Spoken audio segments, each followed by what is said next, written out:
Chapter 4379 Red Fur Heaven Roarer. The dragon claw descended, colliding with the red-haired monster's fist and unleashing divine light brighter than the sun. Astral winds erupted, propelling Long Chen and the others through the air. However, they were all relieved. Who do you think you are to challenge me before becoming a saint? The red-haired monster roared with fury upon being blocked. Its claws reached toward the palace master, who had appeared in the sky. The palace master just sneered, "Your head was blown up by others, and you're still so arrogant. Do you think your red devil race is that special?" The palace master blocked its attacks with his fists. The void exploded, and Grand Dao Run's world. Astonishingly, the palace master was forced back several steps by the force of the clash. It seemed that the palace master's words had struck the red-haired monster right where it hurt. It immediately went crazy. The red-haired monster unleashed a barrage of attacks, repeatedly driving the palace master backward. Tension gripped everyone witnessing the clash, the showdown between the mightiest experts of two worlds. The outcome of this battle would determine the fate of both worlds. "The palace master can't lose," said Guo Ran nervously. The tension in the air was suffocating. The red-haired monster was simply too terrifying, its power surpassing the confines of the eternal realm. They had really stirred a hornet's nest this time. Long Chen transmitted, "Sha Chen, seal the gate to the humanless world." Yes, like. Suddenly, a powerful explosion erupted. The palace master's manifestation burst into existence, and a claw reached out, merging with his own. Finally, he managed to stop the red-haired monster. An eternal body and a saint soul. So what? I want to fight a real saint. The palace master seemed like a different person now. His blood chi soared, filling this world with its aura. Seeing this scene, Guo Ran and the others cheered excitedly. It seemed that the palace master had only been acting weak before. Now, he was showing his true power. Idiot, a saint's soul can transcend tears and control the 10,000 Daos. It's a power that you can't imagine, roared the red-haired monster. What I can't imagine is how a saint's head was destroyed by a group of world kings, sneered the palace master. You, die. The red-haired monster's face twisted. It extended a hand, and the runes of the 10,000 Daos merged together into a spear that pierced toward the palace master. I'm not the one with my head gone. So why would I die? The palace master's fist smashed into the spear, blasting it apart. From the point of impact, a ripple that shattered the world spread, scaring everyone else into fleeing even further. Shut up. The red-haired monster was driven crazy with fury. As it repeatedly formed hand seals, devil chi burst forth from all directions. Following that, an enormous lifeform resembling a liger covered in red hair appeared. On the other hand, the red-haired monster vanished, transforming into a humanoid rune that merged onto the forehead of this new red-furred creature. The liger roared, its voice shaking the world, causing terrifying cracks to appear in the void. The sheer force of its roar almost led to the collapse of the entire world. This monster was enormous. On all fours, its belly reached above the clouds, and when it lifted its head, it seemed to breach the heavens. It emitted a terrifying pressure that forced even Long Chen to retreat, his soul shaking under the oppressive force. He also knows a merger art. Bai Shaola was shocked. This technique was similar to his merger art with the violet cupel nine-tail fox. That creature is the Red Fur Heaven Roarer, a devil beast of the primal chaos era and also a mortal enemy of the violet cupel nine-tail fox. No wonder I felt such a chill when I first saw that red-haired monster. Its contractual beast is actually my mortal enemy. HMPH, if I were stronger, I definitely wouldn't let it off, the violet cupel nine-tail fox said, waving its claws in disdain. Old fellow, why did you interrupt my seclusion? Do you not know that I'm at a critical juncture? The Red Fur Heaven Roarer let out a heaven-shaking roar, its voice filled with fury as it questioned the red-haired monster. I know, but you won't suffer any loss. Do you see that little fellow? Asked the red-haired monster. The Red Fur Heaven Roarer looked down, and its enormous eyes lit up upon spotting the palace master. A pure-blooded black barbarian dragon. Where did you find him? Ignore how I found him. Eat him, and it'll be better than being in seclusion for 1,000,000 years. If I wasn't injured, I'd devour him myself. You're getting an advantage now, said the red-haired monster. Being from the Red Devil race, the red-haired monster had a deep history with the Red Fur Heaven Roarer race. It was rumored that they shared a common origin, so both races often formed contracts with each other and were capable of utilizing a merger art. Moreover, Both the Red Devil race and the Red Fur Heaven Roarer race possessed a potent and malevolent divine ability, the power to devour experts to enhance their own strength. This was also why this monster was capable of becoming a saint in the humanless world. It had devoured many eternal experts in order to break through, establishing itself as the king of the humanless world. As a result, many individuals refrained from attempting breakthroughs out of fear of being devoured. It was only after he went into seclusion that they dared to make their breakthroughs. With its absence, the humanless world entered a glorious era. The descendants of the red-haired monster had always been the commanders of the humanless world. However, even they didn't dare to disturb it out of seclusion.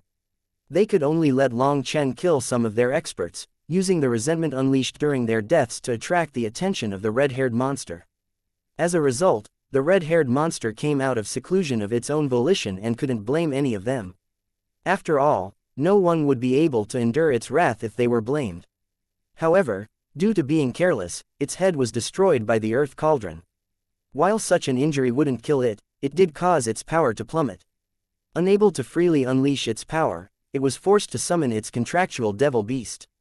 In truth, it was also unwilling to give up on the palace master's flesh and blood. However, there was no other way. In its weakened state, it couldn't do anything to the palace master, so it could only send this gift to its contractual beast. Ha ha ha, good, then I won't blame you. This little barbarian dragon can save me 1,000,000 years. The Red Fur Heaven Roarer laughed, its voice echoing throughout the world. The entire Nirvana Overflow Heaven could hear its laugh. Two suicidal idiots. If I don't break your dog heads, you will never know what kind of existence the great dragon race is. The palace master's voice was icy and dark, coming from the cracks between his teeth. Their conversation had clearly enraged him. Barbarian dragon manifestation. The palace master let out a resounding roar and disappeared. The next moment, the heavens ruptured, and darkness enveloped the very world. An immense dragon stretched across the sky, its wild blood chi flooding the sea of stars. Chapter 4380 Unrivaled Palace Master. Enraged, the palace master summoned his true form, the black barbarian dragon, an existence with the most potent and mysterious dark energy among all dragons. The origins of the palace master were shrouded in mystery, and only a handful of individuals knew what his true form looked like. Even those closest to him, such as Bai Zontang and others, possibly only knew about his true form, yet none of them had ever laid eyes upon it.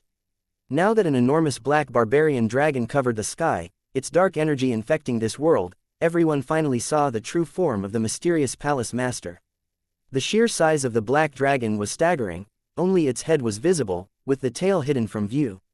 Even the once considered enormous Red Fur Heaven Roarer now seemed small in comparison to the palace master. It was like a rabbit standing in front of an elephant. The Nirvana Overflow Heaven is not a place where you can run rampant. The great dragon race is also not an existence that you can blaspheme. The palace master shouted, his enormous body quivered, and the world shuddered with him. Within that dark chi, he appeared mysterious yet also wildly arrogant. A dragon claw descended out of the 9 heavens, actually looking much larger than the Red Fur Heaven Roarer. What's the point of becoming bigger? Who do you think you're trying to scare? I'll crush you. The Red Fur Heaven Roarer fearlessly spread the wings on its back, and its red fur lit up. The next moment, a ray of red light shot out of its mouth. Some people noticed that this attack also contained that red-haired monster's power. In other words, the two of them had merged their power. The dragon claw swiftly shattered the Red Fur Heaven Roarer's attack and continued to smash it, slamming it into the ground.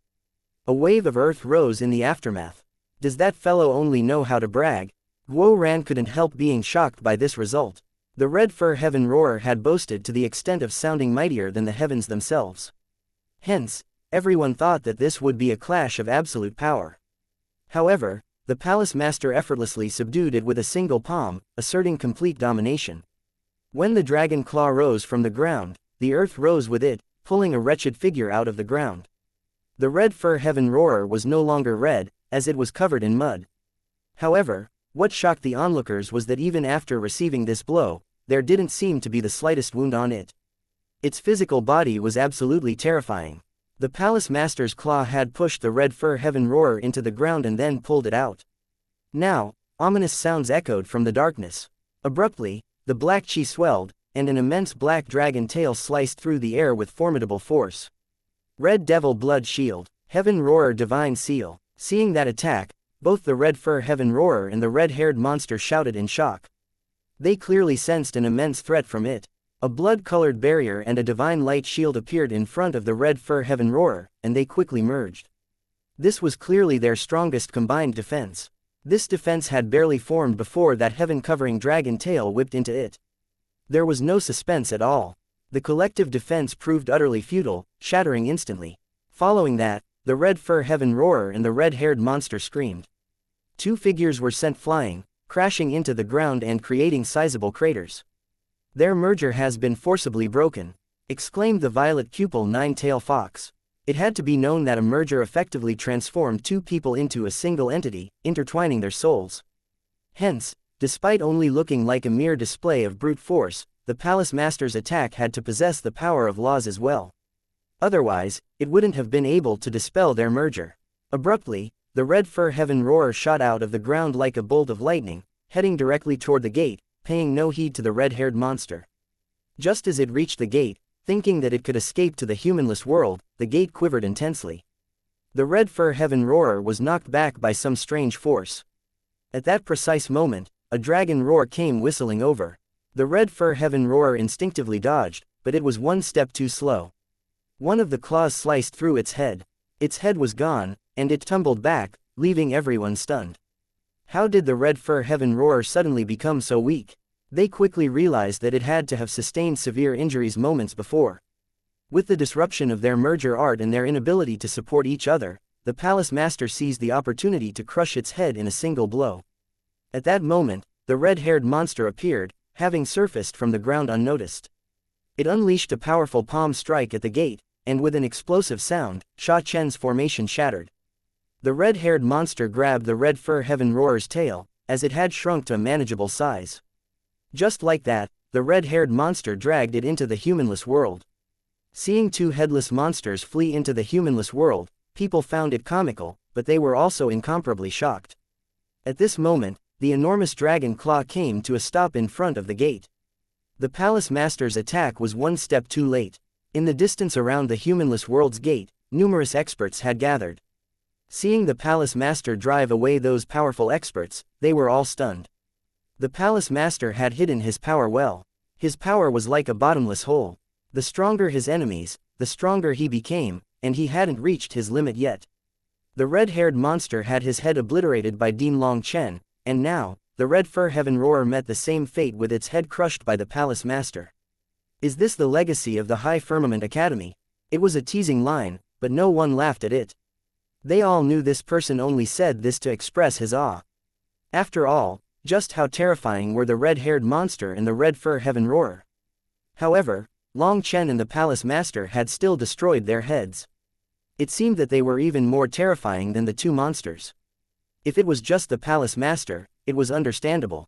After all, his cultivation base was unfathomable, and he was a legendary black barbarian dragon. However, Long Chen had just broken through to the World King realm but was already able to destroy the head of a terrifying monster. Actually, he was the real monster. Nirvana Overflow Heaven, just you wait. This saint will remember this enmity. The red-haired monster's roar came from the other side of the gate. Clearly, he was unconvinced by his defeat, and it seemed that he would find the Palace Master in the future for another fight. However, that threat didn't scare anyone. The Palace Master's victory was no coincidence. He clearly highlighted their power disparity, and everyone saw how he beat them with ease, like beating children. Such an empty threat was meaningless. Thank you, little brother. I almost didn't manage to break its head. I didn't think that it'd be so gutless and run so fast, said the Palace Master to Sha Chen as he appeared before them. The black chi in the sky then faded, and the world brightened once more.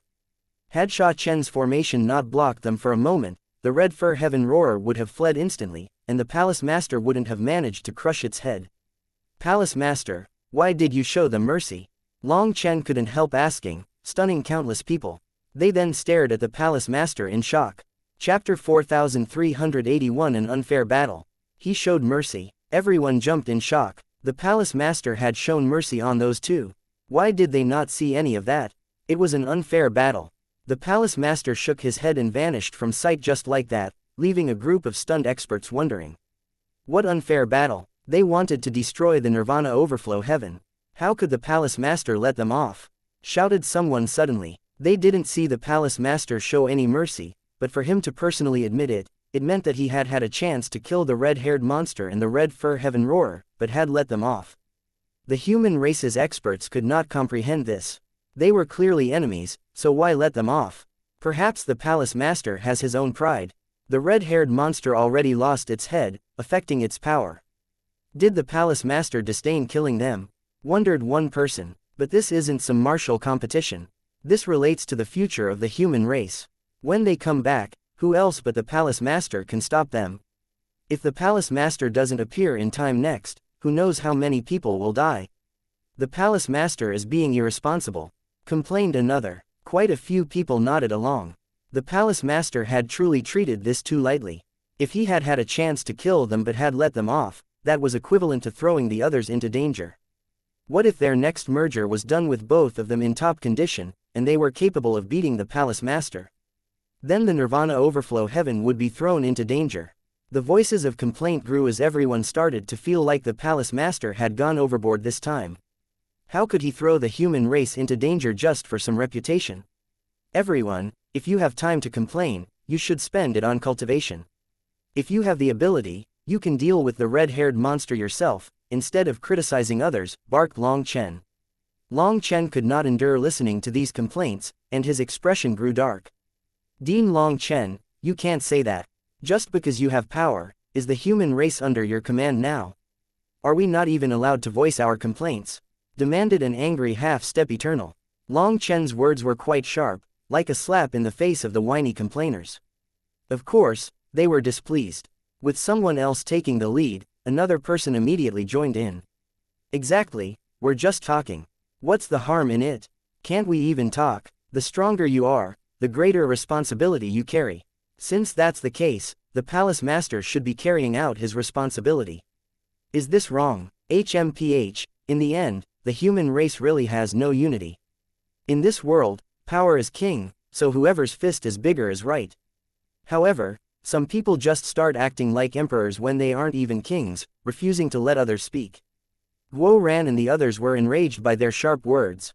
These people might not have any power themselves, but their mouths were quite vicious, and their ability at fanning flames was not weak. What, do you want to kill us? So without you, we can't live. The strong are respected in this world. We respect you, but we can also respect the experts of other races for being stronger. There are plenty of powerful people in this world, sneered an elder. You, how shameless. You've completely lost the dignity of your ancestors. Sha Chen clenched a talisman, having the urge to wipe all of them out. They had even spat out such cowardly words. It went without saying that people like them would be the first to betray the human race in a battle against other races. So what if I'm shameless? You won't even let us speak our minds. How are we any different than slaves under you? Rather than relying on you, we will rely on others if we have to. Whoever gives us dignity is who we'll follow. That's up to us. What can you do? Sneered that elder fearlessly. Don't think that destroying the great desolate world makes you a god.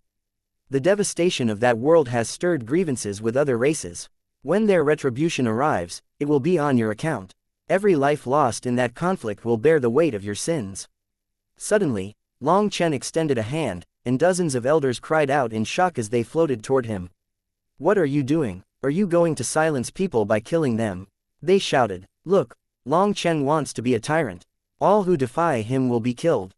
Look at his true. Long Chen pointed a finger, unleashing a gust of wind that pierced that person's head. Just like that, his shout came to an end. After his head exploded, countless scenes appeared in the air, showing moments of his collusion with the humanless world's lifeforms. He was tasked with a mission to incite the people in the Nirvana overflow heaven, inflaming their sentiments against Long Chen and tarnishing his reputation. Simultaneously, he aimed to boost the humanless world's standing, driving more factions to join their side. He was essentially a shill for the humanless world. Amongst the scenes were ones where he received benefits and kowtowed to the humanless world's experts like a chicken pecking for corn. Seeing the scenes, the onlookers were enraged, deeming this person as one of the worst kinds of people. Quite a few people had been incited by him. As for the ones captured by Long Chen, they were finally afraid after witnessing the death of their comrade. Long Chen looked at them and sneered, You want to bind me with morality. As long as I have no morality, you cannot bind me. I also cannot be bound by reputation, so your play has no effect on me. Did you think that I would hold back in order to make a good name for myself? You're wrong. I act only according to my heart. I do whatever I want. Another gust of wind pierced an elder's head. Then, Long Chen's spiritual strength erupted, and numerous scenes appeared just like before. Like the previous elder, this one had also obtained many benefits from the other races, helping them carry out their goals. However, this elder was helping the Great Desolate World. When the Great Desolate World was destroyed, he was terrified, afraid of getting his recompense. He only stood out to protect himself by muddying the waters. Unfortunately, he just had to encounter Long Chen. Not swayed by public opinion, Long Chen directly killed them and conducted a soul search. These experts were all higher-ups of their own factions. But while their cultivation bases were high, their true power was trash. They had relied on their status to live, only using their higher realms to bully juniors. As a result, in front of Long Chen, their spiritual defenses were a joke. He directly conducted soul searches, revealing their true selves. Dean Long Chen, don't kill me. We were forced. I have elders to take care of and children to raise. Long Chen snorted and slew the remaining experts at the same time, ignoring their pleading and tears. After that, countless scenes appeared in the air, showing that these people were all traitors. When Long Chen's sharp gaze swept over the other experts in the crowd, they instantly tensed, cold sweat soaking their clothes. Chapter 4382 Matters of the Main Academy. Long Chen's gaze was as sharp as a blade as he swept it over the crowd. A few people who had guilty consciences didn't dare to look at him directly. The execution of those traitors shocked them, especially those who had thought that Long Chen would be swayed by public opinion and unable to do anything to them. Long Chen coldly said, I know there are more of you who have been bought by the other races. You're absolutely right. Every person has the right to make their own choices in life, as everyone is pursuing a better life for themselves. However, your freedom to choose cannot be above other people's pain and suffering. Selling out other people's lives is gambling chips for profit, killing people and taking their fortune. Did you really think that joining the other races would exempt you from all laws and justice? Keep dreaming. Since you've already done what you've done, there's nothing left to say. I'll just warn you that such deeds always exact a bloody price. Long Chen's words were icy and merciless, akin to a judge's verdict. Hearing this, the traitors among the crowd felt a cold chill. You traitors of the human race, just wait for your trials. The High Firmament Academy will create an alliance among the major sects to systematically root out those who betray our kind. Everyone, keep an eye on each other. I believe that the traitors are a minority, and anyone who dares to run will be swiftly beset by attacks from all sides, shouted Long Chen. Numerous experts applauded upon hearing this announcement. After all, traitors were the most hateful existence in any era. They were arrogant when their backings came in full force, causing harm to their own side by spreading rumors to manipulate public sentiment. However, some people didn't dare to rashly confront them because they didn't know the future fate of the world. They were wary of acting impulsively, fearing they could become the next target. However, hearing that those traitors would be rooted out and dealt with, some people clapped so loudly that their hands hurt. Some individuals directly began pointing fingers at some groups, accusing the latter as traitors and dogs of the other races. Some were even ready to unsheathe their blades and take direct action against them. However, Long Chen had made it clear that these traitors would undergo an investigation and trial, preventing anyone from taking revenge independently. After all, they also feared the potential for false accusations driven by personal grievances. The accused individuals lowered their heads, not daring to say a word. They directly gave up resisting, kneeling remorsefully. However, no one pitied them. They had harmed countless people during this period and had never had pity on their targets. Orders quickly spread throughout the world, and the human race's experts went out in full power to lock down the traitorous sects and families, preventing them from running. The number of traitors was surprisingly low, and there were maybe only 2 or 3 traitorous factions among 100 sects. The majority were actually principled, while some factions had merely observed from the sidelines. After all, only a few brainless fellows would join the other side for some tiny benefits without fully understanding the situation. The traitors found themselves completely isolated. Given their outnumbered status, attempting to flee was nothing short of a fool's dream. However, Dealing with the traitors was a much more arduous process, so Long Chen would not participate in that. He trusted the High Firmament Academy to handle that well.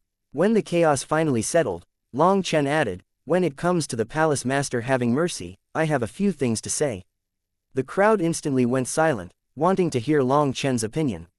Previously, someone said that greater the power, the greater the responsibility. I really dislike this principle.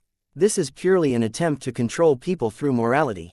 If this was said by the Palace Master, it would be no problem. However, the flavor changed when other people said it. First of all, the Palace Master was the one fighting, and so he had the right to kill them or let them go. We have no right to criticize him either way. After all, his power was earned through his own diligence, not granted by us. What right do we have to force him to act according to our will? The crowd was silent. No matter what, letting those two terrifying existences still made them extremely unhappy. Second of all, the Palace Master is not part of the human race. You cannot judge him according to our standard. In truth, in the eyes of the prideful dragon race, our human race is no different from those other races. In fact, we might be worse. At the very least, their side was united when it counted, while we, Long Chen, eyed the traitors disdainfully. Only after Long Chen had said this did they recall that the Palace Master was no human, and so he had no duty to think of the human race. Looking at the traitors, every person felt ashamed. Perhaps in the Palace Master's eyes, the human race was an extremely loathsome existence. For him to help them was a favor, not duty. Hence, questioning his actions was truly spitting on his kindness. Upon reflection, they had the urge to dig a hole for themselves. As a result, people's resentment toward the Palace Master waned, replaced by a deep sense of guilt. Dean Long Chen, we were indeed foolish. Please help us apologize to the Palace Master later, said an elder. Long Chen shook his head. There is no need for an apology. I believe the Palace Master has seen through the situation long ago, which is why he departed without saying much. However, this response only intensified their feelings of guilt, leaving them at a loss for words. It seems that the humanless world will be silent for some time, so everyone can focus on cultivation. We will deal with the traitors. Even if it's just killing the chicken to warn the monkeys, it is still meaningful. Some individuals need to learn the repercussions of their actions and what it means to be a human. After uttering these words, Long Chen departed with his people. Long Chen had no need to concern himself with the fate of the traitors, as they would undoubtedly be handed over to the High Firmament Academy. Furthermore, their sentencing would not be determined solely by the Academy, but by virtuous experts of esteemed reputation chosen by various factions. Having just fought an intense battle, Long Chen and the others were exhausted. The confrontation with the red-haired monster, in particular, had been extremely taxing, resulting in injuries to their souls. If they didn't rest, these injuries would likely become irreparable wounds. They returned to the Academy with weariness in every step. Their previous excitement had dissipated, crushed under the overwhelming might of the red-haired monster. It had dealt a significant blow to the morale of the Dragonblood Legion. However, upon their return, they saw someone running out to speak to them. Dean Long Chen, we've just received word. You must hurry back to the main academy in the Darklight Heaven. Did something happen in the main academy? Long Chen inquired, a sense of shock evident in his voice. Chapter 4383 18 World Gates. Long Chen quickly rushed to the Palace Master's residence and found that the Palace Master was in the midst of packing, gathering all the things he needed for cultivation. He had practically emptied his room. Seeing Long Chen, the Palace Master simply nodded at him. You're back. I thought that you would keep wasting time on those senseless idiots. Good, I won't need to push you. Hurry and gather your stuff. We have to go. You won't have time to heal from your wounds. What happened? Why are we in such a rush? Long Chen couldn't help but ask. I'm not sure about the details, but it seems to be related to your generation. I heard that 18 world gates have opened on that side. Things will get very chaotic soon. Long Chen jumped in shock. 18 world gates. Long Chen had never really thought of the main academy ever since leaving the Darklight Heaven. Hence, it never occurred to him that, while the Nirvana Overflow Heaven had 2 world gates, the Darklight Heaven would have 18. Just what kind of chaos was undergoing in the Darklight Heaven? At the same time, he had a thought. He had gone from the Darklight Heaven, to the Violet Flame Heaven, and then the Nirvana Overflow Heaven. Each location grew progressively more powerful. Previously, He hadn't been able to understand how an unfathomable existence like the High Firmament Academy would have its main academy in the Darklight Heaven instead of the Nirvana Overflow Heaven. However, now he felt like he had grasped something. Long Chen had assumed that the Nirvana Overflow Heaven was the core of the 9 heavens, but it seemed like he had been thinking too simply. Some aspects were not as straightforward as they initially seemed. Palace Master, if you leave, what about that red-haired monster? If it tries to get revenge in your absence, no one will be able to stop it, said Long Chen. Don't worry, both it and the Red Fur Heaven Roarer have lost their heads. It will take them years to recover. Moreover, our departure is a well-kept secret, and even if they were to find out, it wouldn't make a difference. I'm not the only one in the academy who can take his life, said the Palace Master with a slight smile. Long Chen was taken aback. There were even more formidable experts within the academy, and he had been entirely unaware of their presence. Hurry and gather your things. We have to leave. The order came directly from the Sweeping Elder, so don't tarry, ordered the Palace Master. From the way the Palace Master spoke, he felt utmost reverence for the mysterious Sweeping Elder. Despite his usual cold and indifferent demeanor toward others, he didn't dare to show the slightest hint of disrespect toward the Sweeping Elder. Hearing that everyone here would be fine, Long Chen was at ease. No longer asking questions, he hurried back to gather everyone. Each Dragonblood warrior had their designated room in the academy, filled with the items essential for their cultivation. Now, these belongings needed to be packed. Guo Ran and Sha Chen, in particular, possessed the most intricate and numerous treasures. Moreover, they couldn't let others help them, as it would likely result in chaos. As a result, they were in a frenzied rush to pack their things. Fortunately, the moment Long Chen received word that something was happening in the main academy, he already told them to prepare. Hence, by the time he came back from the Palace Master's residence, everyone had mostly finished packing up. When the Palace Master arrived, the Dragonblood Legion had already assembled. As his gaze swept over the Dragonblood warriors, a hint of admiration appeared on his face. His admiration wasn't for their efficiency or their uniformity.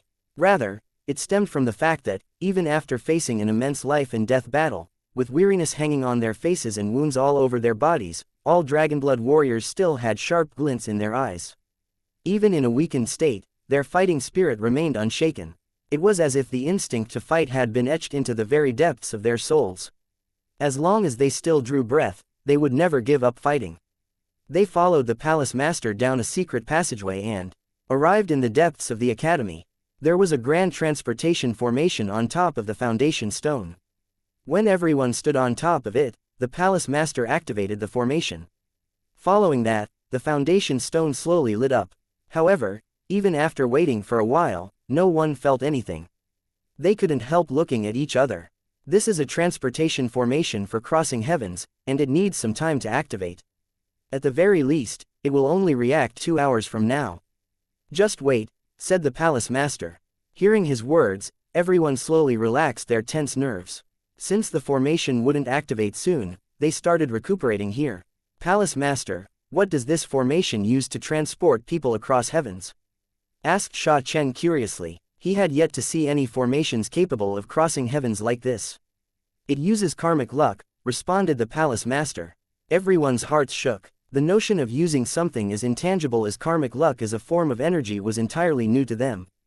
Palace Master, I have a question for you, but don't get angry, said Long Chen suddenly. The Palace Master was taken aback by this. Go ahead. Many people claim that you dislike talking, but I don't sense that you're as the rumors describe, Long Chen remarked. Hearing this sudden question, Bai Shishi glared at Long Chen. How could he randomly joke around with someone as serious as the Palace Master? Acting like he didn't notice Bai Shishi's gaze, Long Chen finished his question, enraging her. The Palace Master couldn't help but laugh. Who told you that I don't like talking? Oh, it must have been that fool Bai Zontang. Hearing the Palace Master call Bai Zontang a fool, Bai Shishi and Bai Shala were embarrassed, but they didn't dare to retort. After all, their father was the Vice Palace Master, so the Palace Master was qualified to speak about him like this. Talking to that fellow is like playing the zither for a cow. That's why I can't be bothered to speak to him. Perhaps that led him to believe I don't like talking. In truth, I rarely speak because others can't understand me. There's nothing to discuss between a chicken and a duck.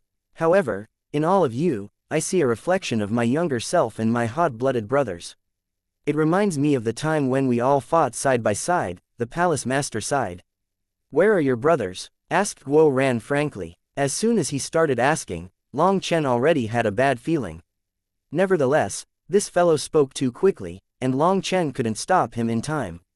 As expected, a flash of pain appeared in the palace master's eyes.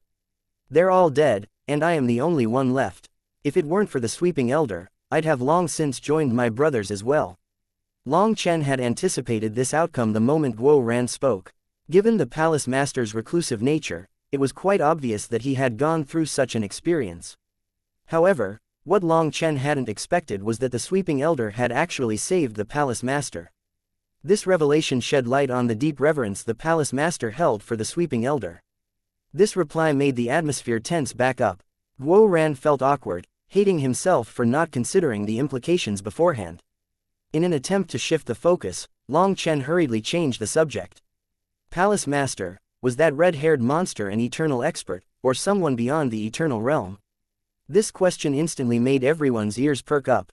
Chapter 4384 Three Realms of Eternity. All the Dragonblood warriors had participated in the battle against the red-haired monster, and before encountering it, they had swept through the great desolate world.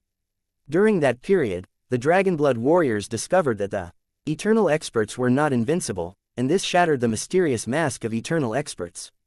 A few dozen ordinary Dragonblood warriors could block the attack of an eternal expert. If over 100 people joined forces, they even stood a chance of killing an eternal expert. As for the likes of Ji Yuyong, Li Qi, Song Mingyuan, Yu Zifeng, Guo Ran, and Sha Chen, they could kill eternal experts one-on-one. As their captains were capable of killing eternal experts as soon as they entered the World King realm, the morale of the Dragonblood warriors soared to unprecedented heights. They even got a bit arrogant. However, the arrival of the red-haired monster directly shattered their arrogance. It turned out there were still undefeatable existences for them within the eternal realm. The aura of the red-haired monster had clearly been that of an eternal expert, but it was monstrously powerful. Ordinary eternal experts were like ants in front of it. That was why all the Dragonblood warriors listened closely for the answer to this question. They all wanted to know what kind of existence that monster was. The palace master sank into thought. This question of yours is a bit difficult for me to answer. In truth, when it comes to cultivation realms, I don't really understand them. After all, my dragon race's cultivation realms aren't quite the same as those of other races, and I can't explain my experiences to you. Based on the human race's realms, the eternal realm is split into 3 levels just like the divine venerate realm. There is the mortal venerate, the earth venerate, and the heaven venerate. However, in the eternal realm, it's a bit more muddled. The first realm is simply called the eternal realm, where the concept of eternity refers solely to the physical body. The physical body forms a resonance with the heavenly Taoes, and as long as someone doesn't damage it, it can theoretically exist for as long as heaven and earth. If heaven and earth remain, the physical body will not decay. Therefore, this eternity refers solely to the body not affected by the power of time. It does not signify an invincible body that cannot be destroyed or killed. If the physical body sustains damage, the eternity is likewise impaired, and the power of time will once more induce decay. In that case, the eternal expert will merely live longer. This first realm of eternity is typically referred to as the eternal realm, with one's eternal energy concentrated in the body. The second realm of eternity involves using the body as a foundation once it gets strong enough, and the eternal energy is then squeezed out to ignite the fire of the soul, granting eternal life to the soul. An individual at this stage is known as a saint. Hearing that, Long Chen and his companions realized why the red-haired monster kept calling itself a saint. So it was in the second realm of eternity. The red-haired monster just broke through to the second realm, and all its eternal energy was squeezed into its soul. That was why it looked like a withered corpse. After all, breaking through to the second realm requires abandoning the first realm. The body's eternal energy will recover over time after reaching the second realm, but it was in the midst of that recovery when you interrupted its seclusion. That's why you were able to destroy its head. If its physical body had fully recovered, breaking its head wouldn't have been so easy, explained the palace master. So it was all just luck. I'm ashamed, admitted Long Chen, a tinge of fear creeping into him. He hadn't expected to encounter such a terrifying enemy in the humanless world. He had thought that they could easily sweep through it just like in the great desolate world. It just became a saint, and its physical body had yet to recover, so it was only able to use the power of its soul. That's why despite being from the devil race, it could use hand seals like the human race and unleash magical arts. However, magical arts are not its forte. Its real strength lies in the devil race's divine abilities. Yet, with its physical body weakened, it was unable to unleash those divine abilities. It could only be considered the weakest of all saints. Even in its merged state, it was unable to unleash its true potential. Hence, I couldn't be bothered to kill it. In truth, I hoped for it to recover so I could face it in the humanless world. There, it wouldn't be restrained by the nirvana overflow heaven, and we could engage in a fair fight. I would make it pay the price for disrespecting the dragon race. However, the sweeping elder has already sent a message, so I don't dare to tarry. To tell the truth, now I feel a bit regretful for not killing the two of them with a slap. I don't know if I'll ever get a chance to teach them a lesson, sighed the palace master. Now, he no longer had any of the air a palace master should have. He was just like a big brother complaining about stuff, and that made them feel even closer to him. They found it comical yet also shocking. Based on what the palace master said, he had the confidence to beat the red-haired monster and the red fur heaven roarer in their peak state. If that were really the case, then he was truly powerful, so powerful that his power seemed boundless. Palace master, are you saying that the red-haired monster was the weakest saint we could have encountered? Asked Sha Chen. I suppose so. After all, it had just depleted the eternal power of its body to kindle the eternal fire of its soul. It lacked the time to stabilize its realm and recover its eternal energy. Otherwise, you wouldn't have been able to flee from the humanless world, and I would have had to go in to save you, said the palace master. They felt deeply moved to hear that. Clearly, every action Long Chen took had been under the vigilant gaze of the palace master. He had been keeping watch over them the entire time. That's why the next time you encounter a saint, you should run as far as you can. After all, the difference in realm is immense. It's not embarrassing to run, the palace master advised solemnly.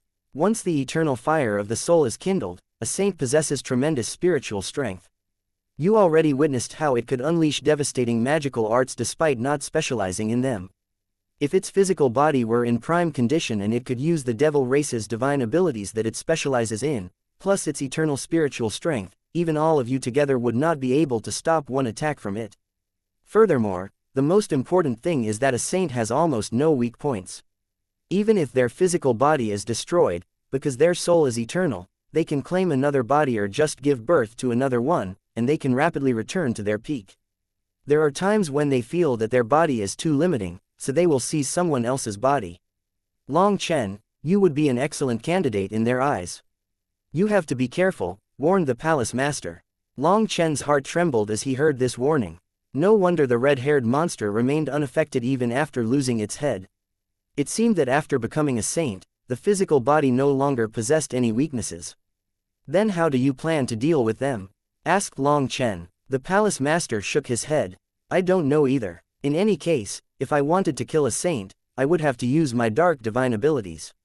However, while I'm confident in defeating them, killing them is a different thing. Hearing this, Long Chen hesitated. He wanted to ask about the third realm, the realm above the saint realm.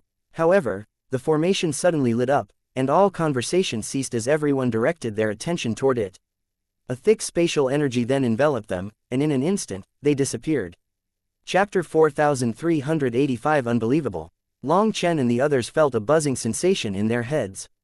Following that, they passed out. Unaware of how much time had elapsed, the haze in their consciousness abruptly lifted, and Long Chen was the first to regain consciousness. Gradually, the others also started to wake up one after another. They then looked around blankly. That feeling was truly bizarre. After everyone woke up, they found that their wounds had recovered by quite a bit. Long Chen couldn't help asking, Palace Master, how long were we asleep? 3 days. Due to the urgency, I shortened what should have been half a month's travel time to 3 days. That's why you passed out. However, if you weren't injured, we could have completed the journey in half a day.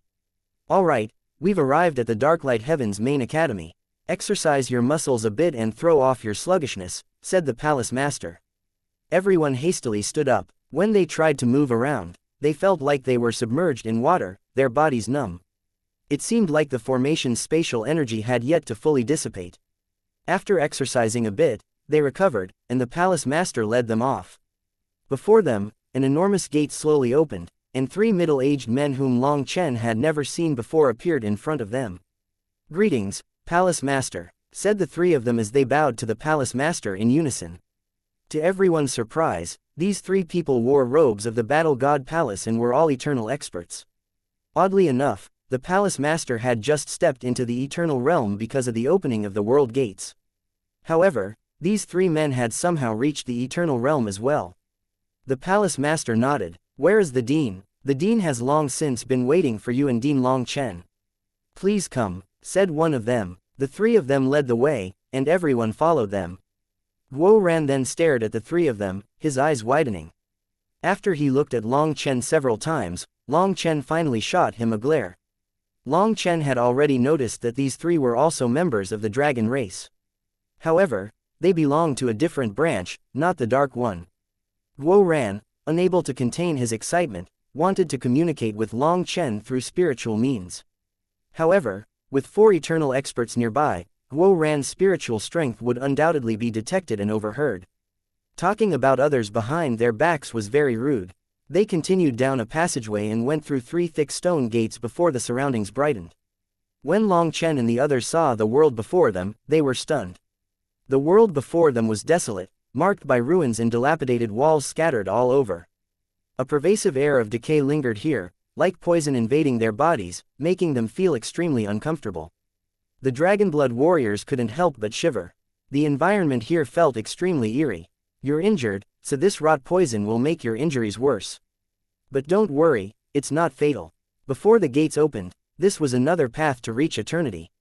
"While challenging, it's not worse than the conventional path," explained the Palace Master. "Using decay to stimulate eternity?" inquired Long Chen, clearly astonished. This single statement immediately impressed the 3 middle-aged men. Expressing astonishment in their eyes, one of them praised Long Chen. "No wonder you could become a branch dean of the High Firmament Academy at such a young age. Your comprehension is truly admirable. I apologize for our previous rudeness, Dean Long Chen."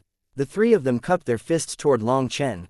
The supreme existence at the top of the Battle God Palace was obviously the Palace Master, and the 3 of them were his disciples.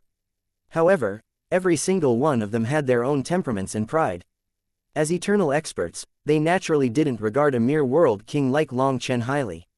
Although they had heard of his name, they still felt like he had achieved his current position thanks to luck. That was why when the 3 of them greeted them all, they only bowed to the Palace Master without looking at Long Chen. That wasn't to say that they were looking down on Long Chen. It was simply the principle of the Battle God Palace that power commanded respect. To earn their respect, one had to have something worthy of respect, and the status of Dean alone was far from enough. They had endured hundreds of years of suffering to understand this principle, using the power of decay to catalyze the physical body's generation of eternal power. However, Long Chen had not even reached that height and was unable to touch such a thing. Yet, in such a short time here, he already grasped the essence of this place, shocking the 3 of them. They instantly understood that they had underestimated him and apologized for their previous rudeness. Long Chen hastily cupped his fists back at them. He could also see that the 3 of them were extremely prideful, but they were qualified to be proud. Anyway, Long Chen never felt anger over other people's disdain. After all, those with strong hearts were indifferent to others' opinions, and only those with fragile hearts constantly sought praise and admiration. If they were looked down upon, they wouldn't be able to find a sense of existence, leading to feelings of anger. "You've been in the academy for too long. Your bodies are rusty, and even your senses have grown dull. Dean Long Chen's power is not below yours. If you have the chance, you should exchange some pointers with him," said the Palace Master. The 3 of them were completely shocked by this, staring at Long Chen in disbelief. They knew the Palace Master wouldn't joke with them, but they were truly unable to believe that Long Chen had the power to fight them. The Palace Master then turned to Long Chen. "The 3 of them are experts of our dragon race. Just like you, they've had rough lives. They survived by slaughtering their way out of a mountain of corpses and seas of blood. They are true experts, but life in the High Firmament Academy is too peaceful. As a result, their spiritual perception has regressed, so they were deceived by your appearance and can't see through your depth. However, their instincts aren't completely gone. They're simply in slumber. After a few battles, once they see blood, their instincts will awaken. When that time comes, hee. The palace master chuckled and didn't say more. It seemed that he was truly a battle-crazed person, always feeling an intense thirst for battle. The three of them were taken aback to witness the palace master's rare enthusiasm toward someone. He was clearly viewing Long Chen favorably. In all their years following the palace master, they had never seen him talk so much to others. Dean Long Chen, we really misjudged. If we have the chance, we will be happy to experience your pointers. Please don't mind our previous rudeness. One of them looked at Long Chen with newfound respect, but along with that respect was a burning fighting spirit. Clearly, everyone in the Battle God Palace was battle-crazed, just like the palace master. However, Long Chen didn't want to exchange pointers with anyone. To tell the truth, he disliked doing such a thing, fighting like it was touch sparring. That was against his instincts. If one were to just constantly exchange blows like this, their battle instincts would regress. Long Chen was not one to make a move lightly, but once he did, it was a battle to the death. The goal of fighting was not to defeat the other side, but to kill them in the simplest and most efficient manner. Long Chen was about to politely decline when he saw a broken-down palace up ahead. When they passed through the gates, he saw hundreds of people waiting for them. Seeing those people, even Long Chen couldn't help gasping. Unbelievable. Chapter 4386 Not Speaking Reason, Only Talking with Fists. Long Chen and the others were taken aback to find that all these hundreds of people were eternal experts, and despite their middle-aged appearance, they were still in the prime of their lives. They were different from the great desolate world and humanless world's eternal experts, who were already old fellows with regressed blood qi. In contrast, the blood qi of these experts remained vibrant and robust. When Long Chen and the others walked over, a powerful blood qi crashed down on them. Had they never fought against eternal experts, the intensity of this pressure would have paralyzed them. Long Chen couldn't fathom when the High Firmament Academy had acquired such a formidable force. The sheer number of eternal experts left him utterly astonished. It had to be known that when Long Chen first arrived in the academy, their strongest expert was Dean Bai Lishan, and he was supposedly only an immortal king. At that moment, Long Chen couldn't help but wonder how the academy had declined to a state where even minor powers dared to provoke them, and yet no powerful experts dared to come and wipe them out. Now, he grasped the truth. The real powerful forces were well aware of how terrifying the High Firmament Academy was, and they couldn't be bothered to warn the suicidal fellows who went to provoke them. Instead, they observed with a sense of satisfaction as these reckless challengers faced the consequences of their actions. Dean Long Chen, it's been a long time, and your cultivation base only continues to soar. Admirable. Long Chen was still shocked by what he saw, momentarily forgetting his manners. Bai Lishan, noticing Long Chen's astonishment, was the first to break the silence with a hearty laugh and a warm greeting. Greetings, Dean. Greetings, seniors. This little one was so shocked by your powerful and heroic appearance that I forgot how to speak. Please forgive my lack of manners, Long Chen expressed with a smile. Hearing Long Chen's genuine praise, these solemn experts cracked a slight smile, and the tense atmosphere diminished. These people were all eternal experts, while Long Chen was merely a world king. However, according to common etiquette, all of these experts needed to greet Long Chen as if he was their superior. After all, Long Chen's status as a dean was special. However, Long Chen chose to address himself as the junior instead, speaking humbly and respectfully. He even flattered them and made them feel fond of him. All these eternal experts had crossed paths with countless heavenly geniuses, yet never before had they witnessed someone with such extraordinary power and prestige effortlessly maintaining a low-key presence. While some heavenly geniuses did treat them respectfully, the arrogance in their eyes could not be concealed. Those geniuses didn't know just how high the heavens were. On the other hand, Long Chen was neither servile nor overbearing, devoid of arrogance or greed. He did not radiate any sense of superiority, yet no one dared to underestimate him. Rather, it left an impression that he possessed genuine internal strength, leaving people unconsciously drawn to him and feeling a fondness for his presence. Everyone, sit. No need to stand on courtesy. Bai Lishan waved his hand, indicating for everyone to sit. Although the palace was broken down, there was ample space, so even with over 5,000 Dragonblood warriors present, it didn't feel packed. Bai Lishan's gaze swept over Bai Shishi and Bai Shaola, and he was happy to see that they had gotten stronger. Bai Shaola, in particular, finally had a light in his eyes, a confidence that only the strong had. Bai Shaola had finally grown up. Bai Lishan wanted to praise them a bit, but this wasn't the place to do so, so he held back. At this moment, the palace master sat down beside Bai Lishan, and the latter asked, "Palace master, how is the situation in the Nirvana Overflow Heaven?" The Darklight Heaven and the Nirvana Overflow Heaven were practically different worlds, so information traveled very slowly between them. The most recent news they had gotten here was about Long Chen and the others undergoing tribulation. The Great Desolate World has been decimated by Long Chen and the Dragonblood Legion, while the humanless world has suffered extensive destruction. They can no longer recover from this blow, revealed the palace master. These experts couldn't help but be stirred by this revelation. A newfound respect shone in their eyes as they looked at Long Chen and the others. An eternal expert said, "Dean Long Chen truly is amazing. Those two worlds had quite a few eternal experts. It's no surprise that you have such severe internal wounds after fighting them." These experts could see that Long Chen and the others were still fatigued from their recent battle. Their spiritual fluctuations were not entirely stable, and it was evident that their injuries were far from minor. "You're wrong." The palace master shook his head. Those eternal experts were unable to harm them. Oh, the injuries weren't caused by eternal experts. When they destroyed the Great Desolate World, everything went smoothly. However, when they attacked the humanless world, they got so unlucky and actually encountered a fellow who had just become a saint, said the palace master. A saint? Those eternal experts jumped in shock, and even Bai Lishan was startled. Isn't the Nirvana Overflow Heaven a dead end? The primal chaos chi cannot cycle there, so how can it produce a saint? Asked an eternal expert. That fellow is from the Red Devil race, said the palace master. Hearing that, these experts nodded in comprehension. They all knew of the Red Devil race's innate divine ability. The palace master then told them how Long Chen and the others had fought the red-haired monster. When they heard that the Dragonblood Legion's combined might was capable of blocking the attack of a saint, they were filled with complete disbelief. Furthermore, when they learned that Long Chen managed to destroy that saint's head, their expressions lit up with genuine amazement. If they weren't acutely aware that the palace master was not the kind of person to exaggerate, they would have assumed that he was just telling a story. When they looked at Long Chen again, it was like they were looking at a monster. Their gazes were completely different from before.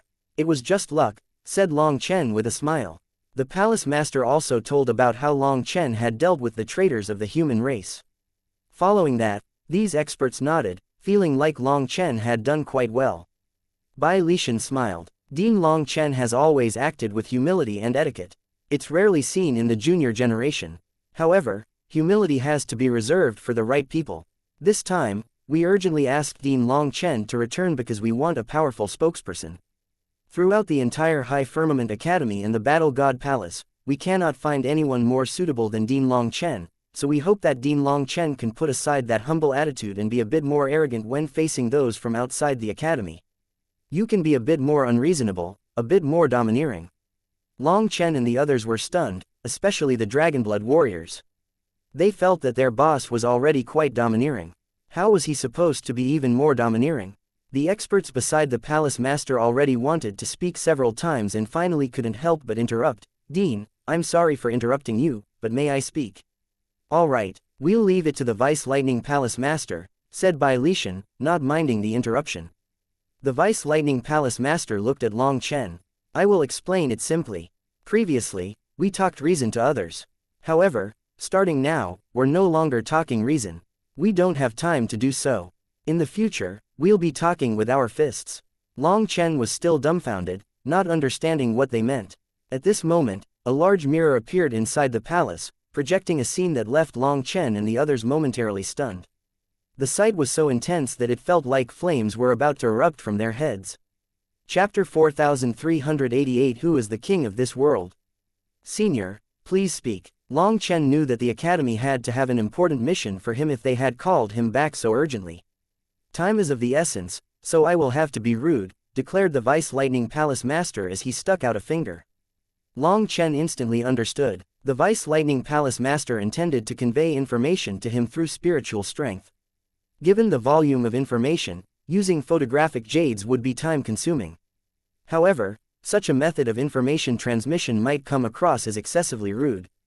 If Long Chen were an ordinary disciple, the Vice Lightning Palace Master wouldn't hesitate, but considering Long Chen's position as the dean of a branch academy, a figure of notable status, such an approach seemed inappropriate. So the Vice Lightning Palace Master had to ask for permission first. Long Chen nodded and walked closer, letting the other party's finger press against his forehead. A wave of information then poured into his mind. This was all the important affairs that had occurred after the 18 world gates to the Darklight Heaven opened. It included the strength of those races, as well as their attitudes toward the human race. Of the 18 worlds, 17 were hostile toward the human race, and their relationship was like fire and water. Only the Yuyang world showed no particular hostility toward the human race.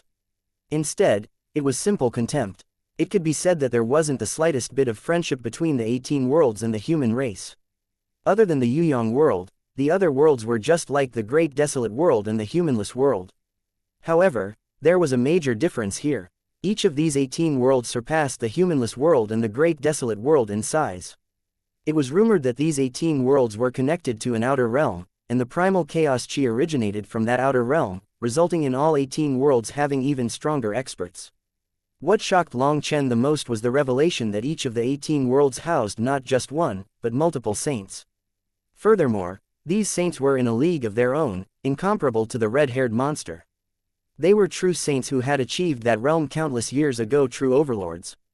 Nevertheless, these formidable saints would not casually leave their respective worlds. Thus, as long as people didn't enter their worlds, there was no need to worry about encountering them. The opening of the 18 worlds threw the Darklight Heaven into chaos. Given that the human race here was comparatively weaker than that in the Nirvana Overflow Heaven, as soon as the gates opened, countless humans eagerly threw themselves into the other side. Their zealous enthusiasm resembled a fear that others might seize their spots if they were too late. These traitors had even offered the invaders to take over their entire family and sect as a token of their sincerity.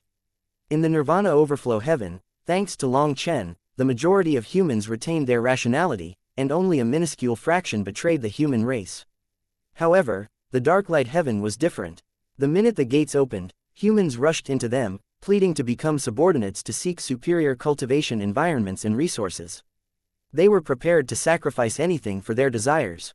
Right from the start, numerous humans willingly aligned themselves with the other races, and astonishingly, they were prepared to go to any lengths to achieve this, displaying no trace of embarrassment. The current Darklight Heaven was filled with humans willing to sell themselves into slavery, and they even looked down on others for not selling themselves. Strangely, once enslaved, they felt superior to other humans. That was not all. Hearing about the environment in those 18 worlds, experts from other heavens even started to take the risk of crossing heavens just to come to the Darklight Heaven. They were willing to bankrupt themselves or become bandits just to get enough money to come over. The price for boats that could cross heavens was already extremely high, but due to the demand, the price soared to extremes, yet that didn't slow down the people wanting to come over. In any case, the Darklight Heaven was now in complete chaos. Stepping out of the academy, one would encounter countless lifeforms previously unseen, and they would be running around rampantly as if they were strolling in their own backyard. For the human race, getting into the other worlds was as difficult as ascending the heavens. Without powerful guarantees, they needed to have a spiritual seal placed on them, effectively turning them into slaves. Even so, a line of experts formed, wanting to get into those worlds. Becoming slaves was a price they were willing to pay and even risk their lives for. When Long Chen first saw those people being treated as livestock, he was enraged. However, that fury had now been doused with a bucket of ice-cold water. This chill was nearly sufficient to induce despair. Long Chen found himself unable to pinpoint a target for his anger. Looking at these people being taken advantage of, Long Chen could only feel pity, not anger. Dean Long Chen, this is the current situation of the Darklight Heaven, a pinnacle of chaos. However, these fellows are cunning, unlike the fools of the Humanless World and the Great Desolate World. They are intentionally sowing discord among us, and it won't be long before they start using these people to probe the High Firmament Academy. Morale is a problem. The cultivation world has always revered strength, but the human race's experts are entirely overshadowed by the elites of those worlds, and this only encourages their overbearing attitudes. The heavenly geniuses of those worlds are setting up forces within the Darklight Heaven, gathering followers amongst the human race.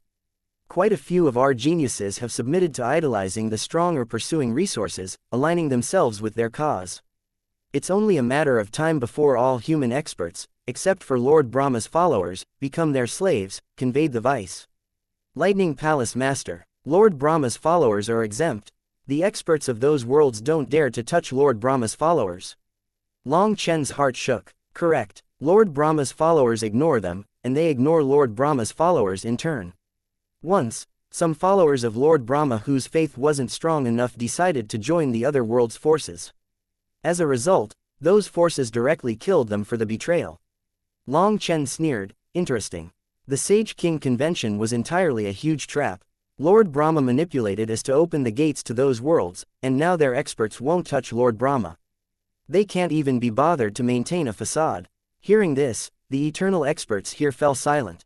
They were also aware of the schemes, but such matters were not to be spoken of casually. It was preferable for the younger generation not to bear the weight of such knowledge, as they didn't want these youngsters to be under too much pressure. Vice Lightning Palace Master, why don't you tell me what I have to do? Long Chen stated, taking a deep breath and suppressing his anger. It's very simple. Once you've finished recuperating, take a walk and tell them who the real king of this world is. Chapter 4387 Ghost Bat Race. From the projection, they saw an ancient city bustling with activity. It was a prosperous and lively place. However, what caused flames of fury to explode out of Long Chen and the others was the horrifying sight of countless humans being treated like livestock, neck collared, bodies chained. Some were forced to pull carriages, while others were led through the streets like dogs. Cages lined the streets, containing young men and women who were being shamefully sold in public. The humans were enslaved, turned into beasts of burden. At this moment, killing intent glinted in Long Chen's eyes. Such degradation was the ultimate form of humiliation against the human race. Where is this? Demanded Long Chen darkly. This is the Yuyang world, one of the worlds that opened to the dark light heaven this time, explained one of the eternal experts. To dare to humiliate the human race like this, they really go too far. Once we recover, we'll go see them, said Guo Ran, unable to watch this scene. Humiliate the human race? No, they asked for this humiliation, so they can't blame others, replied that eternal expert. The eternal expert continued, they asked for this as no one forced them to enter the Yuyang world. They went in willingly. How can that be? Exclaimed Bai Shishi with disbelief. It truly is the case. The Yuyang world's primal chaos chi is extremely dense, and the heavenly Taos there are also very suitable for the human race's cultivation. With their unique laws, cultivating in the Yuyang world not only accelerates your cultivation speed but also enhances your understanding of the heavenly Taos. Thus, countless human experts flock toward it. However, the Yuyang world has its own natives. The majority of them have powerful bloodlines and are not willing to give up their territories. While they don't harbor animosity toward the human race, neither do they harbor much favor. Perhaps there is a slight contempt. So, to enter the Yuyang world to cultivate, many humans willingly become slaves, selling both their bodies and souls. So what can you do about such a thing? Save them. Guo Ran and the others clenched their teeth, not knowing where to vent their anger. At first, they had thought that these people were forcibly enslaved. However, they actually did it willingly. There's more. The Vice Lightning Palace Master shifted the image. Now, numerous humans were prostrating themselves toward a strange totem. Following that, they sent a drop of their own blood toward the totem. In an instant, their bodies lit up, and their auras climbed crazily. Every single one of them broke through one realm after another, their excited cries echoing in the air. As expected, all you need to do is worship God, and you can raise your realm, said one of those people. Guo Ran and the others were shocked by what they saw. Was there such a cultivation method? It was impossible. However, these scenes were recorded with photographic jades, they couldn't be faked. Those people had truly had sudden breakthroughs. Even Long Chen was dumbfounded by what he saw. If that was true, what was the point of bitterly cultivating? Everyone could just go worship a god. However, Long Chen could understand their excitement at making such a breakthrough. Anyone would be excited by such a miracle. Following that, the scene changed. Those people in the totem were gone, replaced by a desolate wasteland littered with dried-up corpses. Looking at their robes, Long Chen knew that the corpses were the disciples who had just been shouting excitedly upon their breakthroughs. This scene further stunned people. Just what was going on? As expected, After forcibly raising their realm, they exhausted their potential. Then, all their power is reabsorbed by the totem, including their cultivation base and lives. Long Chen's gaze instantly turned cold. The scammers are extremely crafty. What you saw before was the images they spread publicly in order to draw people over. They're inviting people to try it free of charge, saying that using the power of their god can help people advance. In truth, after one try, they can't stop. Their souls are already controlled by an invisible power that roots itself deeper and deeper in them until it consumes their entire existence. Countless people have fallen for it. We gathered the gruesome scene afterward and publicly released it, but some people still believe in that god instead of us, said the Vice Lightning Palace Master helplessly. Sacrifice a drop of essence blood and people advance, and then withered corpses in a totem. Wait a moment, Senior, can you replay the first scene? I want to look at the totem. Long Chen suddenly thought of something. The Vice Lightning Palace Master replayed the first scene for him.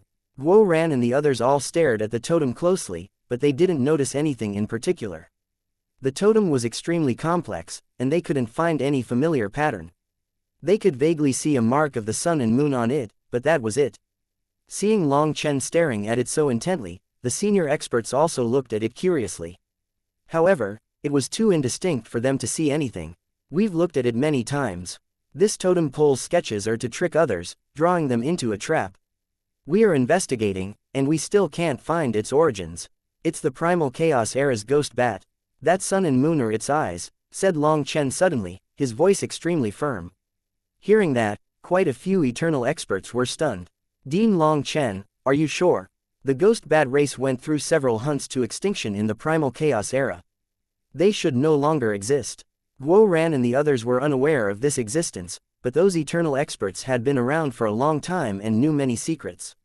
However, even they were stunned to hear of the ghost bat now. Pretty sure, said Long Chen. Pretty sure, that was essentially set in stone if it was said by Long Chen.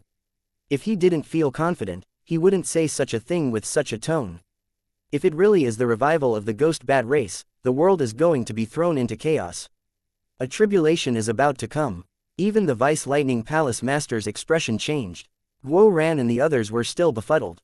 Having never heard of the ghost bat race, they didn't know why everyone was treating them so seriously. Is the ghost bat race really so amazing? Asked Bai Shaola. Bai Lishan solemnly said, describing them as amazing isn't accurate, terrifying is the appropriate term. If what Dean Long Chen states is true, the resurgence of the ghost bat race poses a genuine threat to all humans. While we can't be certain, we must brace ourselves for the worst-case scenario. Dispatch people to monitor them immediately. We need to eliminate them swiftly before they have a chance to grow. The atmosphere grew heavy after the matter of the ghost bat race was brought up. Everyone was silent for a moment before the Vice Lightning Palace Master continued, the matter of the ghost bat race can be set aside for now. We will handle it. Dean Long Chen, we have an even more crucial mission for you. Chapter 4389 World King Pill. The Dragonblood Legion then departed, leaving behind Bai Lishan, the Palace Master, and hundreds of eternal experts in the palace. Dean, I feel like Long Chen knows too much. This much pressure is not a good thing for him, remarked an eternal expert. Yes, they're practically children. That is the time when they should be carefree. Yet, whether it is Long Chen or the Dragonblood warriors, they all mature too fast. They all have a level of maturity and responsibility unbefitting of their age, sighed another eternal expert. The dean shook his head. There is no way around it. They grew up in the midst of hardship, so whether it was Long Chen or the Dragonblood warriors, they could only walk through the thorny path of cultivation themselves. Every step came with life and death hanging in the balance. In comparison, Shishi and Shaola are like children who haven't faced such hardships. That's the difference. If no one shelters the children with an umbrella, they must brave the rain themselves. If they can make it through, they survive. If not, they perish. That's just the cruelty of cultivation. When it came to Long Chen's experiences, Bai Lishan understood more than anyone present. Behind Long Chen's power lay an inconceivable amount of pain and torment. People only saw his radiance, not the mountains of hardships behind him. One of the experts said, that is why I am worried about Dean Long Chen. What if he cannot achieve the result we want? We're not lacking arrogant people, but their power often falls short of their arrogance. Dean Long Chen is undoubtedly powerful, but he's too mature. It seems he has transcended the age of arrogance. I don't know if our human race is grappling with a crisis of confidence. People's hearts are in disorder. If we fail to produce a hero, the human race will crumble. The various worlds are closely monitoring our High Firmament Academy, and even Lord Brahma is in hiding. The High Firmament Academy can remain silent no longer.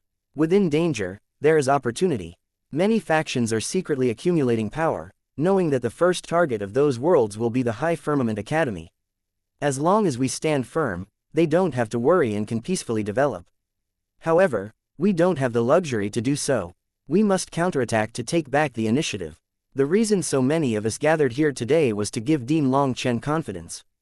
We don't want him worrying about the consequences right now as he has to run rampant. However, I really don't understand the look in his eyes when he left. I don't know if he will be able to fight freely, said the Vice Lightning Palace Master. All of you are worrying for nothing. Suddenly, the Palace Master spoke, and everyone turned to him. You all don't understand him. Long Chen actually doesn't like to use his head. He prefers to rely on simple force. It's only when his power falls short that he has to employ his intellect, analyzing the situation to achieve the maximum gain at the minimal cost. Long Chen has always been fighting against adversity, so he had no choice but to be meticulous, or he'd have long since died. Now, with our support, he is more clear-minded than anyone about what he needs to do. You're worrying that he won't cause enough trouble. I'm worried that he'll cause so much trouble that we won't be able to handle it. Those eternal experts looked at each other, and the entire palace fell silent. 3 days later, Long Chen was the first to come out of seclusion. Despite sustaining the most severe injuries, his wounds healed rapidly. The abundant life energy within the primal chaos space healed his injuries well. In his opinion, the reason he needed 3 days to recover was because of the saint's power lingering in his wounds. Had it not been for the red-haired man, the wounds inflicted by the eternal experts wouldn't have taken this long to heal. However, this realization also served as a warning for Long Chen. In the future, he couldn't afford to be careless when facing saints. A single misstep, and the consequences could be fatal. With Long Chen's power restored, his realm also advanced to the first heaven stage of the World King realm, a progress attributed to the consecutive intense battles that had triggered his instincts. It's too bad that I've been too busy to make medicinal pills. With their help, I could have reached the third heaven stage by now, maybe even the fourth heaven stage, grumbled Long Chen. Long Chen had consumed an unimaginable number of medicinal pills in his lifetime. Over time, Long Chen had formed a gradual resistance to the effects of medicinal pills, and the best way to trigger this effect now was the stimulation of a life-and-death battle. Unfortunately, he had missed this chance. Long Chen felt helpless about it himself. Refining pills didn't require him to pay attention as he could just let Huo Linger and the Earth Cauldron do it. However, doing so for a prolonged time would affect her condition, and Long Chen couldn't afford this during a big battle.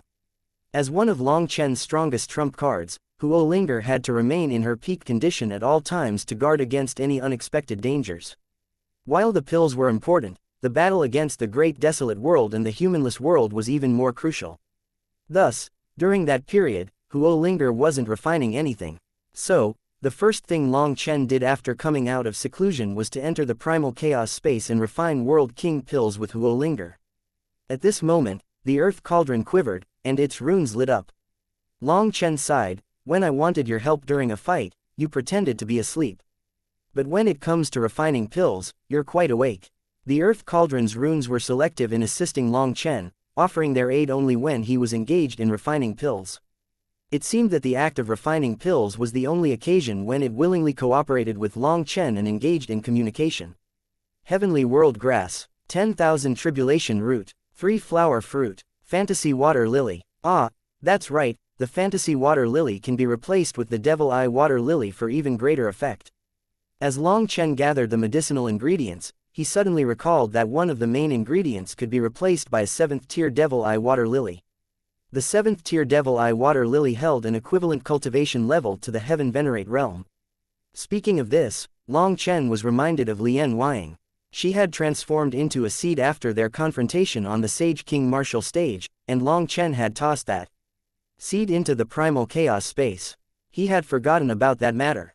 When Long Chen advanced to the World King realm, the primal chaos space instantly grew once more, causing the 3,000 Fusong trees and moon trees to move autonomously and claim their own territories.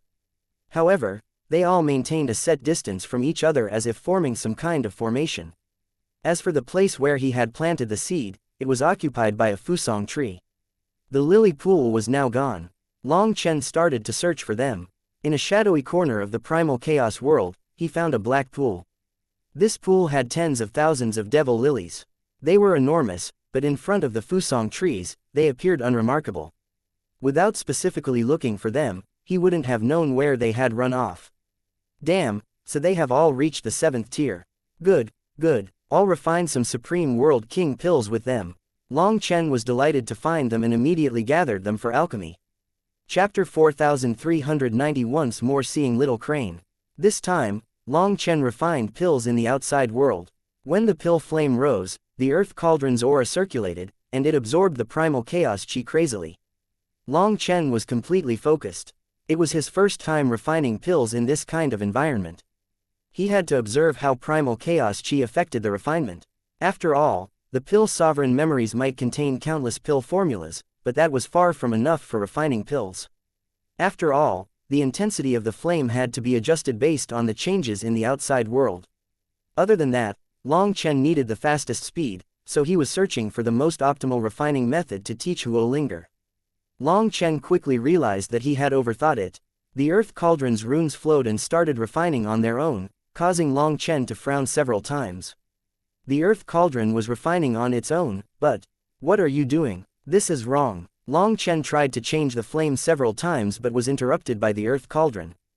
Big brother Long Chen, the earth cauldron wants us to refine the pills according to its own method, said Huo Linger suddenly. You can communicate with it. I can grasp some simple emotions. Fine then, Long Chen let it be. The earth cauldron refined the pill on its own, and he had no way to intervene. However, he knew that this refinement would likely end in failure. The earth cauldron quivered. After that, the lid opened, and 9 pills flew out. They were all middle-grade World King pills. For an ordinary alchemist, if they managed to refine 9 middle-grade pills on their first attempt with a new pill formula, they would definitely be overjoyed. However, this was unacceptable for Long Chen. How could he eat this kind of medicinal pills? Let alone middle-grade pills, even high-grade pills had almost no effect considering his resistance to medicinal pills. I told you that this wouldn't work. Long Chen finally voiced his discontent, but he shut his mouth halfway through. Quite a bit of rust now fell from the earth cauldron. Long Chen came to a sudden realization. The earth cauldron's goal was not to get him pills that he could consume, it was to help itself. Fine, I understand, you can keep going. Long Chen didn't force it. He had Huo Linger and the earth cauldron continue refining like this to help the earth cauldron recover. If the earth cauldron could recover a bit of its power, it would be able to help Long Chen immensely. Hence, he departed alone, leaving behind enough medicinal ingredients for them. In any case, the earth cauldron had his spiritual seal on it, so it could just find him later. There was even less that needed to be said about Huo Linger. As long as they were near each other, their souls were linked. The earth cauldron was absorbing a huge amount of primal chaos chi during its refinement. While the primal chaos space had an immense amount of primal chaos chi derived from the corpses and primal chaos spirit stones, these resources were limited. On the other hand, the primal chaos chi of heaven and earth was limitless and free. Naturally, Long Chen wouldn't waste the primal chaos chi within the primal chaos space. Long Chen then went to the main High Firmament Academy. The place he had just been in was actually the realm of the Battle God Palace, a secret world at the back of the academy. The Battle God Palace's location was a closely guarded secret of the High Firmament Academy, and only a select few within the academy were privy to this information. After all, the Battle God Palace was their secret weapon. Long Chen had to go through 2 transportation formations after leaving the world of the Battle God Palace to secretly return to the academy. When the elders guarding this place saw Long Chen, they jumped in shock, unable to believe their eyes. Clearly, the likes of them were not informed that Long Chen had returned to the Darklight Heaven. Greetings, Dean Long Chen. Those 4 elders hastily bowed to Long Chen after recovering from their shock. Elders, I just got back. It is a secret of the academy, so help me keep this secret, said Long Chen. Don't worry, we understand, said the 4 of them. Long Chen departed. After that, to make it more convenient to get around, he created a mask for himself. Created using the runes of his violet blood, this mask was capable of changing his form, rendering people incapable of discerning his true appearance or aura. Once he finished preparing, his kunpeng wings unfurled on his back, and he soared into the sky like a shooting star. Upon reaching a tranquil, dense forest, he slowed down. He looked around for a long time but didn't see what he was looking for. "Big brother Long Chen, are you looking for me?" At this moment, a melodic voice filled with delight echoed, and auspicious clouds filled the sky. A graceful crane glided toward Long Chen, radiating with rainbow light. In an instant, this serene forest became covered in auspicious light, akin to a wonderland. "Little crane, you're not sleeping." Long Chen was pleasantly surprised. He had only come to test his luck. For some reason, upon returning, he felt an urgent desire to see Little Crane. Perhaps in his heart, he already viewed her as his little sister. Come to think of it, he and Long Xiaoyu hadn't seen each other for a while, and Xiaoyu was a little girl just like Little Crane. In fact, Long Chen felt a wave of emotion swell within him now. He knew that after so many years had passed, his little sister had grown up. But in his memory, Long Xiaoyu was still that little girl. Little Crane flew over to Long Chen and transformed into a girl before throwing herself into his embrace, her large eyes full of delight. "Big brother Long Chen, you really are the best. I was dreaming of you coming back, and then I sensed your aura. The dream wasn't lying to me. You really did come to find me." Little Crane's black and white eyes seemed to be the purest, most beautiful gemstones in the world. Gazing into them seemed to cleanse a person's soul, causing them to forget all the pain and suffering in the world. "Your big brother has always been thinking of you.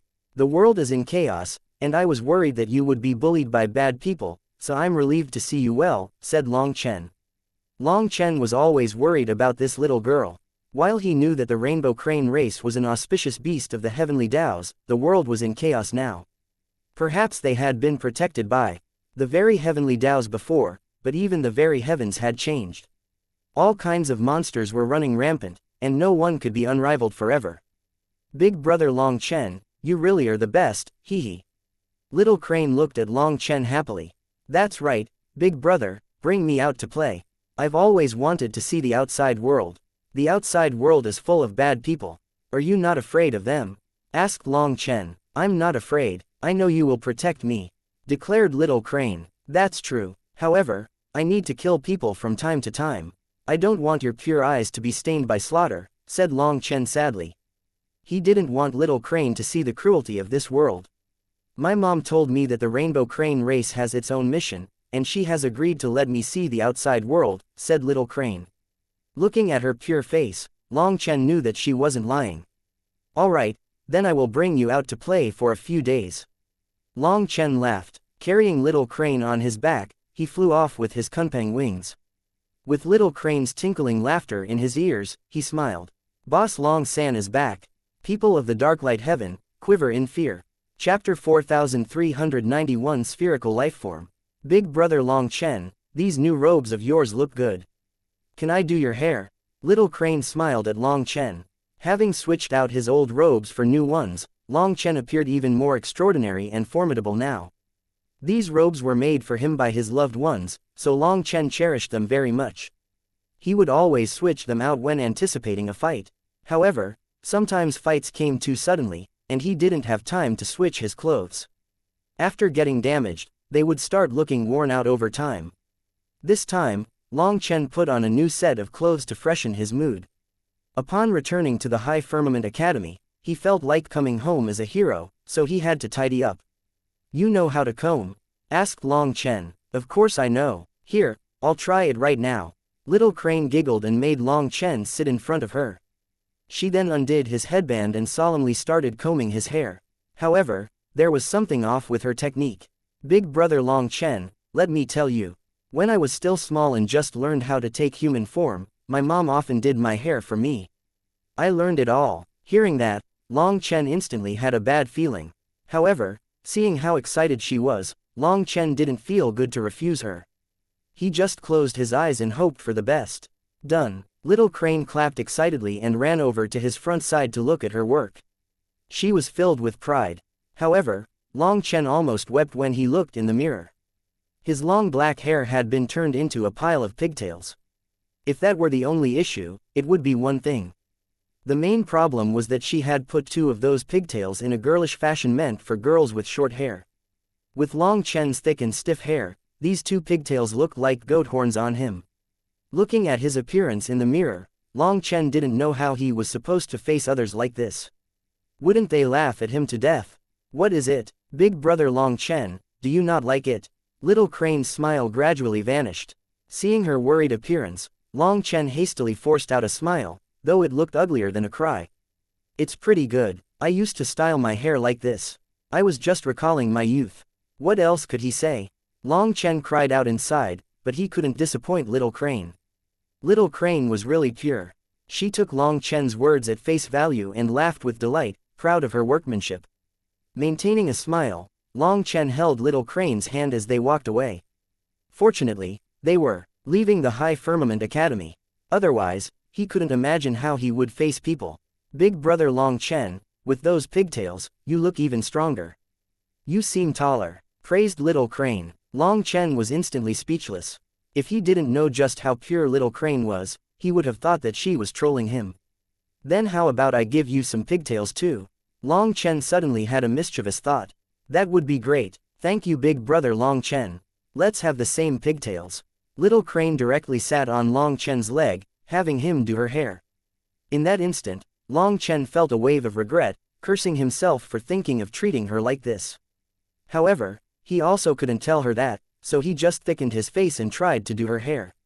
Sadly, his skill was even worse than Little Crane's. After a great deal of time and effort, he barely managed to finish a sloppy mess.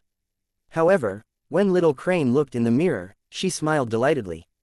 Seeing her smile, Long Chen suddenly realized that beautiful things were innately beautiful, and no matter what you did with them, it wouldn't change their beauty.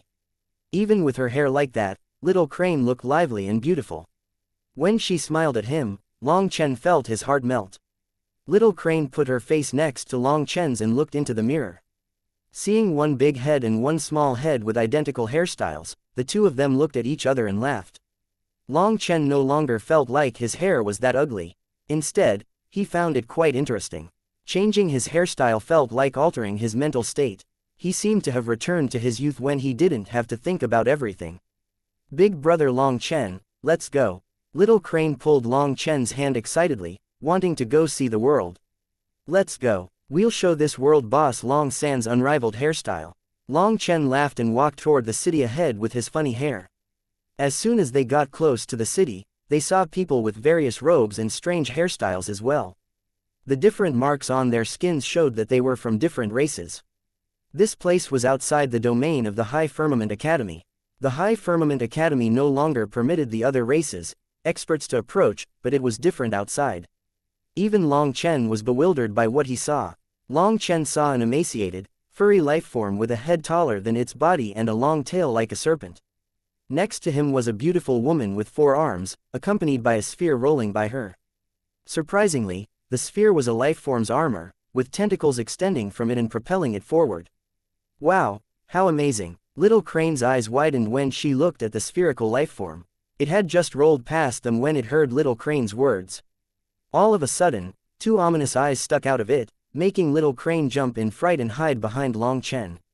She hadn't expected this seemingly cute sphere to actually have such frightening eyes. You inferior human race, shut your mouths. Just like your characters, they disgust me, barked that lifeform. Long Chen frowned. This ugly shit was actually so arrogant within the human race's territory. Publicly insulting the human race here. Just who gave it that courage? Come over here. Long Chen beckoned it over with his finger.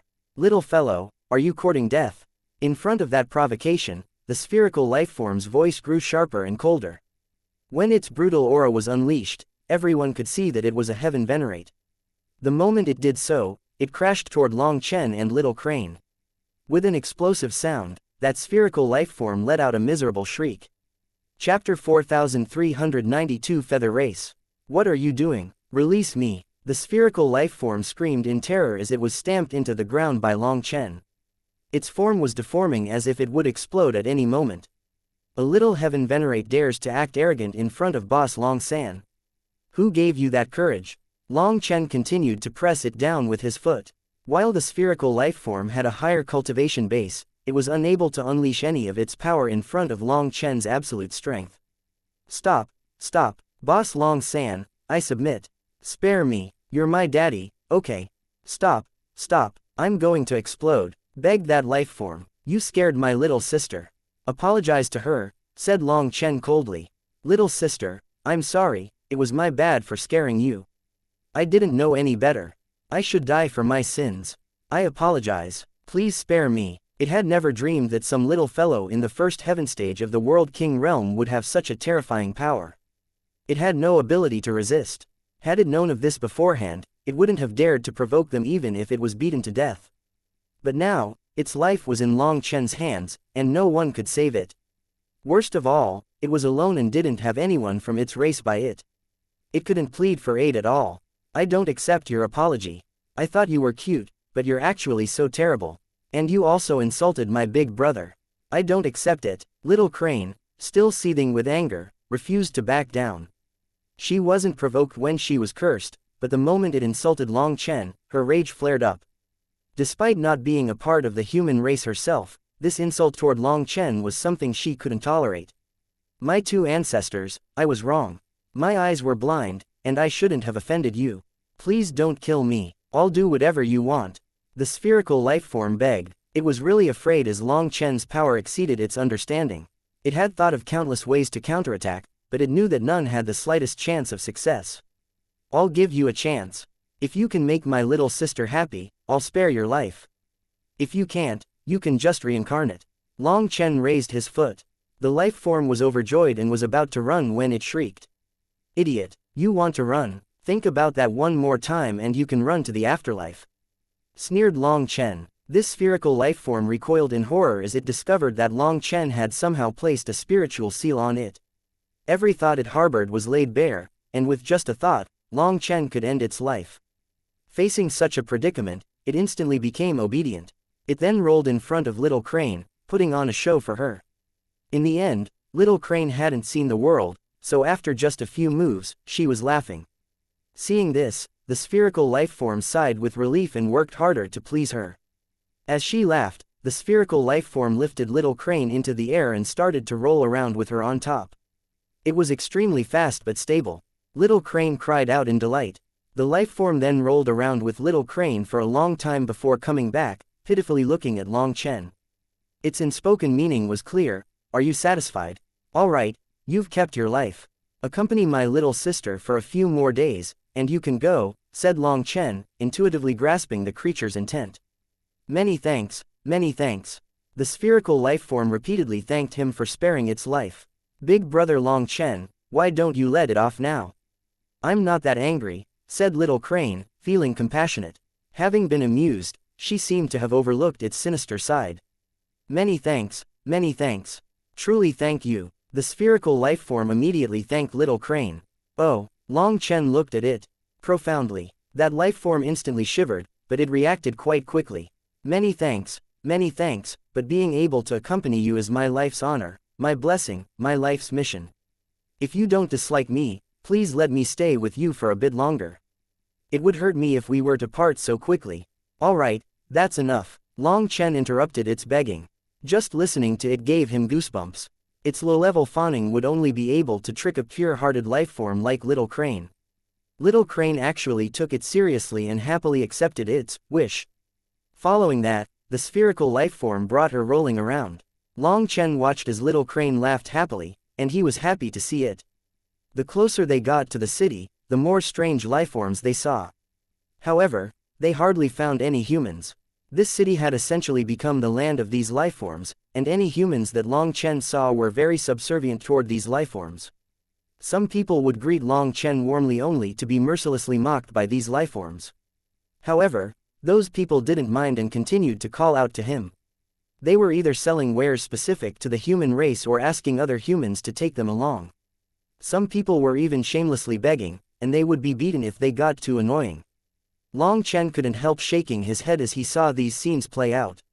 Although this city couldn't count as flourishing before, it still bordered the High Firmament Academy and could be considered a middle-tier ancient city. Hence, its history was quite deep. In his prior visits, Long Chen found this city bustling with activity, teeming with life. All kinds of wares could be found in the marketplace, and the city witnessed a continuous flow of experts coming and going. However, the city was now occupied by these foreign races, as if its master had changed. A feeling of loss then washed over Long Chen. This place felt foreign, and it was as if the world was changing rapidly around him. Little Crane was originally laughing and smiling, but when she saw the change in Long Chen's emotions, her smile vanished. She pulled his hand and softly asked, "Big brother Long Chen, what is it? Are you not happy?" "It's just that I haven't come out in a long time. I'm not used to it." Long Chen shook his head and took a deep breath, pushing away his complicated emotions. He then brought Little Crane into the center of the city. Reaching the main street, they saw more humans in stores along the street. The persistent hustle and bustle of people peddling their wares filled the air with a continuous hum. There were many experts of the other worlds here as well, seeming very interested in the human race's wares.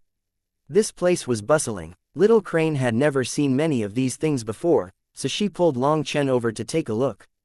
The moment that they entered the first store, a strong gust blew over them, accompanied by an enraged roar from within. "Damn humans! How dare you insult my esteemed feather race!" Following that, a figure flew out, smashing straight toward Long Chen and Little Crane, making her cry out in fright. Chapter 4393 Meddler. Little Crane cried out in fright and ran back. However, she wasn't really running, as that spherical lifeform was carrying her away to protect her. Initially, this spherical lifeform harbored intense resentment at the prospect of becoming someone else's housepet. However, it swiftly discerned that Little Crane possessed a peculiar aura, one that seemed to unravel a bottleneck it had been trapped in for countless years. Displaying a remarkable level of intelligence, the lifeform observed that whenever Little Crane experienced joy, she emitted a rainbow mist. Remarkably, this mist played a crucial role in loosening its long-standing bottleneck. In light of this discovery, the lifeform abandoned any aversion to its fate.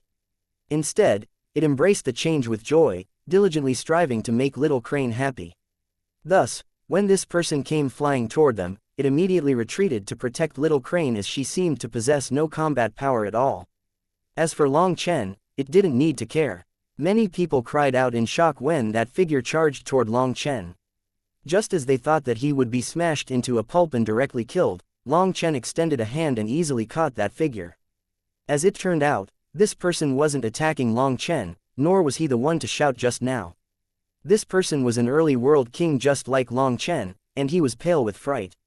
Inside the shop, there were several muscular experts with wings on their backs, and they had powerful blood qis.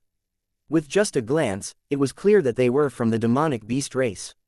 "Many thanks for saving my life." That person hastily thanked Long Chen for catching him. "Little fellow, are you trying to be meddlesome?" asked one of those experts of the feather race, glaring at Long Chen hostilely. Sorry, it was just a misunderstanding. Please calm down. This old man can compensate you. He's just a newcomer who doesn't know the rules and offended you, so please have mercy. Zhang Zhao, shouldn't you hurry over and apologize? If they didn't have mercy, you would already be dead. A half-step Eternal walked out from inside the shop, bobbing his head repeatedly in apology toward those feather race experts. In the past, the appearance of a half-step Eternal in the Darklight Heaven would have been a remarkable event. However, with the surge of primal chaos chi, numerous individuals seized the opportunity for advancement. Many hidden old experts capitalized on it, successfully reaching the half-step Eternal realm. Even in the Nirvana Overflow Heaven, half-step Eternals were not much. As for in the Darklight Heaven, with 18 world gates opened, experts at the half-step Eternal level had become as numerous as grains of sand. Therefore, this elder didn't dare to use his higher realm to suppress others, bowing toward those world kings of the feather race. He only turned toward that fellow in Long Chen's hand at the end, casting him an intentful glance. Clearly, this elder was trying to smooth things over and didn't wish to incur the wrath of these feather race experts. He knew that Zhang Zhao was resentful over this, but this elder hoped that he could swallow that resentment and let this matter end here. After all, there were many lifeforms that they could not provoke here. Seemingly inexperienced, Zhang Zhao didn't understand the elder's look. Hearing that the elder wanted him to apologize, he quivered with rage. They are the ones who are wrong. When do people ever eat medicinal pills before paying? They've eaten the pills but refused to pay, and they even said that our medicinal pills are fake. Now, They want us to apologize for it. Even if I have to die, I won't apologize to these animals. Feeling aggrieved, Zhang Zhao could not contain his emotions, causing an immediate shift in the old shopkeeper's expression. Referring to these lifeforms as animals was a grave offense. You dare to argue with me, you scoundrel. I'll teach you a lesson, scolded the elder. As he lunged toward Zhang Zhao, someone from the feather race intercepted the elder before he could reach his target. There's no need for you to teach him a lesson. I'll do it. The feather race expert's razor-sharp claw extended toward Zhang Zhao's throat, accompanied by a surge of potent blood qi and intense killing intent, leaving no doubt about his intention to kill. This expert was quite powerful, whereas Zhang Zhao was a mere shop assistant. Despite being in the same realm, Zhang Zhao had only attained this realm because he was born in the right generation. His inherent strength was extremely ordinary. However, just as the feather race expert's attack was about to land, he suddenly found himself unable to move. Just as everyone thought that Zhang Zhao was about to die, a hand caught the claw, dissipating its terrifying aura without a trace. Everyone was shocked as they looked at the black-robed youngster with the strange hairstyle behind Zhang Zhao. They hadn't expected this person to actually be a hidden expert. Brat, you are courting death. The feather expert shouted. He tried to pull his hand away, but he was unable to shake Long Chen. Long Chen simply tightened his grip, and a scream ripped through the air. The feather race expert's claw was forcibly torn off. The other experts of the feather race furiously shot forward. Master, there's no need to waste your power. Let me do it. The spherical lifeform actually took the initiative to attack. At that moment, the sound of bones breaking resonated through the air. Long Chen's movements were so swift that people couldn't even perceive them. The feather race experts who had been charging at him found their arms and legs ripped off, and a chorus of agonizing screams reverberated. It's over, everything's over. The old shopkeeper was as pale as paper. For this matter to occur in his shop, there was no way for him to escape any connection to it. Gather the wares and get ready to run. The old half-step Eternal directly sighed and prepared to leave. However, the other assistants were too terrified to move. Looking at the feather race's experts lying on the ground screaming in pain, they didn't know what to do. You're quite vicious. If you have the guts, try to kill us all. Otherwise, the feather race will chase you to the ends of the world and destroy your sect and family until no one remains. Declared the leader of this group through clenched teeth. Killing you would be boring. Let's go bigger. Go and gather your people. I will wait for you here, responded Long Chen lightly, not even displaying a hint of anger in the face of the threat. Perhaps one would get angry if a monkey cursed at them, but would anyone take an ant seriously? You dare to let us off? Asked one of them, his eyes brightening. Are you stupid? I was going to let you off just like that, but since you're so smart, I'll give you some encouragement. Following that, screams rang through the air as Long Chen tore off their wings, splattering the shop with blood. Go gather your people. I'll give you 2 hours. If you don't return in time, don't blame me for not giving you the chance to get your revenge. Scram. Long Chen kicked them out, leaving those experts filled with rage. Losing their wings was like crippling their cultivation bases, an absolute disgrace. Fueled by this disgrace, they hastily fled. As they departed, numerous shops on the street shuttered their doors, and the entire city descended into a state of fear. Damn humans, how dare you bully my feather race? Long Chen had just walked out of the shop when more experts came charging over. A figure shot toward him like a shooting star. Chapter 4394. Your teeth aren't bad. It's a double Supreme World King. A startled cry rang out. Based on that person's aura, they could tell how strong he was. The previous feather race experts were no more than ordinary Supremes, and this person was much stronger. Furthermore, he was extremely confident.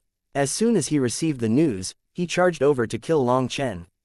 Just as people thought that there would be an immense battle, all they heard was a single scream. The feather race expert's hands and feet were brutally torn off. Subsequently, blood sprayed through the air as his wings met the same fate. Long Chen then delivered a forceful kick, sending him sprawling away. In an instant, it seemed the scene had shifted dramatically. People only saw Long Chen gripping a pair of bloodied wings as he declared, "Scram! Bring forth your race's strongest expert." Flames erupted from his hands, and he incinerated those wings. How vicious! People were shocked. Those wings not only symbolized the feather race's status but also contained the essence of their life's cultivation. By tearing off and destroying these wings, Long Chen had effectively crippled this double supreme, inflicting significant harm and humiliation upon him. The double supreme seethed with pain and sorrow, grappling with an unprecedented sense of disgrace. He flew off, leaving the scene in a hasty departure. Little Crane, are you scared? Long Chen then turned to Little Crane, softening his voice.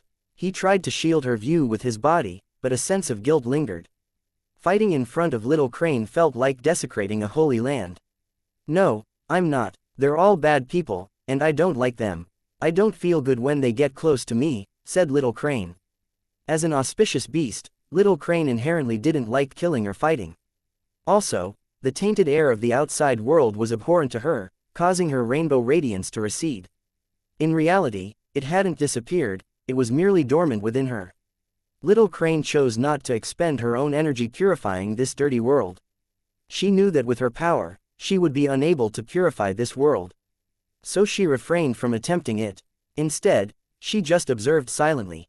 Long Chen looked into her pure white and black eyes and solemnly asked, "Do you want to go now? We've played quite a bit today." Long Chen truly did feel bad staining her eyes with bloodshed. He felt like an absolute sinner doing so. No, Mom told me I have to see more of the world. I have to learn what is right and wrong, good and evil. She also said I have to use my own eyes to judge whether this world is beautiful or ugly," said Little Crane hastily. Hearing that, Long Chen was moved. These words were definitely not something that Little Crane could come up with on her own. Did her parents really want her to see this? However, looking at her pure face, Long Chen hoped that she would only see beautiful things. "Big brother Long Chen, please don't make me go. I'll be obedient, I'll listen to you." Little Crane pulled on Long Chen's hand, looking very pitiful. She actually thought that she had done something wrong to make Long Chen angry. That appearance of hers was truly heartbreaking. Long Chen then hugged her, lightly kissing her forehead. "How could I make you go? As long as you don't want to leave me, I will always stay with you. Big brother really is the best." Little Crane hugged Long Chen tightly and kissed Long Chen's face, making him laugh. "Even with death approaching, you still don't realize it. How foolish. Hand over that girl. You're going to die anyway, so don't implicate her." A group of people approached, 7 in total, with the leader possessing a long tail and a body covered in scales. These individuals emanated potent blood chi and devil chi, indicating their affiliation with the devil beast race. The devil beast race was normally classified as a low-tier life form within the 9 heavens, as even heaven venerates of their race were unable to take human form. However, that didn't truly mean that all of them were low-tier. When the world gates opened, powerful devil beasts walked through the 9 heavens, dispelling the notion that the devil beast race was inherently inferior. They just hadn't encountered any devil beasts with pure blood. Just like the demonic beast race, pure-blooded devil beasts possessed terrifying power and their own powerful inheritances. Moreover, they were inherently explosive, readily unleashing their full strength over the slightest provocation. Thus, people did not wish to antagonize them. A triple supreme. A startled cry rang out. Everyone here recognized the leader of this group, a powerful triple supreme. It was no wonder he dared to provoke Long Chen. As a matter of fact, this triple supreme was far stronger than the human race's triple supremes, as he had grown up in places abundant with primal chaos chi. In terms of cultivation, he had a huge head start over them. When this triple supreme appeared, a powerful pressure crashed down, suffocating many experts to the point of not being able to do anything. "You're the one who's going to die. My big brother Long Chen will never die." Little Crane was displeased to hear them saying that Long Chen would die, so she made a face at them. On the other hand, hearing her words, Long Chen laughed. This little girl really was adorable. Seeing her, the triple supreme smiled sinisterly. "Little girl, I might not know who you are, but I know that eating you will be greatly beneficial to me." He stuck out 2 rows of sharp teeth resembling those of a saw, radiating a terrifying aura. That sinister appearance scared Little Crane into hiding behind Long Chen again. "These teeth aren't bad," Long Chen remarked, studying the formidable dentition and nodding in approval. This triple supreme didn't know what Long Chen meant by this. Thinking that Long Chen was scared of him and trying to suck up to him, he let out a disdainful smile. He then waved his hand at his subordinates, indicating for them to attack. His subordinates were all powerful double supremes. As they launched their attacks, blood-colored crocodiles materialized in their manifestations. Aware of Long Chen's toughness, they directly summoned their manifestations. Furthermore, they attacked at the same time, leaving Long Chen with no chance to counterattack. Their objective was clear: to eliminate Long Chen swiftly and seize Little Crane before the Feather Race's reinforcements arrived. Extending a hand, Long Chen summoned a 7-color shield in front of him. Their attacks shattered on contact with the shield. Furthermore, the 6 of them suddenly exploded without having the chance to grunt. The Triple Supreme's expression changed, and he suddenly turned and fled. However, Long Chen grabbed his tail and swung him through the air. "I already told you, your teeth aren't bad." The Triple Supreme was smashed into the ground by Long Chen. Chapter 4395 Army of the Feather Race. Long Chen caught the Triple Supreme of the Devil Beast race and slammed him into the ground. A lightning platform appeared just before he landed, protecting the ground. Upon impact, he lost his ability to retain human form and transformed into a 3-meter blood-colored crocodile. This one blow caused all of his scales to shatter, and he passed out. The crowd was dumbfounded. A Triple Supreme was still nothing in front of this black-robed man. Long Chen intentionally looked at Little Crane. Seeing that she was fine and seemingly excited, Long Chen was at ease. He retrieved a pair of pliers and pried open the crocodile's mouth. Afterward, he seized a tooth and yanked it out, causing the unconscious crocodile to miserably shriek. "Shut up," Long Chen admonished, delivering a direct smack to the crocodile's head, causing it to once again lose consciousness. Long Chen was very efficient with his pliers and quickly pulled out 72 teeth. The crocodile was twitching in pain, but unable to make any sound. To everyone's surprise, while the crocodile itself appeared sinister and ugly, his teeth were like triangular jewels. Runes and light flowed within them. Long Chen then took out a needle and a string and poked holes into these teeth. Each tooth was about the size of a fingernail, and he quickly linked them together into a necklace. "Wow, so pretty," Little Crane cried out excitedly upon seeing that necklace. "Little Crane, this was made of his teeth. Aren't you afraid?" asked Long Chen with a smile. "I'm not afraid. Who knows how many people he will harm with these teeth? But if I keep them, he can't bite anyone. But big brother Long Chen, are you really going to give this beautiful necklace to me?" Seeing that she felt no taboo over this, Long Chen laughed and hung the necklace around her neck. A faint divine light emanated from the extracted tooth, casting a gentle glow upon Little Crane's enchanting face. Like a little fairy from a wonderland, her long eyelashes fluttered, and her black and white eyes sparkled with delight and excitement. "Little Crane, you really are beautiful. When you grow up, you'll definitely be even more beautiful." Long Chen looked at her pamperingly. "When I grow up, I'll marry big brother Long Chen." Little Crane giggled. Long Chen chuckled along. Considering Little Crane's long lifespan, by the time she grew up, he would likely be long gone. Nevertheless, the innocence in a child's words bore no harm. Perhaps she didn't even grasp the concept of marriage. Seeing Long Chen and Little Crane talking and laughing while standing beside that Triple Supreme, all the experts here felt a chill. When did the human race give rise to such a terrifyingly domineering existence? He had torn apart the limbs and wings of the Feather Race's experts and had left a Triple Supreme of the Devil Beast race half-beaten, even extracting his teeth for a necklace. He was definitely a vicious character. Before this, numerous experts of the other races had been feeling uncomfortable to see Long Chen act so arrogant. However, when that Triple Supreme was beaten, their expressions transformed into shock. Any inclination they had to join in was instantly crushed. Just then, the world started to rumble, and terrifying pressure surged. Countless figures could be seen flying over. It's the Feather Race's experts. Heavens, there are so many Triple Supremes. Not just that, there are half-step Eternals. No, that's a true Eternal. When everyone saw those figures, whether it was the human race or the other races, they were all shocked. The Feather Race had brought an army of tens of thousands of experts, with the majority being elite world kings. There were over 10 Triple Supremes amongst them, accompanied by dozens of half-step Eternals and one elder with eternal chi swirling around him. He was a true Eternal. The Feather Race's power really is terrifying. They could gather this many experts at once. No wonder the other races don't wish to provoke them. The Feather Race was infamous for their tyranny and unreasonableness. While each of them was individually powerful, the primary source of people's fear lay in their sheer numbers. With their people scattered everywhere, a single call could mobilize an army of tens of thousands. When they arrived, the experts in the city instantly fled, leaving this ancient city empty.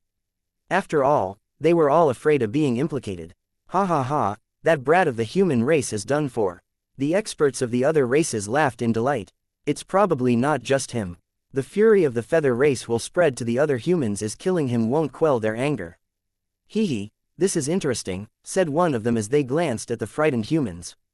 Some human experts had a bad feeling and stealthily slipped away, only to find themselves surrounded by other experts of other races. Just watch, your people provoked this calamity, so you'll need to accept the consequences, sneered those experts. The human experts were both shocked and infuriated. Was this an execution of the human race? Yet, surrounded by many experts from other races, they didn't dare to resist. Are you afraid? Whispered Long Chen to Little Crane. Little Crane was clearly a bit nervous, but she firmly said, a bit, but I know Big Brother Long Chen will protect me. You'll scare away those bad people. What if I kill them? Will you no longer like me? Probed Long Chen. Of course not. I know Big Brother Long Chen only kills bad people. Killing them will prevent the good people from being harmed, replied Little Crane. Hearing her response, Long Chen was startled.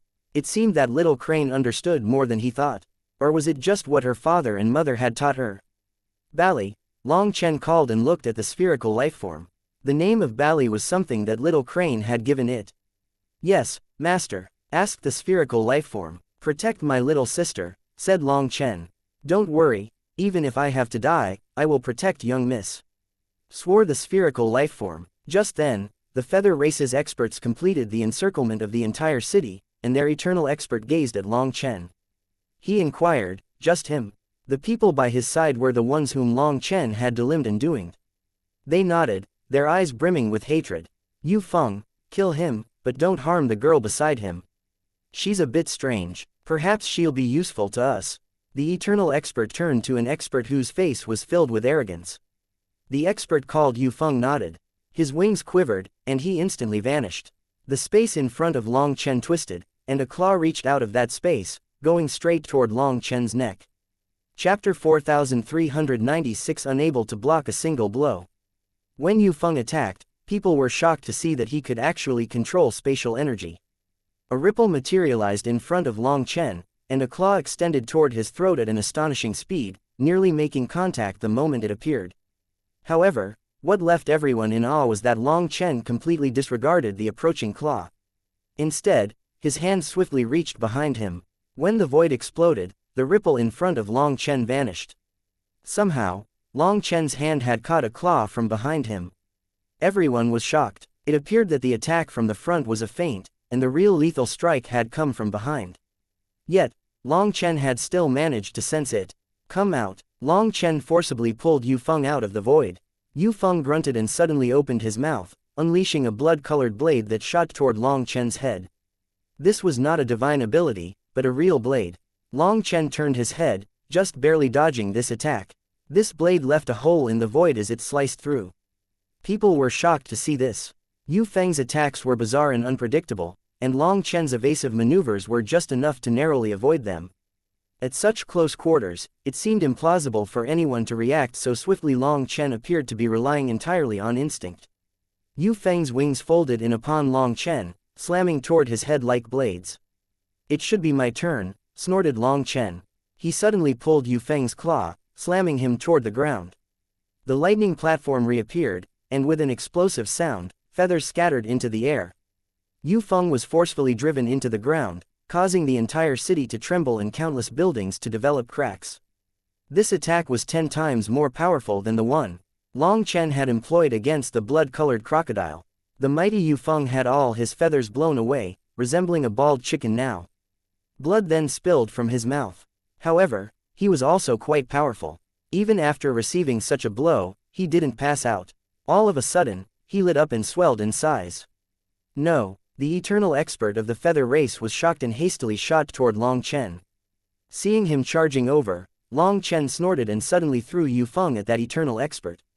Just as the eternal expert was about to catch Yu Feng, the latter exploded, and his terrifying blood chi crushed the void. People were dumbfounded. Yu Feng was actually so proud that he chose to self-detonate after losing to Long Chen, trying to drag Long Chen down with him. However, he had been thinking too naively. The detonation not only inflicted no harm on Long Chen but left the Eternal Expert bloody instead.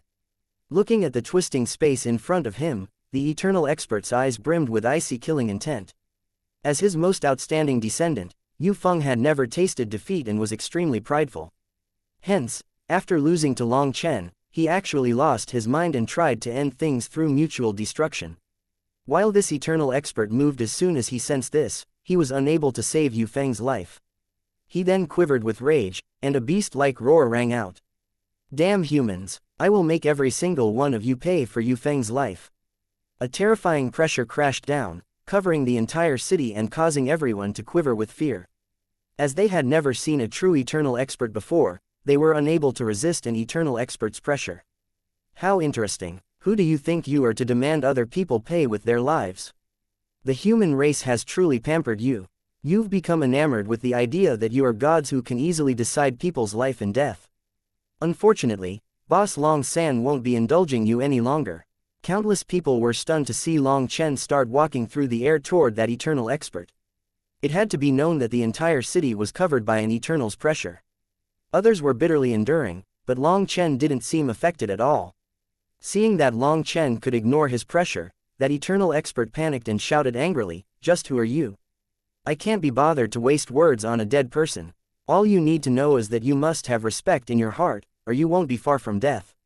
Long Chen sneered disdainfully and continued to walk toward the Eternal Expert. The closer he got, the more the Eternal Expert's heart shook. He gradually came to realize that even his soul was shaking. It felt as though the approaching figure was a harbinger of death. "Human, who do you think you are?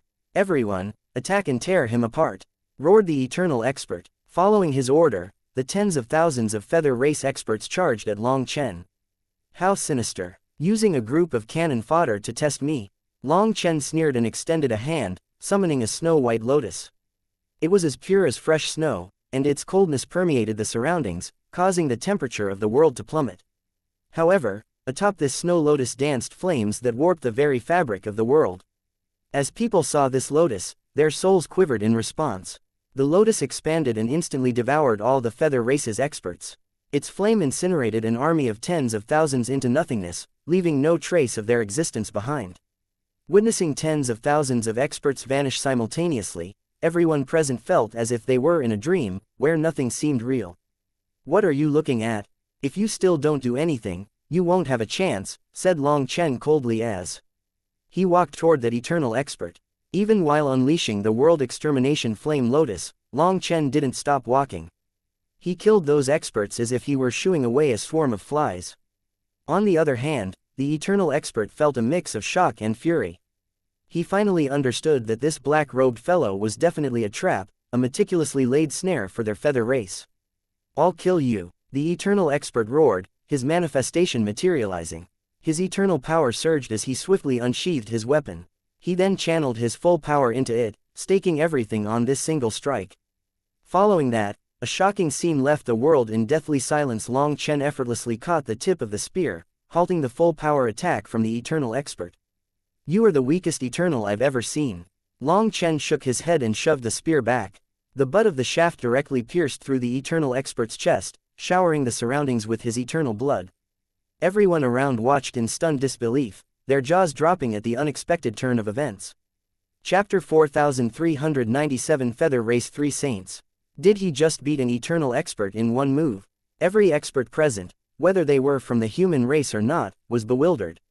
After all, that was a genuine Eternal Expert, yet he couldn't even withstand a single attack from Long Chen. When they looked at Long Chen, they were filled with shock. While they were astonished, in reality, Long Chen was equally taken aback. He could sense just how weak this person was. At first, he had even thought this expert was intentionally pretending to be the pig to eat the tiger. It was only when Long Chen launched his attack that he realized this person wasn't acting like a pig, he truly was a pig. While the aura of an Eternal Expert lingered in the air, it was superficial and unable to solidify. According to Long Chen's assessment, this person had reached the Eternal Realm using some special trick and not his inherent abilities. Despite being an Eternal Expert, in terms of true combat strength, he would perhaps be on the same level as the Great Desolate World and the humanless world's half-step Eternals. In fact, some of those half-step Eternals could be slightly stronger than him. This person was nothing more than a paper tiger, looking frightening but was exposed the moment he fought. It was no wonder he kept on releasing his aura to intimidate Long Chen. If it were someone else, they would have been deceived. However, Long Chen remained unaffected. Even a bona fide eternal expert was nothing in his eyes. Don't kill me.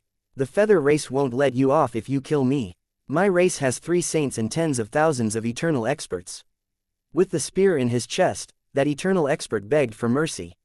Then, sensing the power in the spear remained contained rather than erupting, he felt a trace of hope.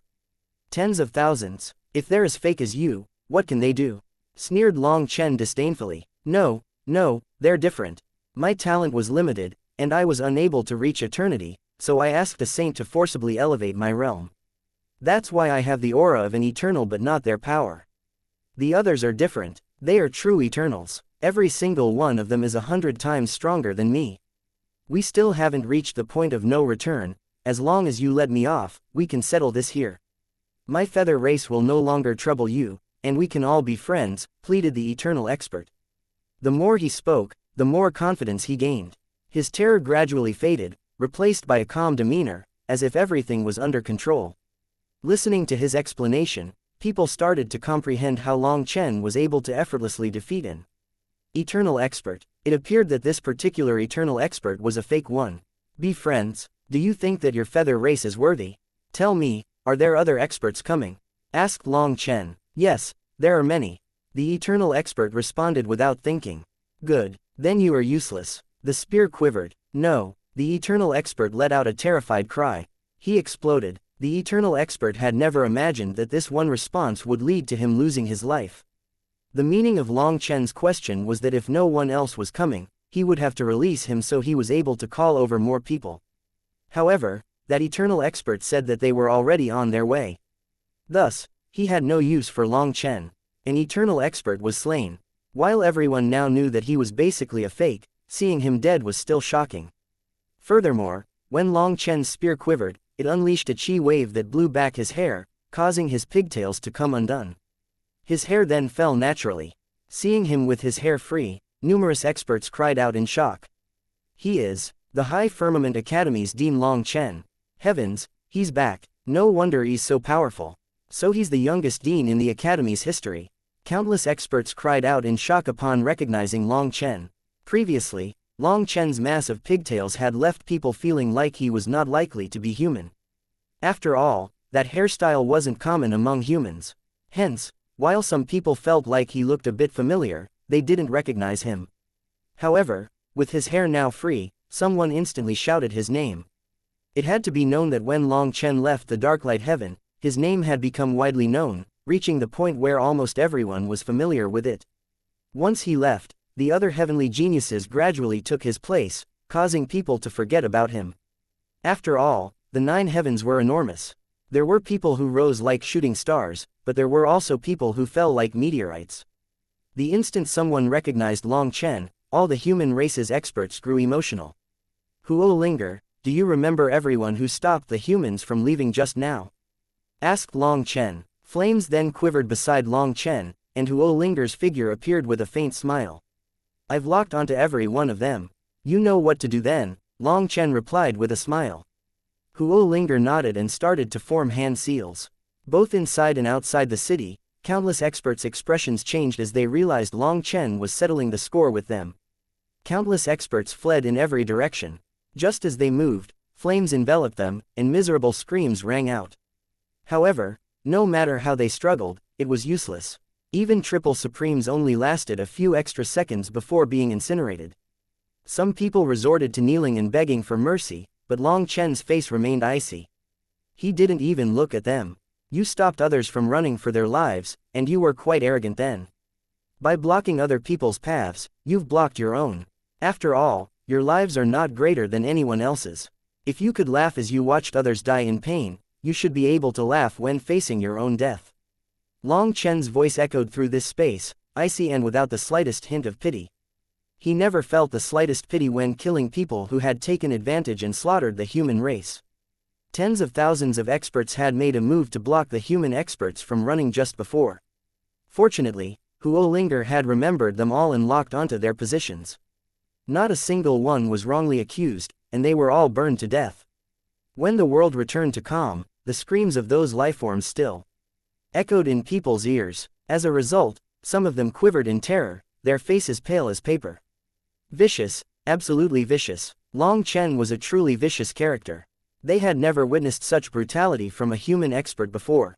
After killing those people, Long Chen simply stood in the air. He then waited 2 hours before finally cursing, "That old bastard tricked me. No one's coming. What a waste of time." Long Chen walked over to Little Crane's side and grabbed her hand. Bally hastily followed behind them. After entering the transportation formation, the three of them vanished just like that. Chapter 4398 Curious Little Crane. Long Chen's group of 3 left through the transportation formation. However, even after their departure, the people within and outside the city didn't dare to move. The experts from other races, in particular, were drenched in sweat, with some emitting unpleasant odors. Something beyond sweat had been unleashed. On the contrary, the human race's experts were brimming with excitement. This place was right next to the High Firmament Academy, so the experts of the other races didn't dare to be too aggressive here. Despite this, they frequently bullied the humans in this area. However, Long Chen had just come and killed many of those experts ruthlessly. Was that also the attitude of the High Firmament Academy? If that was the case, then the Darklight Heaven was about to be flipped on its head. Long Chen's return could signify something big. The experts of the other races eventually recovered from their shock and slipped away. Some of them were so apprehensive that they refrained from using transportation formations, fearing they might end up in the same place as Long Chen. Dean Long Chen is back, so the Darklight Heaven is about to change. The human experts laughed delightedly. How much longer could the other races maintain their arrogance? Although Long Chen had been away from the Darklight Heaven for several years now, and countless heavenly geniuses had risen in the Darklight Heaven, those heavenly geniuses were lacking a great deal compared to Long Chen. When Long Chen rose, the heavenly geniuses of his generation became mere fireflies, envious of the moon's brilliance. His radiance completely overshadowed theirs. As for the experts from other races, they promptly delved into Long Chen's background and swiftly reported this development to their seniors. The transportation formation lit up, and Long Chen walked out while holding Little Crane's hand. Bally was walking behind them. This place was Silver Moon City, an extremely famous city within the Darklight Heaven. It was also where the 9 Prefecture Convention had been held last time. During the end of the 9 Prefecture Convention, chaos ensued, resulting in the death of the city lord. Since then, Silver Moon City had changed hands multiple times. When the gates to other worlds opened, those other races viewed this place as a chunk of fatty meat. Presently, eternal experts from various worlds were stationed within Silver Moon City. Numerous factions had established their territories inside, leading to an environment of extreme chaos as these factions vied over territory and power. Since Long Chen's last visit, Silver Moon City had expanded by 100 times its original size, transforming into a major hub. Experts of the various worlds had occupied some territories inside, engaging in trades using unique goods from their respective worlds to acquire what they needed. However, there was a lack of universal currency for these exchanges, and it was all too easy for accidents to occur while trading. The human race's currency was ordinary spirit stones, but now, they also incorporated primal chaos spirit stones. Occasionally, medicinal pills were also used as a form of currency. However, the experts from other worlds had no use for spirit stones or medicinal pills. Their needs were exceptionally peculiar. As a result, it was hard to trade well here. Sometimes, people would feel like they had lost out the moment they finished a trade and would immediately attack the other side. In some cases, lifeforms would directly seize desired items if a trade went awry. In essence, Silver Moon City was far from peaceful. Possessing treasures without sufficient strength was equivalent to inviting danger. Master, you have to be careful. This place is dangerous and has many experts. As a human, you might be targeted, warned Bally.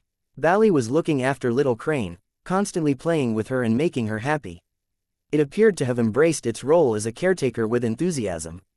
Target me, good, I won't have to feel bad then, said Long Chen. There are lots of bad people here. A lot more than in the last city. Little Crane frowned as she surveyed Silver Moon City. As an auspicious beast, she felt the atmosphere was thick with smoke and dust, making her uncomfortable. Big brother Long Chen, my mom told me that this world has 3 kinds of people, said Little Crane suddenly. Long Chen was startled. It seemed that Little Crane wanted to impart a lesson. Hence, he smiled and squatted down to meet her eyes at the same level. What 3 kinds of people? Let me learn a bit. My mom said that these 3 are good people, bad people, and people who are a mix of good and bad, said Little Crane seriously. That makes sense. Long Chen nodded. Good people and bad people are 1 in a million, while people who are a mix of good and bad are the absolute majority. Good people and bad people's characters are set in stone, and no matter what happens, a good person will never become a bad person, and a bad person will never become a good person. Even if a good person is harmed countless times, they will still harbor goodness in their heart. Conversely, a bad person, even if treated well by everyone, will be unable to change the badness in their bones, explained Little Crane. Hearing this, Long Chen quivered. What was going on? Was this a message Little Crane's mother was conveying to him through Little Crane? It had to be known that these words certainly didn't originate from Little Crane herself. They carried a deeper, more profound meaning, so Long Chen listened attentively, disregarding the presence of those around him. Little Crane continued, the people who are a mix of good and bad are easily influenced. If they're with good people, they'll become good. If they're with bad people, they'll become bad. But my mom said that the influence of good people cannot compare to the influence of bad people. You might need to be good to someone 10 times to convert them into a good person, but if you are bad to someone once, it will plant a seed in their heart, and that seed will affect them for the rest of their life. I asked my mom if our rainbow crane race is good or bad, but mom said that our race is neither good nor bad. Our mission is to pass auspicious signs to people who can change the world.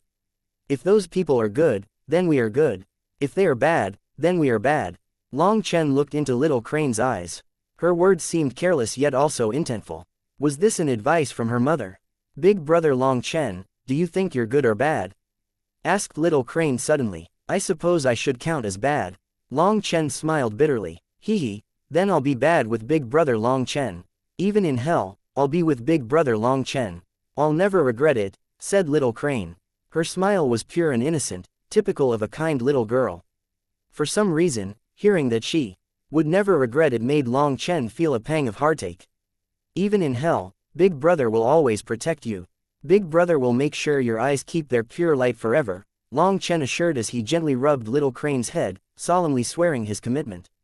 Little Crane giggled. She was about to reply when a gust of wind blew by, accompanied by an angry shout. Humans, get out of the way. Chapter 4399 The Overture of Slaughter. Long Chen and Little Crane had gone to the side to talk, not impeding people from using the transportation formation. However, it seemed that this stranger found them displeasing and wanted to stir trouble, casually sending a kick their way. Enraged at being interrupted while conversing with Little Crane, Long Chen retaliated. Without even turning around, he caught that person's leg and delivered a powerful kick to their crotch. In an instant, blood spattered, and the person screamed in agony as their leg was forcibly torn off. Are you afraid? Asked Long Chen softly to Little Crane. I'm not afraid. I know that Big brother Long Chen will protect me, declared Little Crane. Do you feel that he is pitiable? Asked Long Chen. No, they are all bad people, having an evil and brutal air around them.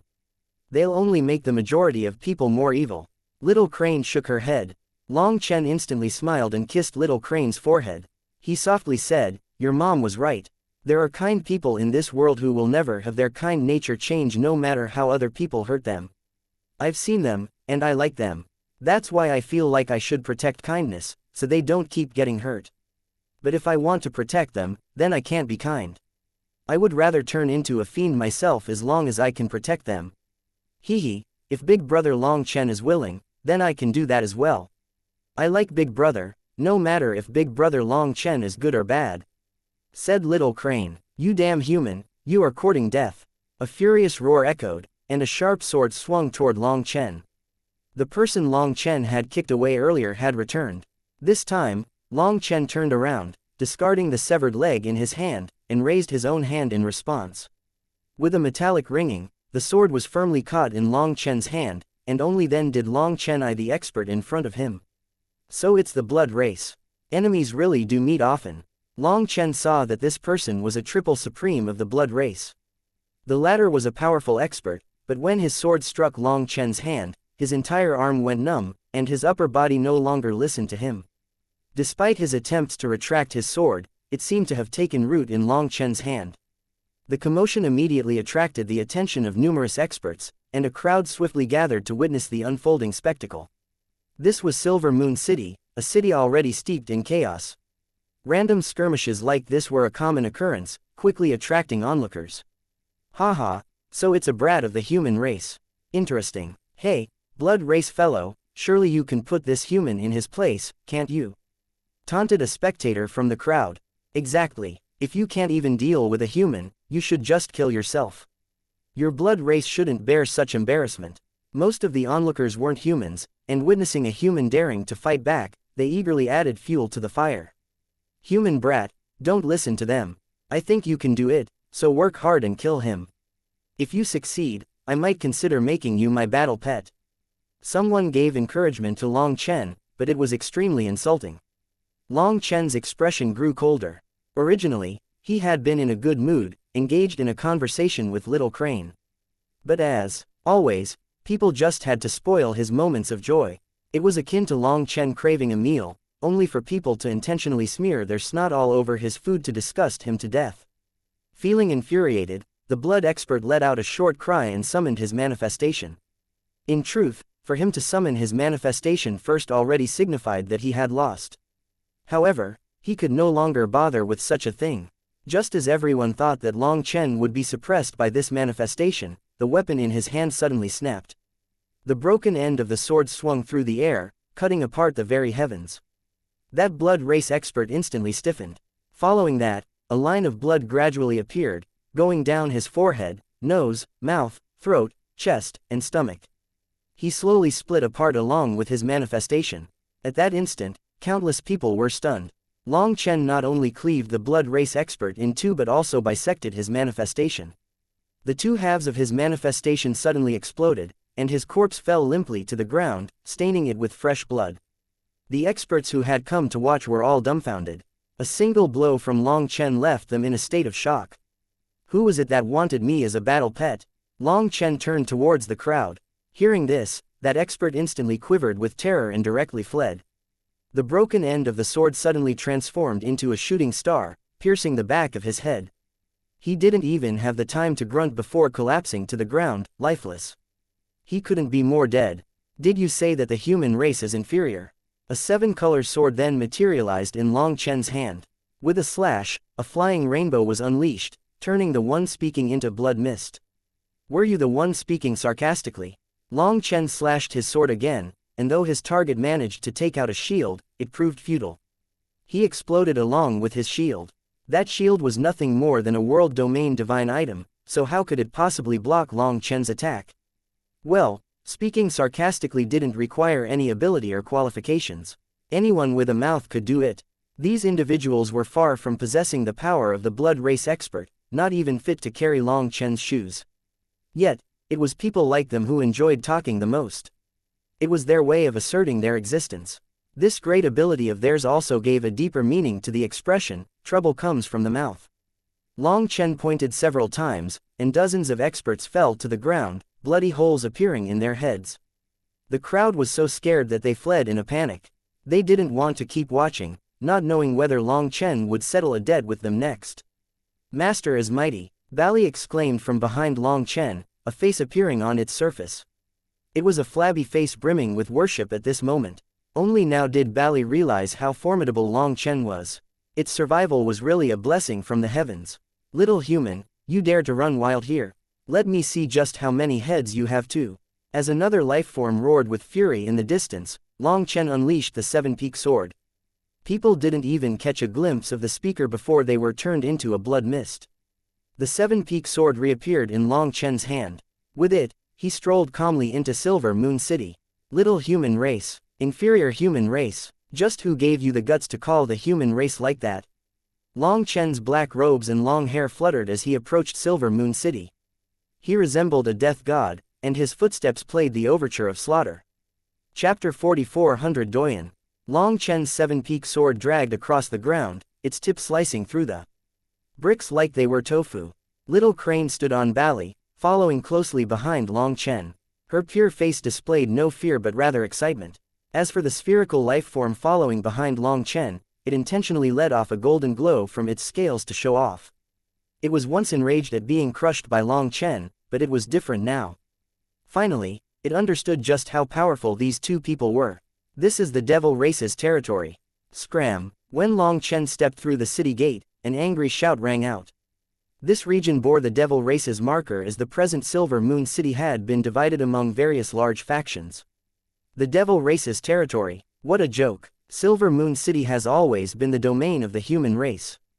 Since when did it become your devil race's territory? Sneered Long Chen. You will die if you get any closer. An expert gave him another warning. However, Long Chen ignored it and continued walking forward. The next moment, devil chi erupted, and a devil sword slashed toward Long Chen. In response, Long Chen's seven-peaked sword swung through the air, blasting the attacker apart. Not only was that expert slain, but the force of the attack continued toward the region behind him.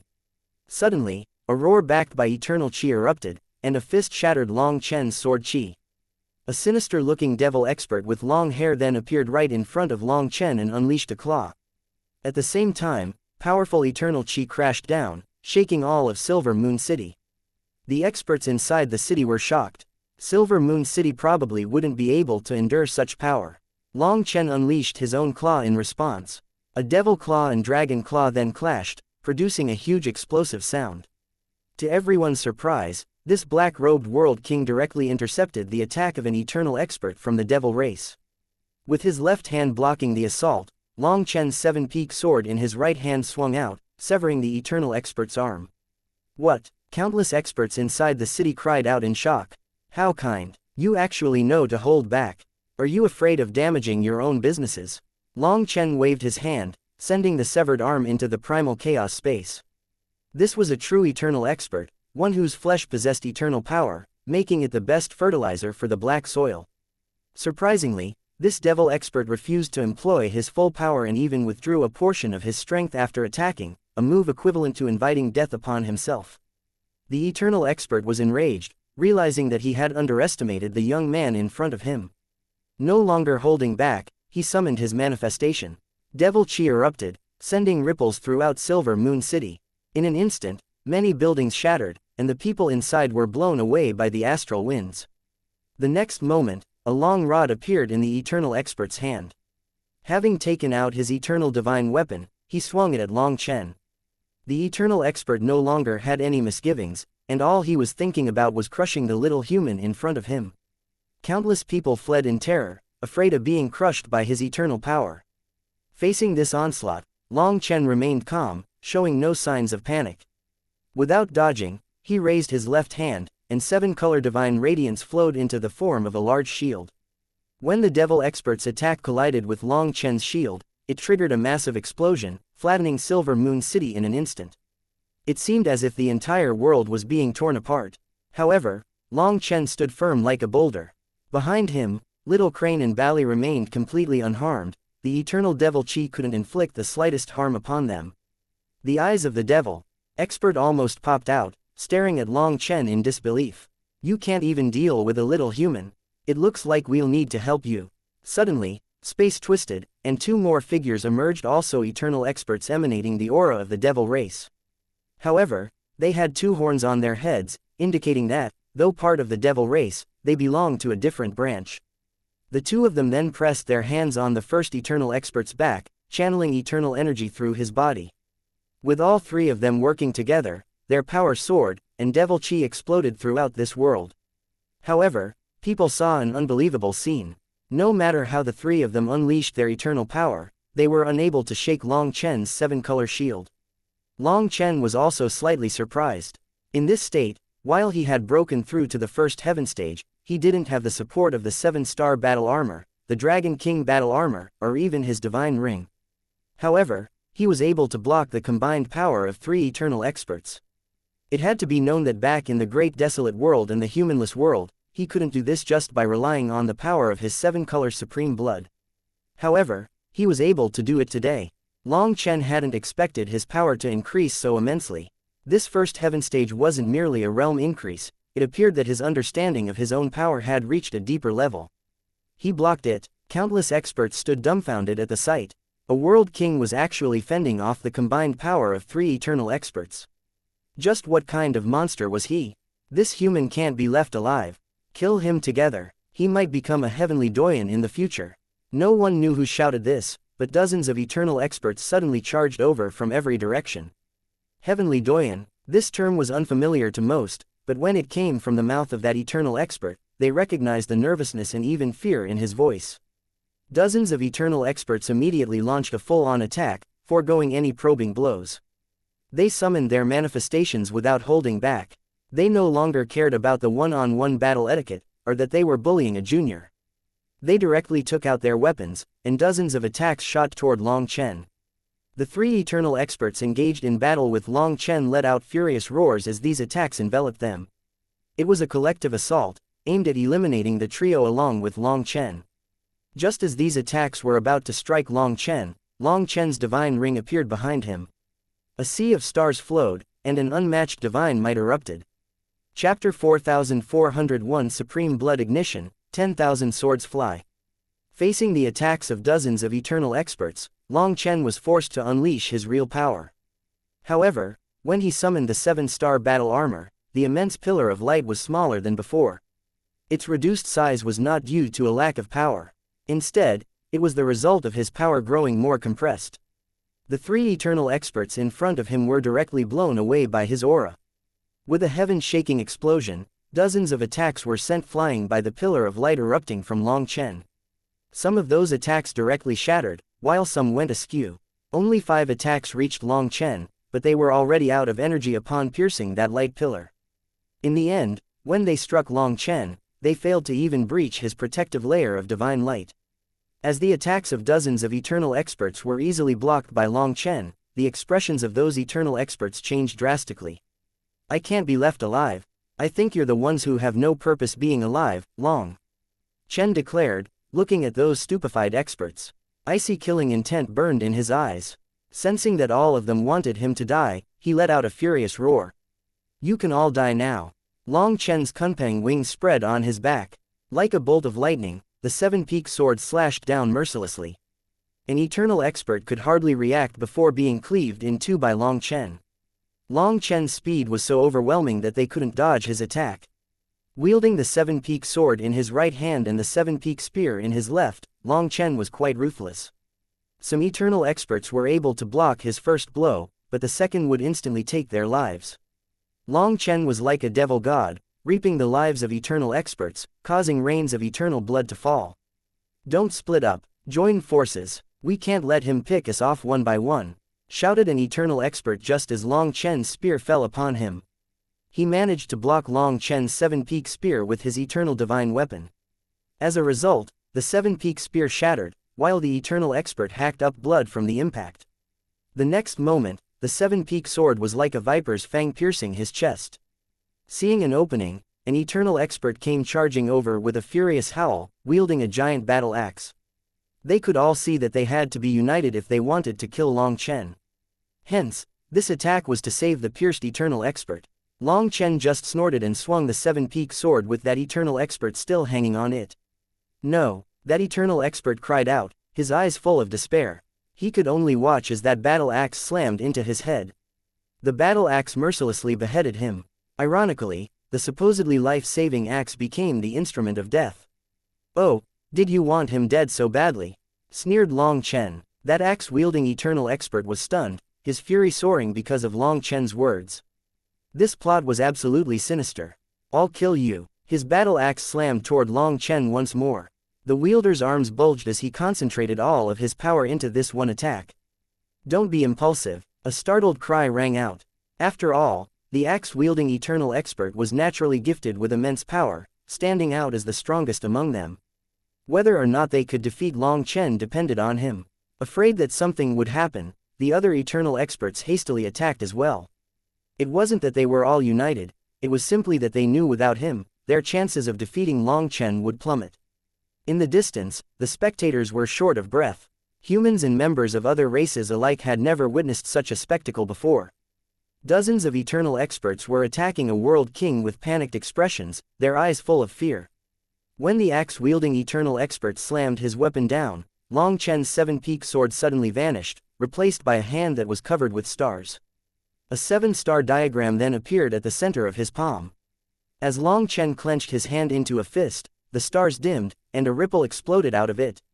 The eternal expert's battle axe slammed into Long Chen's fist at this moment. Onlookers were utterly stunned as they witnessed Long Chen forsake the seven-peaked sword and seven-peaked spear, instead using his fist to block the attack. To their surprise, the giant eternal divine axe exploded in front of them. With it destroyed, the fist continued to strike its wielder's head, crushing it. In an instant, the other eternal experts charging toward Long Chen came to a stop, sucking in a cold gasp of air. They had been planning on attacking Long Chen with that expert. However, this scene made them instantly turn tail and run.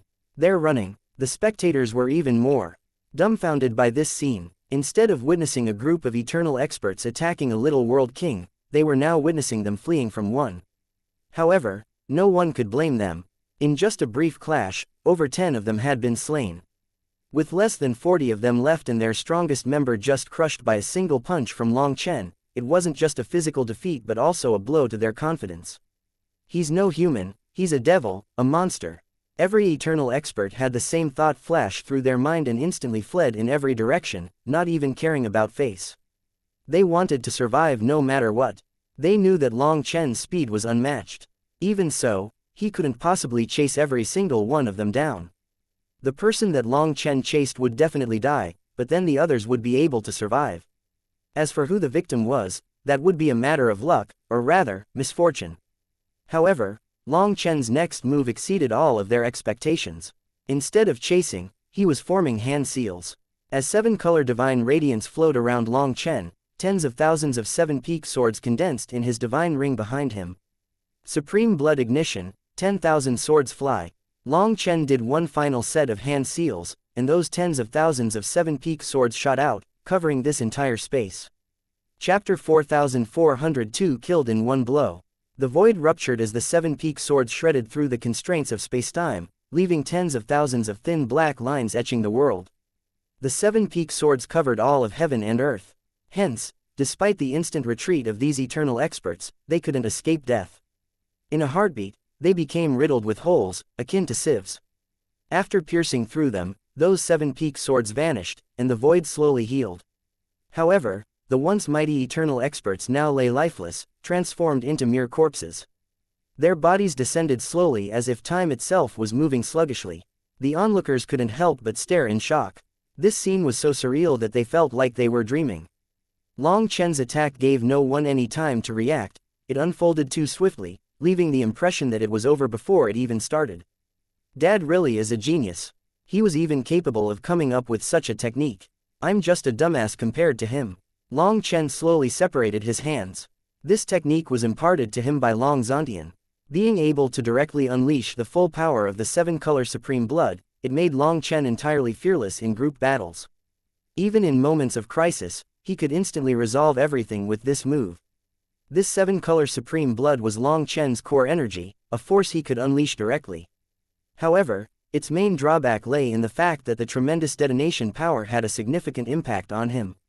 As a result, Long Chen was reluctant to use it casually and had refrained from employing it until this moment. While fighting these eternal experts, Long Chen found that after reaching the first heaven stage of the World King realm, his control over his power had grown, making him want to test this move, and the power of this move was even greater than he had imagined. It was unleashed almost instantaneously, not giving anyone any time to react. Moreover, its killing power was even greater than that of the World Extermination Flame Lotus. To be fair, the World Extermination Flame Lotus would definitely be more powerful than this if Long Chen and Huo Linger unleashed their full power, but that would require him to use the Nirvana scripture, and it would give the other side time to prepare. On the other hand, this technique directly ignited his supreme blood, allowing him to instantly unleash a devastating attack. In the end, killing power was the most important thing, and attacks that caught the other side off guard were the most effective. Back when Long Zontian first passed on this technique to Long Chen, he repeatedly warned Long Chen not to force it, or he would injure himself. That was because Long Zontian's supreme blood ignition was different from other experts' blood ignition. They did it in a slow process, but Long Zontian's technique was an instantaneous eruption. The primary idea was to unleash all the power in a single blow, leaving the other side with no time to react. However, this approach also provided no buffer for the user. As a result, this technique was perilous not only for the enemies but also for the practitioner. This single move nearly drained all of Long Chen's 7-color supreme blood, and it would take at least a day for him to recover. After unleashing this move, other than feeling a burning sensation throughout his body for a few breaths, Long Chen didn't feel anything else. This proves that my constitution has yet to reach its limit. I can try an even higher level of detonation next time, remarked Long Chen as he clenched his fists excitedly. His physical body was even stronger than he had expected. This self-created blood ignition art was extremely domineering. Long Chen had merely utilized its initial level as a test, and now, he was confident about pushing its limits further. This technique would undoubtedly evolve along with his realm. Long Chen then waved his hand, and several corpses soared through the air, entering the primal chaos space. They were tossed onto the black soil. Silver Moon City was gone. The terrain underwent a total transformation, with void fissures still visible. What was once a bustling city now resembled hell on earth. Master is mighty. Bali came over with Little Crane, wearing a flattering expression. While aware of Long Chen's might, it hadn't expected his power to reach this level. In the cultivation world, immense power held the greatest charisma, and it resonated across all races. Originally, Bali had harbored grievances over having a spiritual seal placed on it, but now, it perceived this as a supreme honor. In fact, becoming Long Chen's servant felt like the greatest stroke of luck in its life. Just standing beside Long Chen filled it with an unprecedented sense of glory. After a moment, Long Chen's divine ring vanished, and the starry sea was gone. His fluttering hair and robes came to a standstill. Long Chen's killing intent also dissipated. He looked at Little Crane, and upon seeing her warm smile, he held her hand. "I'm sorry, there are always bad people interfering. Let's go play somewhere else." "Hee, I'm not afraid. Watching Big Brother Long Chen punish bad people is also fun. Once they're gone, people won't be harmed by them, and this world will be more peaceful. If it really is peaceful, it won't feel so bad to come out and play." Little Crane giggled. Seeing that she didn't feel any sense of self-blame or fear, Long Chen fully relaxed. However, Little Crane's rainbow light had been suppressed within her and could no longer be unleashed externally.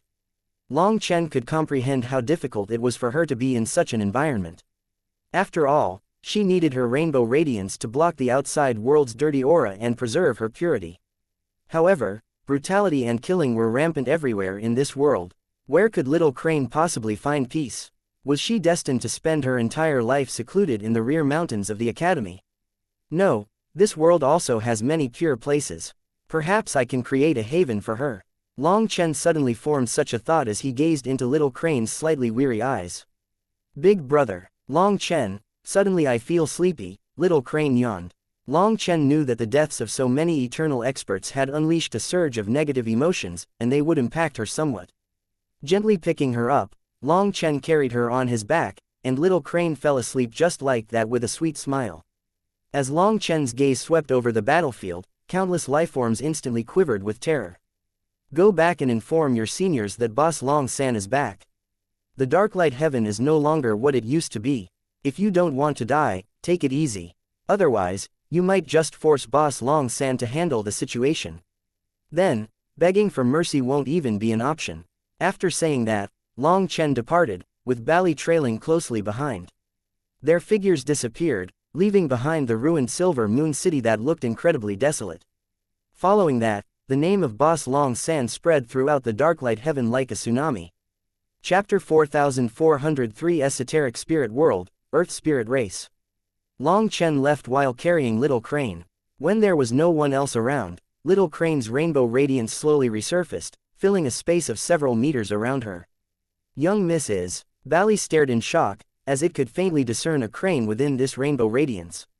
It had previously speculated about Little Crane's identity, but it could never be sure. It was only when Little Crane fell asleep and the ominous aura suppressing her essence disappeared that her rainbow radiance reappeared, revealing her identity. At this moment, it was filled with disbelief. She was a legendary auspicious divine beast, so no wonder she was capable of causing such immense changes to its body. "Do you know why I didn't kill you?" asked Long Chen as he carried little Crane. This question made Bali quiver with fear, and it hastily answered, because Master is kind and disdains quibbling with someone like me. Bali naturally didn't dare to say because little Crane was fond of it, not wanting to incur Long Chen's displeasure. You're wrong. The reason I didn't kill you is that you have yet to kill a human, remarked Long Chen lightly. Hearing that, Bali let out a sigh of relief. While it also disliked the human race, it was true that it had never killed a human before. Bali thanked the heavens. Not killing a human had saved its life. While it had beaten a few humans who stared at it for too long, it had only given them a beating as a lesson and not taken their lives. Thinking back to those times, it felt a burst of fear. The human race also has good and bad people. Even if you did kill humans, it would have nothing to do with me. However, that would give me a reason to kill you with a clear conscience. You also know that little Crane is a rainbow crane, the very symbol of an auspicious beast. Since she doesn't dislike you and is willing to play with you, it means that your innate character is also good. You don't need to thank me. You should thank the goodness deep in your heart, as that's what saved you, said Long Chen. Bali was stunned. It hadn't expected that the reason Long Chen didn't kill it was due to its inner goodness. It had wanted to give the two of them a lesson just because little Crane had stared at it for too long. According to reason, an expert like Long Chen would directly kill it for such an offense. Thank you, Master. Bali spoke to Long Chen with new respect, wishing that it could bow like a human. However, its figure was a sphere, so it was impossible for him to do so. I already said you don't need to thank me. The kindness in your heart is what saved you. However, one day, you might encounter someone else, and that kindness could harm you. It might even kill you. After all, this world is a mix of good and evil. No one knows what is truly right. It is an unreasonable world, so I have never talked reason with this world. You can go. I've already lifted the spiritual seal. You're free, said Long Chen indifferently. Bali quivered. Standing there, it sensed that its spiritual seal was gone. However, that didn't bring it any joy and gave it a sense of immense loss instead. Long Chen was already walking away. Bali suddenly cried out, Master, wait for me. I've returned your freedom. Why do you want to stay with me? Long Chen frowned. No, Master, you can't throw me away. I might not be powerful, but I have my uses. I know many things, and I can help Master do many things. Also, if young Miss wakes up and doesn't see me, she'll feel sad. Said Bali solemnly, but if you come with me, you could lose your life at any moment. If a real battle erupts, I might not have the power to look after you, said Long Chen. There's no need for that. Really, I might not be good at fighting, but I'm skilled at running. Just take a look at this. Bali suddenly split into 8 identical figures. To Long Chen's surprise, all of them were solid. Furthermore, all their auras were equal to its normal state. Such a technique was beyond rare. Master, as you can see, when I was subdued by you back then, I did have a chance to escape. These 8 clones all possess spatial power, and even if 7 are destroyed, I can still survive as long as the 8th gets away. If I encounter someone I can't beat, I can protect young Miss, and you can fight without misgivings, said Bali proudly. Even the fire of your soul was split into 8. That's pretty remarkable. Long Chen nodded. This was his first time seeing such a technique. Master is overpraising me. Using this technique can cause my realm to fall, so I only resort to it to save my life. But, for young Miss, I will sacrifice my life. I definitely won't retreat without her. I swear upon the name of the Earth Spirit Race. Earth Spirit Race? You are from a branch of the Spirit Race. Long Chen was startled. Yes, we were once part of the Spirit Race. But, Bali's voice suddenly turned somber. But later, due to participating in a bloody reprisal, we were afflicted by a fiendish curse. We were never able to rejoin the Spirit Race afterward. However, we have no regrets. How could we allow others to kill us without seeking revenge? Bali clenched its teeth with hatred at the end. No wonder you have a wicked aura yet retain a trace of goodness. That aura is the curse, while the good is your core, remarked Long Chen, expressing surprise. Master, despite the curse upon our Earth Spirit Race, please believe me. We have our own sense of pride.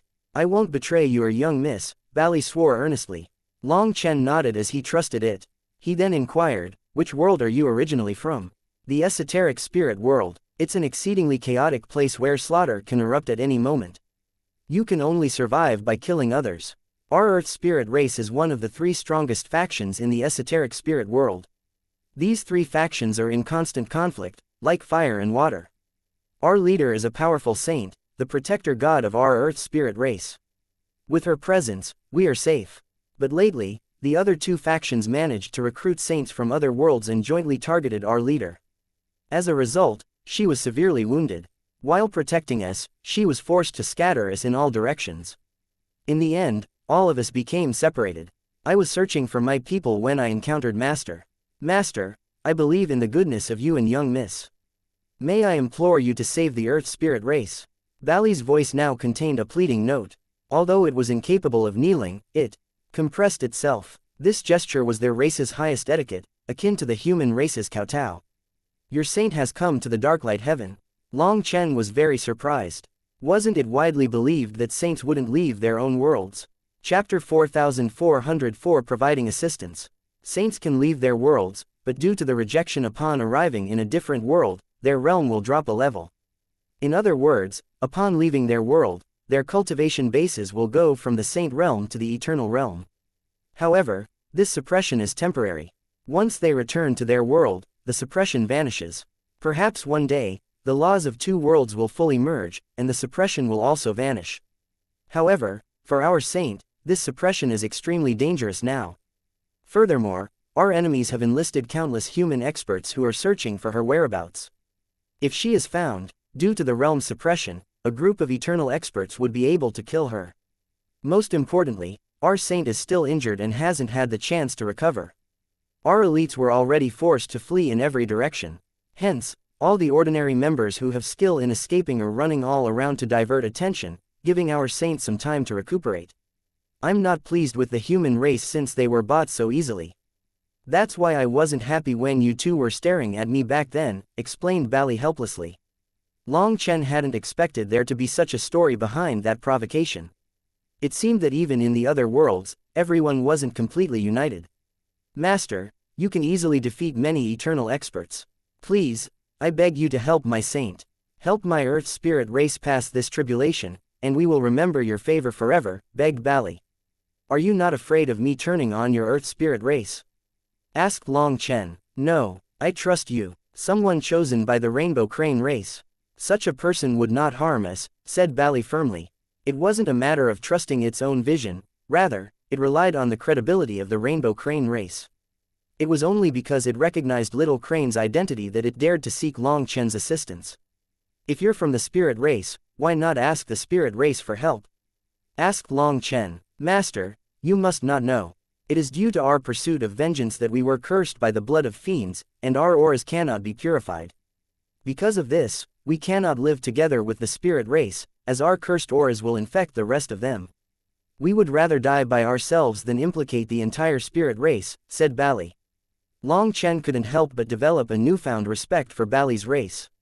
He trusted Bali's words. After all, Bali didn't have the capacity to lie in front of Long Chen. The Earth spirit race would rather face destruction than infect the spirit race by seeking their aid. He admired their conviction. I have a deep history with the spirit race and have received their aid multiple times. I promise you, bring me to see your saint, said Long Chen. After all, they were originally part of the spirit race.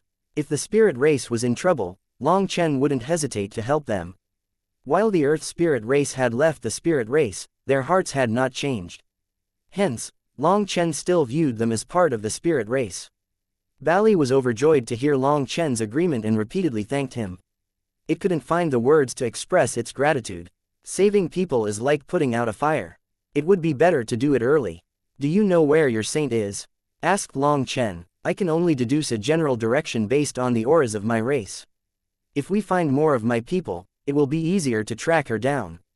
Due to her injuries, her location is a secret to us. This way, even if someone were to conduct a forceful soul search, they would not be able to learn her position, explained Bali. Long Chen nodded. That was the right decision. Let's go. Long Chen directly summoned his Kunpeng wings. Should we wait for young miss to wake up? Asked Bali. Who knows when she'll wake up? It might be 3 to 5 years or 3 to 5 centuries. Can you wait that long? Asked Long Chen with a smile. I suppose not. Bali suddenly shrank until it was the size of a fist, expressing apologies for its rudeness as it landed on Long Chen's shoulder. Tentacles then came out of its scales and wrapped around Long Chen. Long Chen's kunpeng wings quivered, and the void instantly exploded. Space then twisted around them as they shot off. Bali let out a startled cry as it never experienced such a terrifying speed before.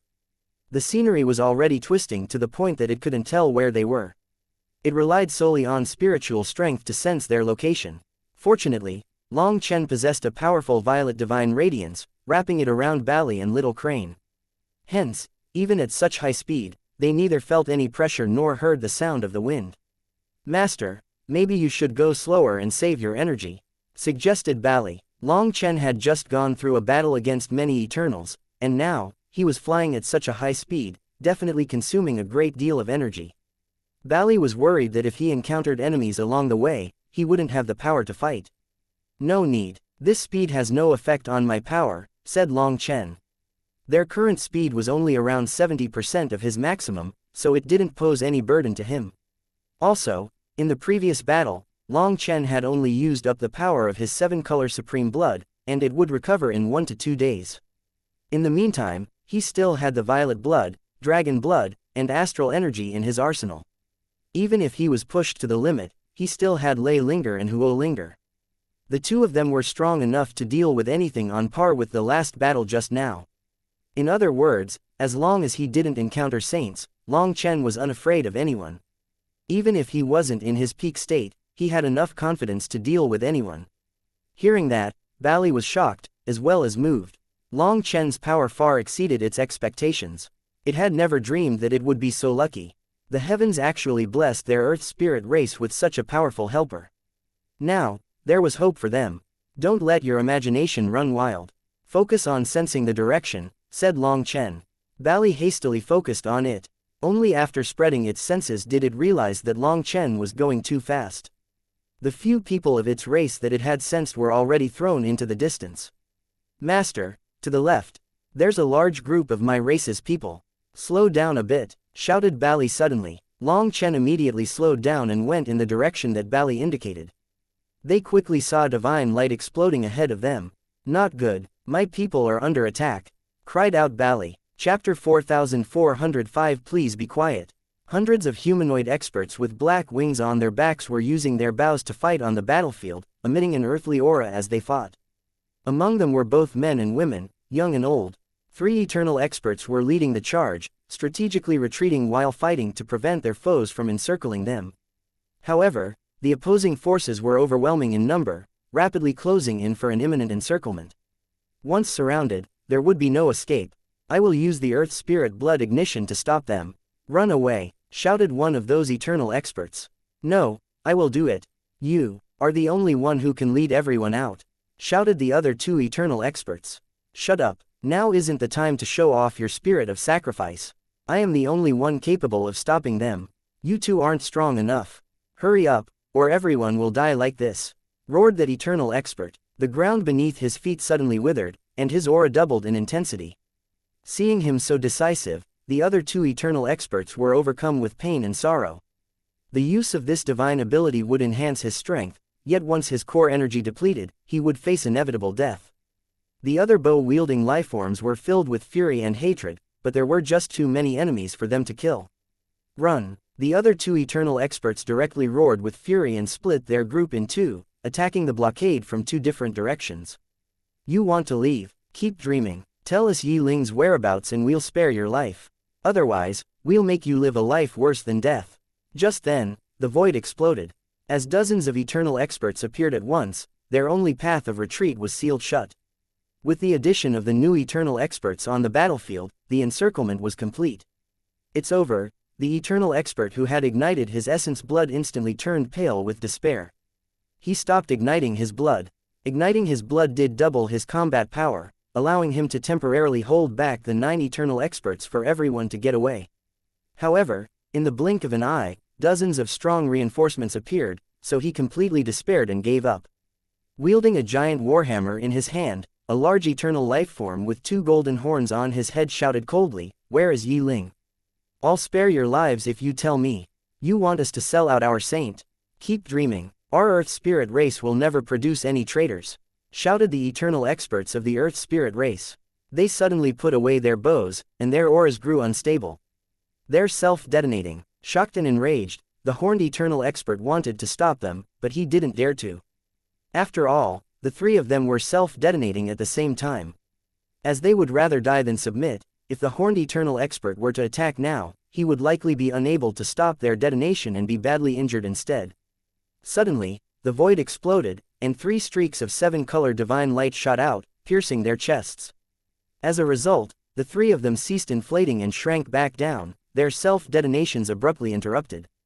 The horned lifeform was delighted that someone had managed to stop them. On the other hand, the 3 eternal experts of the Earth Spirit race were confused. They had no time to consider this change or even wonder why this person had interrupted their final struggles without causing them substantial wounds. All of a sudden, they raised their bows toward their own people. If their self-detonation was interrupted, fine.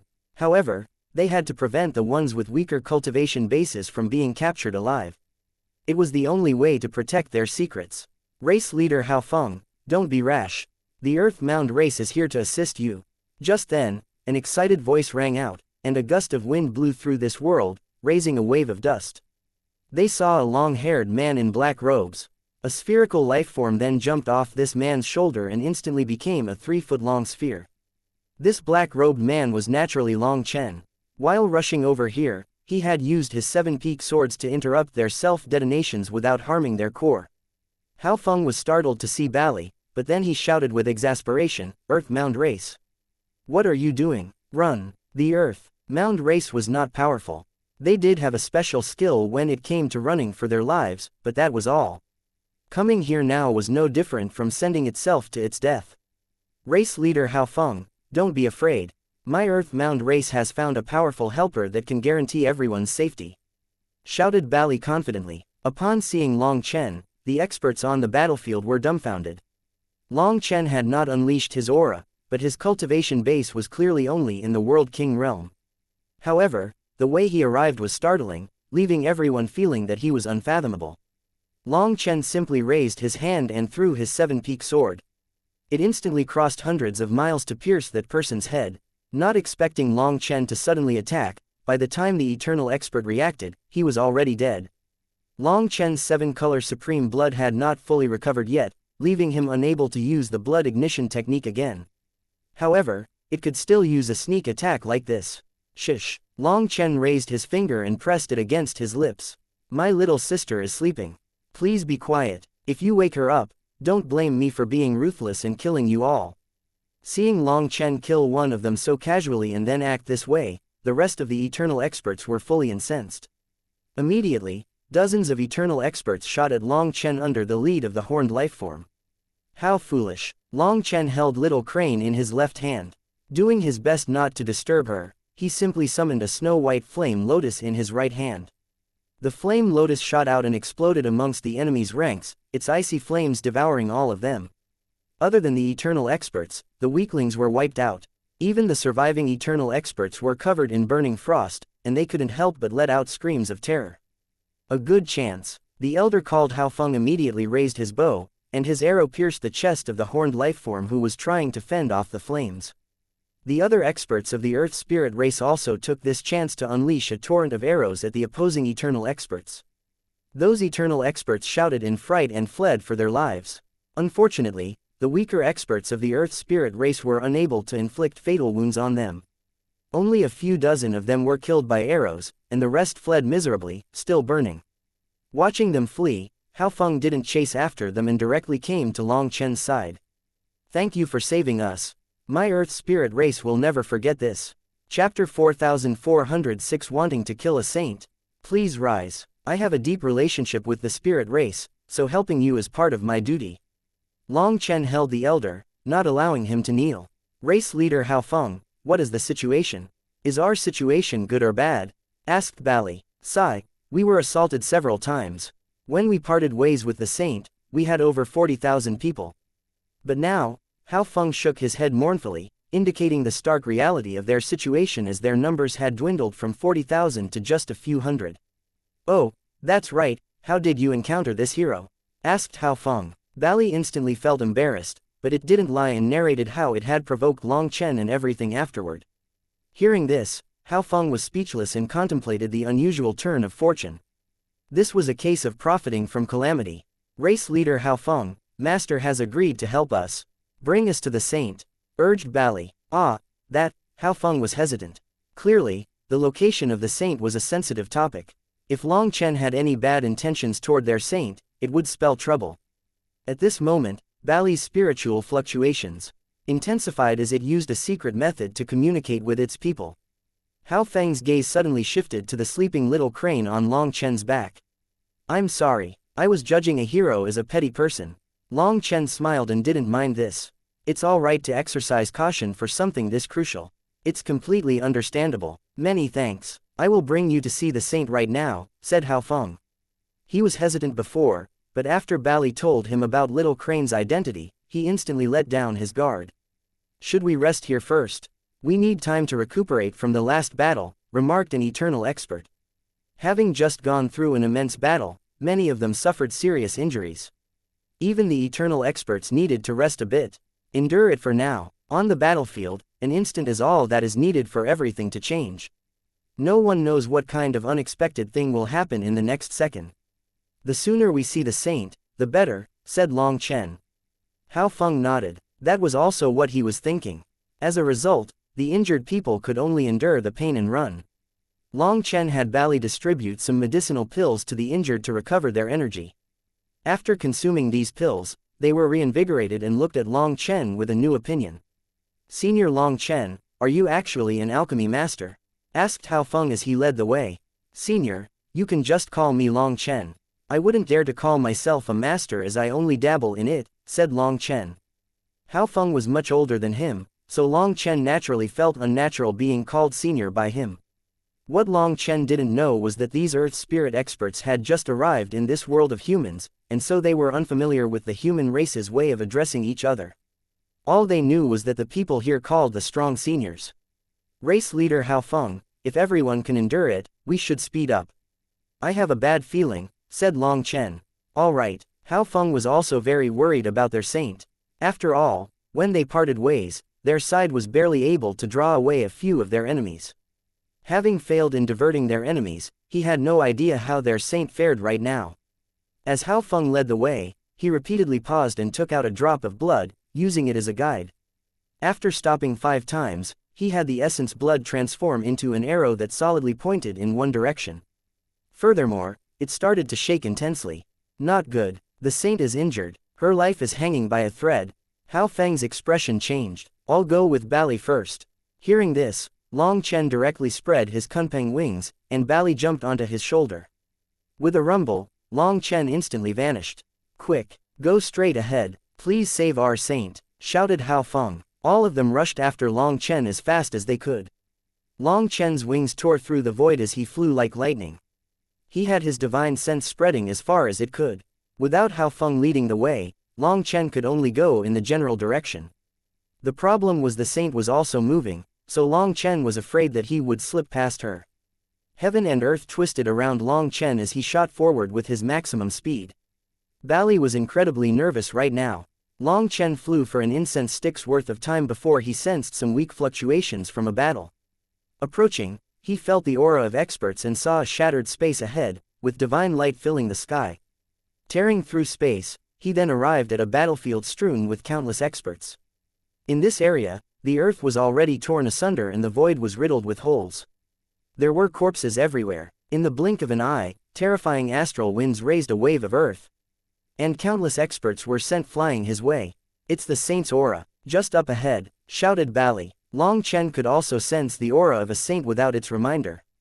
However, it was different from that of the red-haired monster, seemingly suppressed by some power.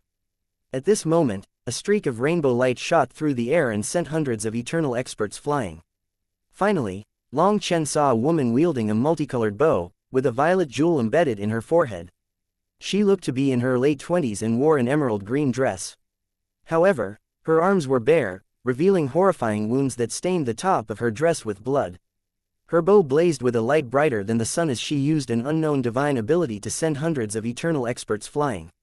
However, after this attack, her face paled instantly.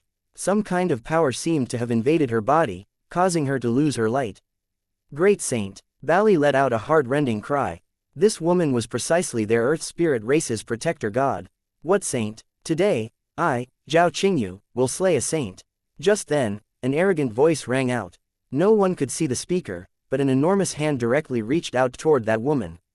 Seeing the overwhelming blood qi eruption, Long Chen jumped in shock. He had never seen such a terrifying blood qi before. Compared to it, the eternal qi of these experts was worthless. You want to slay a saint? Then I'll drag you with me. That woman clenched her teeth. All of a sudden, she reached out and touched the gem on her forehead. Bali let out a startled cry, knowing that if she used that gemstone's power, she would also die. Dying alongside such trash isn't worth it. Let me deal with him. As Long Chen appeared in front of the woman, a hand covered in golden dragon scales met the hand overflowing with terrifying blood qi. Chapter 4407 Dark Dragon Race. Two large hands clashed in midair, resembling shooting stars striking each other. This impact caused the entire world to momentarily flicker between black and white. In the aftermath of a tremendous explosion of blood qi, both of them were propelled backward. Long Chen could feel his blood qi violently churning within him. The dragon race's aura. Are you a dragon? A cold shout resonated from the other side. Long Chen's presence had clearly shocked him. No, you're not. You're just a lowly human. Thereafter, a surge of qi exploded, distorting the void, and a figure materialized. Clad in black robes with two horns atop his head and scales covering his body, this man looked very intimidating.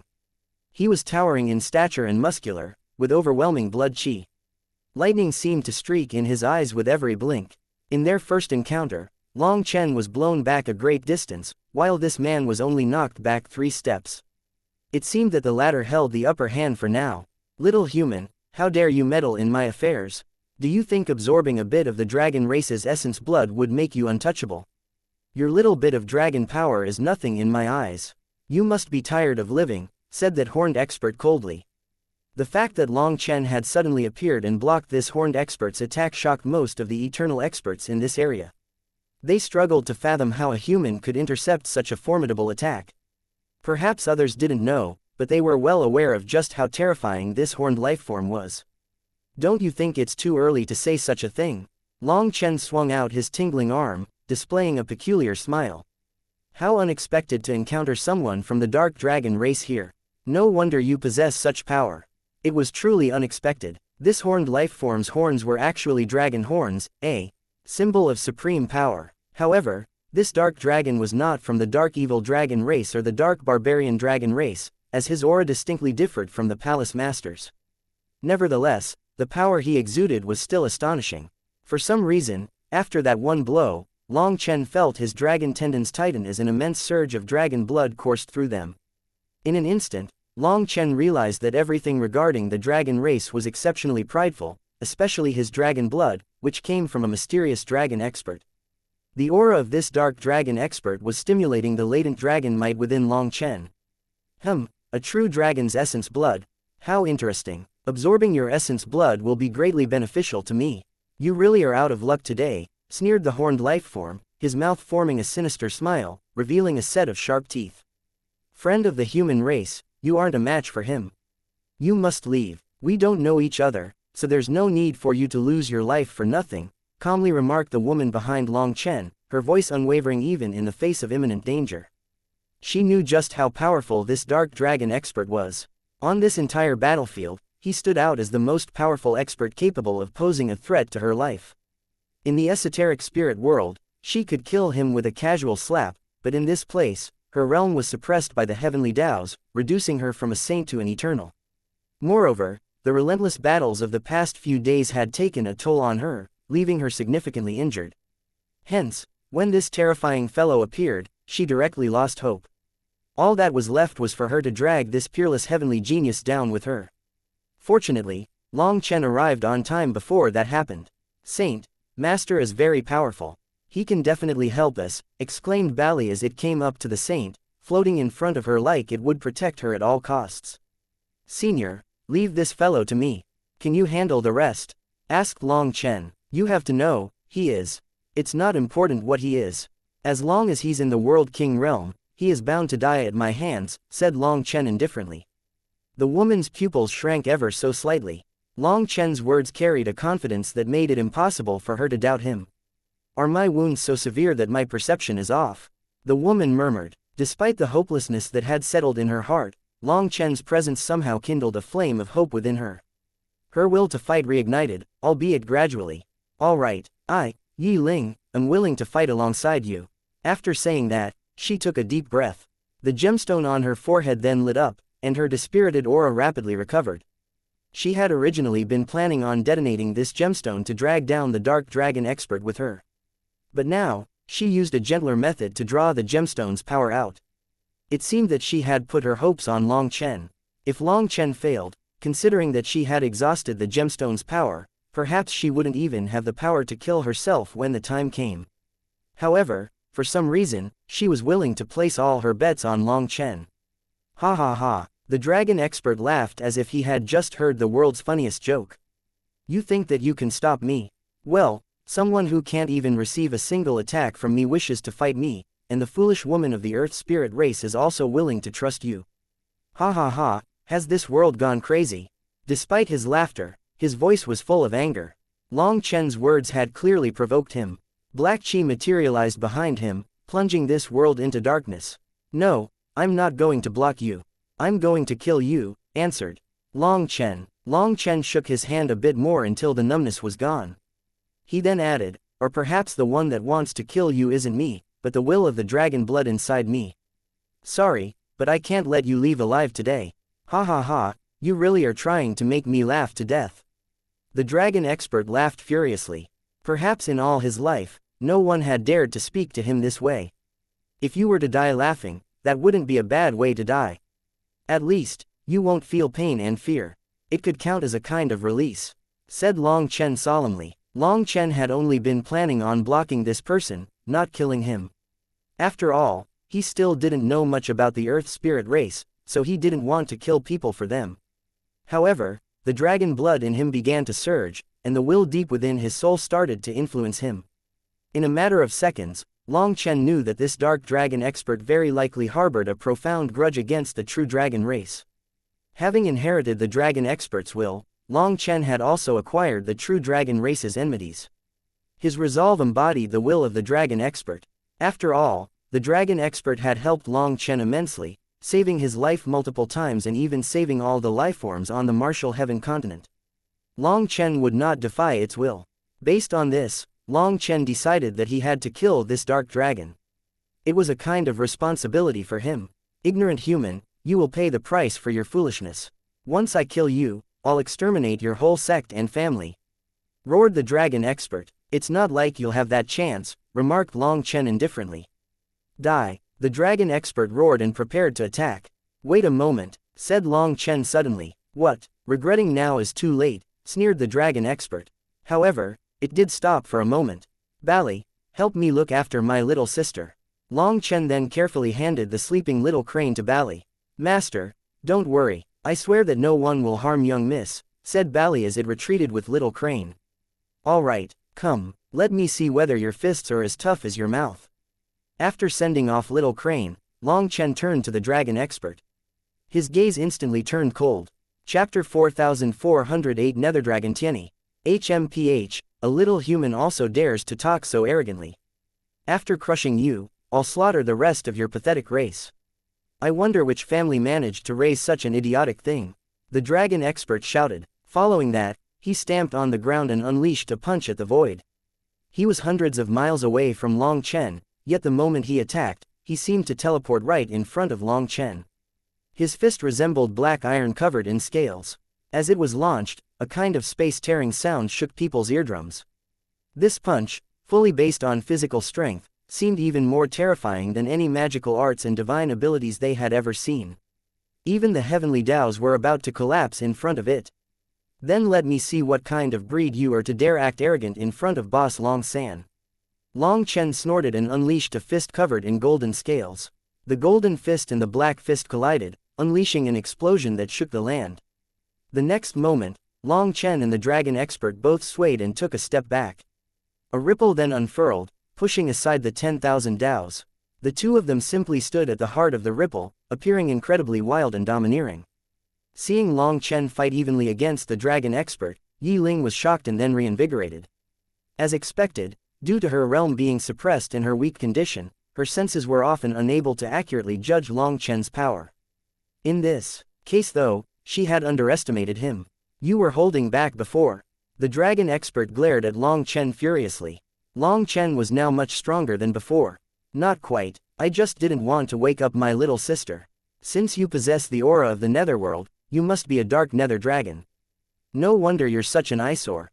Having abandoned the noble bloodline of the dragon race to control the laws of the netherworld, all of you can even be considered traitors of the dragon race, said Long Chen coldly. Just now, in that solid exchange, Long Chen had sensed a familiar aura. That was the aura of the netherworld. Even someone as powerful as the palace master would have been unable to distinguish this aura, but Long Chen was different. Having become one with Ming Kangyu and Leng Yuyan, he was extremely sensitive to the aura of the netherworld. You don't know anything. Who do you think you are to judge the nether dragon race? The dragon expert roared, and a burst of black chi erupted behind him, infecting this space. As his dragon cry echoed through the heavens and earth, a formidable nether dragon shrouded in primal chaos chi emerged from the darkness. As the dark nether dragon unfurled its mighty draconic power, lightning raged throughout this world, and razor-sharp gusts cut through the land. This world seemed to have transformed into hell on earth. Within this black world, the dragon expert was the almighty master. It was like a single thought from him could slay everyone in this space. Long Chen looked at this manifestation in shock. This fellow's power had likely exceeded the limit of a triple supreme. It seemed to have reached another level, one that he had never come into contact with. Ignorant human, you will pay the price for your foolishness. The might of the dark nether dragon race isn't something you can imagine. As his voice reverberated throughout the world, even the laws of the heavenly Daos were obeying his command. You've exceeded a triple supreme, asked Long Chen. Triple supreme, ha ha ha, what a naive appellation. Triple supremes are trash in front of me. Remember my name, Nether Dragon Tianyi. That's the name that will shake this world. As for you, your life will be taken by me, the owner of this name. Exclaimed the dragon expert as he finally revealed his name. To Long Chen's surprise, this dragon expert's name actually included a surname. Normally, the dragon race's experts would only have a given name, and even if they did have a surname, it would simply be dragon. The names of the dragon race differed significantly from those of the human race. Some were incredibly lengthy, requiring half a day to pronounce, while others comprised just a single word. However, regardless of their length, none of them included a surname other than dragon, as it signified a betrayal. In the case of Nether Dragon Tianyi, he not only incorporated nether into his surname but also positioned it before the word dragon. This act served as clear evidence that the nether dragon race had fully severed ties and betrayed the dragon race. 9 Dragon Transformation. Suddenly, Nether Dragon Tianyi vanished. Seeing this, Long Chen was startled and instinctively unleashed a claw behind him. Out of nowhere, a black dragon claw materialized and struck Long Chen's palm. Long Chen then grunted, feeling sharp pain from his palm. Following that, the space in front of Long Chen twisted. Reacting swiftly, he delivered a powerful kick and perfectly struck a dragon claw with the tip of his foot. However, the sheer force of the dragon claw propelled Long Chen backward, sending him flying through the air. The void once more twisted, and Long Chen dodged, narrowly avoiding having his neck caught. However, 3 small cuts now marred his neck. What speed! Long Chen narrowed his eyes. Nether Dragon Tianyi moved with such astonishing speed that Long Chen struggled to detect his figure and the trajectory of his attacks. Thankfully, Long Chen's instinct had been tempered through countless life and death battles, so he could evade them all with it. The void twisted, and Nether Dragon Tianyi's figure slowly reappeared. He looked at Long Chen with a hint of surprise. I didn't expect your reaction speed to be fast enough to keep up. I'm getting interested in you. Killing you might be more fun than I initially thought. Nether Dragon Tianyi licked the blood off of his fingernails. When he tasted it, his eyes lit up. Your dragon blood is actually so pure. It seems that it has quite the background. Little fellow, who does your dragon blood come from? Tell me and I'll leave your corpse intact.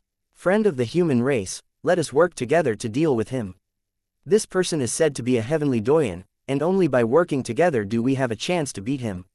Yi Ling's voice rang out in Long Chen's mind. She was leading the Earth Spirit race's experts in combat against the Eternal experts.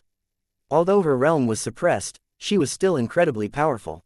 With the rest of the Earth Spirit race, numbering almost 100 Eternal experts, they were fighting evenly against the other side. While Yi Ling was fighting, the majority of her focus was on Long Chen. After all, the battle on his side would determine the overall result. Ha ha ha, even if the two of you were to join forces, it would be meaningless. Do you think that I'm afraid? Nether Dragon Tianyi laughed, and he suddenly turned blurry. Although he said that he was unafraid of them joining forces, he clearly intended on stopping them before they could do so. A brilliant dragon cry echoed, and Long Chen was covered in gleaming golden dragon scales. A holy dragon's might then surged forth as Long Chen's dragon blood blazed with full intensity. Senior is looking too highly on him. Let me see just how much skill a so-called heavenly doyen has. Long Chen's dragon claw suddenly stabbed into the void, where two dragon claws clashed, unleashing a huge shockwave. Following Long Chen's shout, Nether Dragon Tianyi was pulled out of the void. With a flawless arc, Long Chen's left hand landed a firm strike on Nether Dragon Tianyi's face. Who let you be arrogant? Chapter 4409 Who let you talk? Long Chen's palm firmly slapped Nether Dragon Tianyi's face. Although the latter was a peerless heavenly genius with immense combat experience, he had never encountered such a technique before. Long Chen's divine slap was as quick as lightning and had been refined to the point of reaching a level of natural perfection. Nether Dragon Tianyi couldn't possibly react to such an almighty slap. As long as an opposing expert was in range, this technique was almost impossible to dodge. It had nothing to do with cultivation base, talent, or combat experience. Even Long Chen was unaware when he had honed this technique to its current level. It now boasted a 100% hit rate. Because it lacked any killing intent, his opponents were unable to sense any danger from it and thus would not instinctively dodge. This move could be described as the cultivation world's most shameless and scoundrel-like technique. While its killing power was not high, its humiliating effect was extremely potent. It was super effective for the arrogant individuals born into noble backgrounds, or those who perceived themselves as superior to everyone else. Nether Dragon Tianyi was sent flying by this slap, crashing through multiple mountains and creating a billowing cloud of dust. The onlookers, both allies and adversaries, were left in astonishment. Long Chen's act of slapping Nether Dragon Tianyi resembled an adult slapping a child. Nether Dragon Tianyi's furious roar reverberated from within the cloud of dust, and the earth exploded with black chi. When a giant dragon claw came out of this black chi, an air of death filled this world. This claw resembled the hand of the Grim Reaper itself. Nether Dragon Ghost Claw. Previously, Nether Dragon Tianyi had just been testing Long Chen, wanting to humiliate Long Chen and make him die in despair. However, that slap fully ignited his wrath, and he instantly unleashed one of his killer moves. Cloud Dragon Immolation Claw. Long Chen also shouted, and the vibrant cry of a dragon resonated once again. A dragon claw then materialized, extending from his manifestation. When the two dragon claws clashed, all sounds in heaven and earth were sucked away. Following the silence, a massive explosion reverberated, plunging the world into darkness. The earth then fractured, and cracks marred the sky in the aftermath of this world-shaking collision. Within a torrent of astral winds, Nether Dragon Tianyi came flying out, delivering a punch toward Long Chen. He initiated the attack in front of Long Chen, but just as his fist was about to connect, he somehow appeared behind Long Chen. Without looking back, Long Chen unleashed a fist behind him. In a burst of explosive exchange, he skillfully harnessed the counterforce to deliver a powerful kick. The void twisted, collapsing in front of Long Chen's kick. However, Nether Dragon Tianyi's body was nothing more than an afterimage. You insolent trash, to dare defile the name of the great Nether Dragon race, I won't end your life directly.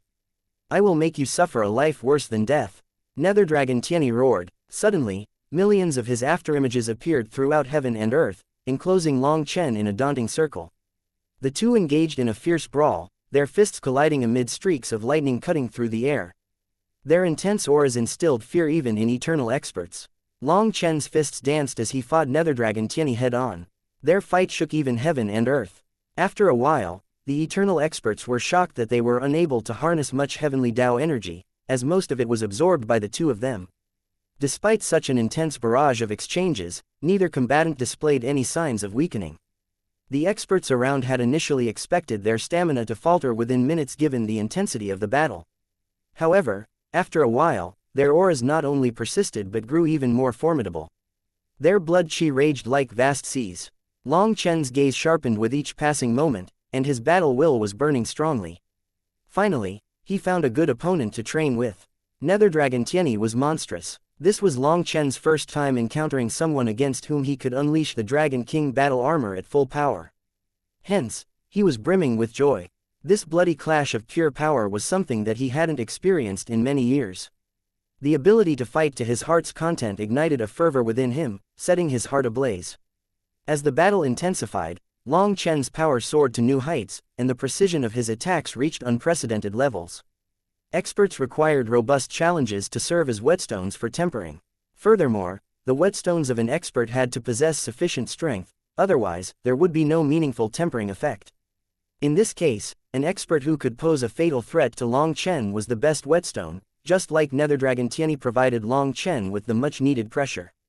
This intense pressure triggered a second awakening of his dragon blood, allowing his techniques to grow more proficient with each passing moment. When it came to the dragon soul body forging art, Long Chen could only navigate through the technique on his own. The mysterious dragon expert had only been able to impart the most fundamental aspects, leaving the rest for Long Chen to discern. According to the dragon expert, the more it taught, the less Long Chen would truly understand.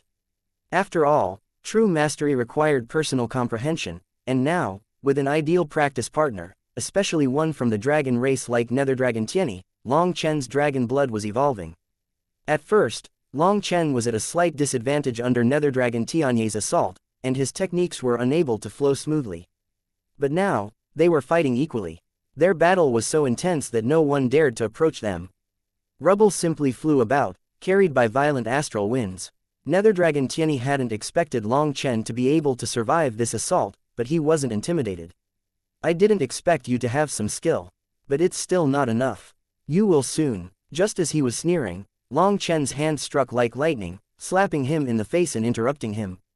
"Who let you talk?" sneered Long Chen. This was a straightforward confrontation of sheer brute power. While Long Chen was slightly weaker on the surface, this didn't signify that he didn't have a chance to deal a serious blow to his opponent. Long Chen was only fighting this way to elevate the power of his dragon blood. However, this fellow actually thought that he had taken control of the battle and figured out Long Chen's full power. He was even willing to split his attention to mock Long Chen. "You fucker." Nether Dragon Tianyi's anger, which had gradually settled down, flared up once more. His face twisted with fury, and he seemed to have gone insane. His manifestation erupted, giving rise to a colossal dark nether dragon that bellowed with ferocity. Opening its maw, the creature unleashed a black sphere hurtling toward Long Chen. A dragon Niden. Long Chen jumped in shock. The dragon race had Nidens. How come he had never heard of such a thing? Weren't Nidens supposed to be exclusive to demonic beasts? Long Chen instantly felt space solidify around him. He had been locked down. This dragon Niden then shot toward Long Chen, who could only raise his arms in a desperate attempt to block. It was like a star colliding with him, causing flesh and blood to explode. A bottomless hole was pierced into the ground, and Long Chen's figure was gone. Chapter 4410 Doyan Power. That's the price of your arrogance, you lowly human. The majesty of my great nether dragon race isn't to be trifled with. Scorned Nether Dragon Tianyi. Abruptly, he lifted his head and let out a roar, as if slaying Long Chen couldn't quench the fury burning within him. This one attack completely deformed the land here. When Nether Dragon Tianyi roared at the bottomless hole, his voice echoed back. Seeing this scene, the people fighting in the distance were stunned. Did the battle just end? Just then, the sound of footsteps came out of the hole. Nether Dragon Tianyi's pupils shrank as he saw a figure slowly walk out of it. It was Long Chen, but his clothes were now in disarray, and there were bloody wounds all over him. He looked to be in a terrible state. However, Long Chen's gaze was as apathetic as before, as if he was fine. "Now I know why I must kill you. Although you have the form of a dragon, you've completely deviated from the dragon race's traditional cultivation path. No dragon would condense a core. That's the most basic difference between the dragon race and the demonic beast race. The prideful dragon race wouldn't stoop so low. You dare to call yourself the great nether dragon, yet you've condensed a Niden. What a huge joke," sneered Long Chen. The wounds on Long Chen rapidly healed at a rate visible to the naked eye. By the time he was done talking, his wounds were gone.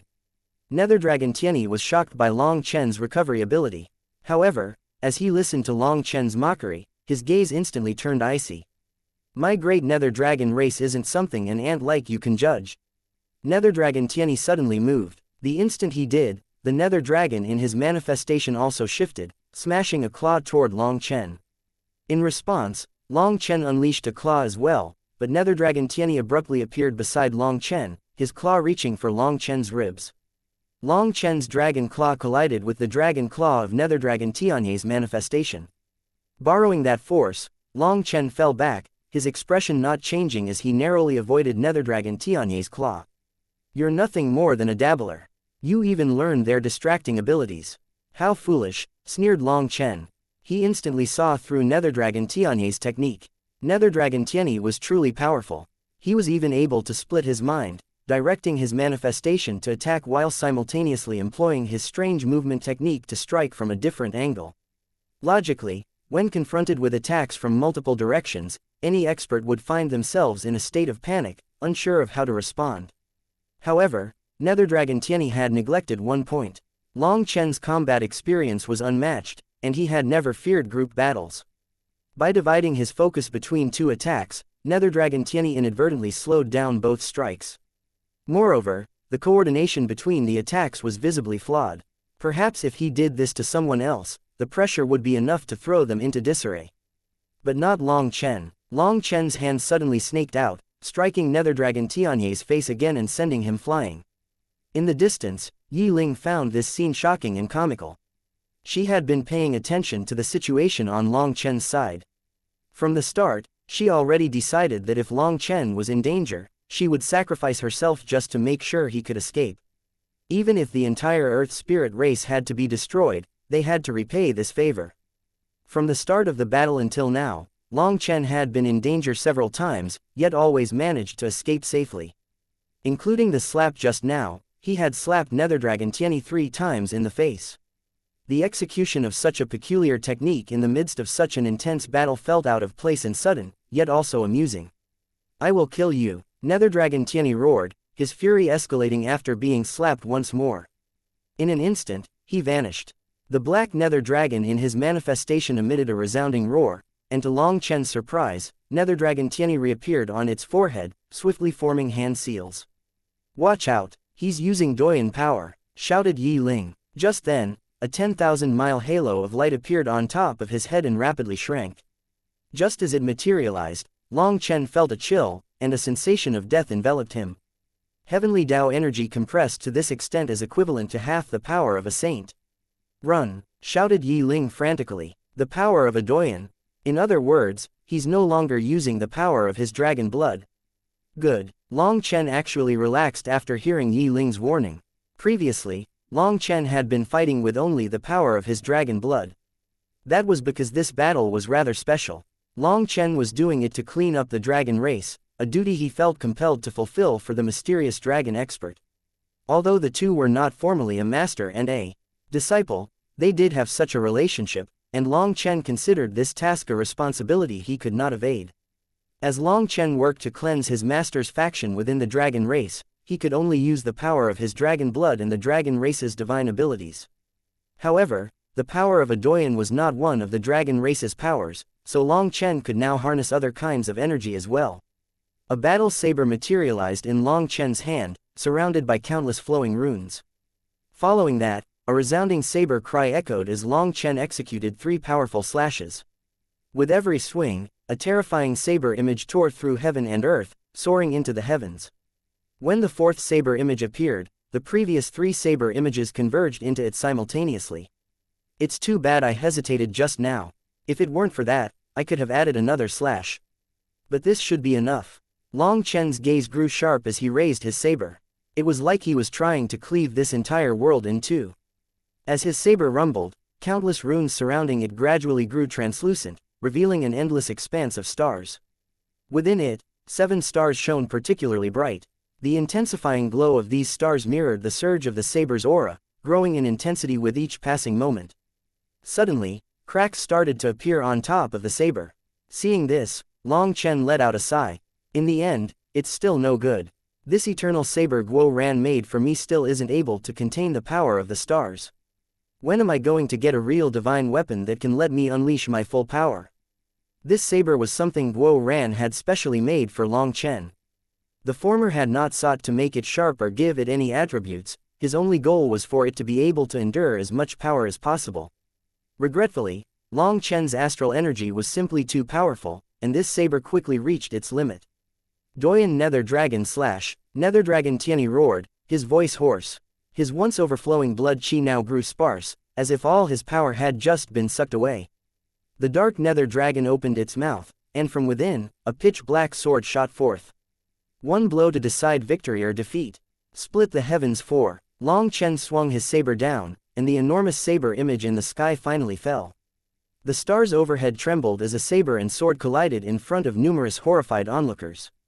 Chapter 4411 Playing this game. A giant sword and a giant saber, two giant weapons that looked like they were wielded by gods, shattered the sky.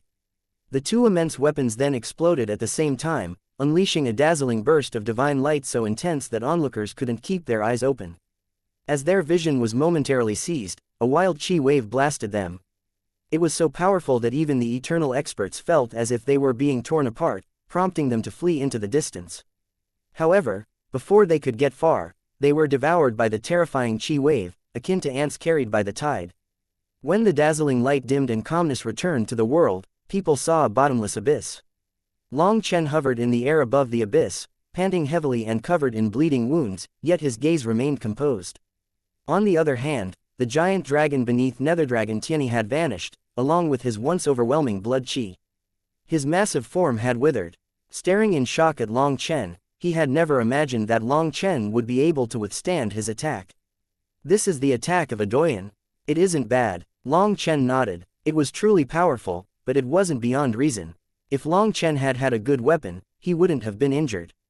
On the other hand, Nether Dragon Tianyi had paid a terrifying price to unleash this attack, exhausting the majority of his essence blood to the extent that even his manifestation disappeared. Long Chen looked at Nether Dragon Tianyi and remarked, "This so-called Doyen power involves gathering the power of heaven and earth, usurping the role of the heavenly Tao's to control the world, and merging with heaven and earth to command the laws of the universe. It's a bit similar to a saint's power. No wonder Senior Yi Ling said that your full power attack is equivalent to half the power of a saint. This force not only carries destructive capabilities but can also compel the laws of the world to yield. The bindings of the heavenly Tao's in a space-time lock are all encompassed within it. It's no surprise you were able to lock me down. The power of a Doyen is interesting. It's my first time being locked down by someone in the same realm." It was truly Long Chen's first encounter with such a situation. Normally, even people with higher realms were unable to lock Long Chen down because his soul and will were too strong to be confined. However, just now, he had been firmly locked down, rendering him unable to dodge. Nether Dragon Tianyi hadn't given him any chance to get away. Despite this, Long Chen was not afraid of him in a direct clash. Still, this realization left Long Chen feeling uneasy. The palace master had advised him to run as far as he could when facing a saint, and it seemed that this form of restraint was part of the reason. While Long Chen could remain unafraid of Nether Dragon Tianyi after being immobilized, if he faced a saint, he would definitely be in trouble. "Damn human, what are you getting arrogant for? I'm still not a true Doyen and am simply on the verge of becoming one. Once I truly awaken my fate divine seal and become a heavenly Doyen, you'll only be able to kneel beneath me," roared Nether Dragon Tianyi, gnashing his teeth and glaring at Long Chen with rancor. "What a pity, my time is very precious, so I can't wait for you that long." Long Chen shook his head and sighed. "And what does that mean?" asked Nether Dragon Tianyi coldly. "What else could it mean? Is your head full of crap?" Long Chen couldn't help but wonder. He was somewhat curious. Nether Dragon Tianyi had lost, yet he still appeared fearless. Did he not fear death? "Do you dare to kill me?" Nether Dragon Tianyi suddenly thought of something and laughed. Pow! Long Chen suddenly vanished and appeared in front of Nether Dragon Tianyi, sending him flying with another slap. "Is there anything in this world that I don't dare to do?" As lightning wings appeared on Long Chen's back, he shot after Nether Dragon Tianyi, slapping the other side of his face. "Didn't you say that you would destroy my entire family? Weren't you going to destroy my sect? Didn't you call me ignorant? Didn't you call me foolish?" Pow, pow, pow, pow. Long Chen delivered a series of resounding slaps to Nether Dragon Tianye's face, leaving it a bloody mess. Who let you be a traitor? Who let you be arrogant? Who let you act wild? Each question was emphasized with a forceful slap. Nether Dragon Tianyi roared repeatedly but was powerless to resist. After all, he had just unleashed his strongest technique and was in an extremely weak state. His blood chi was now empty. Regarding Long Chen's slap, while it was sharp and impossible to guard against, its actual killing power was very low. Even after enduring so many slaps, Nether Dragon Tianyi wasn't dead or even unconscious. You damn human, you dare! Long Chen suddenly stopped slapping and just grabbed his throat, lifting him up. Now, Nether Dragon Tianyi no longer had any of his former arrogance, looking like a dead dog instead. Seeing this scene, the experts fighting against the Earth Spirit race abruptly stopped in their tracks and fell back. They just stared at Long Chen in horror. Curiously though, not a single one of them came to help Nether Dragon Tianyi. As they gazed at Long Chen, their expressions were marked by sheer terror. Nether Dragon Tianyi had been decisively defeated, a defeat that left him visibly drained of energy. On the other hand, Long Chen still had immense reserves of power left, highlighting the stark difference between them. In other words, Long Chen still had the power to fight. Once he joined forces with the Earth Spirit race, they would definitely be crushed, and who knew how many of them would lose their lives then. Once the combat ceased, the Earth Spirit race also halted their actions and regrouped. They had no choice but to stop. Having been constantly fighting for their lives over the past few days, they were thoroughly fatigued. They would have long since collapsed if it weren't for their powerful wills. If you have the guts, kill me, spat out Nether Dragon Tianyi. The next moment, Long Chen's hand pierced into Nether Dragon Tianyi's chest just like that. Nether Dragon Tianyi screamed as a palm-sized dragon scale was forcibly ripped off of him, his reverse scale. You wanted to play this game with me. I know you wanted to trigger the power inside of this reverse scale when your life was under threat. Quite shrewd, but you forgot that even though I'm not of the dragon race, I possess the dragon race's inheritance. Furthermore, it is the most primal inheritance of all. Did you think that I wouldn't see through your scheme? Sneered Long Chen. Long Chen tossed the reverse scale into the primal chaos space. Runes directly flashed on top of the reverse scale, and a terrifying aura was rising out of it. However, the moment it entered the primal chaos space, it instantly went still. At that moment, Nether Dragon Tianyi's eyes were finally full of terror. Chapter 4412 An offering for a declaration of war. To play such a game with me, you're far too naive, child. Long Chen tightened his hand and ripped Nether Dragon Tianyi's head off, causing a rain of blood to fall. No, don't kill me. Nether Dragon Tianyi screamed in terror as he finally submitted. With his head in Long Chen's grasp, his headless body transformed into a headless dragon. As soon as that enormous body appeared, Long Chen tossed it into the primal chaos space. Nether Dragon Tianyi differed from regular dragons, as he had somehow condensed a neat and exceedingly valuable item. Although Long Chen wasn't certain about its use, he was convinced it was a treasure. Suddenly, Nether Dragon Tianyi's forehead lit up, and a hole appeared in the space behind him, looking like a fiend's eye staring at Long Chen.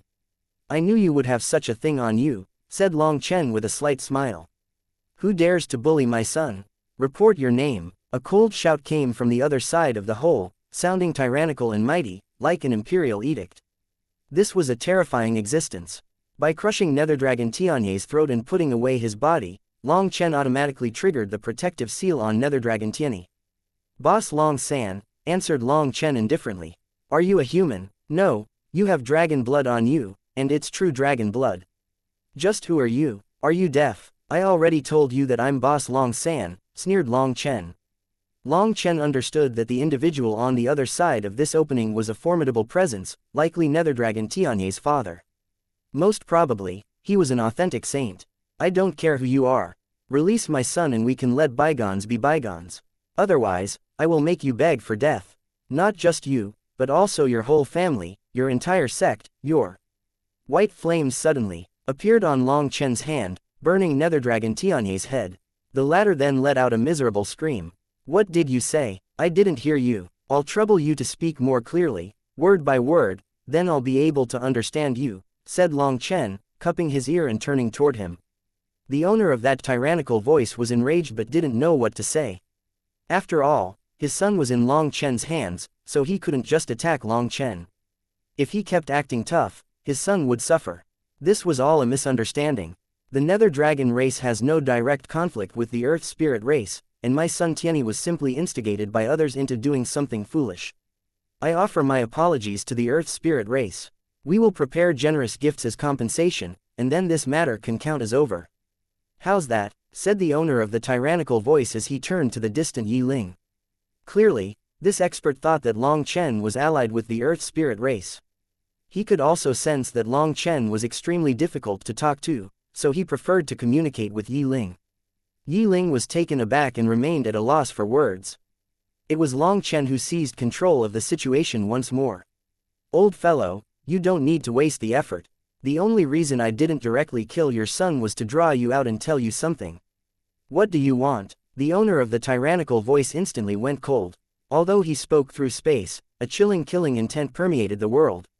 Unaffected by that killing intent, Long Chen indifferently stated, I want to tell you that in this world, there exists an individual named Boss Long San who will wipe out your Nether Dragon race, so prepare yourself. A furious roar came from the other side of the hole, shaking all the lifeforms here. They became dizzy, and some of the weaker experts directly fainted. Say whatever you want, consider your son, Nether Dragon Tieni, my declaration of war against your Nether Dragon race. The white flames on Long Chen's hand suddenly soared, and Nether Dragon Tieni let out a chilling scream. A giant claw stretched out of the hole, but at that moment, the hole collapsed, preventing the claw from attacking. What collapsed along with it was Nether Dragon Tianye's head. The heavenly genius of the Nether Dragon race, someone close to becoming a heavenly doyen, died just like that. Following that, the world gradually returned to tranquility. The terrifying pressure of a saint vanished, and the world resumed its usual state. Immediately, the experts that had been attacking the Earth Spirit race scattered, fleeing for their lives as they worried about Long Chen turning his attention to them. Even eternal experts were afraid of him. Some of the Earth Spirit race's experts want to pursue them as vengeance for their fallen comrades, but Yi Ling commanded them to stop. This was truly a case of not chasing cornered enemies. The Earth Spirit race was already exhausted and on the brink of collapse after fighting for so long. If they were to pursue these experts now, once they were split up, it would be easy for their enemies to ambush them with a counterattack. It wasn't worth the risk. Great hero of the human race, you have offended a very frightening existence for us. My Earth Spirit race will definitely stand with you until the end. Yi Ling came to Long Chen's side, twisting her left hand in front of her chest in an ancient form of etiquette. Long Chen returned her etiquette and smiled. Senior is too courteous. I possess the dragon race's inheritance, so I naturally have the responsibility of cleaning up the dragon race's trash. The Nether Dragon race is fated to be my enemy, and this has nothing to do with the Earth Spirit race. Senior. Long Chen suddenly let out a startled cry. Before him, Yi Ling swayed and collapsed. Long Chen hastily caught her. Following that, the other experts of the Earth Spirit race rushed over. Not good. The saint has used up too much of the Life Divine Stone's energy, and due to her realm being suppressed, she cannot recover her energy. If this continues, cried an elder, what will happen? Asked Long Chen quickly. Her realm might forever fall, stated the eternal expert in a panic.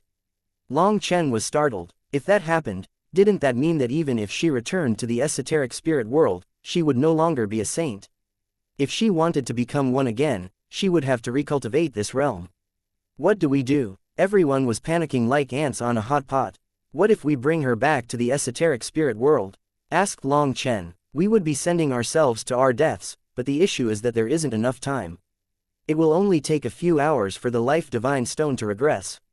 Ah, it's our fault for being useless. These experts were fraught with anxiety and couldn't think of anything. Don't panic. I can save this big sister. At some unknown point, Little Crane had woken up. She came over, and Long Chen was startled and delighted to see her. Chapter 4413 The Nether Dragon Race's Fury. A thunderous roar echoed, causing a world somewhere to tremble in response. An entire palace directly disintegrated into nothingness. An elder had been sitting inside this palace. Beyond its walls stretched an infinite mountain range saturated with black chi. At this moment, in countless gorges and ravines, pairs of colossal eyes snapped open. They were all giant dragons concealed in the darkness, originally cultivating but were roused by this resounding roar. One giant dragon after another flew toward the elder from every direction. They completely blocked the sun, giving off an enormous and heavy feeling. Race leader, what happened? The giant dragons were all eternal experts. Most importantly, their auras were dozens of times stronger than those of ordinary eternal experts. Damn bastard, a human brat killed my son, Tieni, roared that elder. What? The giant dragons were shocked and enraged. How could this be? Young Master Tieni bears your personal spiritual seal. When he is on the brink of death, it should activate automatically. The power of that seal is definitely on par with half of your full power attack. Not to mention a little human brat, even a saint of the human race might not be able to block it. That human race brat possesses the true dragon race's divine abilities and has a certain level of understanding over our nether dragon race. He actually managed to rip off Tianye's reverse scale without triggering its senses, making it impossible for me to unleash an attack. Absolutely hateful. The human race must pay the price for their foolishness. Gather everyone. We will completely trample his sect and everyone in his family, roared the race leader. Race leader, please calm yourself for now. We naturally must get revenge for young Master Tieni. However, we have to learn the background of his killer first, said one of the eternal experts. Fuck, why would I care about that? I want to destroy his sect, his entire race. They will all accompany my son in death. Race leader, please don't misunderstand. When has our nether dragon race ever been afraid of anyone? If they dared to kill young master, we must make them pay the blood debt. I'm simply saying that we have to investigate first to make sure that we include all sects related to him, including his friends and family. We must kill them all. Before moving, we must learn all their positions and come up with a battle plan first. If we were to just wipe out his sect, some people would be able to escape. If that were to happen, hunting them down would be like searching for needles in a haystack, explained that eternal expert. Finally, the race leader's furious expression softened slightly. He nodded. You really are the calmest one among us. You are right, we can't let any of them escape. Doesn't the human race have something called 9 familial exterminations? HMPH, I'll kill everyone even remotely connected to him. Inferior humans dare to kill a genius of my esteemed nether dragon race. I'll make them understand the meaning of fear. Greetings, respected race leader. In a short moment, 2 human elders in black robes with a dragon head emblem on their chests walked in and bowed deeply to the race leader. They were guests of the nether dragon race, or more bluntly put, dogs in charge of managing things in the darklight heaven for them. Given that the nether dragon race's saint wouldn't risk departing this world lightly, they relied on humans to gather information and handle matters outside their world. Because of this, countless humans had knelt before them, pleading for the opportunity to be their liaison. As for these 2 elders, their cultivation bases had reached the eternal realm, and they were truly skilled at adapting to circumstances and fawning. Hence, they managed to obtain the dragon race's favor, which allowed them to become dogs clad in dragonhide. Tell me, who is this brat called Boss Long San? Demanded the race leader. Boss Long San, this little one has never heard of such a person, responded one of the elders in confusion. You don't even know him. Then what use do I have for you? Roared the race leader. He then sent a single claw cutting through space. That elder didn't even have a chance to resist before exploding. His blood soaked the other elder beside him. Trembling with terror, the surviving elder realized the ruthlessness of the nether dragon race. They were too brutal, killing people at the drop of a needle. Despite their complete loyalty to the nether dragon race, death could arrive for them at any moment. Tell me, do you know some youngster in the human race called Boss Long San? Don't tell me you don't know either. The race leader glared at the surviving elder with a grim expression. That elder's soul almost fled in fright. He knew that if he couldn't answer, he would be accompanying his comrade in hell. Boss Long San, a youngster, the elder murmured. The race leader grew impatient and suddenly waved his hand. Seeing this, the elder jumped in fright and cried out, I know who he is. Speak, who is it? He is a very outstanding youngster. In truth, this elder had not thought of who Boss Long San was and was simply stalling for his life. You dare to lie to this saint? You must want to die. The race leader's hand reached for the elder's neck. I know, he's Long Chen, shouted that elder in terror. Just then, the race leader's claw stopped, just a bit away from crushing the elder into a patty. Bastard, he called himself Boss Long San. You dare to lie to me? No, the elder waved his hand, but he kept stumbling over his words in panic. Boss Long San is his nickname. His real name is Long Chen. I guarantee it, I swear on my head. He was already covered in sweat. In truth, he didn't even know Long Chen. When Long Chen grew famous in the Darklight Heaven, this elder was still sealed away. Fortunately, after he joined the Nether Dragon race, in order to be a better dog, he started to gather information on the Darklight Heaven in recent years. Perhaps this was another case of knowledge being able to change one's fate. What family does he hail from? What sect? Asked the race leader. He's an ascender from the lower world. He has no family. However, he does belong to a sect, answered the elder hastily. What sect? The High Firmament Academy. Upon hearing this response, these experts of the Nether Dragon race instantly fell silent. Chapter 4414 Netherdragon Tianzhao. When this elder mentioned the High Firmament Academy, the atmosphere instantly tensed. For a while, no one dared to speak, so it was deathly silent. What absolute nonsense! Didn't you already investigate the High Firmament Academy?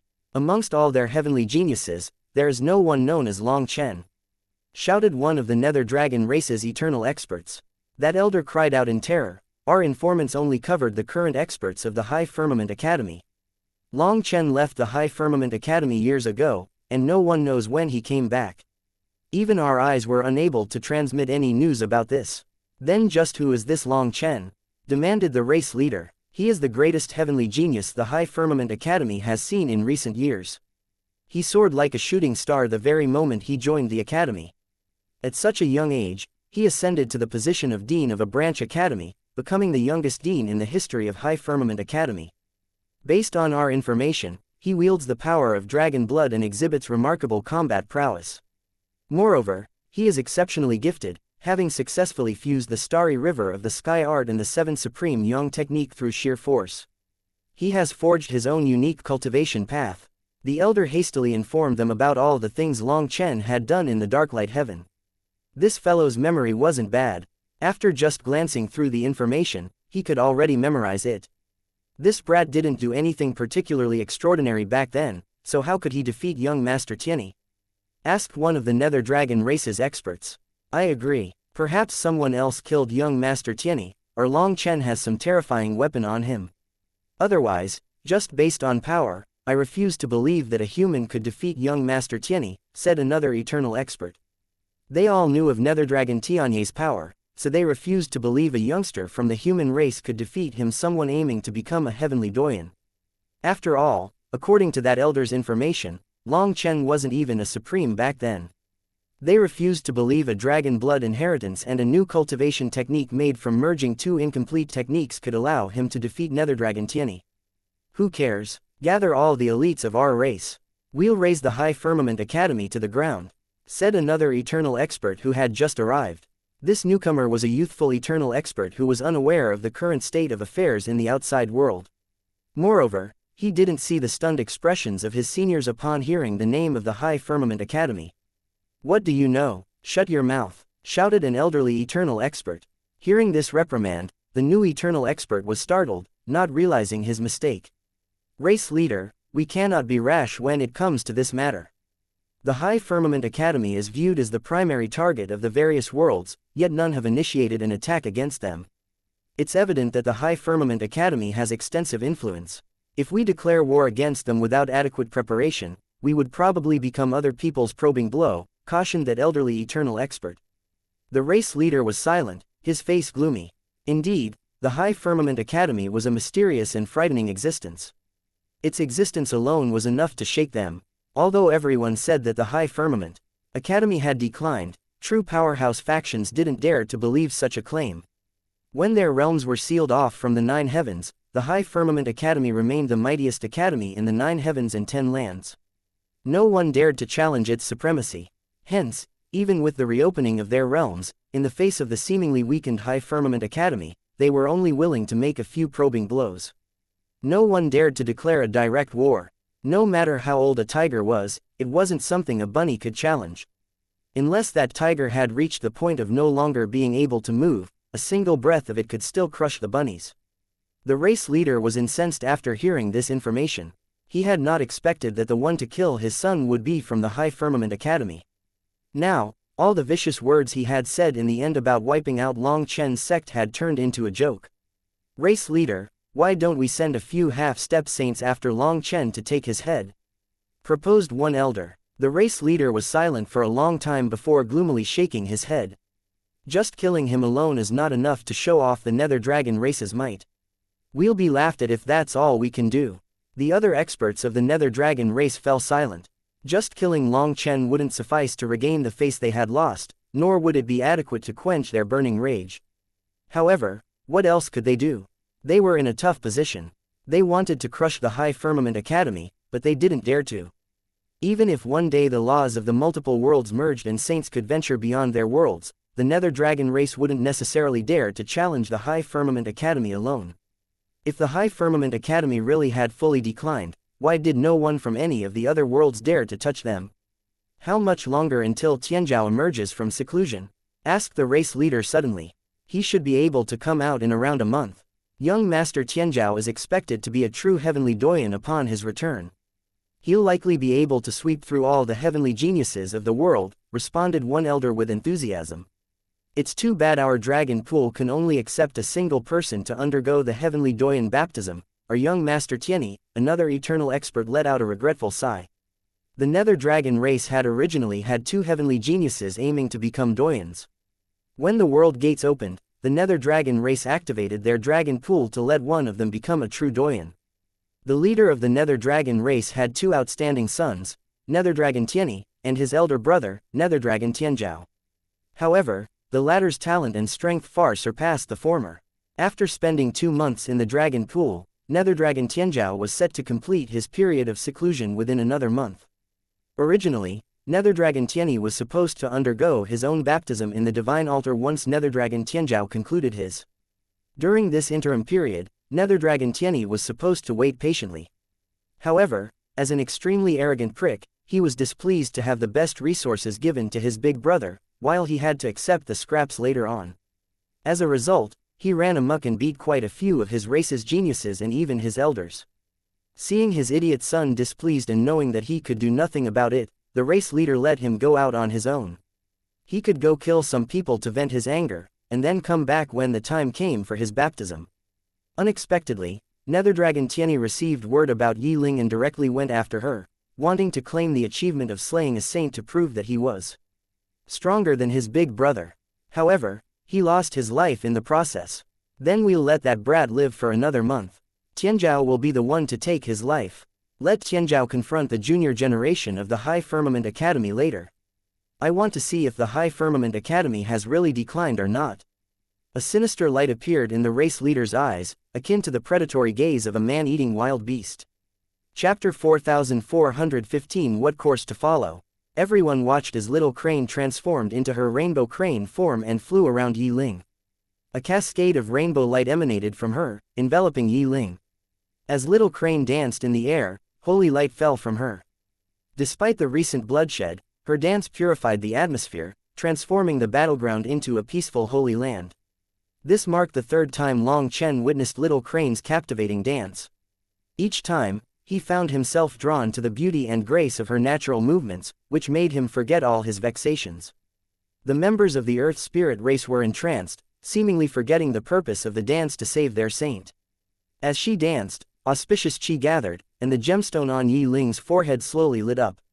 After a while, Yi Ling's pale face gradually recovered some color, and her aura grew more active. The Earth Spirit race's experts were overjoyed to see that their saint could be saved. If it wasn't because they were worried about disturbing Little Crane, they would have started cheering. As more auspicious energy gathered, Yi Ling's eyelids fluttered, and she gradually opened her eyes. Long Chen then felt a vast power flow into her, realizing that Little Crane was not only preventing Yi Ling's realm from dropping but also fully healing her wounds. When Little Crane was done, she stopped dancing and transformed into the form of a little girl. Her forehead was now covered in sweat. Seeing this scene, Long Chen felt a wave of heartache and hastily took out a handkerchief to gently wipe her sweat away. Following that, Yi Ling immediately rose from her position and bowed to Little Crane, expressing her gratitude according to their ancient etiquette. "Thank you, Great Rainbow Crane. The Earth Spirit race will never forget your favor. Big sister, you don't need to thank me. I still haven't grown up and am too weak, otherwise, I would be able to resolve the bindings of the heavenly Taos on you. I'm sorry, said Little Crane apologetically. Hearing that, Long Chen and Yi Ling were shocked. Resolve the bindings of the heavenly Taos. Wasn't that a heaven-defying power? If the bindings of the heavenly Taos were undone, wouldn't Yi Ling be able to use the power of a saint in this world? Even though Long Chen had been with Little Crane all this time, he still didn't know much about the Rainbow Crane race's power. Hearing that she had such an ability, Long Chen was stunned. A sudden thought then popped into his mind. No wonder the High Firmament Academy has so many experts. Is it related to the existence of the Rainbow Crane race there? Don't be sorry, you healed me and even recovered my energy. I am already endlessly grateful, stated Yi Ling hastily. Long Chen wiped away Little Crane's sweat and found that her eyes were still bright. As she showed no sign of falling into a slumber again, Long Chen was at ease. This meant that healing Yi Ling's wounds didn't put too much of a burden on Little Crane, so she didn't need to rest. Following that, Long Chen had Bally accompany Little Crane to play, and a group of the Earth Spirit race's experts immediately came forward to accompany them. Little Crane had never encountered these lifeforms before, so she played happily with them. Seeing her happy, Long Chen smiled. It felt like as long as Little Crane was happy, nothing in this world could vex him. The auspicious chi Little Crane had gathered had yet to scatter even though she was no longer dancing. Seizing the opportunity, Long Chen directed the injured Earth Spirit race experts to absorb it for their recovery. To further aid their healing, Long Chen distributed medicinal pills for the ones with serious wounds. These were all top-grade pills with immense medicinal effect. Moreover, having never consumed medicinal pills before, they didn't have the slightest resistance to medicinal energy. As a result, the pills were much more effective on them, healing their heavy wounds in just a few breaths.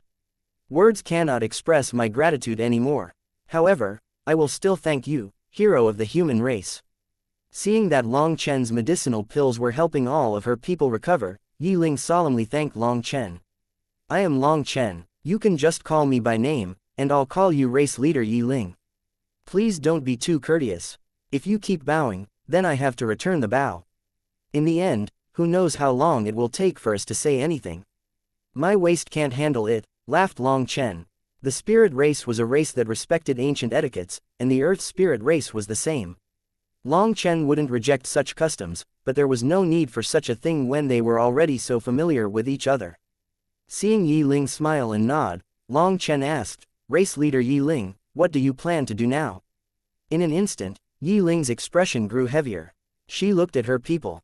Realizing that she had something important to discuss, they then distanced themselves. To tell the truth, I'm not sure what to do either. Yi Ling let out a deep sigh. I found that I'm a very disappointing race leader. I was unable to protect them and have fallen short of fulfilling the trust bestowed upon me by the previous generation. The Earth Spirit race has constantly declined under my leadership, and I could only watch as my people fell to the blades of our enemies. Yi Ling couldn't stop a few tears from leaking out. Long Chen then flicked his finger, and violet chi condensed into a barrier around them. He didn't want the rest of the Earth Spirit race to see her like this. As the creator of the Dragonblood Legion, Long Chen understood this feeling of helplessness very well. Yi Ling wanted to protect her entire race, yet she was powerless to do so. Such a feeling was more agonizing than death itself. Yi Ling hastily wiped away her tears, doing her best to remain calm. As the race leader, she had to retain her composure. However, after being pursued to the brink of death, she had watched many of her people die. As a result, her mental state was starting to waver. Are you truly determined not to seek assistance from the spirit race? If they were to learn of the situation, they would definitely come to help you, suggested Long Chen. Feeling down, she immediately said, we cannot. No matter what, we cannot. We have the fiend curse on us. If we come into contact with the spirit race, our curse will infect their pure souls.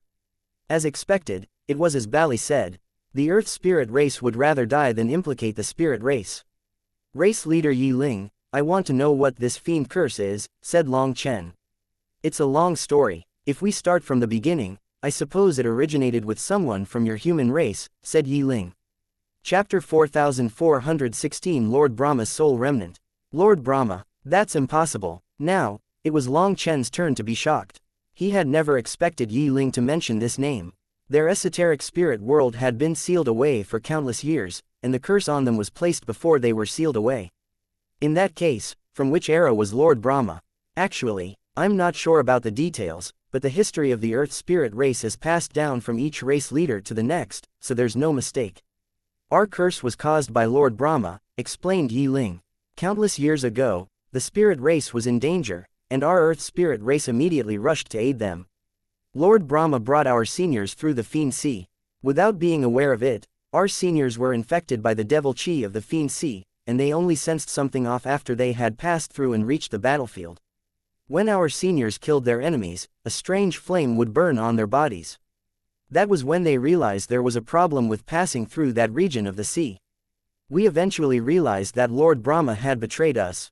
Hold on a moment, Lord Brahma was allied with your Earth spirit race? Asked Long Chen curiously. If they weren't allies, how could they be betrayed?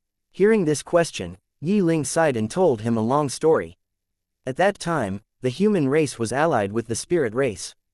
We were close allies, standing on the same side of the battlefield against our common enemies.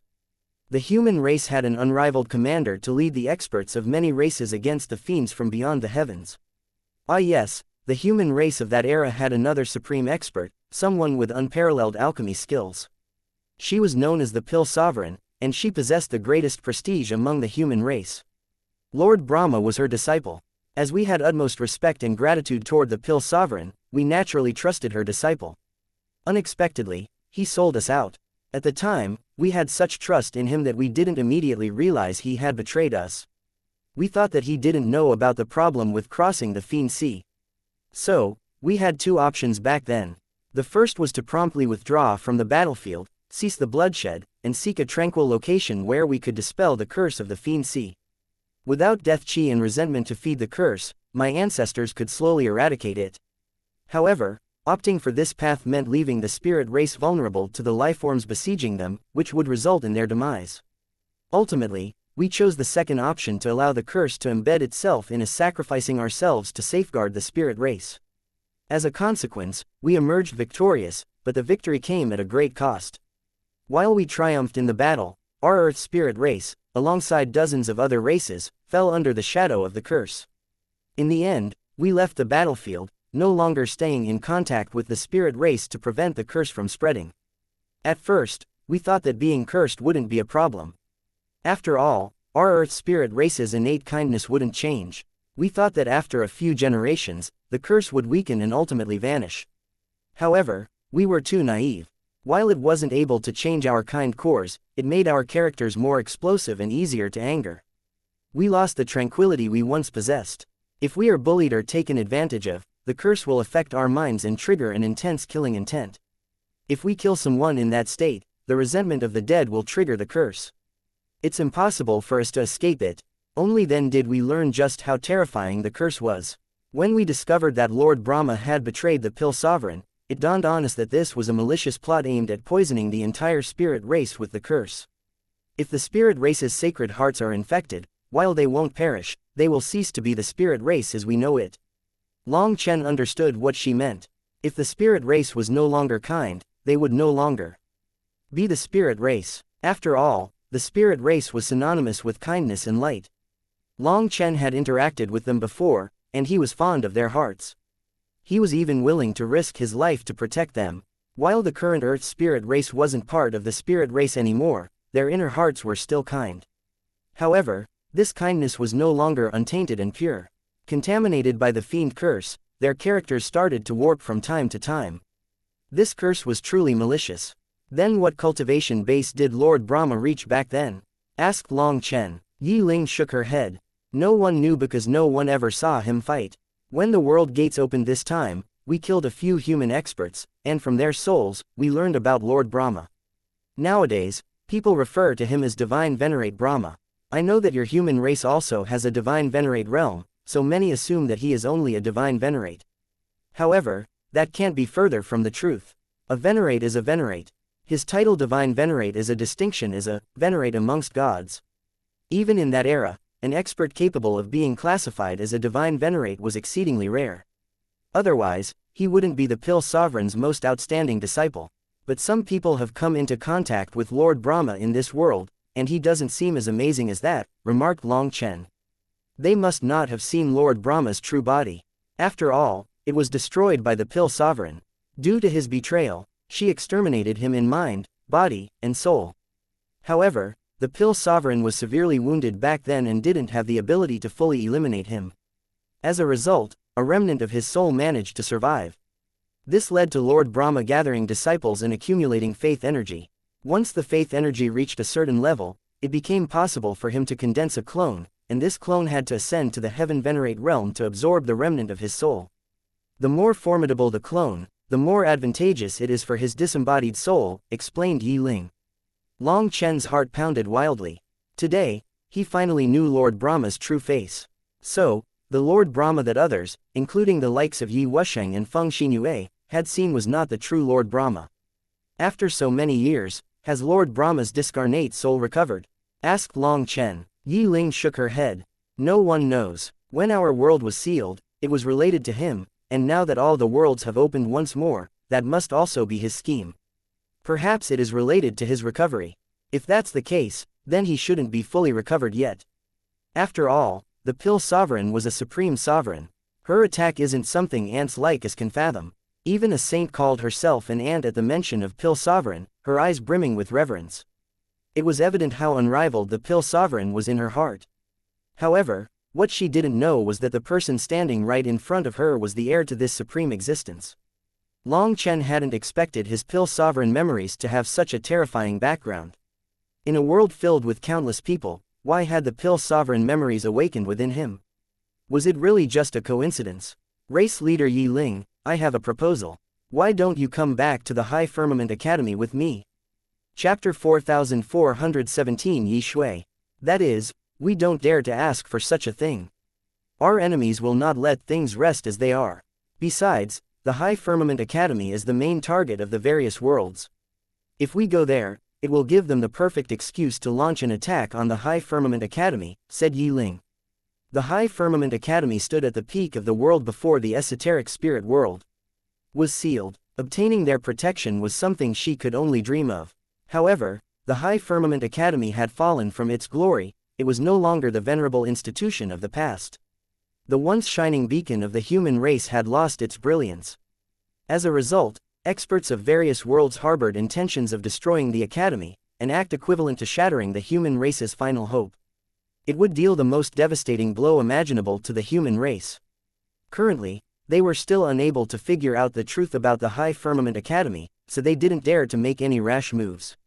However, if the Earth Spirit race were to seek asylum in the High Firmament Academy, the other two major powers of the esoteric spirit world would use this excuse to launch an attack and test the current state of the High Firmament Academy. All the major factions were still eyeing the High Firmament Academy, eager to discern what was genuine and what was not. They were like hyenas surrounding their prey. Due to this reason, even though the Earth Spirit race faced the imminent threat of destruction, Yi Ling was unwilling to bring a calamity to the High Firmament Academy. The Earth Spirit race held onto its integrity and would prefer extinction over endangering others in such a manner. Hearing this, Long Chen simply smiled. We really hope that they'll use this excuse to attack. This smile caught Yi Ling off guard, so she stared at Long Chen in confusion. Long Chen continued, Race leader Yi Ling, since I dare to offer such an invitation to you, I am confident we can handle them all. Please don't worry about it.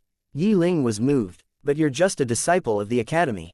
This matter should be discussed with your higher-ups. Otherwise, something awkward might occur. Seeing Long Chen's young age, Yi Ling naturally thought that Long Chen was just a disciple of the academy.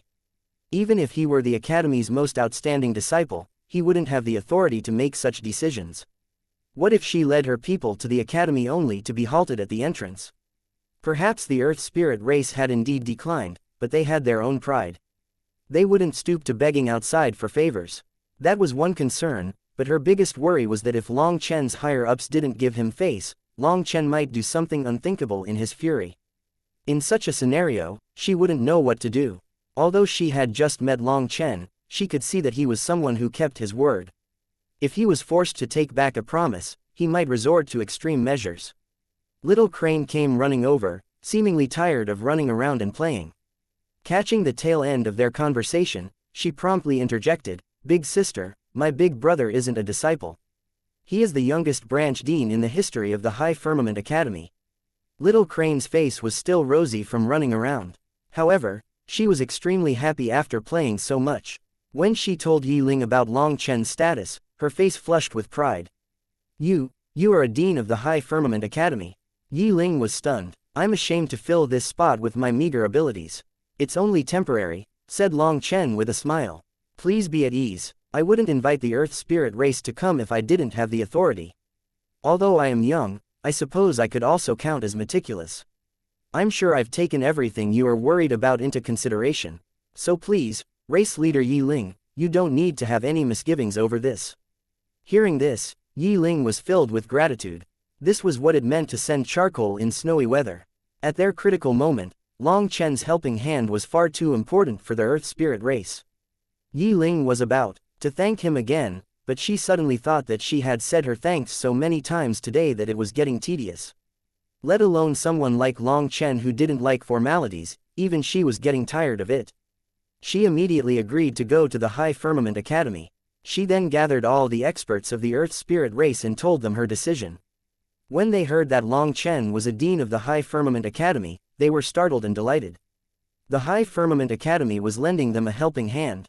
Finally, they could see the light at the end of the tunnel. Little Crane was particularly delighted that everyone would go to the High Firmament Academy with them. That meant that she would have more playmates. However, before going to the High Firmament Academy, they had to gather all the Earth Spirit race's members that had been scattered around the place when they fled. Back then, they couldn't do anything but scatter in every direction, which resulted in them being easily picked off one by one. Now that the danger had passed, they had to quickly gather once more. Fortunately, as the race leader, Yi Ling had a special ability to call her people. Many experts of the Earth Spirit race quickly gathered here. The Earth Spirit race constituted a vast community, and their joint characteristic was that they were all born from the earth. Yi Ling was originally a 9-leaf immortal grass. As for Bali's Earth Mound race, to put it in human terms, they were essentially potatoes. The origins of the spirit race remained shrouded in mystery. Nevertheless, according to legends, during the primal chaos era, the heavenly Tao's gathered all the kindness of the world's spirits into one, sowing the seed of kindness. Just like that, primitive lifeforms with pure kindness in their hearts all grew sentient, liberating themselves from the constraints of their mortal forms. They then condensed their spirituality, becoming the embodiments of goodness. Taking on human form, they cultivated the heavenly Taos, comprehended the myriad laws, traversed the sea of bitterness, and existed above the other lifeforms in the world. Therefore, the spirit race was an extremely special existence. They existed throughout all of the 9 heavens and 10 lands. However, the most prevalent form among them was the spirit plant spirit race. Spiritual plant lifeforms were part of the spirit race if they were kind. Conversely, they were considered demons if their nature leaned toward malevolent, as seen in demonic trees and flowers, some proving even more ruthless than devil and demonic beasts. To sum it up, the defining criterion for identifying the spirit race was their kindness, not their breed or bloodline. Hence, seeing all the Earth Spirit race's experts, Long Chen's eyes were open to the world. He saw many lifeforms with strange forms, making Bali's appearance seem comparatively ordinary. Among these lifeforms, several were notably feeble despite possessing relatively high cultivation bases. Their actual combat prowess was severely lacking. For example, someone like Bali had the cultivation base of a heaven venerate, but it didn't have any powerful attacks. All of its power lay in fleeing. With the increasing presence of experts from the Earth Spirit race, a growing number of women emerged among them. These flower-type lifeforms, while lacking combat power, possessed exceptional healing abilities. They immediately started helping their people recover. After 7 days, millions of their people had gathered. However, Yi Ling's expression grew increasingly solemn instead. Race leader Yi Ling, what troubles you? Asked Long Chen finally. My only disciple. I haven't received word from her this entire time, so I'm worried about her, said Yi Ling nervously. I thought that I would be doomed, so I told her to leave me. That would leave behind a seed for the Earth Spirit race. But now, Long Chen was instantly speechless. Why hadn't Yi Ling mentioned this earlier? According to her, her disciple was extremely powerful. Theoretically, she should have been the first to respond to her call. It had been 7 days, so who knew what could have happened to her? However, complaining was useless, so Long Chen quickly thought about the possibilities. Do you have a secret art to determine her general location? Yes, but I would need to be within a certain range from her, replied Yi Ling. It's concerning that she hasn't appeared after all this time. Something must have happened, and we must save her as soon as possible. Race leader Yi Ling, come with me. The next moment, Long Chen summoned a flame girl and a lightning girl who will linger and lay linger. Can both of you protect everyone for me? If anyone dares to get close to the earth spirit race, kill them, instructed Long Chen. Big brother Long Chen, don't worry. Leave this place to us, promised Huo Linger. Long Chen nodded and told Little Crane to patiently wait here. Long Chen then summoned his Kunpeng wings and flew off with Yi Ling. Arriving at an ancient city, Long Chen directly kicked away the lifeform guarding the transportation formation and activated it. After 7 transportations, Yi Ling suddenly cried out, I can sense Yi Shui's position. When Yi Ling pointed in a certain direction, Long Chen directly flew off. However, as he saw a sprawl of extravagant new buildings, he was startled. He was actually very familiar with this place. Long Chen shattered the gate with a kick, and the experts guarding it were sent tumbling away, not knowing what was going on. Idiots of the Long clan, hand over Yi Shui. Otherwise, I will slaughter you all to the last. Long Chen's shout resounded throughout every corner of the Long clan. Chapter 4418 Long clan submits. Long Chen's shout reverberated like rolling thunder, echoing throughout heaven and earth. Countless newly constructed buildings crumbled directly under the pressure of this sound wave. Long Chen hadn't expected Yi Shui to be trapped in the territory of the heavenly divinity race, the eternal Long clan. Thoughts of the Long clan stirred memories of the trials his father had faced, and Long Chen's fury erupted instantly. The Long clan had just completed the repair of buildings that had been destroyed last time, so everything was brand new. Whether it was due to their recent construction or a lack of time to set up formations, Long Chen's kick toward the gate didn't activate the grand formation, and his roar directly crushed countless buildings. Long Chen's fury intensified. If his father hadn't intervened last time, he would have destroyed the Long clan. Countless powerful auras erupted. Astonishingly, hundreds of eternal experts suddenly emerged from beneath the ground, their killing intent erupting. Witnessing their sudden appearance, Long Chen jumped in fright. At the same time, Yi Ling sensed an unusual power beneath the surface of the earth, and it sent shivers down her spine. Long Chen, I can no longer sense Yi Shui's aura. I'm only sure that she's within this region, but not where exactly, Yi Ling conveyed as she saw the Long clan's terrifying foundation. Concerned that her perceptions might be mistaken, Yi Ling hesitated. She was aware that wrongly accusing such a powerful entity would lead to dire consequences. As long as she vanishes within this region, I'll kill them if they don't hand her over, declared Long Chen, his teeth gnashing in determination. Long Chen hated the Long clan to the bone. Only due to his father's intervention had he refrained from seeking revenge on them. Yet, if Yi Shui's aura vanished in this area, it had to be connected to the Long clan. Even if the Long clan didn't personally do it, this entire prefecture was under their command, so they definitely knew who did it. Long Chen was confident that his judgment was right. Long Chen, you goddamn bastard, how dare you come back here?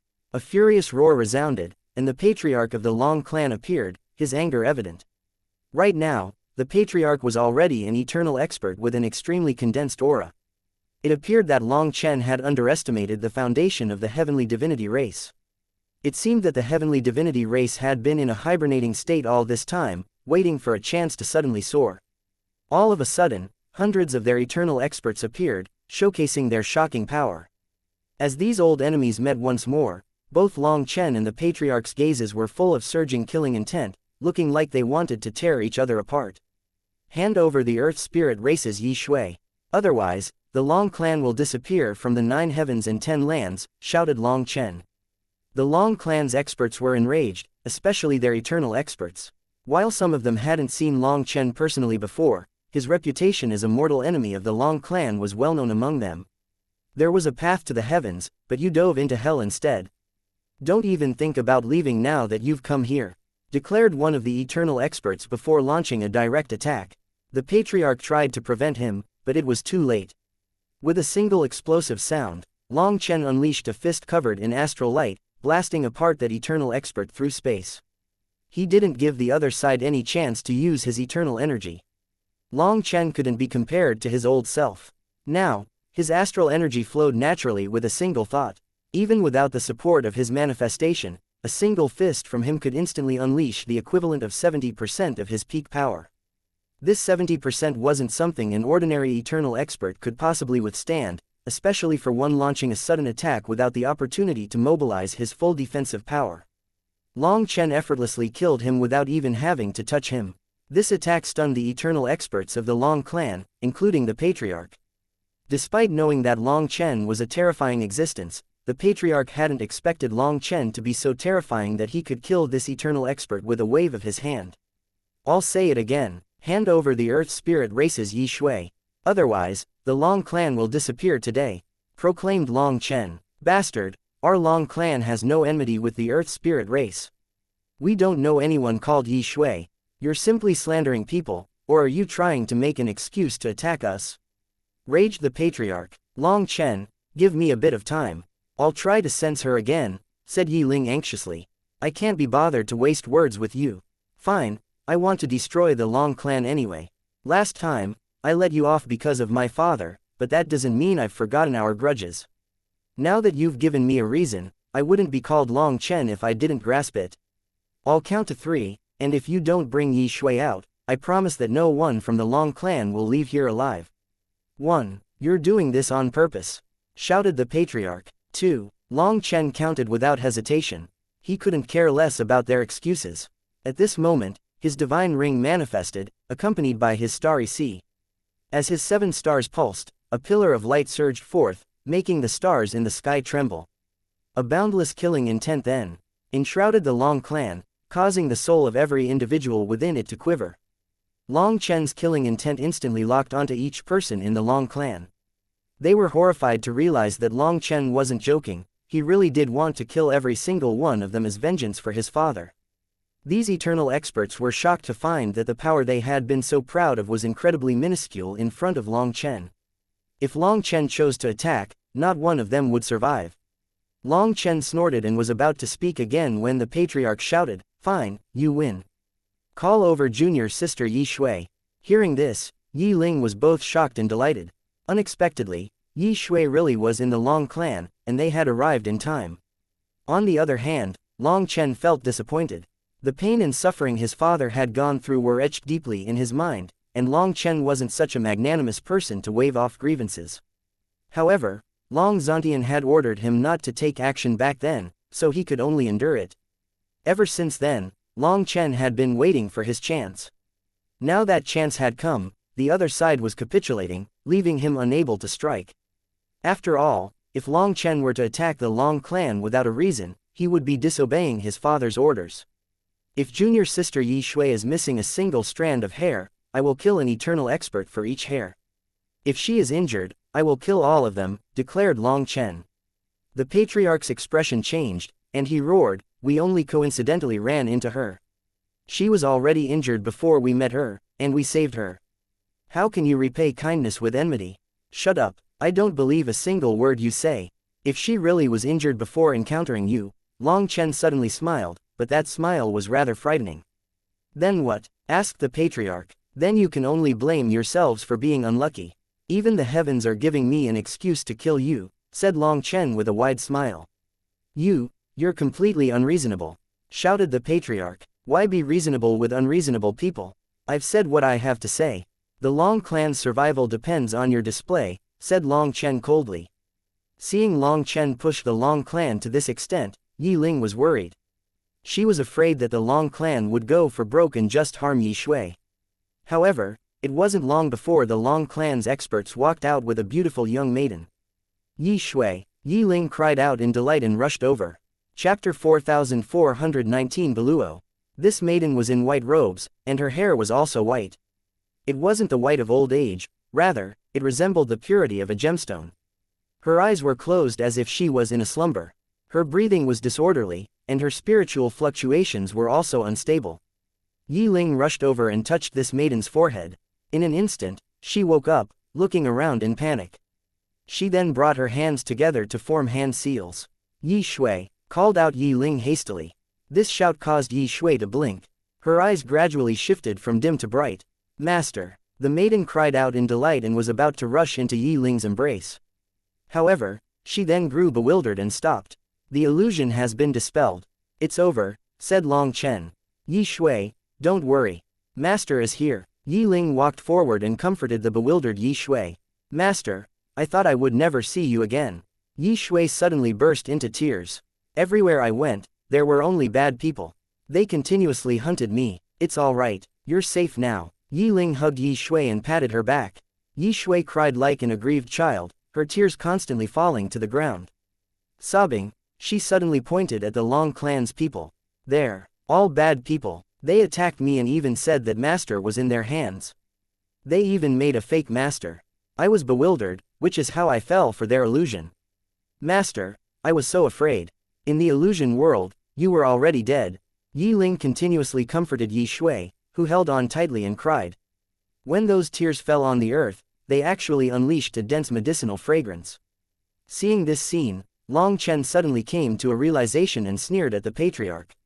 Your Long Clan really knows how to scheme. You were just watching at first. You didn't care about the Earth Spirit race, but then you saw Yi Shui and wanted to turn her into a medicinal pill. How vicious. But I have to say, that doesn't match your Long Clan's style. Don't forget that your surname is Long. You are also from the Long Clan. Barked the patriarch. As Long Chen had mentioned, Yi Shui was a precious spirit flower, an ancient great desolate species known as the thousand-leaf sacred light snow lotus. Possessing a powerful sacred energy, she held the inconceivable ability to concentrate the power of the heavenly Taos. Her tears contained medicinal fragrance that affected the heavenly Taos, and this aspect of hers gave Long Chen a familiar feeling, reminiscent of the sensation he experienced when encountering Netherdragon Tianyi. Long Chen instantly realized that Yi Shui was also qualified to become a heavenly doyen. Perhaps she already was one. However, being from a non-combatant race, Yi Shui lacked formidable killing prowess. This vulnerability caught the attention of the Long Clan and led to her unfortunate capture. Yi Ling had led the Earth Spirit race out of the esoteric spirit world to flee from their pursuers. However, their enemies then sent out word that they would pay handsomely for the heads of the Earth Spirit race's experts, prompting the Long Clan to dispatch their people to assess the situation. The Long Clan was quite lucky. Upon arriving to assess the situation, they witnessed Yi Shui escaping from an encirclement. Seizing the opportunity, they immediately targeted her and even went to the extent of eliminating all the other pursuers to secure their prize.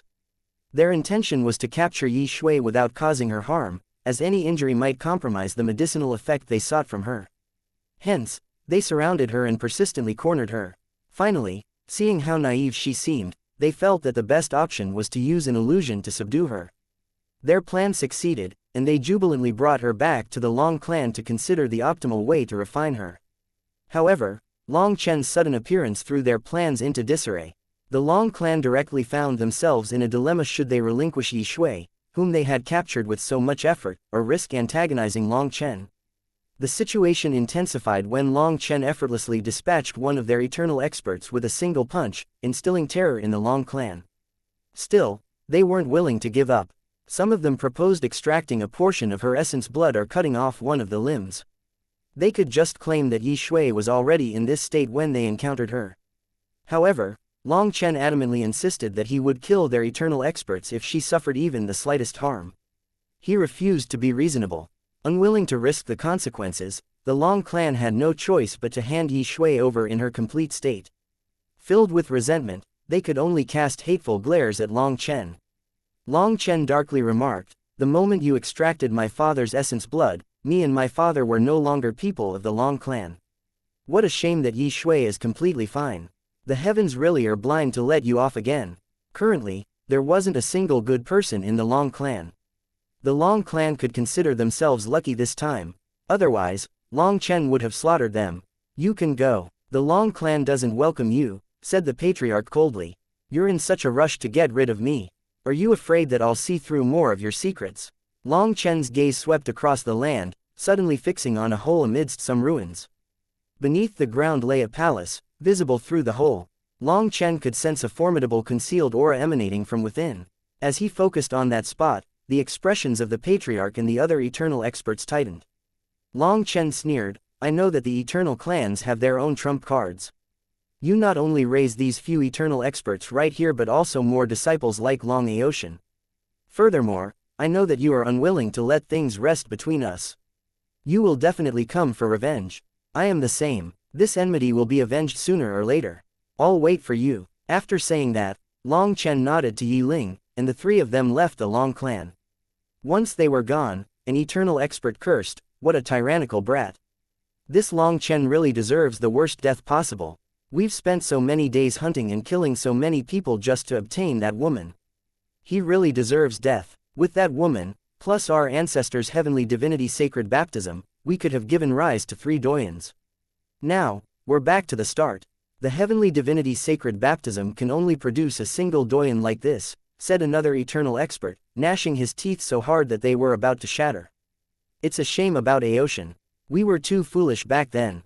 We should have hidden him. If Aoshin could have lived to today, would Long Chen dare to be so arrogant?" Sighed another elder. "It's fine. Even without Aoshin, we still have Beluo. As long as she becomes a heavenly doyen, her heavenly divinity bloodline will be activated.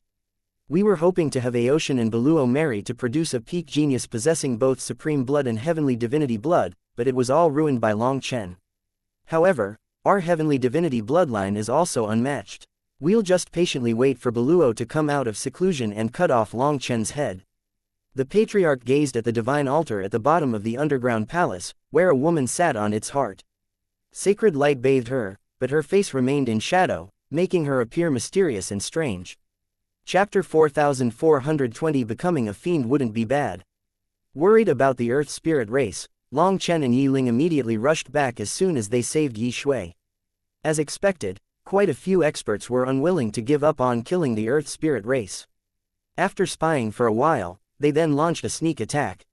However, with Lei Linger and Huo Linger present, they simply killed a dozen eternal experts and scared the rest to flee. Lei Linger and Huo Linger were terrifyingly powerful at this time. When they joined forces, the ordinary eternal experts couldn't even block a single blow from them. When Long Chen returned, the land was charred, and eternal corpses were lying on the ground. The enemies had fled without even taking those corpses. Little Crane immediately rushed over to Long Chen. Meanwhile, after accomplishing their mission, Lei Linger and Huo Linger returned to the primal chaos space.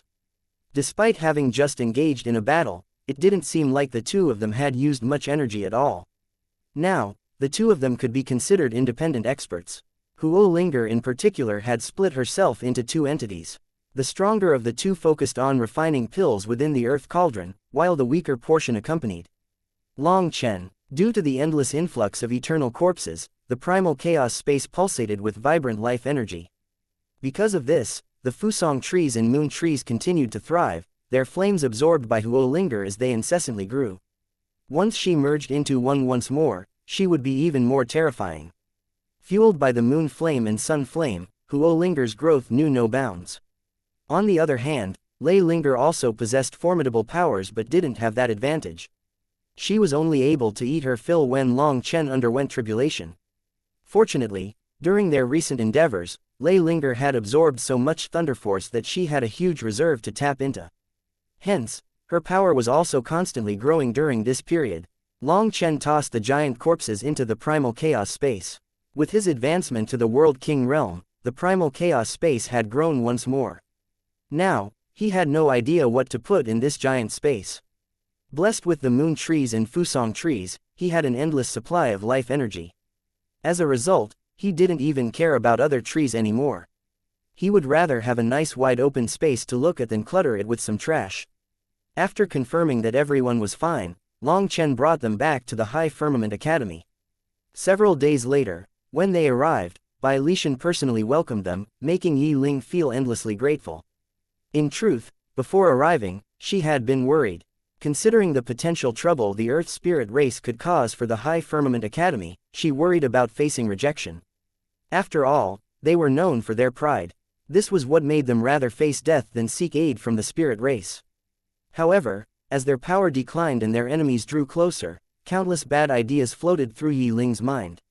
Could she thicken her face and endure other people's mockery to find her people a safe haven to rest? Throughout this period, countless worrisome scenarios crossed her mind. However, to her surprise, the dean personally came to welcome her people.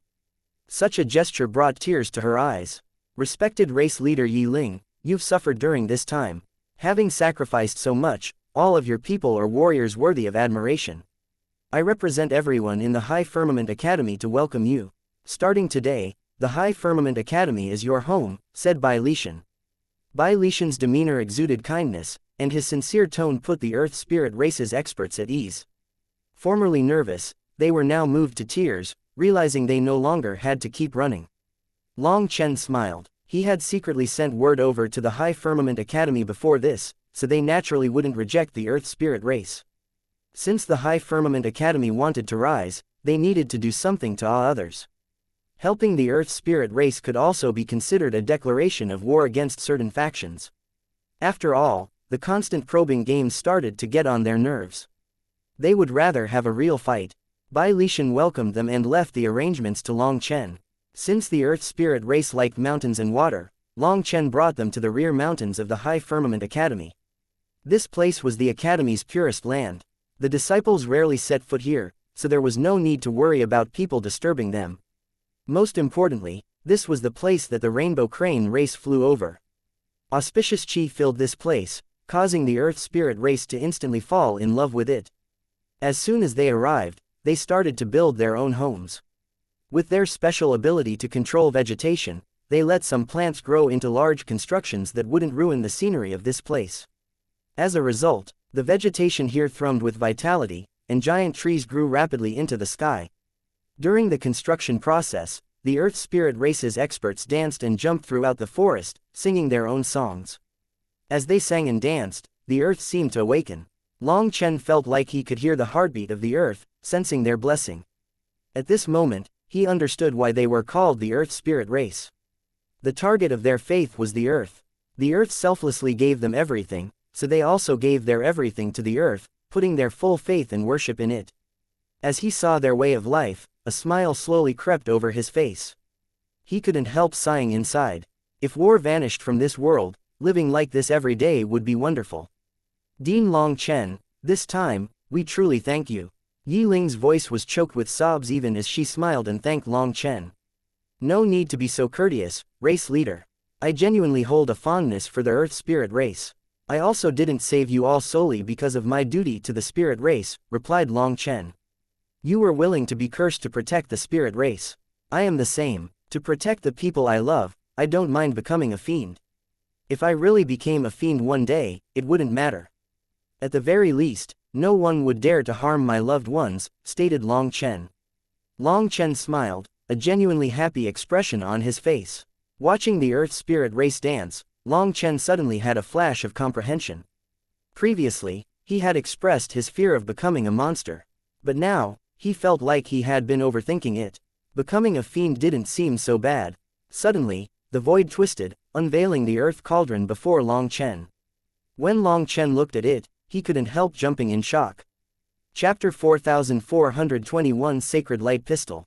The earth cauldron now exuded spiritual fluctuations that Long Chen could sense. Although it was very faint, the vast might contained within it made Long Chen's soul quiver. In front of this tiniest bit of spiritual pressure, Long Chen felt absolutely tiny. He didn't even feel like this when he fought against saints. The earth cauldron returned to Long Chen's spiritual space. This time, Long Chen wasn't putting it in, rather, it was simply coming in by itself. Now, it could freely enter and leave his spiritual space. Thank you for what you've done for me. You will get the return on your investment. Unexpectedly, the earth cauldron spoke to him. Its voice was not male or female, more like the sound of the Grand Tao. Every syllable was disciplined, powerful, and also thought-provoking, as if its voice could allow him to see deeper into the mysteries of the cosmos. Senior is too courteous. It can be said that we have a destiny together. Last time, you even helped me with the counterfeits. I still have to thank you for that, said Long Chen hastily. Long Chen was pleasantly surprised to be able to communicate with the earth cauldron, a divine item from the primal chaos era. If he could obtain its help, he wouldn't have to fear anything. That was because I also needed the energy of those corpses to recover. I helped you imitate the appearance of the Heaven Cauldron to see if I could create karma between you and the Heaven Cauldron, then you would be able to find my other half. As Long Chen heard this, his eyes lit up with excitement. Senior, do you know where the Heaven Cauldron is? How about we go look for it right now? If he had the complete Heaven-Earth Cauldron, he could annihilate even saints with a single smash. There isn't enough karma yet for us to find it. However, I have a feeling that it is about to emerge once again. We'll still be in time to get it then. This time, the nourishment of your medicinal pills. And Huo Linger's help allow me to recover a trace of my spiritual strength, so I'm now capable of talking with you. I have something to ask of you, said the Earth Cauldron. Senior, please ask. That girl called Yi Shui, she is a 1,000-leaf sacred light snow lotus with the purest spirit root. Ask her if you can have one of her sacred light pistils. If you can, transplant it into the primal chaos space to give rise to more 1,000-leaf sacred light snow lotuses. It is an extremely precious holy medicine. With it as a main ingredient, the pills you refine will have powerful sacred energy. It is something that the two of us urgently need, said the Earth Cauldron. I'm not so sure I can ask something like that. Long Chen was in a difficult position. He wasn't exactly sure what this sacred light pistol was, but if it could be transplanted into the primal chaos space, it had to be the very core of a plant. In that case, the sacred light pistol had to be extremely important to Yi Shui. Perhaps during normal times, he could just thicken his face to ask for it. However, he had just done them a huge favor. Even Long Chen wasn't shameless enough to seek payment so soon. It is rather shameful. However, the 1,000-leaf sacred light snow lotus is exceedingly important to us right now, sighed the Earth Cauldron. It also knew that asking for such a thing was inappropriate. However, there was no way around it. The 1,000-leaf sacred light snow lotus was simply too precious and too rare. That was why the Long clan would go to such an effort just to obtain her. Long Chen, what is it? Yi Ling inquired, observing Long Chen's peculiar expression. He opened his mouth several times, but the conflicted thoughts in his mind did not permit him to speak. It's a bit difficult for me to say, Long Chen admitted, casting an awkward glance at Yi Ling and Yi Shui.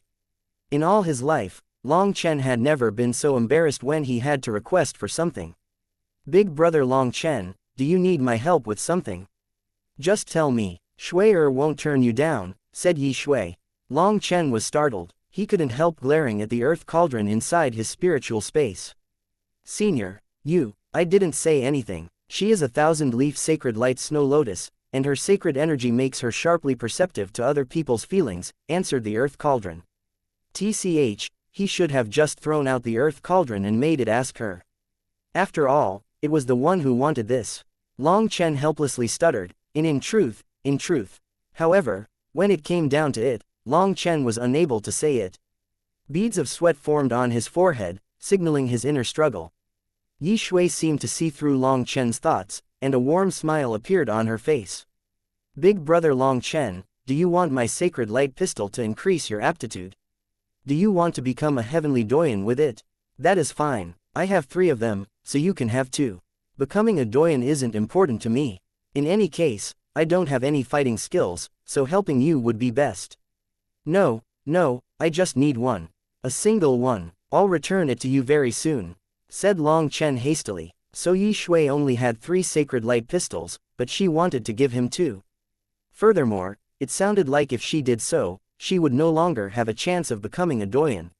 Even then, there was no reluctance or hesitation in her voice, which made Long Chen feel incredibly guilty. You really just want one?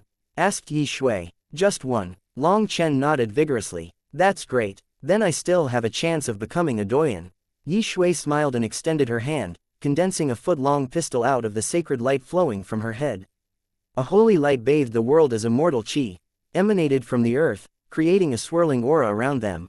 This one pistol seemed to possess the power to change the world. When Yi Shui took it out, her face instantly paled. Despite her attempt to maintain a smile, it was evident that she had entered a weak state. Observing her condition, Long Chen was overcome with a sense of distress. With 2 trembling hands, he accepted the sacred light pistol and solemnly vowed, I, Long Chen, will remember this favor. Big brother Long Chen, you're too courteous. The Earth Spirit race owes you so much that we will never be able to repay you, said Yi Shui. Dean Long Chen, mutually helping each other is simply natural among us. You don't need to mind this favor so much. Even Yi Ling pushed aside the pain of seeing Yi Shui like this to comfort Long Chen. Long Chen nodded. After cupping his fists to Yi Shui and Yi Ling, he left, unable to bear their sincere gazes. Once he was back in his own residence, he let out a sigh of relief. Looking at the sacred light pistol in his hand, he didn't feel any joy but a heavy burden instead. The feeling of owing others was truly difficult to bear. Don't waste time, plant it quickly. If we can refine the sacred light snow lotus pill within 3 days, we can let Yi Shui grow back her sacred light pistol, urged the Earth Cauldron. Long Chen instantly jumped up and threw the sacred light pistol into the primal chaos space.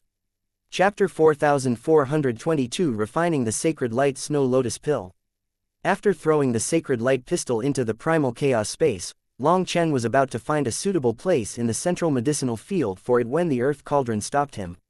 It can't be planted here. It is an ice element species, whereas this place is filled with fire elements. Plant it near the border. Thinking about it, Long Chen realized that it was right.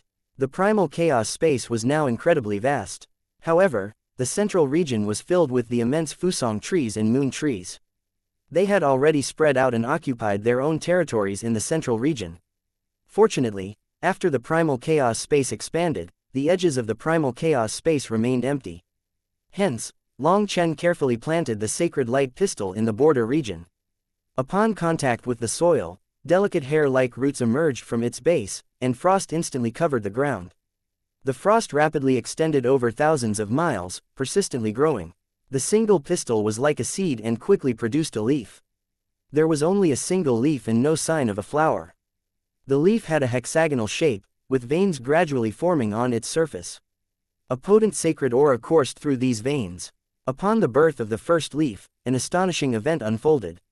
The sacred light pistil rapidly withered, causing Long Chen to panic at the sight. Was it unable to grow in this place?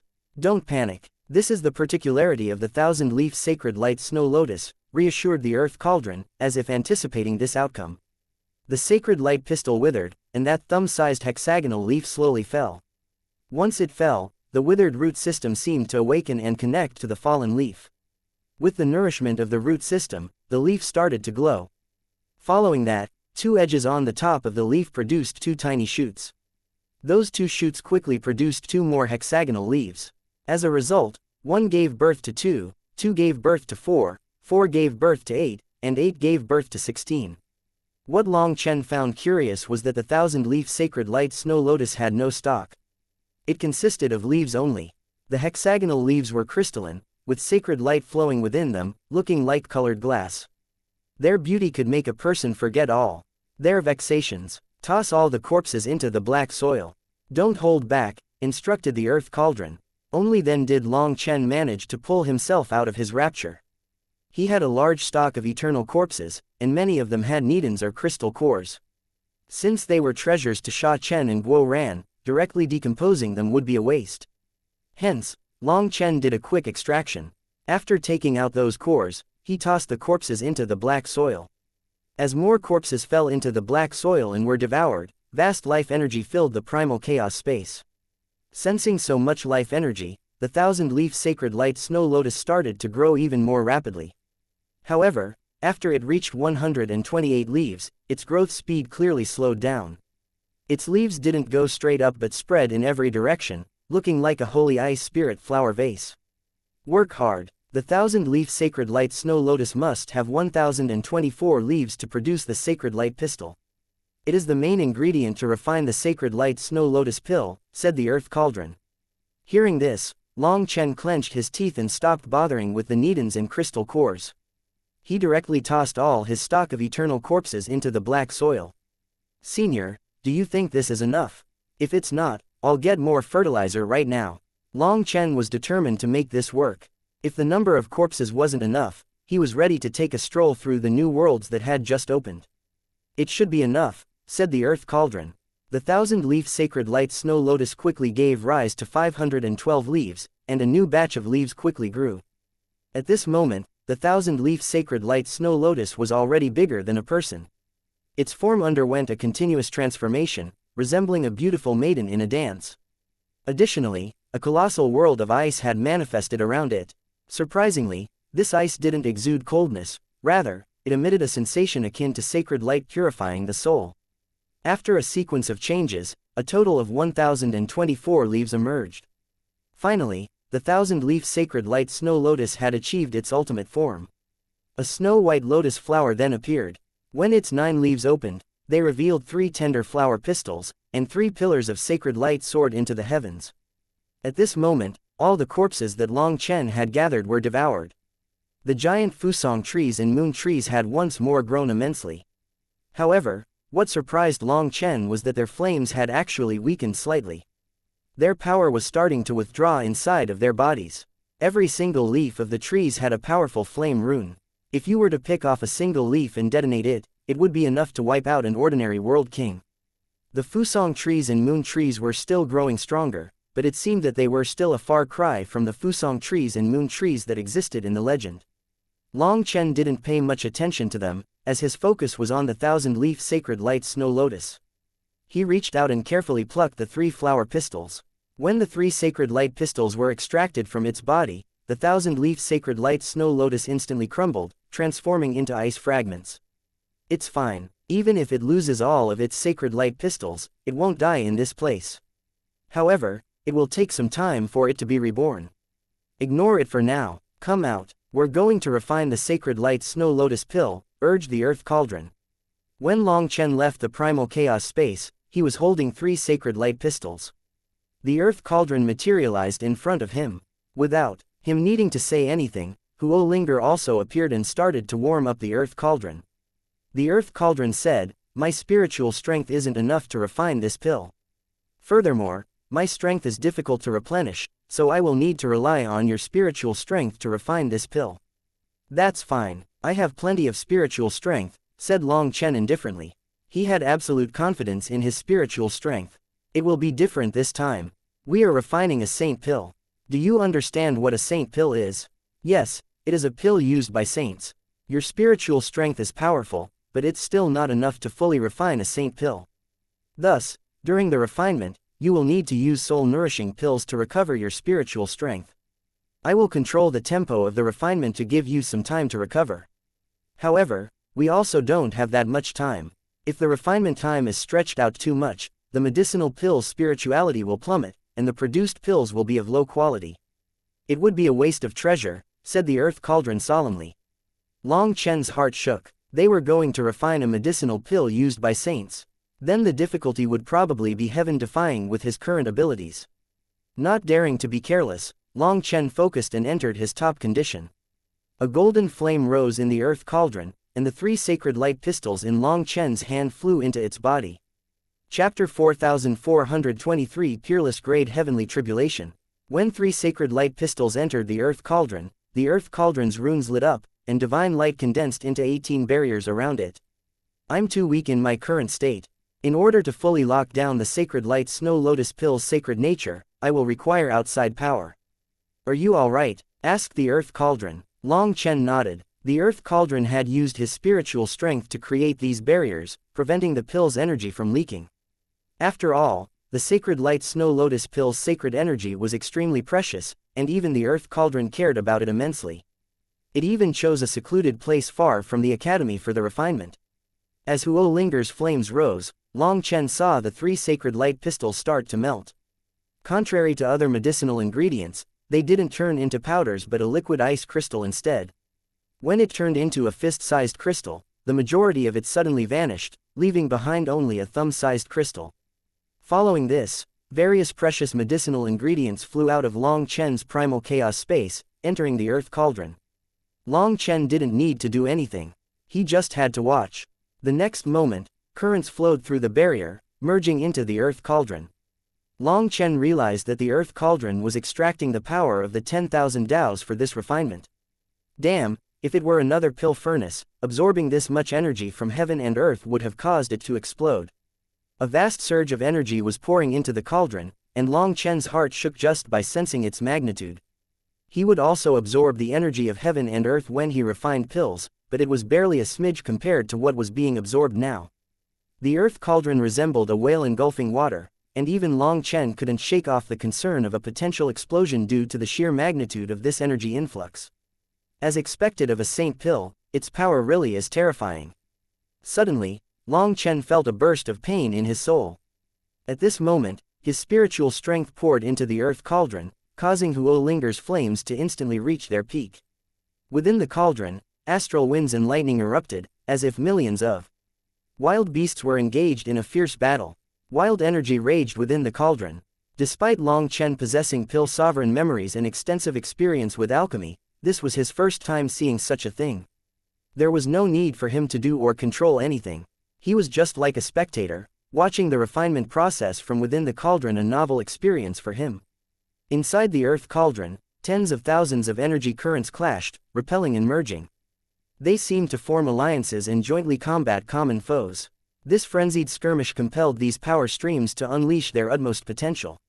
Victory meant absorbing others, while defeat equated to being devoured.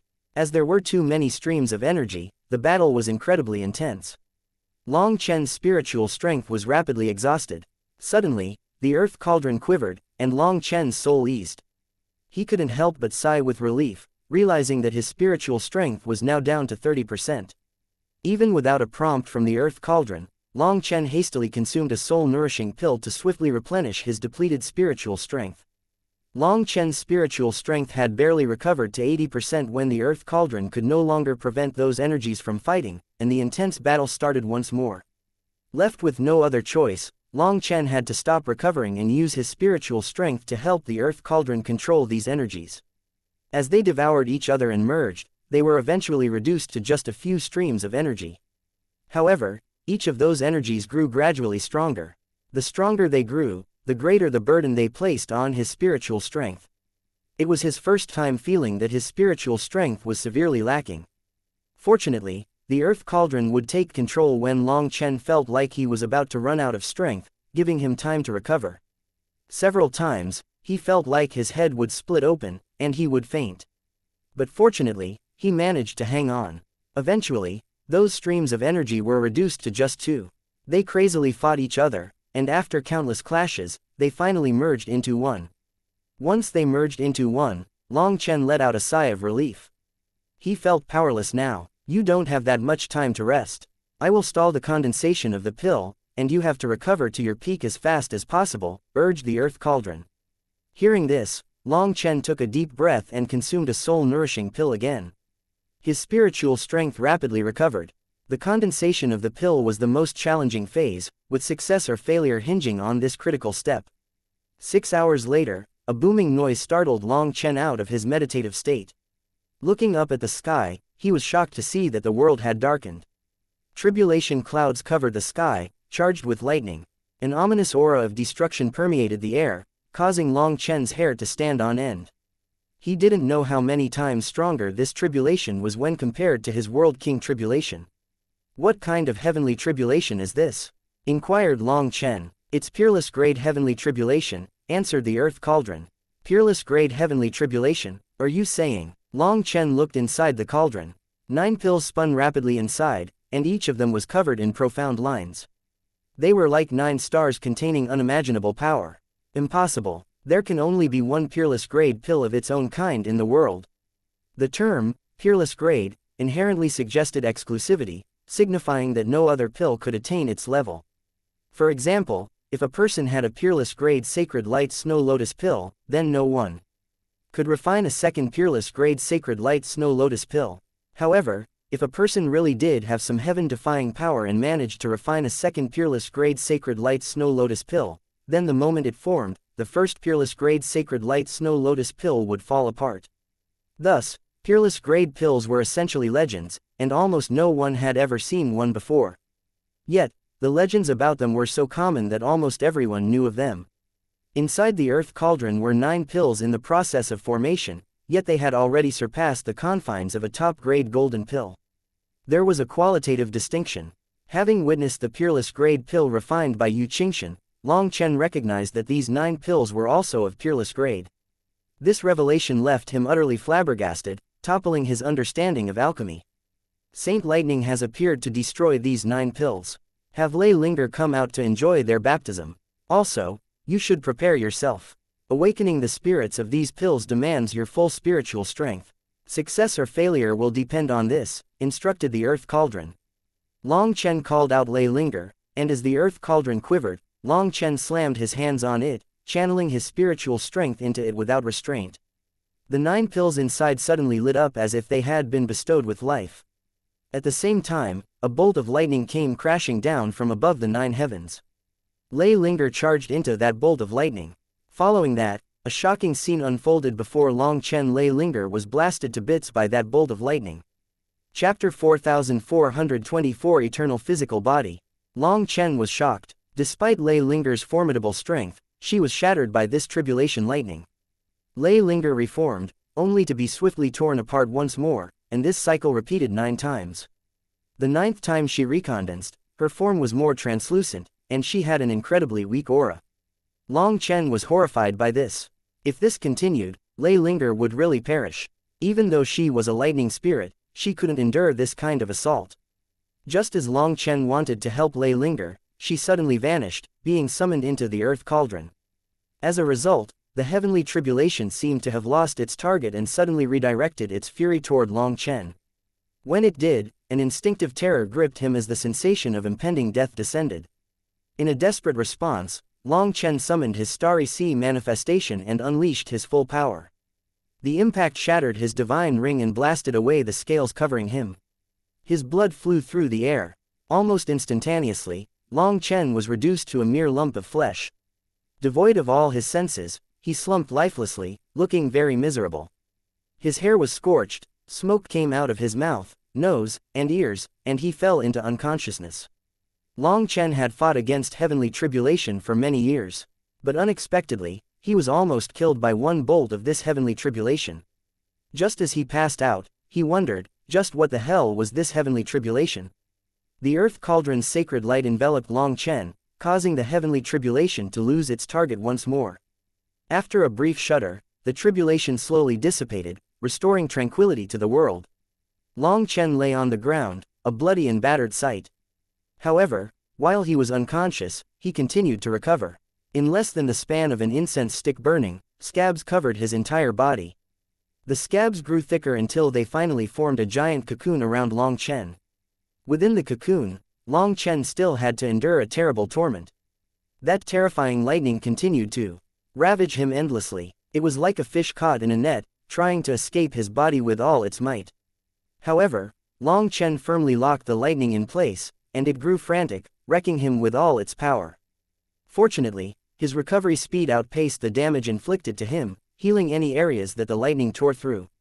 As it ravaged Long Chen's body, its power slowly merged into him through the wounds. Long Chen was constantly being torn apart, but that energy was gradually weakening as it ran rampant through him.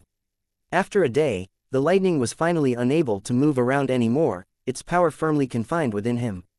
3 days later, the giant bloody cocoon slowly split apart, and Long Chen pushed it open.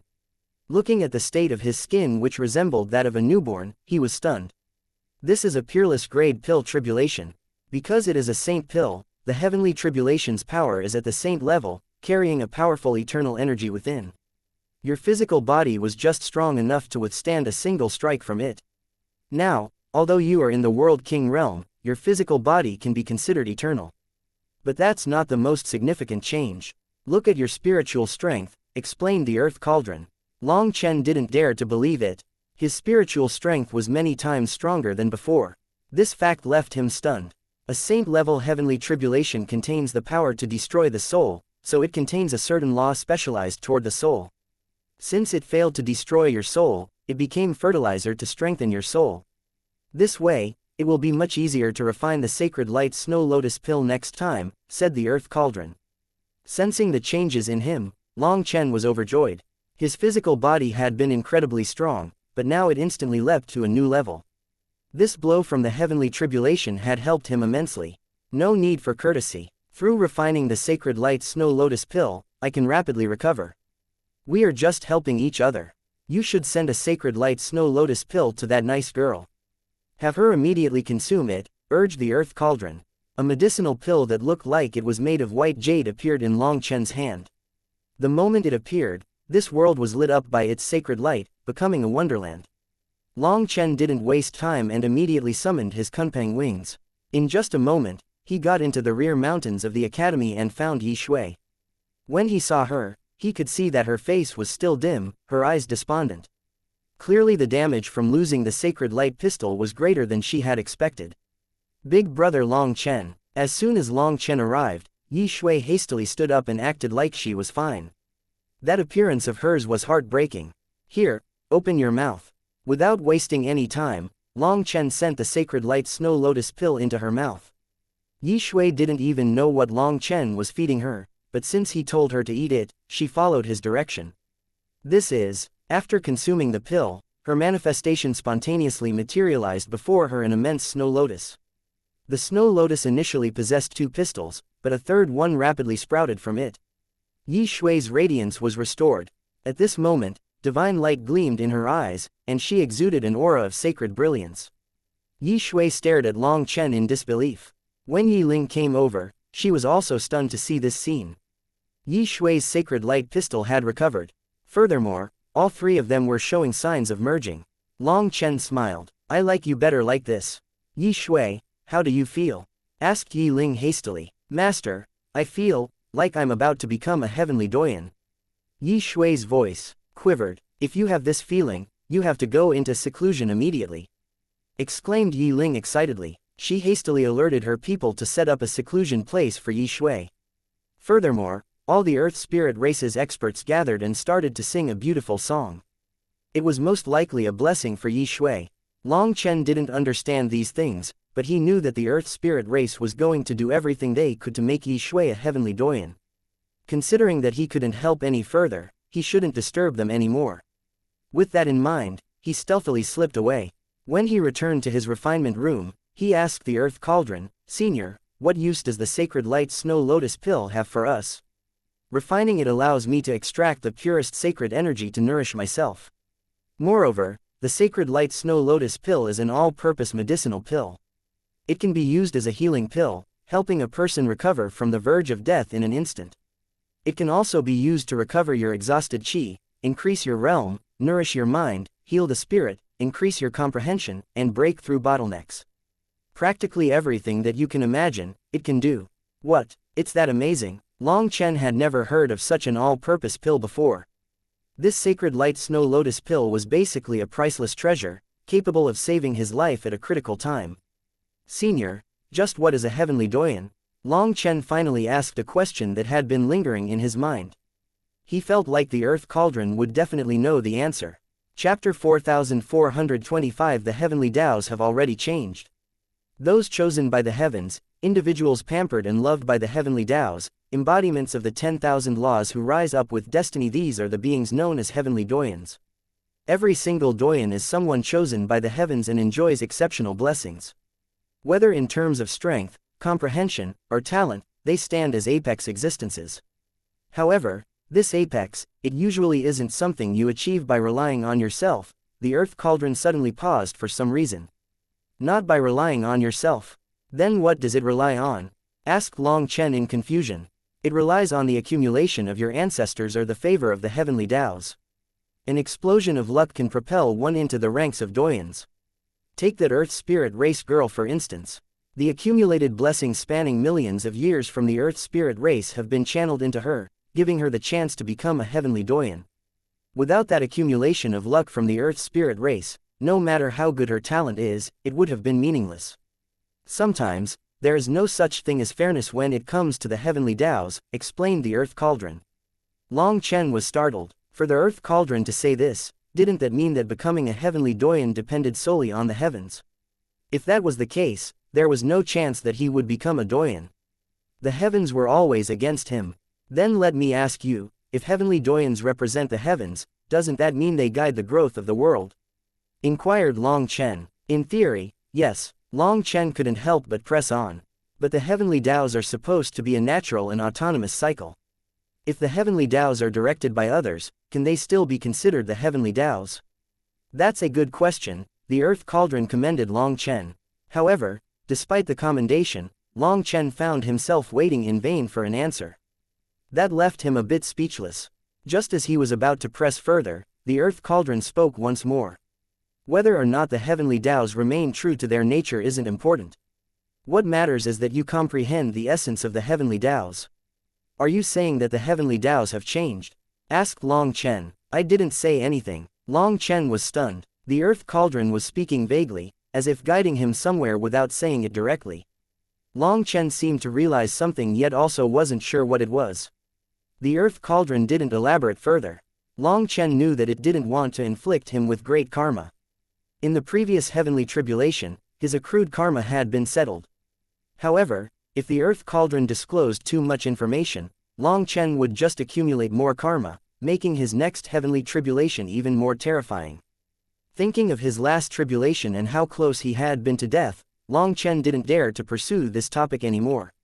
He should rely on himself to comprehend certain things. Alright, no need to dwell on random thoughts. You still have a path ahead to tread. When the time is right, you will see what needs to be done. Let us keep refining pills.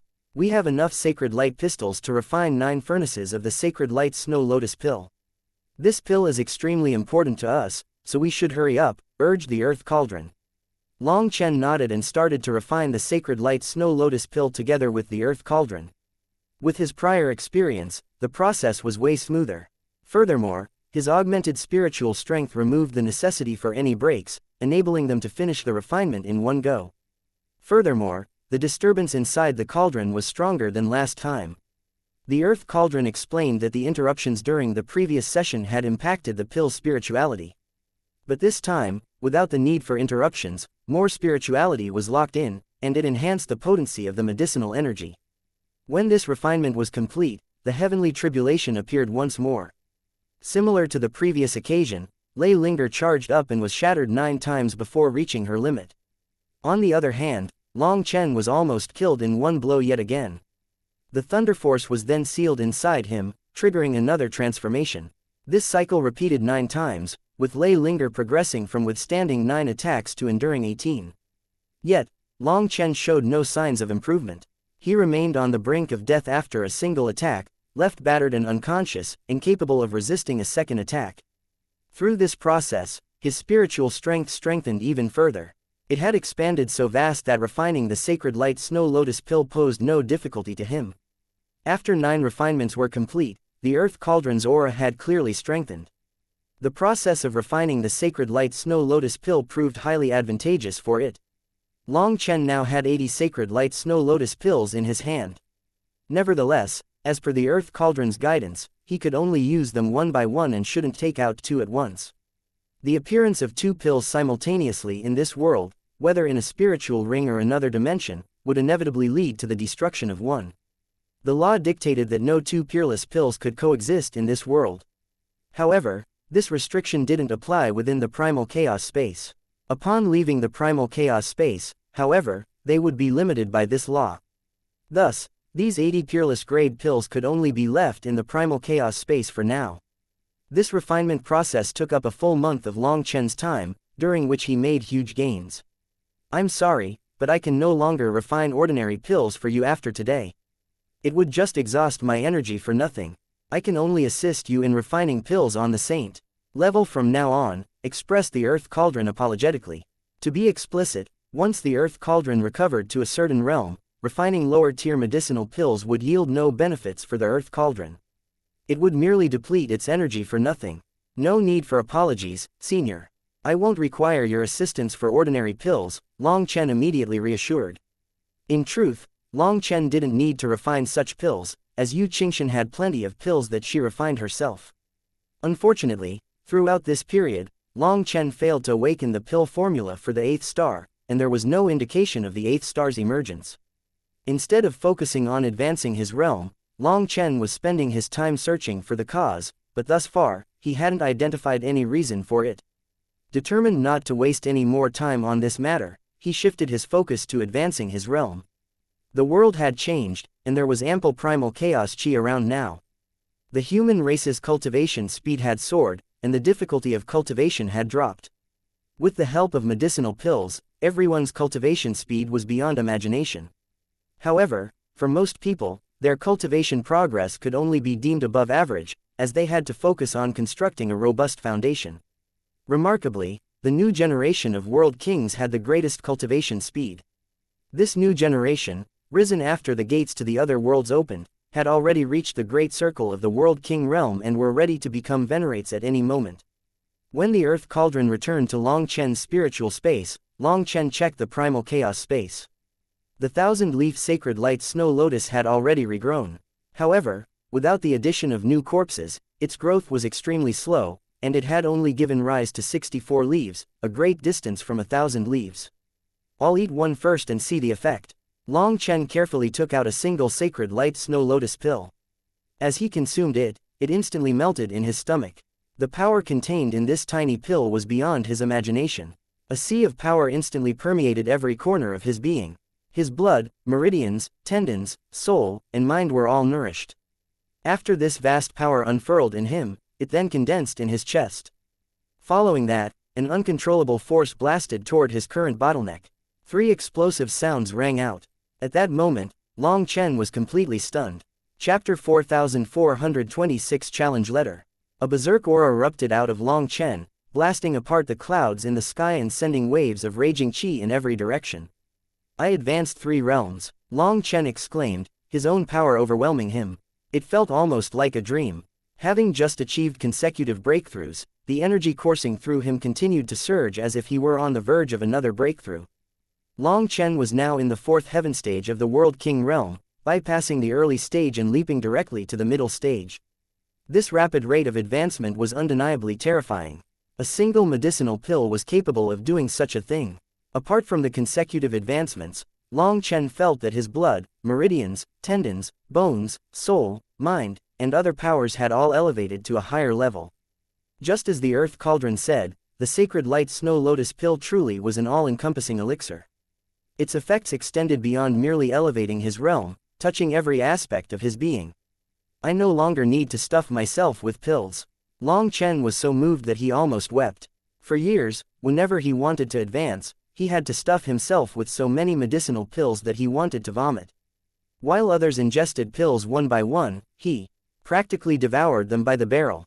This routine had become so repetitive that he started to question the meaning of life. Eating pills wasn't something fun. Moreover, pills that raised a person's realm had violent medicinal properties and bad tastes. Yet, even when on the verge of vomiting, Long Chen still had to keep stuffing himself with them. Now, with a single pill, he comprehended the true meaning of a blessing. In the future, he would no longer have to force-feed himself in such a manner. The sacred light snow lotus pill's effect was so immense that its medicinal energy was still flowing inside of him even after raising his realm by 3 levels. Since its medicinal effect was not gone, he couldn't consume a second one anytime soon. Its power was even greater than he had expected, lasting a long time. He had to wait until its power was used up before consuming the second one. Otherwise, it would be a waste of such treasure. Long Chen abruptly swung his hand, causing the void to erupt in a burst of energy. His aura coursed smoothly within him, and his energy moved exactly as he wished. Despite the recent explosive advancement, Long Chen displayed no signs of disorientation. Instead, it was like he had been in this realm for a long time. His foundation was incomparably robust, enabling him to wield this newfound power with familiarity and ease. As expected of a saint pill, it's incredibly powerful. No wonder the Earth Cauldron can't refine other pills after refining the sacred light snow lotus pill. I also can't eat other pills after consuming it. It's easy to go from frugal to extravagant, but to revert from extravagant back to frugal is no good. Long Chen let out an emotional sigh.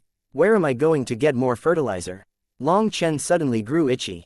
Now, he was in an even greater rush than the Earth Cauldron to refine more sacred light snow lotus pills. Just then, the tablet on Long Chen's waist started to flash rapidly. Is there something going on in the academy?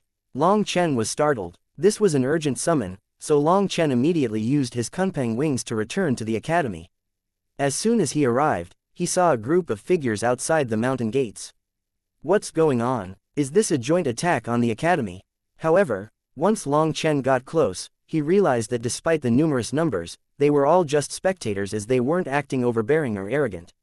Instead, an arrogant voice resonated from within the gate, its sound extending across thousands of miles. Where is Long Chen? After I've come out to see him, is the illustrious Dean Long Chen really going to cower like a tortoise? Despite the speaker raising his voice as loudly as he could, there was a formation here, so his voice was unable to reach the inner academy. Clearly, this person was saying this to the people outside. We already told you that Dean Long Chen is not in the academy right now. If you wish to issue a challenge, you'll have to wait until Dean Long Chen returns, explained one of the attendants by the gates, his tone neither servile nor overbearing. This attendant was only an earth venerate and was no longer young. Against that person's pressure, he was clearly at a disadvantage. However, he still did his best to keep his voice calm. The troublemaker was an expert from the demonic beast race, distinguished by two prominent horns on his head and an overpowering blood qi. What surprised Long Chen was the uncanny similarity between this person's aura and that of the nether dragon Tianyi. It seemed that this guy was also aiming to become a heavenly doyen. Long Chen instantly realized that this person was from the nether dragon race. Accompanying him were hundreds of other world kings, each emanating formidable auras, effectively all triple supremes. Behind these world kings were over 10 eternal experts. Their aura was many times stronger than that of an average eternal expert. They ranked just below the saints Long Chen had previously encountered. HMPH, Long Chen killed a heavenly genius of our nether dragon race. Despite our nether dragon race opting for peace before force, extending a challenge letter rather than a declaration of war, Long Chen hides like a coward. The High Firmament Academy also lacks the courage to present its experts. What does that mean? Is the #1 academy in the world unwilling to accept a challenge letter? Sneered that heavenly genius of the nether dragon race. That's right, what is the High Firmament Academy doing? After taking other people's lives, you guys don't even dare to accept other people's challenge letters. How do you have the face to exist within the 9 heavens? What #1 academy? The reputation doesn't live up to the truth. If you don't dare to accept challenges, you should change your name to the Coward Academy. I feel like we shouldn't issue a challenge anymore. Just destroy the gates, then we'll see if the High Firmament Academy will keep cowering or not. The spectators were shouting loudly. Clearly, they weren't here just to watch. The majority of these idiots came from their own worlds. Knowing that the nether dragon race was sending a challenge letter to the High Firmament Academy's Long Chen, they immediately flocked over to watch. The experts from various worlds were all extremely apprehensive toward the High Firmament Academy, so they wanted to use this chance to see the Academy's attitude. Was the High Firmament Academy still a peak existence of the 9 heavens? Or had it really declined as everyone said? The attendant's expression shifted as he witnessed the disturbance. Just as he was uncertain about how to handle the situation, a sinister voice echoed, "You're going to break down my High Firmament Academy's gates. All right, we'll welcome you at any time. Go ahead, I'll break your heads next." Long Chen's voice instantly suppressed the chaos, redirecting everyone's attention. At some point, a black-robed man had appeared above them, and none of them even sensed anything. The eternal expert's pupils shrank. They had previously gathered information on him and knew that Long Chen had slain a budding doyen netherdragon Tianyi. However, they hadn't expected him to be this terrifying. He arrived without drawing anyone's attention. In other words, with his power, he was capable of killing any one of them before they even realized it. Dean Long Chen. The attendant's expression shifted as if he had just seen his savior. Long Chen nodded at him, signaling him not to worry and trust him to handle the situation. Long Chen then surveyed the scene, eventually locking eyes with the budding heavenly doyen. A smile played on Long Chen's lips. What challenge letter? Instead of waiting for some duel, why don't we start right now? Do you prefer a 1-against-1 duel, or would you like to come at me all together? Chapter 4427 Scram. Long Chen stood proudly before the gates of the High Firmament Academy, facing millions of experts without the slightest fear. His demeanor exuded arrogance and dominance, and his voice reached every ear with clear disdain. It seemed that he didn't view any of them as even remotely significant. Among the gathered crowd were heavenly geniuses of the current era and seasoned experts of the senior generation. There was even a particularly formidable genius on the verge of becoming a heavenly doyen. Yet, Long Chen boldly issued a challenge to all of them. 1-on-1, or all together. Just how arrogant was that? The Academy's experts felt their own blood heating up hearing those words. On the other hand, the experts of the various worlds were enraged by this disdain. The budding heavenly doyen was particularly enraged. Although he had yet to make his breakthrough, he had never faced someone who was a match for him. Seeing that Long Chen was also a mid-stage world king like him, he fearlessly shouted, "Big words." Then today one of the eternal experts of the nether dragon race suddenly interrupted him. "Hold it, we only came to send a challenge letter, and our young master netherdragon Tianzhao wishes to fight Long Chen. If you take over, you will offend him." That heavenly genius's expression sank, but he didn't dare to disobey netherdragon Tianzhao's wish. He then looked at Long Chen coldly. "Brat, enjoy the last few days of your life. Netherdragon Tianzhao will soon take your dog head." This time, it was Long Chen who interrupted him with a slap in the face. At this distance, no one could evade this divine strike. A crisp sound rang out. The power of this slap was perhaps not enough to injure him, but it was enough to stun every single person here. The budding heavenly doyen felt a stinging pain coming from his cheek. The look of the stunned onlookers intensified his fury, causing him to roar in anger after a brief moment of shock. He was just about to attack when the older eternal experts grabbed him and dragged him to the rear. Not even looking at him as he was dragged away, Long Chen coldly spat out a single word to all the others here. Those experts were incensed, but when they looked into Long Chen's eyes, for some reason, their souls shivered. An overwhelming aura of death sent a chilling shiver down their spines. Ultimately, they chose to remain silent. As the experts of the Nether Dragon race departed, the rest followed suit, withdrawing from the scene. Seeing Long Chen completely crush this group of arrogant experts, the High Firmament Academy's experts regarded him with a newfound admiration. For someone to make millions of experts retreat with a single word, it was an awe-inspiring display of dominance. How gutless. You're going to scram just because I tell you to. Can't a few of you stay behind to fight? Long Chen himself was a bit surprised that the entire crowd left just like that. Originally, he had thought that a few arrogant fellows would be unwilling to leave just like that. As long as they dared to step forward, Long Chen could openly kill them and throw them into the primal chaos space as fertilizer. However, to his dismay, not a single individual here displayed the slightest resilience. Their collective lack of backbone left him feeling disappointed. Suddenly, a streak of golden light shot toward Long Chen.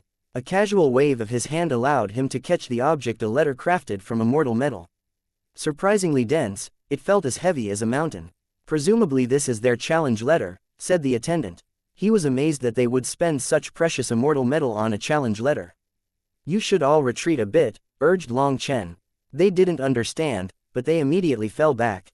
As Long Chen unfolded the letter, he found a golden sheet of paper, with only one name inscribed upon it, Netherdragon Tianzhao. Instantly, the name gleamed, and a formidable aura emanated from it. The golden paper exploded, unleashing a violent force that shook the world. Cracks spread in every direction, leaving the attendant and the other disciples stunned. The scales on Long Chen's palm shattered, and blood stained his arm. Everyone was shocked. This sudden turn of events dumbfounded them. A heavenly doyen, as expected of someone chosen by the heavens. He can even draw out the power of the 10,000 Daos and infuse it in his writings. Interesting. Long Chen looked at his bloody palm and smiled. A fiery heat appeared in his eyes. A true heavenly doyen. Finally, Long Chen experienced the true power of a heavenly doyen. This challenge letter was more than just a message, it was a manifestation of the power dynamics between experts. Netherdragon Tianzhao had embedded 30% of his power within it. If Long Chen couldn't withstand this initial impact, he wouldn't be considered fit to confront a heavenly doyen. In response, Long Chen had also blocked it with 30% of his power. However, the resulting detonation exceeded his expectations, drawing upon the power of heaven and earth. Consequently, the force unleashed was more intense than he had anticipated, leaving his palm bloodied in the aftermath. Long Chen didn't feel any rage at this. Instead, he felt his blood heating up. He had finally found a real opponent. A heavenly doyen was even stronger than he had expected. The stronger the opponent, the more it stimulated his battle intent. After all, it had been a long time since he encountered a powerful opponent. Dean, are you all right? The others stepped forward now. I'm fine. The reputation of a heavenly doyen really isn't for nothing. Long Chen smiled. His arm had already fully recovered, showing no sign of previous wounds. Long Chen intentionally refrained from using the life energy of the primal chaos space. He wanted to allow the wounds to persist for a while to fully experience the might of a heavenly doyen. However, the sacred light snow lotus pill's energy was still coursing through his body, and it immediately started the healing process. He couldn't even stop it. Chapter 4428 Collectively Coming Out of Seclusion. Heavenly Fiend Prefecture, Life End Mountain, Dragon Extinction Ridge. Located in the remote southwestern region of the Darklight Heaven, this place was a desolate wasteland seldom frequented by people. According to ancient tales, an apocalyptic battle unfolded here in the Primal Chaos era, leaving the area teeming with the burial sites of countless fiends. Due to the pervasive contamination from their corpses, the land became inhospitable for cultivators. However, all of a sudden, this once forgotten place captured the attention of the entire world, all thanks to a single challenge letter. The one issuing the challenge, Netherdragon Tianzhao, was the strongest heavenly genius of the Nether Dragon race. As the first heavenly doyen of this generation, he achieved a milestone unparalleled in this era. So it was no wonder people would be curious of him. While there were rumors of budding heavenly doyens making breakthroughs in the various worlds, up until now, no one had publicly acclaimed that they made this final breakthrough. Heavenly doyens, recognized as the representatives of the will of the heavenly Taos, stood as unmatched existences in this world. They were regarded as experts with limitless prospects. Although countless people had heard of how terrifying heavenly doyens were, no one had seen one yet. Brimming with curiosity to verify the legend, many of them were attracted to this region. However, many people found it strange as well. Why did a heavenly doyen challenge someone who wasn't even a supreme? This curiosity caused countless people to gather information on Long Chen. At the same time, information from beyond this heaven finally reached the Darklight Heaven. In particular, the information about Long Chen came from the Nirvana Overflow Heaven. Sage King. Long Chen is this era's Sage King. When they received this information, people finally understood why a doyen like Netherdragon Tianzhao would challenge someone like Long Chen to a battle. A Sage King was this world's strongest heavenly genius. Even if Long Chen hadn't killed Netherdragon Tianyi, Netherdragon Tianzhao still had to challenge Long Chen if he wanted to be the best. The two of them were the strongest heavenly geniuses of their worlds. If they encountered each other, there would definitely be a fierce battle, a competition between two races. After a while, more information regarding Long Chen's actions in the Nirvana Overflow Heaven reached the crowd. When they learned that Long Chen had directly led people to destroy the Great Desolate World and even fought against a saint of the humanless world, they were completely stunned. Even if that saint was in its weakest state following its recent advancement, Long Chen still managed to destroy its head in its own world. This feat was absolutely shocking. Originally, they had thought that Netherdragon Tianzhao only challenged Long Chen as an excuse to test the High Firmament Academy's stance.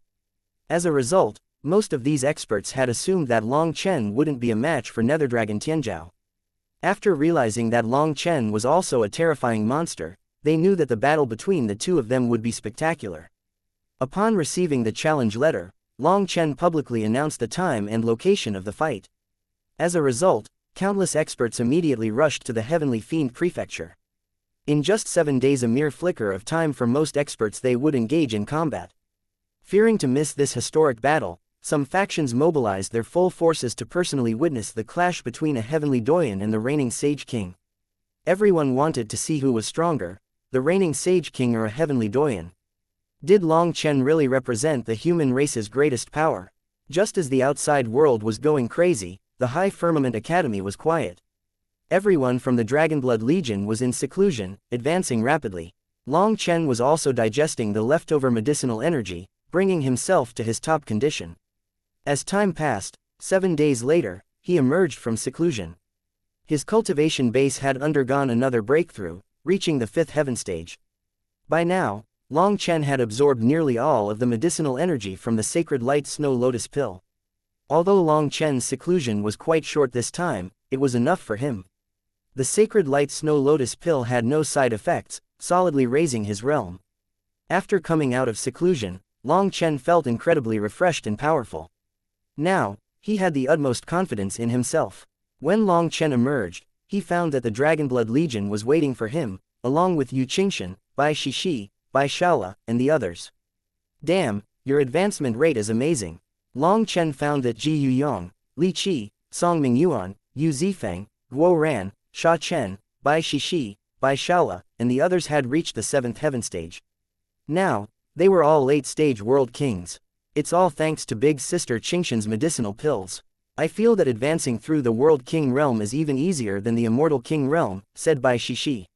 She stood beside Yu Qingxian, nodding to her gratefully. After all, Yu Qingxian's medicinal pills were all top-grade golden pills with shocking effects, and along with the primal chaos chi eruption, her skills also advanced. This period really marked an era of heavenly geniuses erupting with power. Since that was the case, not only the Dragonblood Legion but all cultivators also advanced like there was no tomorrow. Overall, the difficulty of breaking through bottlenecks had fallen. Boss, take a look. What do you think of my new battle armor? Guo Ran waved at Long Chen excitedly. These characters. Long Chen suddenly focused on the several immortal characters on Guo Ran's armor. Sense of immense pressure enveloped them. They were Julie immortal characters. Long Chen had seen second-generation Julie immortal characters before, and they hadn't given off such terrifying pressure. Hence, Long Chen suspected them to be first-generation Julie immortal characters. However, when did Guo Ran gain the ability to inscribe first-generation Julie immortal characters? Hehe, these are first-generation Julie immortal characters. Actually, it's all thanks to Boss. I encountered Li Chunggong of the calligraphy sect, and he was really interested in my armor. After that, he directly gave me 7 first-generation Julie immortal characters and even broke them down for me. When I added them to my battle armor, it was like adding wings to a tiger. Now, I'm not afraid of anyone anymore, said Guo Ran arrogantly. Having upgraded his armor and merged first-generation Julie immortal characters into it, he was confident to take on any heavenly genius in the same realm. Boss, why don't I fight for you? I'll put that nether dragon Tianzhao in his place. Guo Ran patted his chest confidently.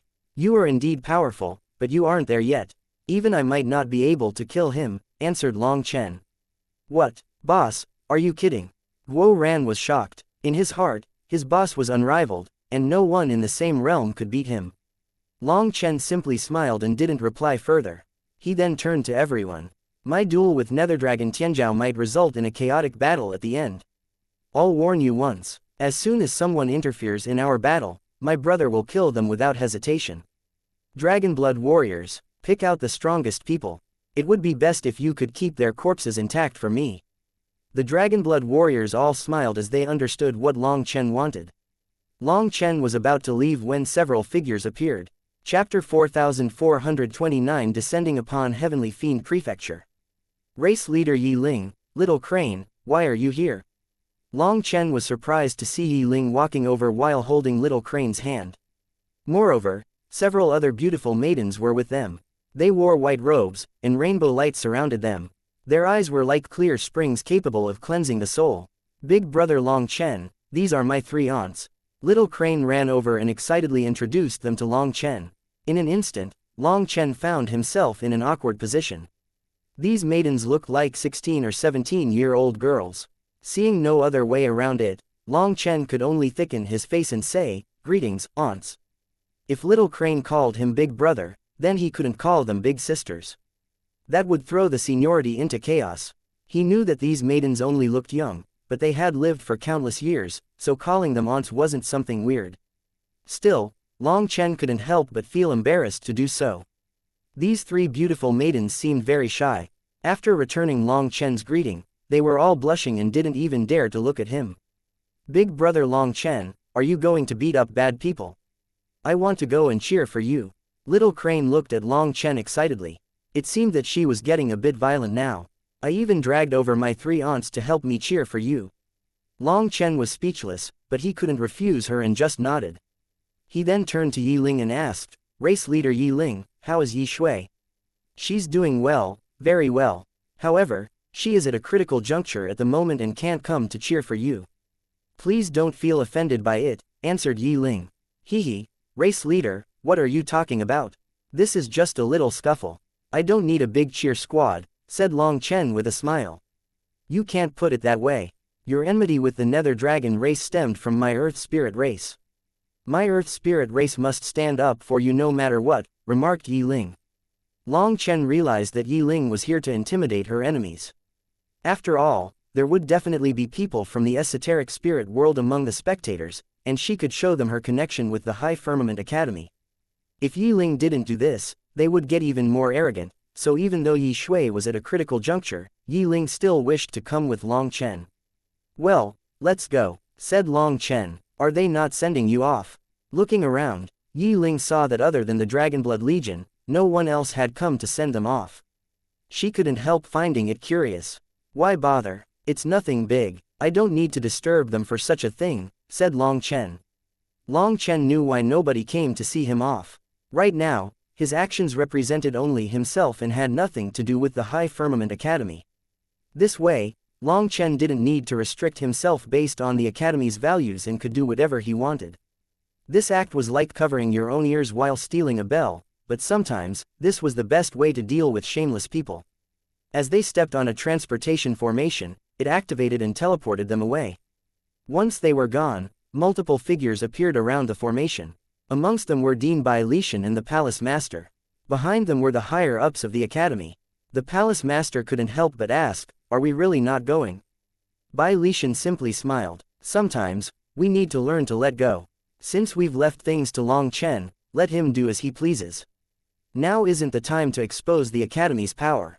We'll wait until Long Chen can't handle everything himself and fix the chaos left in his wake." After over 10 transportations, Guo Ran summoned a flying boat, and they all flew off toward the Heavenly Fiend Prefecture. They had to use the transportation formations of the large prefectures to get where they were, and every time, they would see countless experts around the formations. Apparently, the crowd had long since surrounded the transportation formations just to see Long Chen for a moment. They were mostly weak cultivators who didn't have the ability to go to the Heavenly Fiend Prefecture, so they could only hope for Long Chen to pass by here.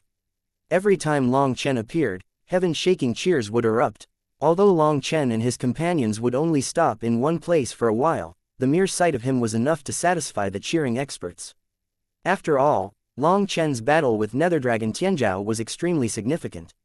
It was the ultimate showdown between the human race's Sage King and the Nether Dragon race's Heavenly Doyen. This battle would go down in history as one of the most influential battles of the new era. Once Long Chen and the others stepped onto the flying boat, Little Crane was still as excited as ever, looking at Long Chen worshipfully. Seeing so many people cheer for Long Chen and shout his name as they passed by made her feel an unprecedented excitement. "Big brother Long Chen, you're the greatest hero of the human race now. You're amazing." Little Crane watched the city fade into the distance, but she felt like the cheers had yet to fade. The human race definitely needs a hero. However, I am not fit for it, sighed Long Chen. "Why not? I feel like Big Brother Long Chen is a grand hero." Hearing this, Little Crane turned to him in confusion. "Because being a hero is too tiring. Your big brother prefers to be free and do whatever he wants," explained Yu Qingshan. Yu Qingshan looked at Little Crane pamperingly and smiled. However, it wasn't just her. Everyone's attention was on her. Every single one of her movements attracted their hearts. This little girl made them naturally feel close to her, giving them the urge to protect her.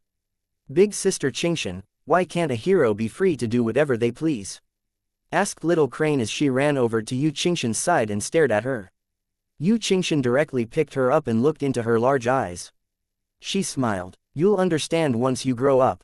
However, Big Sister hopes that you'll never understand them, because your big brother likes you best when you don't understand those things." "Oh, hee, then I won't understand those things. I want my big brother to like me forever. Once I'm as big as my aunts, I'll marry Big Brother Long Chen." Little Crane giggled. Everyone laughed while Long Chen was embarrassed. This girl really was so innocent that she could even say such a thing. "Little Crane, how old are your aunts?" asked Guo Ran. "I don't know, but from their birth until now, they've seen 11 generations of your academy's deans." Little Crane counted with her fingers. Everyone gasped. The Rainbow Crane race's longevity was truly shocking. If they had to wait until Little Crane grew up, they would have likely vanished from this world.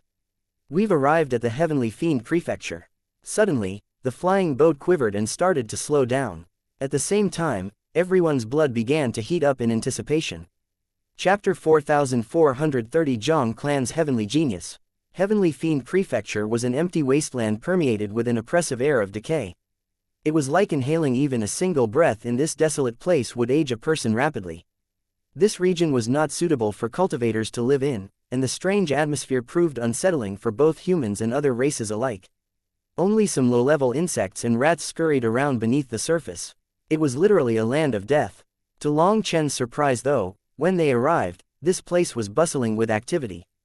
Grand formations had appeared on top of mountains, gathering sparse spiritual qi. Seeing that there wasn't enough spiritual qi in this area, people were willing to extract the primal chaos qi from their primal chaos spirit stones to maintain their formations here. It was because these mountains had grand peering formations. After all, the spectators didn't want to get close to Life End Mountain or Dragon Extinction Ridge. For a battle on this level, getting too close would be fatal. However, if they were too far, they wouldn't be able to see clearly. Thus, they chose this location and used formations to watch a safe, efficient, and painless solution. When Guo Ran's flying boat passed over them, Long Chen and his companions felt their blood quickening in their veins. The further they went, the more formations they saw. They then quickly arrived at an endless black mountain range. This mountain range was as black as ink, devoid of a single blade of grass. True to its name, Life End Mountain, all signs of life had long vanished from this desolate place. At the center of this mountain was a giant ridge that looked like a wriggling dragon cutting the Life End Mountain in two. Where the head of this dragon should be was a giant chasm. If someone looked at it from the sky, the whole picture looked like a dragon without a head. Thus, this place was called Dragon Extinction Ridge. There were so many legends about this place. However, those legends were so ancient that there was no way to confirm them. All people knew was that there had once been a world-destroying clash that severed the vitality of this place, turning it into a land of death. Now, numerous people were surrounding Life End Mountain. Although they were spectators, those who dared to come here were all peak heavenly geniuses or eternal experts. As a result, they were full of themselves and disdained to use formations to watch the battle. After all, a formation could only provide a two-dimensional viewing experience. It lacked the depth, the tangible auras, and the pressure of an actual battle, making it far from immersive. Today was the day of the immense battle, so a sea of people had long since gathered here. Heavenly geniuses of various factions had come from different worlds just to watch this fight. When Guo Ran's flying boat arrived, it drew everyone's attention, and the chattering came to a sudden halt. The silence was suffocating. After the flying boat came to a stop, Long Chen walked out of it while holding Little Crane's hand. Instantly, millions of sharp gazes concentrated on him. 99% of those gazes harbored hostility, suspicion, disdain, provocation, and in some instances, dense killing intent emanated from them. Confronted with those sharp gazes, perhaps someone else would have crumbled under the oppressive pressure. However, Long Chen was completely unfazed. A lifetime of battles had rendered him immune to such minor intimidations, and being scrutinized by a multitude of hostile idiots was nothing new for him. In contrast, Little Crane found the attention of so many people unsettling. She tightened her grip on Long Chen's hand, clearly discomforted by the intense scrutiny. "What a dense bad aura," said Little Crane. Of course, it was dense. Those who could come here were true experts, individuals who were not raised in the farm but on the battlefield. Every expert here had experienced many bloody battles. When they unleashed their hostility, that terrifying aura made ordinary people's souls quiver. Let alone Little Crane, even a saint like Yi Ling couldn't help but frown, feeling very uncomfortable with so many people gazing at her. On the other hand, the Dragonblood warriors were all relaxed, following Long Chen without a care. Amongst the Dragonblood warriors, Guo Ran was looking left and right, his gaze sweeping through the crowd excitedly. "Damn, there are so many people. If they were to attack me all at once, I wonder if my armor would be able to block them all." Guo Ran snickered. Despite stating a worry, that smile on his face looked like he needed a beating. This was clearly a low-grade way of showing off. "Long Chen, it's been a long time. I missed you." Just as they all got out of the flying boat, a burst of fragrance blew over, and Feng Fei walked over with a smile. In truth, Feng Fei didn't have much of a relationship with Long Chen, and they could not be considered friends.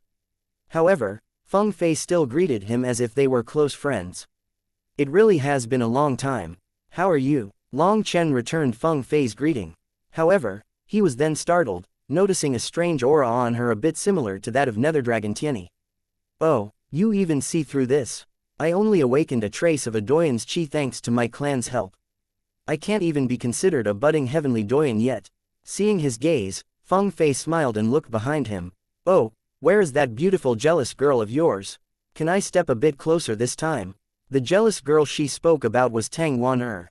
Last time, Tang Wan-er had expressed immense hostility toward Feng Fei, giving her a deep impression. That was why she maintained a set distance toward Long Chen this time. Long Chen was speechless. If Tang Wan-er were really in the flying boat or in the crowd, Feng Fei would have just poked a hornet's nest. "It's not good to gossip about others behind their backs," Bai Shishi asserted. Long Chen was taken aback. Bai Shishi was actually speaking up for Tang Wan-er. His heart warmed. It seemed that Bai Shishi already considered Tang Wan-er one of her people. As she didn't have Yu Qingshan's magnanimity, she was naturally displeased that someone else would talk about Tang Wan-er badly. "My apologies. It was my mistake to make a joke like that. I hope Fairy Shishi doesn't take offense." Even though Bai Shishi's words were sharp, Feng Fei didn't mind at all. She apologized while smiling frankly, surprising everyone. After all, Feng Fei was a heavenly genius of the heavenly divinity race's Zhang clan, and there were already indications that she would lead the junior generation. No one had expected her to be so nice. "Miss Feng Fei, do you have any advice for me?" asked Long Chen, not wanting to waste time on this. "I came to introduce you to a few of my friends." Feng Fei waved his hand, and a group of people walked out from behind her. When Long Chen saw who they were, his pupil shrank slightly. Chapter 4431 Kill Him. To Long Chen's surprise, 3 people in that group had the aura of a heavenly doyen. 2 of them matched the strength of Netherdragon Tianyi, while the one in the middle was a fair-skinned man with a subtle divine light trailing behind his head. Astonishingly, his aura surpassed that of Netherdragon Tianyi by manifold. When he appeared, Long Chen and the others sensed a change in the heavenly Taos. These 3 figures stood like towering trees, their crowns eclipsing the sunlight, emanating an overwhelming presence that cast immense pressure over the surroundings. "Wenyu, let me introduce you. This is Long Chen, the person I mentioned earlier. Long Chen, meet Zhang Wenyu, our Zhang clan's #1 expert in the junior generation," said Feng Fei. "I've long since heard of your great name, Brother Long. Now that I've seen you in person, you really live up to your reputation." Zhang Wenyu cupped his fists to Long Chen and smiled slightly. Zhang Wenyu's movements resonated with the heavens, and even a single greeting from him seemed to contain the essence of the heavenly Taos. "Brother Wenyu is too courteous. It seems that Brother Wenyu is going to become a doyen at any moment. I'll congratulate you in advance here." Long Chen also cupped his fists toward him. "These 2 are also my Zhang clan's heavenly geniuses." Feng Fei was about to introduce the other 2, but the 2 of them simply cupped their fists to Long Chen and walked away, embarrassing Feng Fei. Seeing the flames of anger start to appear in her eyes, Long Chen smiled and congratulated her. "The Zhang clan has produced some real talent this time. Congratulations, Brother Long. I pray for your victory today. I won't disturb your preparation any longer." Zhang Wenyu cupped his fists to Long Chen again and left. The rest of the Zhang clan left with him. Although Zhang Wenyu had said his greetings, his gesture clearly lacked sincerity. For him, this was simply a formality. "I'm sorry, I was." Watching as they left, Feng Fei let out a long sigh. "Are you tired?" asked Long Chen. Feng Fei was startled and looked at Long Chen. Looking into his eyes, she found that the person who understood her best was actually him. "I'm tired, but what can I do about it?" Feng Fei smiled bitterly. She was truly exhausted. No one had ever acknowledged her efforts, leaving him feeling like she was very pitiful sometimes. However, she couldn't do anything about it. She was a member of the Zhang clan and had to work for their glory. Hence, she was doing her best to create a good relationship between the Zhang clan and Long Chen, but there were just too many people in the clan who despised her. Amongst the junior generation, many youngsters felt her to be too soft and not fit to be a leader. Hence, when Zhang Wenyu and the other 2 geniuses emerged, her position plummeted. If it weren't for the support of the Zhang clan's patriarch, perhaps no one would even pay her any attention. She felt very bitter inside. However, with a single question, Long Chen almost made Feng Fei tear up. Only Long Chen understood her pain. "Do you still not understand? No matter how strong a person is, they can only look after themselves, and you can only help those who trust you. A clan has its own destiny, and if it is fated to decline, it's going to be very difficult for you to stop it yourself," explained Long Chen. "Difficult doesn't mean impossible. Some things only have meaning because of their difficulty.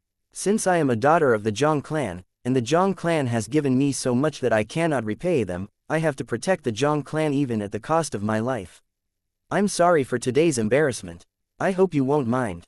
Feng Fei forced out a smile, barely concealing the tears on the verge of falling from her eyes. She then bid her farewell and departed. Watching her leave, Yu Qingshan said, "She has a long vision, and she's also stubborn. Sometimes long vision isn't a good thing. If you can see the result but are powerless to change it, it's a terrible torture." Long Chen shook his head. In truth, Feng Fei had done her best to build a good relationship between the Zhang clan and Long Chen. Even if they weren't friends, they shouldn't be enemies. Having seen Long Chen's growth step by step, she had a kind of strange confidence in Long Chen. She felt like he would definitely reach the peak of this world. She believed that anyone who dared to block his way would be crushed by him, and she didn't want the Zhang clan to become one of those obstacles. Also, it seemed that only Long Chen could understand her. Long Chen was someone who believed in reciprocating kindness and avenging enmity. Recognizing his principles, Feng Fei had made repeated appeals to the higher-ups to assist Long Chen. If they couldn't make him owe them a favor, they should at least foster a good relationship with him. However, her pleas fell on deaf ears. As for Long Chen himself, he had faced danger on numerous occasions and managed to survive each time. At times, the Zhang clan wouldn't even need to take direct action. Just by showing up, they would be able to form a good relationship with him, but they refused to listen to Feng Fei's plan.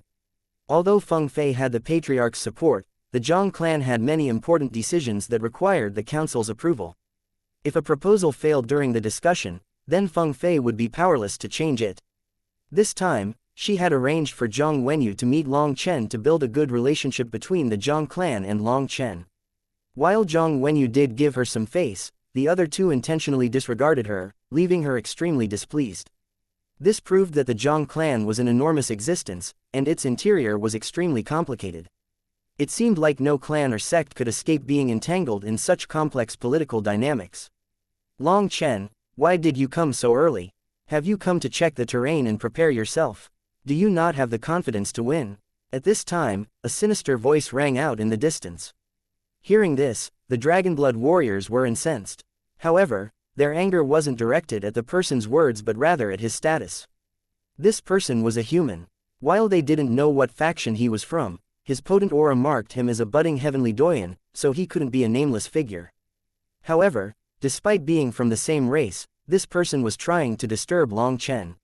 He was quite malicious. Guo Ran was about to curse back when Long Chen stopped him, shaking his head. He can lack a brain, but you can't. If you start cursing him, it will only make the world laugh at you. First of all, ignoring whether or not Guo Ran could beat this person in a cursing competition, even if he did win, he would still be a laughingstock. The experts from other worlds would simply see it as dogs biting each other. Guo Ran clearly hadn't thought that far, which enraged him even more. Being cursed at without retaliating was something he couldn't tolerate. Just like that, Long Chen and his companions ignored that guy, but he didn't stop. What? Cat got your tongue? The youngest dean of the High Firmament Academy, the Sage King of the Sage King Convention, are those titles just for show? How about I see whether or not you really have the qualifications to represent the human race? If you can't even beat me, then you should just scram. Otherwise, you'll bring shame to the entire human race. This person went even further this time. He wanted to fight Long Chen. Just what was he thinking? Courting death, exclaimed Guo Ran, his temper flaring alongside the rest of Long Chen's companions. This person really liked to play with fire. Either don't attack or go for the kill, said Long Chen indifferently. Hearing that, Guo Ran and the others directly smiled. Bai Shaola swiftly formed hand seals, and 3 flowers swirled in his eyes. What, you don't dare to, is that it? Then courting death. Seeing Long Chen's lack of response, this person was about to keep provoking him when the space around him twisted. He was sucked into a spatial vortex. People heard a furious shout from that guy as the spatial vortex shattered. To his surprise, he was no longer in his original location and had been transported right in front of the Dragonblood Legion. Chapter 4432 Guo Ran vs. Half-Step Doyen. As Bai Shaola swiftly formed hand seals, the violet pupil nine-tail fox on his shoulder also had the 3-flower image swirling in its eyes identical to Bai Shaola's. Their combined power managed to capture that half-step Doyen. While the latter managed to escape the spatial bindings, he was already dragged over to the Dragonblood legions. Considering the anger the Dragonblood warriors felt toward this fellow, letting him go was out of the question. Guo Ran was the first to attack. As his battle armor manifested on him, he swung his golden sabers at the half-step Doyen. The latter was shocked, not expecting the Dragonblood Legion to scheme against him. With a furious roar, he summoned a divine light out of him, and a sword appeared in his hand. Divine light illuminated the sky as both the half-step Doyen and Guo Ran were knocked back at the same time, causing ripples in the void. This left countless onlookers in astonishment as they gazed at the formidable figure of Guo Ran in his armored state. They hadn't expected that even without Long Chen's interference, one of his subordinates would be able to match evenly against a budding heavenly Doyen. The half-step Doyen seethed with rage. Before this, he had been prepared to challenge Long Chen, but now, one of Long Chen's subordinates proved sufficient to handle him. This was an absolute disgrace. In his fury, he somehow harnessed a fraction of a doyen's power, and heavenly might erupted out of his manifestation. Gripping his sword with both hands, this fellow exerted such power that his eternal divine weapon rumbled explosively. Seeing his scene, the onlookers were shocked to see that he was actually capable of unleashing the true might of an eternal divine weapon. Oddly enough, he was simply a world king a vast distance away from the eternal realm. Thus, he naturally didn't have the eternal energy to truly unleash the power of an eternal divine weapon. If he was using the power of a doyen in place of eternal energy, then perhaps he could activate the power of an eternal divine weapon. However, the cost of doing that was immense. At most, he would be able to unleash such an attack twice. In other words, he was planning on deciding victory or defeat right at the start against one of Long Chen's subordinates. It seemed that he had quite the temper. If an idiot like you is still alive, why would I die? Guo Ran didn't retreat. Against this full-power attack, he shot forward. When his imitation Kunpeng wings appeared, Long Chen noticed a pair of foreign immortal characters on them. In front of everyone's eyes, their weapons clashed in an explosion of divine light. Many believed that Guo Ran would be obliterated by the power of an eternal divine weapon, but then a shocking scene unfolded. Guo Ran's Kunpeng wings unleashed two rays of divine light that were like sharp swords piercing the heavens. This time, even those familiar with Guo Ran were surprised. They had never seen such a technique before. He is actually dispelling the half-step doyen's power, exclaimed one of the world kings of the Zhang clan as rays of divine light shot out of Guo Ran's wings. From a distance, they could see that the half-step doyen's power was being split in two by Guo Ran and injected into the void. Two huge holes were left in the void black as ink and filled with spatial blades, resembling the eyes of a fiend. This world king was one of the two budding doyens of the Zhang clan. Now, their arrogance had vanished, replaced with shock. Long Chen has such a terrifying subordinate. What's his name? Asked the other budding doyen. He clearly directed the question to Feng Fei, but she merely gave him the cold shoulder. The two had clearly shown disdain toward her. Now after witnessing Guo Ran in action, they expected her to answer their questions. Seeing this, Feng Fei just sneered. She had given them a reminder out of the kindness of her heart, only to be snubbed. Did they now comprehend the terrifying power of the Dragonblood Legion? Feng Fei, you, that budding doyen got angry. Just watch. Zhang Wenyu interrupted him, not wanting the Zhang clan to start fighting amongst themselves. Otherwise, they would be laughingstocks. Although Feng Fei had not yet become a budding doyen, her status was unique. With the backing of the clan's patriarch, even Zhang Wenyu didn't dare to be too disrespectful to her. The only reason Zhang Wenyu had greeted Long Chen was that the patriarch had told him not to get into Long Chen's bad side. As a peak heavenly genius of the Zhang clan that had been sealed back in the ancient era, Zhang Wenyu was an unrivaled existence in his clan. However, the patriarch wanted him to not provoke Long Chen. With his pride, Zhang Wenyu was naturally displeased. Even so, just because he was a bit unhappy didn't mean that he dared to go against the patriarch's orders. If he wanted to one day lead the clan, other than the support of the council, he also needed the approval of the patriarch. As a result, Zhang Wenyu didn't dare to ignore the Zhang patriarch's orders. Not only members of the Zhang clan were astonished, but everyone present shared the sentiment. Although Guo Ran was using a trick to redirect his opponent's power, that kind of power wasn't something just anyone could redirect. In battles between experts, every move held purpose. There were no mere coincidences. That half-step doyen was astounded by the sight. His unleashed power surged forth like a torrent of wild horses, yet it proved ineffective against Guo Ran, causing no harm. He immediately pulled back to reduce the strain on him. Seeing him suddenly retract his power, numerous experts shook their heads. This person's actual fighting experience was far too lacking. As expected, the moment he pulled back, the divine light shooting out of Guo Ran's wings vanished.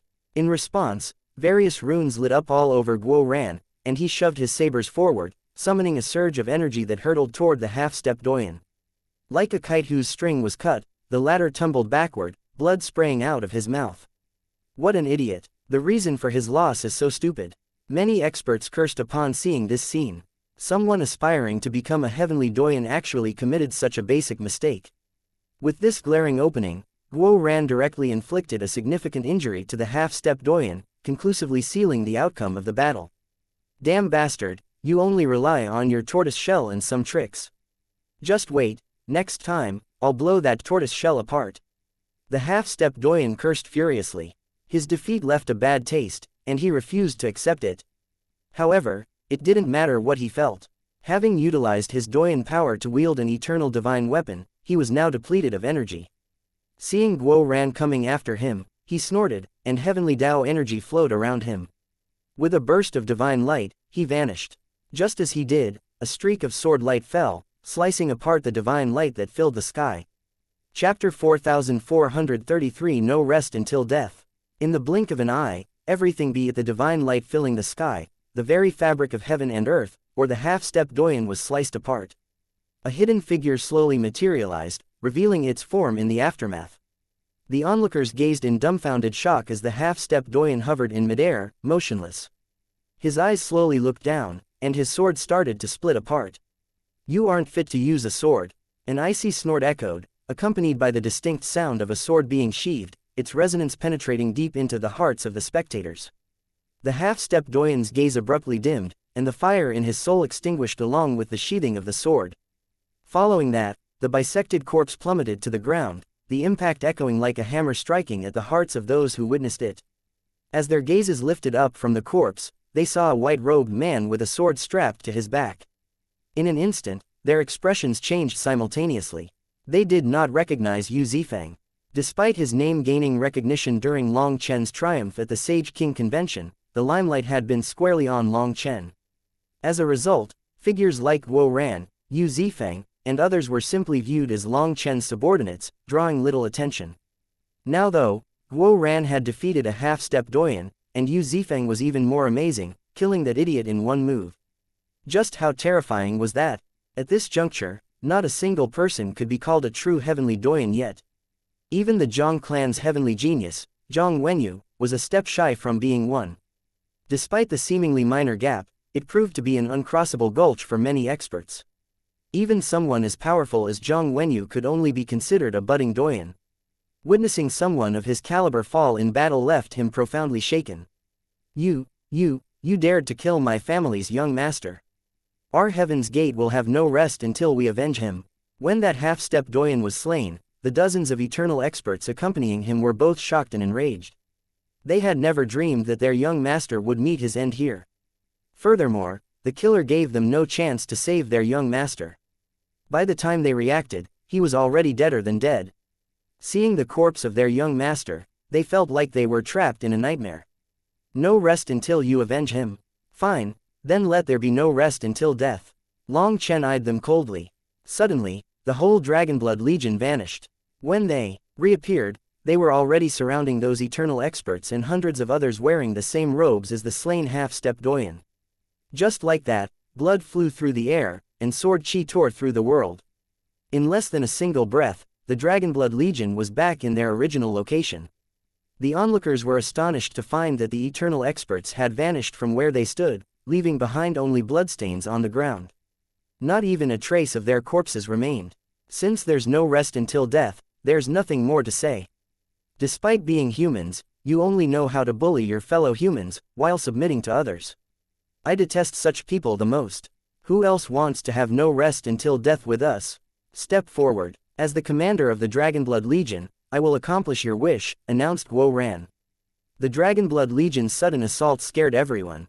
In an instant, dozens of eternal experts and hundreds of heavenly geniuses were instantly wiped out, not having a chance to even scream.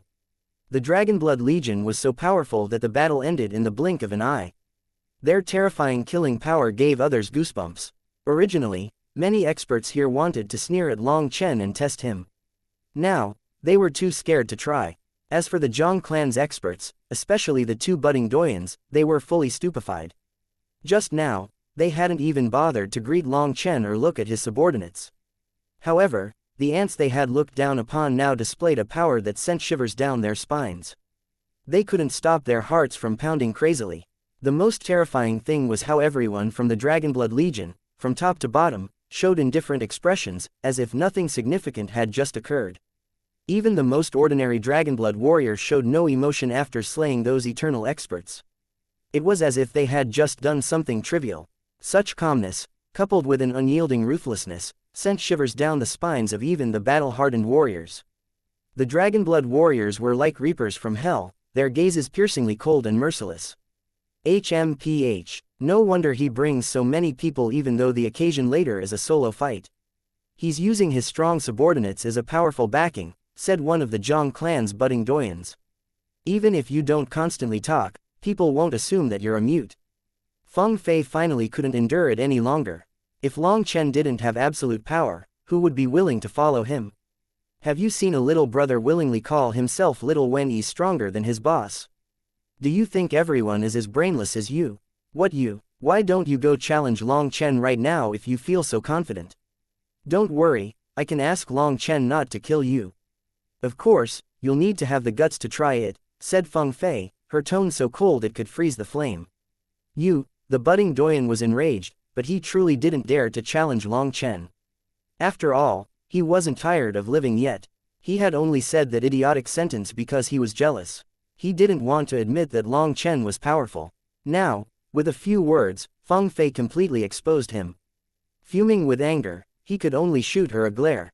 If it weren't for her having the support of the patriarch, he'd have long since taught her a lesson. That's enough. Let it be, or others will laugh at us. However, Xiaoyun, your words really are a bit naive. Don't say things like that in the future, or others will look down on you, commanded Zhang Wenyu. Although Xiaoyun had a good relationship with Zhang Wenyu, he often spoke without thinking. In the end, Zhang Wenyu also couldn't save him from his foolishness. The actions of the Dragonblood Legion had served as a stark warning, forcing Zhang Wenyu to abandon any notion of underestimating them. Feng Fei was correct, the strength of the soldiers was a reflection of the general. If the soldiers displayed such formidable might, it left no doubt that the general, Long Chen, had to be even more formidable.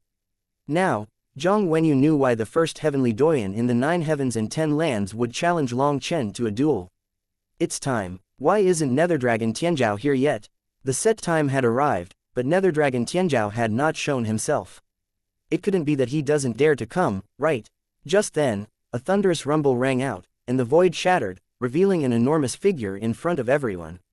At the same time, a dense black chi filled the sky. Chapter 4434 10,000 Dragon Nest. The void ruptured like a fractured mirror, revealing an enormous object moving through it. It resembled a mountain covered in honeycomb-like caves. 10,000 Dragon Nest. Numerous startled exclamations rang out as people recognized this colossal object, a giant dragon nest made from mostly bones of innumerable dragons over countless years. This unique nest was a fusion of lives from generations of dragons, incorporating their bones, blood, and souls. It transcended being a mere nest, serving as a sanctuary for later generations to thrive, rest, and engage in battle. Its power could destroy heaven and earth. When this 10,000 dragon nest appeared, even eternal experts were suffocated by its terrifying aura. The sheer terror it emanated paralyzed them, leaving them hesitant to make a single move. Black chi roiled on top of it, and its aura seemed to force heaven and earth to submit. No one had expected the Nether Dragon race to mobilize their 10,000 dragon nest. After all, this was their strongest, most priceless inheritance. Just what was going on? Hehe, are they trying to intimidate us? How laughable. My boss isn't one to be frightened so easily, sneered Guo Ran. Despite him sneering, he was also shocked. This 10,000 dragon nest could be considered a gigantic ancient divine weapon, a culmination of the Nether Dragon race's terrifying foundation. For a mere duel, the Nether Dragon race had brought out their entire nest, showing off an overwhelming and oppressive aura. Although it felt a bit childish, the sheer terror evoked by the 10,000 dragon nest was undeniable. In deploying it, the Nether Dragon race had undeniably intimidated most experts here. Their objective is probably beyond mere intimidation, remarked Yi Ling solemnly. The Nether Dragon race is showcasing their power and determination. They want Netherdragon Tianzhao to recruit followers. Recruit followers? What's that mean? Asked Guo Ran. Awakened Doyens have a complete Doyen Divine Radiance and Doyen Divine Seal. With these two, if they wish, they can sacrifice a portion of their power to help budding Doyens awaken. However, their Divine Radiance and Divine Seal are part of their core energy, so using them to awaken others comes at an immense price and also poses some danger. As a result, Doyens will not help others lightly unless those people are willing to bear a slave seal. Unless someone consents to become their loyal servant, Doyens won't help others become Doyens, even their own blood. So that's the case. The Nether Dragon race is planning on using this battle to show Nether Dragon Tianzhao's power and attract budding doyens, muttered Long Chen. That was quite the plan. As the first awakened doyen of the 9 heavens and 10 lands, Nether Dragon Tianzhao wants to maintain his superiority. Otherwise, once others awaken, he will no longer be special. This is why he was in a rush to fight as soon as he became a doyen. In truth, even if you hadn't slain Nether Dragon Tianyi, he would have still challenged you since you are the Sage King, explained Yi Ling. Nether Dragon Tianzhao's challenge toward Long Chen appeared to be revenge for his little brother, but there was an even greater meaning behind it. The Nether Dragon race wanted to borrow this chance to shake the world and recruit experts. For this purpose, they had even brought out their 10,000 dragon nest, conveying to the budding doyens that this was a golden opportunity for them. However, the 10,000 dragon nest alone wasn't sufficient. Another crucial condition had to be fulfilled. Nether Dragon Tianzhao had to either kill or defeat Long Chen, the Sage King of this era. Achieving this would undoubtedly sway numerous budding doyens to align with the Nether Dragon race. Their targets were the talented heavenly geniuses without powerful backgrounds. If they flocked toward the Nether Dragon race, Nether Dragon Tianzhao would have countless fighting servants, and the Nether Dragon race's power would reach an unprecedented height. Ha ha ha, they're thinking quite far ahead. Is the Nether Dragon race really so confident? Do they think that Nether Dragon Tianzhao will definitely win against me? Laughed Long Chen as he eyed the enormous 10,000 dragon nest. Just then, the colossal nest touched down on the ground, surrounded by swirling black chi. It seemed as if an entire world had just descended, evoking an indescribable sensation. A massive gate then opened at the heart of the 10,000 dragon nest. One figure after another came out of the black chi, and their leader was a golden-robed elder with a golden crown and belt. Long Chen's pupils contracted. When the elder directed his gaze at him, Long Chen experienced a sharp pain in his soul, as if an invisible hand had seized hold of it. The sensation was utterly terrifying. A saint. Long Chen let out a cold gasp of air. This saint was not like the red-haired monster he had encountered in the humanless world. This was a genuine saint. With the support of the 10,000 dragon nest, his realm isn't suppressed within its range. Long Chen, you have to be careful, Yi Ling cautioned. Despite being a fellow saint, her realm was suppressed here. However, the elder faced no such thing. Empowered by the nest, he was unrivaled and could exterminate all existence with a mere thought. Behind this elder was a young man with a similar golden crown and robes, looking somewhat similar to Nether Dragon Tianyi. Long Chen directly knew that he was Nether Dragon Tianzhao. When people looked at him, they couldn't help but let out startled cries. The budding doyens in particular harbored fervent and envious gazes. Nether Dragon Tianzhao bore a golden sun at the back of his head. What triggered envy among the budding doyens was not Nether Dragon Tianzhao himself, but the radiant golden sun he possessed. The golden sun illuminated the world in its divine light, and people could see spheres of light fill the entire heaven. Those spheres of light were somehow prostrating themselves to Nether Dragon Tianzhao. Those spheres were originally invisible, but when they were illuminated by Nether Dragon Tianzhao's golden sun, they materialized dazzlingly. Is this the essence of the heavenly Taos? Are the heavenly Taos prostrating themselves toward him? He is the god of this world. So this is a true heavenly doyen. He hasn't even unleashed his aura, but everyone's soul is already quivering. There's no resisting him. A true heavenly doyen has finally appeared. The strongest heavenly genius of this era is right here. Nether Dragon Tianzhao is unstoppable. Numerous people were excited by his appearance. Seeing a true heavenly doyen, the budding heavenly doyens felt like they were glimpsing their future selves. Just then, that crowned elder of the Nether Dragon race spoke. Chapter 4435 I'm your daddy. This elder was the race leader of the Nether Dragons and also their strongest expert, wielding absolute authority within their race. His voice was filled with power and unquestionable might, causing the hearts of countless experts to tremble as it reverberated. A wave of dizziness swept over them, nearly compelling them to kneel. This was the might of a saint. As the difference in power was too great, it sparked something like an innate subservience in the hearts of the weaker experts. Even eternal experts found themselves affected by this pressure. His voice filled their minds, stirring a desire from the depths of their souls to revere him. However, in front of this almighty expert, Long Chen simply sneered. This old bastard already knew the answer to this question, so why bother asking? Long Chen had killed his son, but he acted like he didn't recognize Long Chen. Long Chen actually shook his head. I'm not Long Chen, I'm your daddy. This audacious retort left everyone stunned. Long Chen's arrogance was really off the chart. Even in front of a terrifying saint, he dared to be so brazen. Did he not value his life any longer? With a single thought, this elder could reduce him to ashes.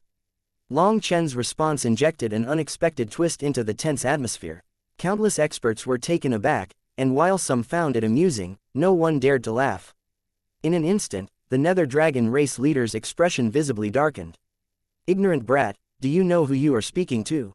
Even the dean of your High Firmament Academy wouldn't dare to speak to this saint like that," shouted the Nether Dragon race's leader. "I am a dean of the High Firmament Academy, and I'm speaking to you like this, am I not?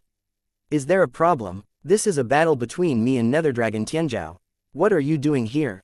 Do you teach seniors beating up juniors in your family? If I beat Nether Dragon Tianzhao, will you take his place? What if I beat you too?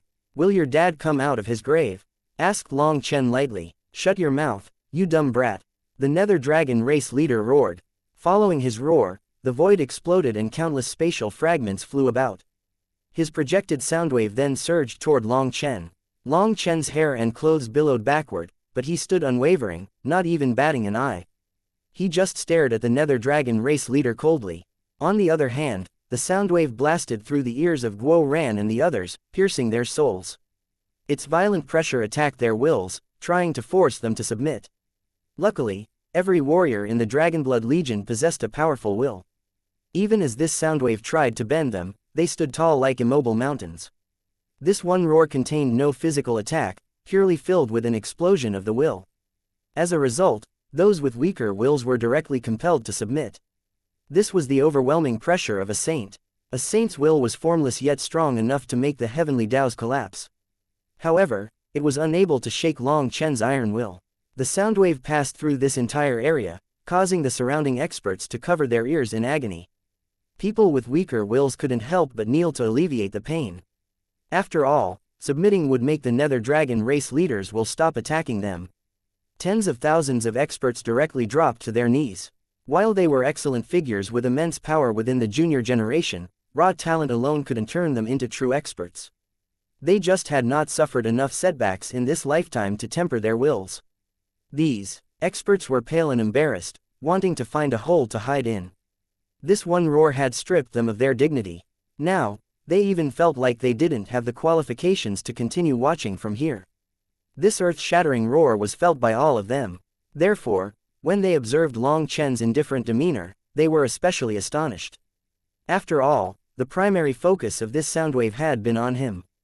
By the time it reached those on the outer edges, its intensity had already diminished. Yet, even budding doyens were left with splitting headaches. Based on that, Long Chen's will had to be terrifyingly powerful. Furthermore, he wasn't the only one. As the onlookers glanced at the Dragonblood Legion, there was a new hint of horror in their eyes. Amongst the Dragonblood Legion, only one seemed somewhat affected: Little Crane. She now had a tense expression and was cradled by one of the maidens of the Rainbow Crane race. Unaffected by this roar, the three maidens were calmly standing at the rear. Reality tells us that powerful throats are useless. Otherwise, donkeys would rule the world. Long Chen shrugged. The Nether Dragon race leader seemed on the verge of spitting up blood upon hearing this audacious insult. His powerful roar had failed to subdue Long Chen, and he was insulted instead. "Brat, I'm only talking so nicely to you due to your great talent. Although you accidentally killed my son, if you turn over a new leaf and sincerely swear loyalty to my Nether Dragon race, I am willing to give you a new chance." Hearing this offer, numerous people were shocked. When did the Nether Dragon race become so easy to talk to? The race leader's son had been slain, and yet he was still willing to compromise. "What do you mean, a new chance? I haven't missed any chances. As for turning over a new leaf, did you have a concussion? It was no accident that I killed Nether Dragon Tianyi. I acted with a clear purpose. Furthermore, your entire Nether Dragon race will accompany him soon, so you don't need to waste your saliva," responded Long Chen with indifference. Gasps resounded amongst the crowd. Was he out of his mind? To openly declare his intention to annihilate the entire Nether Dragon race, such audacity. In the minds of the onlookers, even the High Firmament Academy wouldn't dare utter such words, so Long Chen had to be insane. Just how powerful was the Nether Dragon race? Their genius was the world's first publicly acclaimed awakened doyen, and this showed that their race's karmic luck had also awakened. Their future was filled with prosperity. However, Long Chen, a little world king, actually dared to challenge such a formidable power. Despite being surrounded by numerous halos of light, Long Chen still seemed like a praying mantis attempting to halt a carriage. Since I gave you a chance and you won't cherish it, fine. I have a question for you. What's the origin of your dragon blood? The race leader's expression suddenly grew sinister. Chapter 4436 Primal Chaos Dragon Sovereign. For some reason, when the Nether Dragon race leader asked this question, Long Chen felt a tightening in his chest. He vaguely had a bad feeling, as if this question seemed to implicate that mysterious dragon expert. The mysterious dragon expert, who had helped Long Chen countless times, was shrouded in mystery. Despite this, he knew he could fully trust it. Long Chen wished to learn a bit more about this dragon expert from the Nether Dragon race leader, but he refrained from doing so. His intuition warned him that the karma entwined with this matter was far more formidable and terrifying than he could imagine. Call me daddy and I'll tell you, snickered Long Chen. Courting death, the Nether Dragon race leader shouted furiously. Long Chen refused to submit to any of his threats or offers, so he was unable to get anything from Long Chen. Father, you should leave him to me. Only with absolute power can we make the human race submit. Nether Dragon Tianzhao finally spoke up. In truth, he had long since lost his patience and was on the verge of exploding. The powerful Nether Dragon race had come out in full force today to make a name for themselves. However, Long Chen's continuous insults and disdain had enraged all of them. If you can capture him alive, do so. His dragon blood aura is weak, but its sacred energy is of an unimaginable purity similar to that of the legendary Primal Chaos Dragon Sovereign. If we can obtain the secrets of the Primal Chaos Dragon Sovereign, then our Nether Dragon race will truly soar, transmitted the race leader. I understand. Nether Dragon Tianzhao nodded. At this moment, the enormous 10,000 dragon nest slowly fell back, leaving the center of the battlefield to Nether Dragon Tianzhao. When the 10,000 dragon nest reached the border of the mountain, numerous figures strolled out from its caves. Shockingly, tens of thousands of eternal experts emerged from within. Among the younger generation, there were over 10 budding doyens. As for the triple supremes, there were just too many to count. They quietly stood behind the race leader, not saying a word. Even though the onlookers were aware that the Nether Dragon race was displaying their might, the sheer magnitude of their presence still sent shockwaves through the crowd. Their power was truly incredible. Other than those 10+ budding doyens, the rest were all actual members of the Nether Dragon race. Everyone was silent as their gazes concentrated on Long Chen and Nether Dragon Tianzhao. Seeing that the battle was approaching, the Dragonblood warriors also retreated to the edge of the battlefield. For a moment, everyone was silent, staring at two people. One was this generation's Sage King and the other was the first awakened doyen of the 9 heavens and 10 lands. Today, there would be a life and death battle between the two of them. Even the spectators were so nervous that they found it hard to breathe. The only thing they could hear was the sound of their heartbeat. Long Chen and Nether Dragon Tianzhao locked eyes from mere meters away. Their gazes were like 4 sharp swords clashing, and an imperceptible killing intent started to emanate between them. You shouldn't have insulted the great Nether Dragon race. Now, it will be hard for me to leave with your intact corpse. Do you have any last words? Asked Nether Dragon Tianzhao. His voice was icy, devoid of any emotion. It was as if all his anger had vanished, leaving behind an air of absolute calmness. I have many last words, but there's no need for me to say them here. As for you, did you bring your whole family with you so that they could save your life in the end? Asked Long Chen lightly. You're overthinking it. In this world, no one in the same realm can match me, asserted Nether Dragon Tianzhao confidently. How coincidental. I feel the same way. From the mortal world to the immortal world, after countless battles, I've never encountered an opponent who could match me in the same realm. It's always been consecutive battles, group skirmishes, or fights across realms that posed a challenge. But no one in the same realm has ever bested me, so you will definitely lose. Bringing so many people here, to me, is just for them to save you when you lose, replied Long Chen. Are you trying to provoke me? Long Chen, you've really disappointed me. You're too naive, remarked Nether Dragon Tianzhao with a faint smile. Provoke you? No, I often say that in front of absolute power, all schemes are worthless. I'm saying this not to hold you to any promise but just so that everyone can hear it. This way, When you do lose, we can all witness whether your nether dragon race values its reputation more than your life. Long Chen shrugged. Hearing their conversation, the spectators felt their hearts pounding crazily inside their chests. Both Long Chen and nether dragon Tianzhao seemed to have absolute confidence in themselves. However, in this decisive battle, one would definitely lose, perhaps even meeting their demise. If Long Chen lost, without a backer to save him, he would die.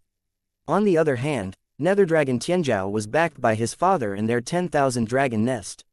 Supported by so many nether dragon races experts, even if he lost, death seemed like an unlikely outcome. When people looked at nether dragon Tianzhao and the 10,000 dragon nest, they also wondered now. Could Long Chen be telling the truth? What a petty person's view, the judgment of a fool. When has my proud nether dragon race ever been afraid? The winner is the king.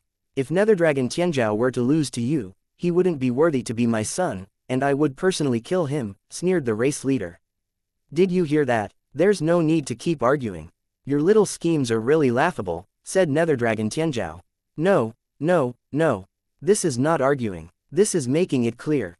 So when I slap you in the face, it will be even more resounding, replied Long Chen with a smile. Are you done talking? Asked nether dragon Tianzhao. You can make your move at any time, responded Long Chen indifferently.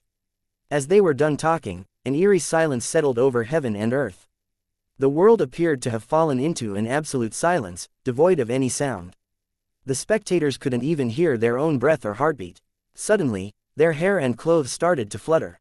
Their expressions grew serious, and two pairs of eyes locked onto each other like leopards staring at their prey. All of a sudden, majestic dragon roars resonated through the air, and a golden and black light erupted at the same time. The two of them collided like two stars crashing into each other. Chapter 4437 Who is the inferior one? Two angry dragon roars shook the world. When Long Chen and nether dragon Tianzhao attacked, two giant dragon images appeared above the 9 heavens. One black and one golden dragon manifested above the sky, exuding a vast dragon might. Nether dragon Tianzhao and Long Chen's fists collided, unleashing torrents of black and golden light that engulfed the world in a furious tempest. Astral winds then swept away the clouds, forcing the spectators to retreat even further. Are the two of them monsters? Cried out the Zhang clan's budding doyen. Although the spectators knew that awakened doyens were incredibly powerful, they had never expected the two of them to unleash such terrifying power without summoning their manifestations or relying on heavenly Tao energy. This was purely a clash of physical strength.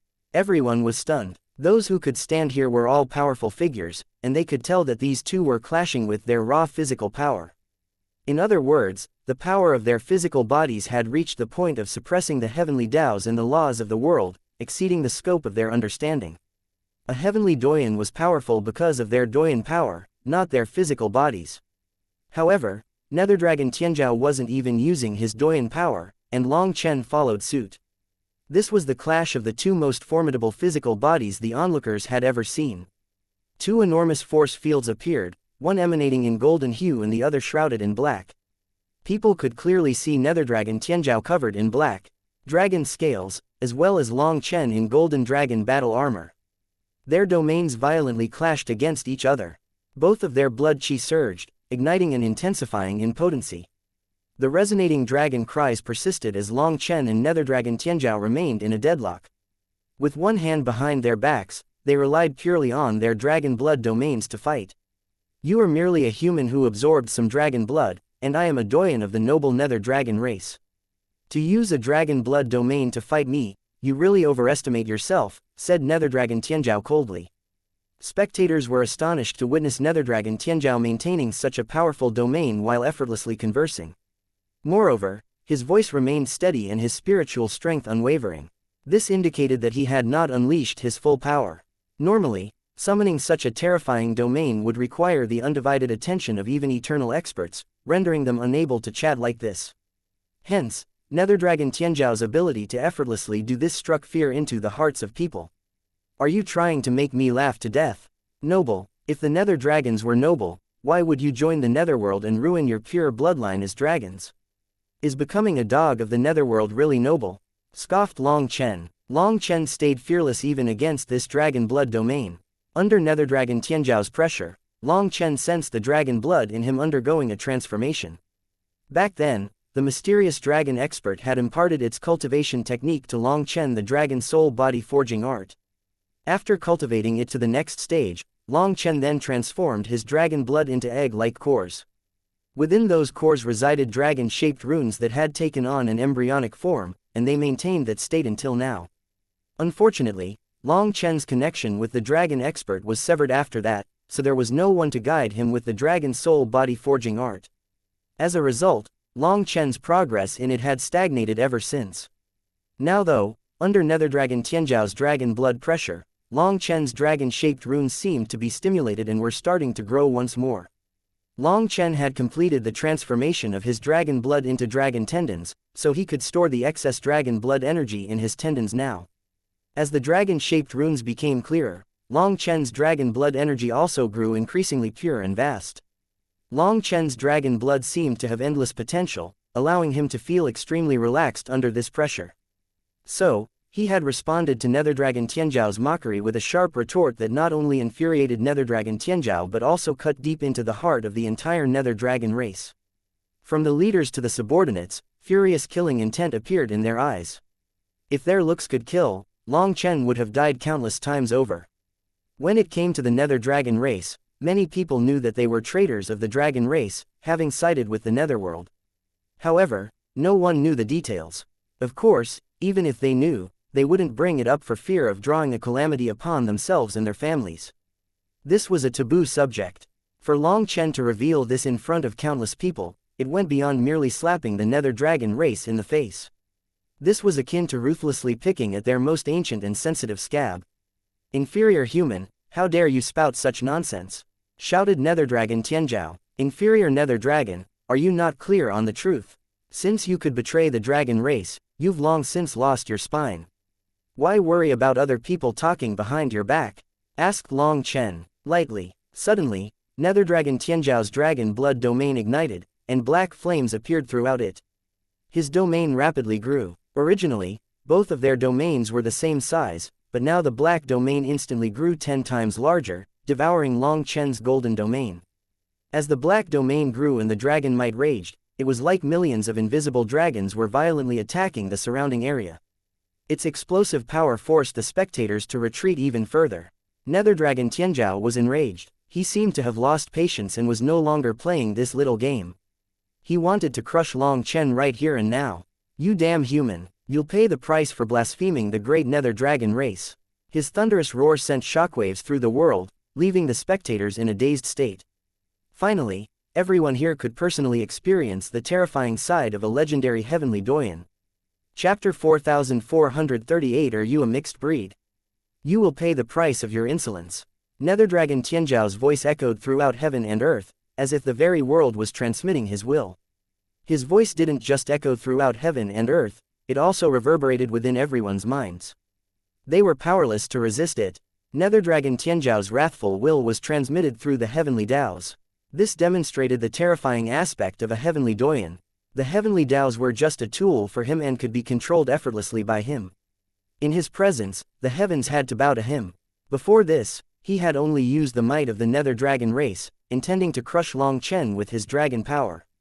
However, Long Chen's skill at infuriating people was simply unmatched. Each of his words accurately struck the Nether Dragon race in their weak spots. Overwhelmed by anger, Netherdragon Tianzhao couldn't hold back anymore and used his doyen power. Although this roar of his didn't injure anyone, it was immensely shocking, showing the true terrifying side of a heavenly doyen. At this moment, his black dragon blood domain rapidly expanded, pressing down on Long Chen's golden domain. Netherdragon Tianzhao's black domain was now over 10 times larger than Long Chen's, completely surrounding and compressing it. Under this pressure, Long Chen's domain started to deform, looking as if it would explode at any moment. However, no matter how it was pressed, it didn't explode.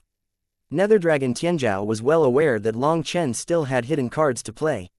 Even if he crushed Long Chen's golden domain, it wouldn't be enough to kill Long Chen. However, shattering Long Chen's golden domain would symbolize that the Nether Dragon was superior to the true dragon.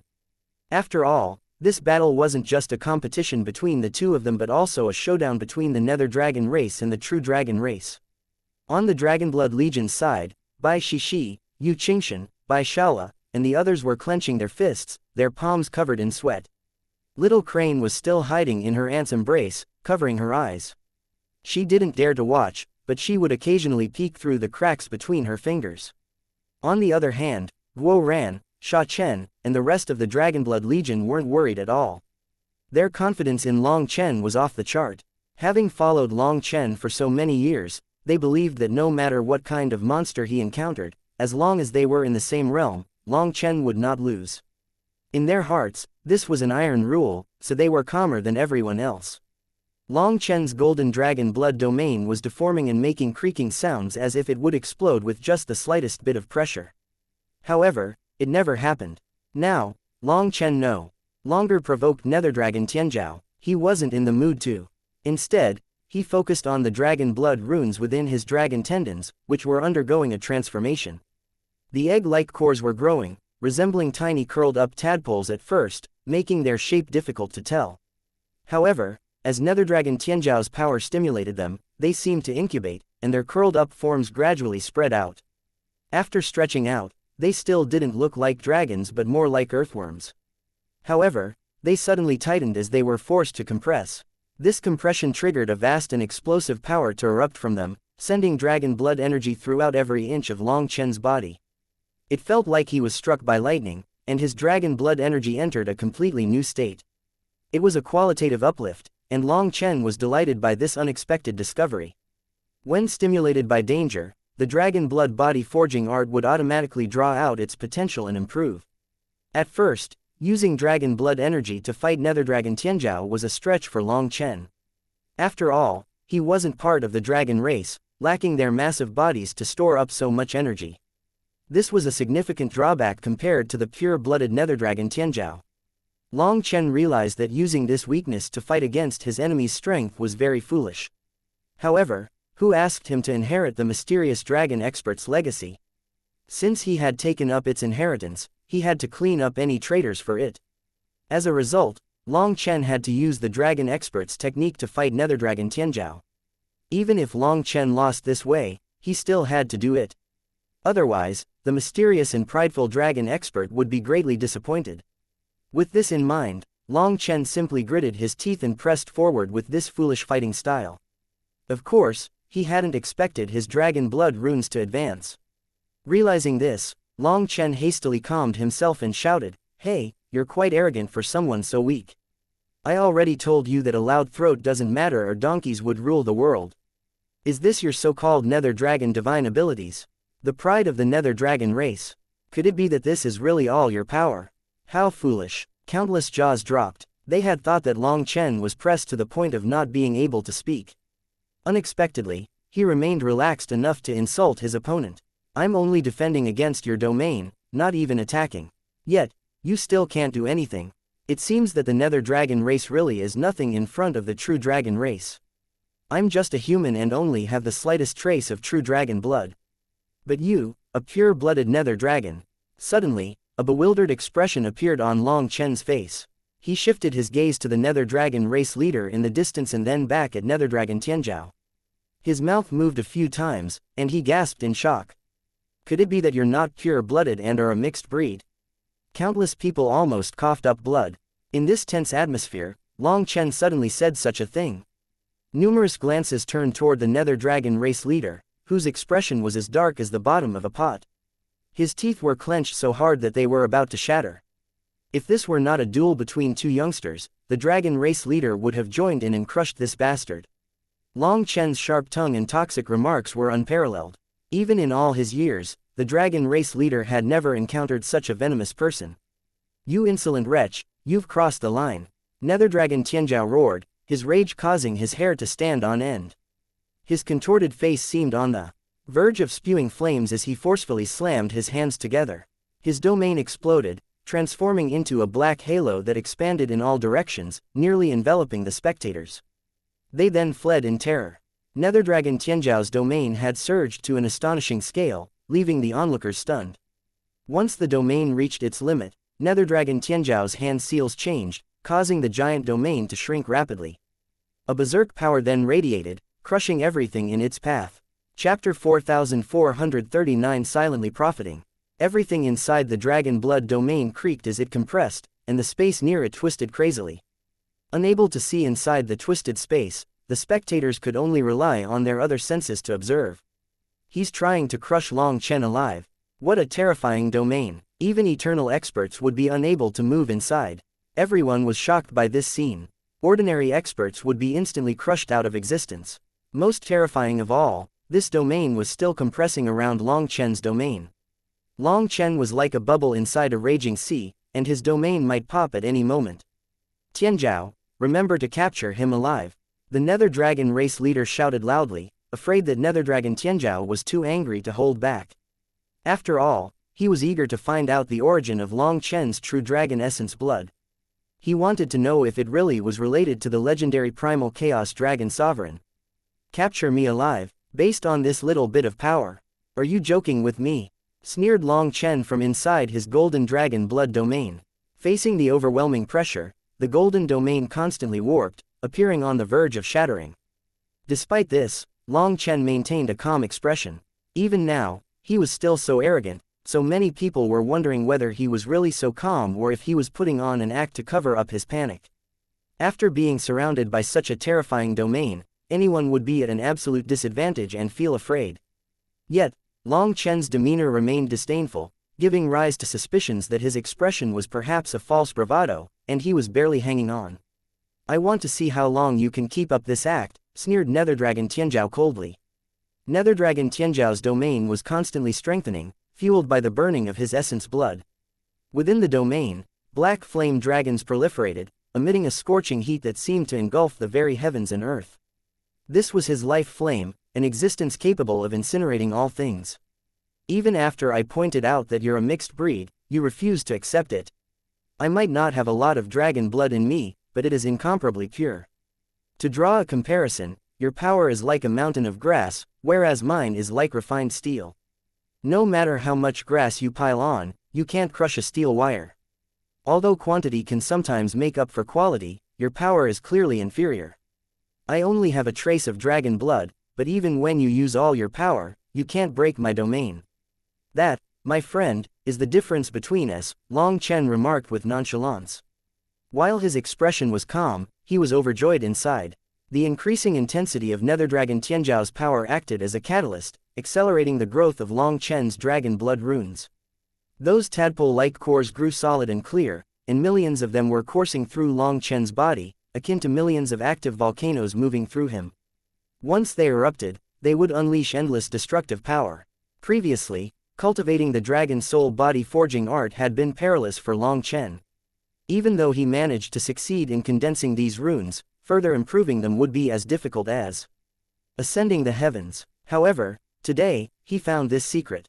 By using the power of his enemies to stimulate the growth of the dragon soul body forging art, Long Chen wouldn't need to put in any real effort to grow them. Feeling delighted, he couldn't possibly let this chance go. Long Chen continuously provoked Nether Dragon Tianzhao, locking him into this competition of dragon blood domains. Bullshit. What's so great about the true dragon race? They're just a bunch of old fossils. My Nether Dragon race left the dragon race long ago and formed our own lineage.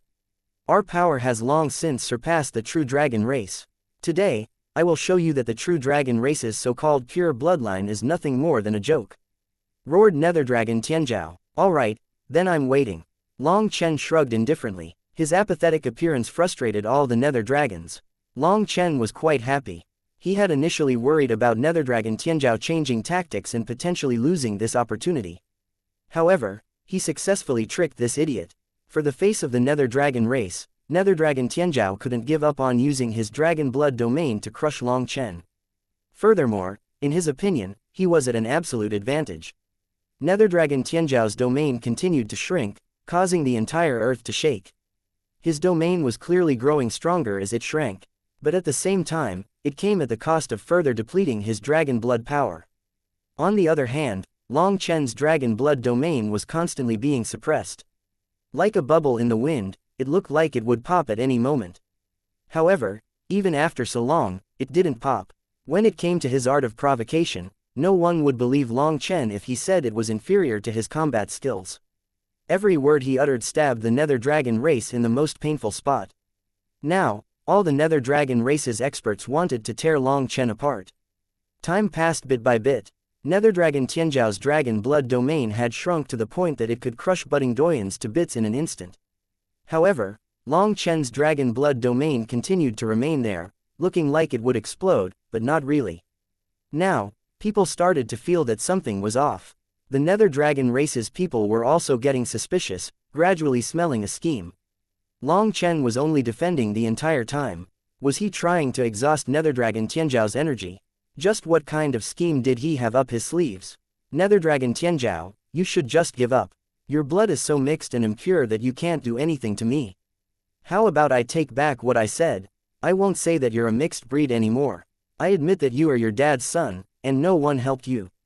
Let's stop this senseless competition, and we can fight seriously with our real skills instead. How's that? Seeing that Nether Dragon Tianzhao seemed to have sensed something, Long Chen immediately spoke up solemnly. Keep dreaming, Nether Dragon Tianzhao roared, and his hand seals changed. His dragon blood domain once more compressed upon Long Chen. Chapter 4440 Invoking Rage. Nether Dragon Tianzhao was already suspicious, thinking that Long Chen was brewing some scheme. But as soon as Long Chen said this, those suspicions vanished. In Nether Dragon Tianzhao's idiot head, Long Chen's calm appearance simply showed that he had reached his limit and was about to lose. Hence, Nether Dragon Tianzhao unleashed his full power, compressing his domain to the limit to crush Long Chen's domain. As long as Long Chen's golden domain exploded, it would be the greatest victory for the Nether Dragon race. It would be extremely significant. How foolish. Do you think I'm afraid of you? I only feel like this kind of battle is too boring, so I kindly suggested something else. Fine, if you want to fight using domains, we can keep going. Whoever puts their domain away first has to call the other daddy. Cursed Long Chen angrily. His flustered curses convinced others that he was on the verge of defeat and unable to last much longer. Hence, Nether Dragon Tianzhao continued forming hand seals, concentrating the power of his domain even further, unaware that Long Chen was already reveling in the situation. The dragon blood runes in Long Chen were constantly transforming. They were like tadpoles at first with no head or tail, but under Nether Dragon Tianzhao's dragon blood domain pressure, they grew, elongating and gradually taking the form of serpents. Long Chen's bones started to creak. Because his bones were connected to his dragon tendons, the dragon tendons' power started to permeate into his bones, strengthening them. In order to avoid being noticed, Long Chen worked hard to prevent his bloodline fluctuations from changing, hoping others wouldn't notice these changes. Time continued to pass. 1 incense stick, 2 incense sticks, soon, 10 incense sticks had burned away. Nether Dragon Tianzhao finally started to feel like he was running out of energy. Pushing his dragon blood domain for so long at this intensity was a heavy burden for him. As for Long Chen's domain, it still looked like it would explode at any moment, so Nether Dragon Tianzhao finally regretted it. When Long Chen had suggested switching away from a domain battle, he should have agreed. However, the big words had been said, so there was no stopping it. The spectators had been in high spirits at first, but they were starting to get bored. Was this really a clash between the top geniuses of two worlds? Right off the bat, it became a staring contest, completely different from the intense clash they had been anticipating. This kind of fighting style was too dull, too boring. If it were someone else fighting, they'd have long since left after seeing such a thing. Who would just sit around and watch such a boring fight? However, they were also anticipating the rest of the battle, so they forced themselves to wait patiently. I told you that you wouldn't be able to do it, but you refused to believe it. True Dragon is the master of the dragon race. How could a traitor like you possibly use your bloodline to suppress your master?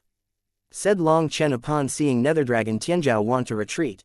It was quite the malicious curse. Nether Dragon Tianzhao had no choice but to keep trying to crush Long Chen's domain. As soon as he switched to something else, it would be like admitting that he had lost to Long Chen. After all, Long Chen was a human, with only a trace of true dragon blood. On the other hand, Nether Dragon Tianzhao was the heavenly genius of the Nether Dragon race. How could the power he excelled in the most be unable to crush Long Chen's minute amount of dragon blood? Even if he ultimately won this battle, it would leave a mark on that victory.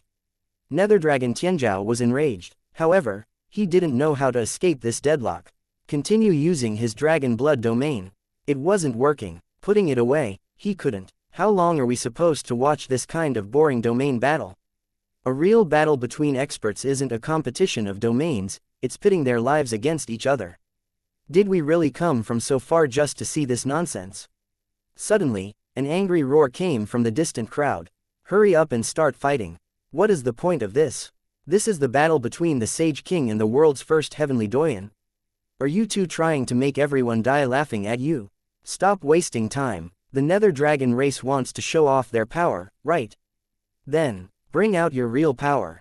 That's right, if Nether Dragon Xianxia really is strong enough and the Nether Dragon race is sincere, we don't mind joining the Nether Dragon race. After one person shouted, others also joined in. They were really bored of this domain battle and were about to fall asleep. Nether Dragon Xianxia suddenly retreated, retracting his dragon blood domain. Fine, for you all, I don't mind ending this domain battle. It's a pity though, I already had the advantage and was about to crush him. Will you die if you don't brag? Even if I gave you another 10,000 years, you wouldn't be a match for me in a domain battle, said Long Chen lightly, also putting away his domain. Long Chen knew when enough was enough. After all, toward the end, the power of Nether Dragon Xianxia's domain could only barely stimulate his dragon blood runes. Currently, the dragon blood runes in him had taken the shape of serpents, and despite the seemingly minor change, their significance was substantial. His dragon blood energy had undergone a qualitative transformation. Keep acting arrogant and people won't like you. However, I'm willing to give you a chance. As long as you swear loyalty to me, I can still provide you the opportunity to change your fate, said Nether Dragon Xianxia. Ha ha ha, Long Chen raised his head and laughed as if he had just heard the funniest joke in the world. In this world, no one is worthy of me swearing loyalty to. Who do you think you are to dare say such a thing? Are you not afraid of slapping your own face in a bit? HMPH, it seems that there's no saving you. I gave you your final chance, but you didn't want it. Then don't blame me for being ruthless. Nether Dragon Xianxia's voice gradually sank, and killing intent suddenly erupted out of him. The land behind Nether Dragon Xianxia darkened abruptly, yet this time, it wasn't due to a domain. Within the boundless darkness emerged two colossal eyes. A layer of black divine light covered Nether Dragon Xianxia, and a pair of black dragon horns appeared in his flowing hair. As those dragon horns manifested, Nether Dragon Xianxia's aura erupted like a volcano, and a towering column of black light soared into the sky. Finally, Nether Dragon Xianxia unleashed his real divine power, revealing that the giant eyes behind him were dragon eyes. The dragon was so enormous that the world seemed to not be able to contain it, so its immense size condensed to only reveal two eyes within the vast darkness.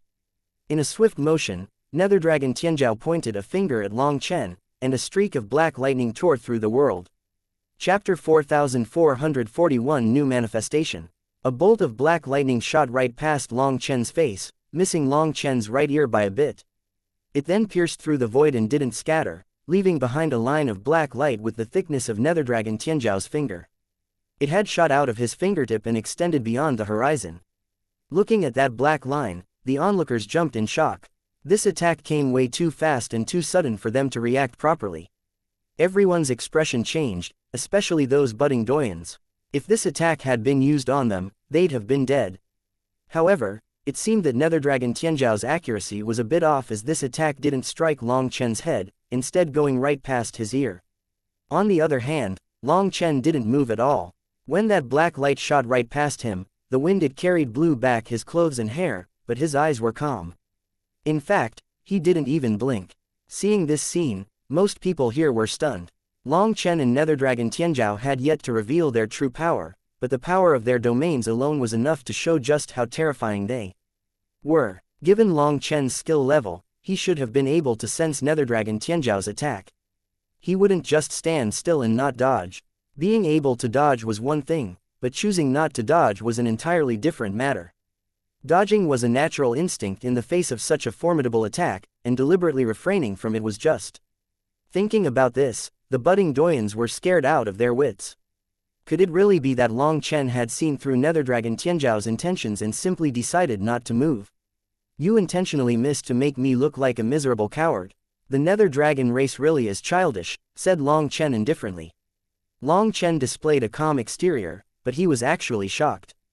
Originally, he had been planning on dodging. However, when the moment arrived, the dragon blood in him quivered, and he seemed to be able to guess Nether Dragon Xianxia's actions. He directly knew Nether Dragon Tianzhao's intention and could guess the path of the attack. It was an extremely mysterious feeling. When that black ray shot past Long Chen's ear, he instantly understood. His true dragon essence blood had awakened.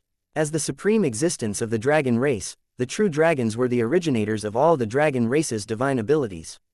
Since Long Chen's dragon blood divine runes had awakened, he could instantly see through Nether Dragon Tianzhao's attack. This premonition seemed like an ability of his dragon blood runes.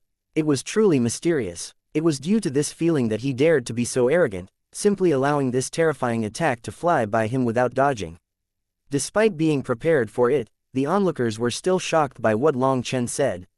For them, Nether Dragon Tianzhao's attack was unbelievably fast, practically impossible to dodge. However, Long Chen had seen through it the moment Nether Dragon Tianzhao attacked. Such a feat not only required guts but also absolute confidence in one's own perception. After all, if Long Chen had predicted wrong and this attack pierced his head, he would be a corpse now. You're the childish one. This was me giving you your last chance. Either swear loyalty to me, or die, said Nether Dragon Tianzhao coldly. Although Long Chen's display had surprised him, he still had absolute confidence in himself. Remembering his father's words, he wanted to keep Long Chen alive because Long Chen's secrets were even more important than his life. Long Chen shook his head. The Nether Dragon race really can't be saved anymore. You should really worry about yourself. Suddenly, Long Chen's seven-color divine ring appeared, resonating with a sacred dragon cry. Seven-color auspicious clouds then appeared in the divine ring, along with some golden dazzling dragon scales, a manifestation of his dragon might. With the awakening of the dragon blood divine runes, even the Dragon King battle armor's manifestation has changed. Seven-color auspicious clouds have appeared on it. Long Chen was pleasantly surprised by this change. This was his first time seeing this kind of manifestation as well. Golden dragon scales were now moving within his divine ring, looking like the figure of a golden dragon. However, the dragon was so big that even the enormous divine ring was not enough to contain it. In fact, within the divine ring, it was only possible to see one scale after another pass by. When Long Chen summoned his dragon blood manifestation, a dragon blood rune appeared on every single one of his dragon scales. Following that, his bones creaked, and ripples of aura spread out of him. When the ripples blew by, even budding Doyens felt a chill. On the other hand, when the Nether Dragon race leader and Nether Dragon Tianzhao saw those ripples, their pupils suddenly contracted. Such a powerful sacred aura. An ordinary true dragon can't possibly possess such a thing, so he is likely related to the primal chaos dragon sovereign. At the very least, he has the primal chaos dragon sovereign's legacy. Tianzhao, you must capture him alive. He is a priceless treasure of our entire race. When the Nether Dragon race leader sent a spiritual message to Nether Dragon Tianzhao, his voice quivered with excitement. After all, the primal chaos dragon sovereign was a supreme existence among all dragons. The only reason the bastard Nether Dragon race dared to betray their ancestors was because of the disappearance of such a prominent figure. When the dragon sovereign disappeared, its legacy vanished with it, seemingly lost for all eternity. Despite the emergence of true dragon race experts over countless years, none appeared to inherit its profound legacy. All dragons knew that the dragon sovereign was renowned for its sacred energy, so the one to inherit its legacy would possess a great amount of sacred energy as well. Hence, even though Long Chen possessed only a trace of true dragon blood, the sacred energy he just unleashed surpassed even that of the Nether Dragon race leader. This basically confirmed that there was a connection between Long Chen and the primal chaos dragon sovereign. If they could obtain its legacy from Long Chen, their Nether Dragon race would definitely soar. Perhaps they could even call themselves the heir of the primal chaos dragon sovereign and could command the entire dragon race. Father, don't worry, I know what to do, responded Nether Dragon Tianzhao as he eyed the sacred energy surging out of Long Chen, feeling a bit of envy. If he had this sacred energy, he would be like a tiger with wings. He felt that it was a waste of a treasure in Long Chen's hands. Are you prepared? I'm about to attack, warned Nether Dragon Tianzhao as his fighting spirit was burning. After saying that, without waiting for a reply, he suddenly shot toward Long Chen. Chapter 4442 Terrifying Physical Body. Nether Dragon Tianzhao was as quick as lightning, arriving in front of Long Chen in an instant. His hand was like a claw reaching for Long Chen's throat. He didn't use any special technique, purely a combination of speed and power. Due to his terrifying speed, the space he had crossed actually twisted a bit. In front of this attack, Long Chen simply unleashed a palm. When the dragon blood runes within him and on his dragon scales lit up, an overwhelming power burst out of him.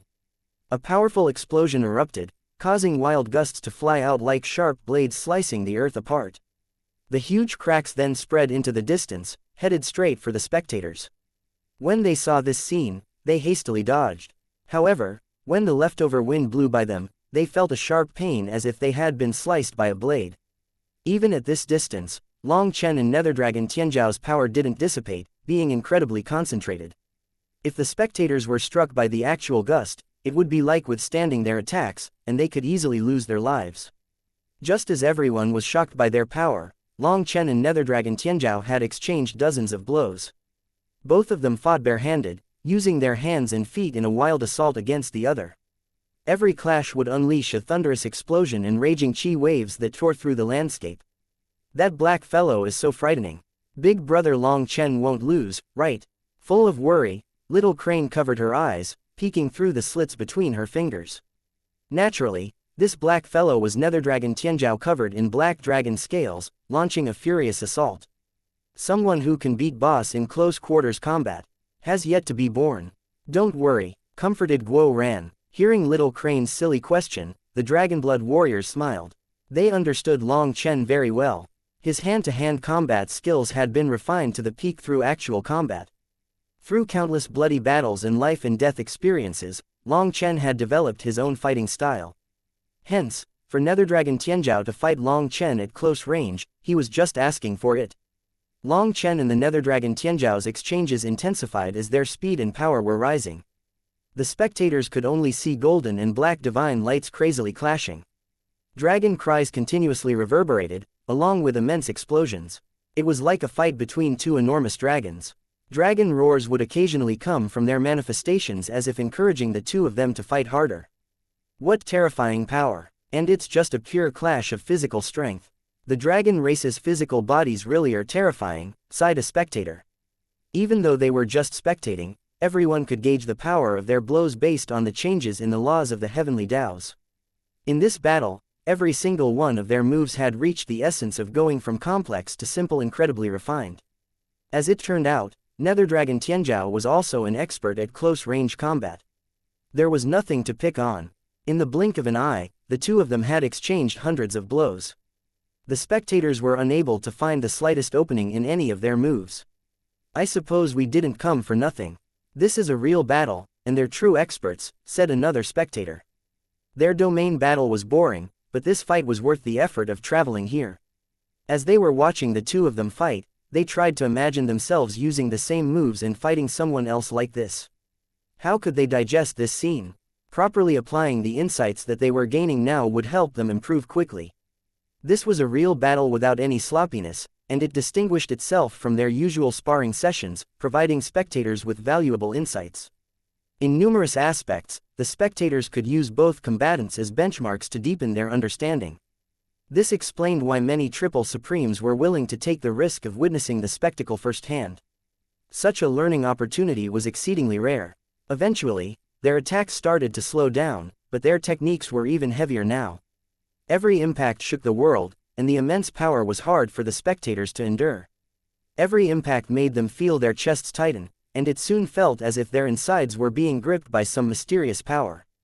Some of the eternal experts started to shout at their young disciples to retreat. Many people were unable to endure the pressure here. Such a thing couldn't be forced. The senior generation sternly shouted at those disciples to retreat, but some disciples were unwilling to leave just like this. They thought that they could last a bit longer as every little bit of insight was important. Also, they didn't want to go watch through formations. They wouldn't have the same feeling of being there. At this moment, the Zhang clan's seniors also started to order some of their disciples away. The Zhang clan had set up their own grand formation to watch from another prefecture. Get going. If you were to lose your lives here, it would be a complete waste. The two of them are still warming up. Once the true battle starts, our seniors will not be able to protect you. Seeing some of the disciples stubbornly wanting to watch a bit longer, Feng Fei finally spoke up. A warm-up? Big sister Feng Fei, you're not lying, are you? Such a terrifying battle was just a warm-up. Then what would the real battle be like? I don't know about Nether Dragon Tianzhao, but I know Long Chen. I watched him grow up, so I understand his fighting style. He is definitely still warming up. Due to how much power he has, if he were to directly enter that state, his body would be unable to endure it. Don't be regretful over leaving. Perhaps I will also be leaving soon and watching through a formation with you, explained Feng Fei with a smile. Hearing that, the Zhang clan's disciples were shocked. Finally, they accepted their senior's suggestions and retreated. Feng Fei did possess some influence in the Zhang clan, especially amongst the youngest disciples. Although she wasn't the strongest, the junior generation was willing to listen to her and did trust her. Now, over half of the spectators surrounding this place decided to leave. Many eternal experts here were old fossils. Seeing through some clues, they directly shooed off some disciples who weren't strong enough. One aspect was that they were worried these disciples would be injured or killed by the shockwaves. However, the other aspect was that they wanted to focus on watching the battle. They didn't have time to protect the weaklings. Suddenly, the void split open, and a giant dragon claw reached out from the darkness at Long Chen. In an instant, an air of death filled the battlefield, shaking numerous hearts. The real battle was starting. Chapter 4443 Nether Dragon Blood Sword. An immense dragon claw stretched out of Nether Dragon Tianzhao's manifestation and smashed down at Long Chen. It tore through the land, but with a quiver of Long Chen's kunpeng wings, he flew out from its claws. The warm-up is over. Long Chen, face your death. Nether Dragon Tianzhao roared. He seemed to have predicted Long Chen's trajectory and instantly appeared in front of him. Just as he unleashed a fist at Long Chen, his black scales extended, and a wild astral wind unfurled, its power shaking heaven and earth. The warm-up is over, but the one facing their death is you. Long Chen snorted and suddenly stamped on the air. Using his left foot as the pivot, he swung his right foot through the air. When the fist and foot clashed, a dragon cry erupted. The terrifying power stripped off all other colors from the world, except for black and golden. Impacted by this power, numerous spectators suddenly coughed up blood. Their insides were shaken. This time, even the seniors were shocked. While they knew the two combatants had been holding back, they hadn't expected them to suddenly unleash such destructive power the moment they went all out. The astral wind hadn't even reached them yet, but they felt like they had just been smashed with a hammer. Numerous people were dazed, and the weaker ones were still hacking up blood. Nether Dragon Tianzhao and Long Chen once more clashed, and four hands repeatedly struck each other. Die! Both Long Chen and Nether Dragon Tianzhao roared, unleashing their blood chi with unbridled force. As their dragon blood powers raged, their manifestations also clashed against each other. The very fabric of heaven and earth seemed to crumble, scattering myriad fragments of spacetime. The world was in the throes of destruction. Witnessing the catastrophic clash, the eternal experts hastily summoned shields to protect their disciples and retreated. However, these shields proved futile in the face of the overwhelming devastation, shattering upon contact and forcing them into a desperate retreat. With another explosive collision, Long Chen and Nether Dragon Tianzhao retreated at the same time, before once more flying at each other. The void twisted and contorted as Long Chen and Nether Dragon Tianzhao's figures appeared to merge, leaving behind a trail of countless afterimages. The very void was rent asunder, creating a scene of absolute devastation. Nether Dragon Heaven Splitter. Nether Dragon Tianzhao extended his claws, and as if the very heavens were a painting, he tore them apart. A black crack then shot toward Long Chen. This was Nether Dragon Tianzhao's first time using a divine ability in this fight, and this scene horrified the spectators. Nether Dragon Tianzhao's power had exceeded their understanding. The 9 heavens and 10 lands first awakened heavenly Doyen. This was his terrifying power. Facing this terrifying crack, Long Chen was brimming with fighting spirit. Back then, Nether Dragon Tianyi had also used this move, but it was many times stronger in Nether Dragon Tianzhao's hands. This was an incomprehensible attack that could only be blocked, not dodged. With a resounding shout, golden light erupted out of Long Chen, and his 108,000 dragon scales concentrated all their power on his fist. Even before Nether Dragon Tianzhao's attack arrived, Long Chen's fist had already torn through the void, forming an immense black hole. Then, the crack arrived.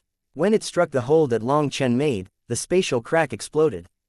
Nether Dragon Tianzhao had never expected Long Chen to resolve this special attack so easily. This special attack was like tearing a piece of paper that had been creased.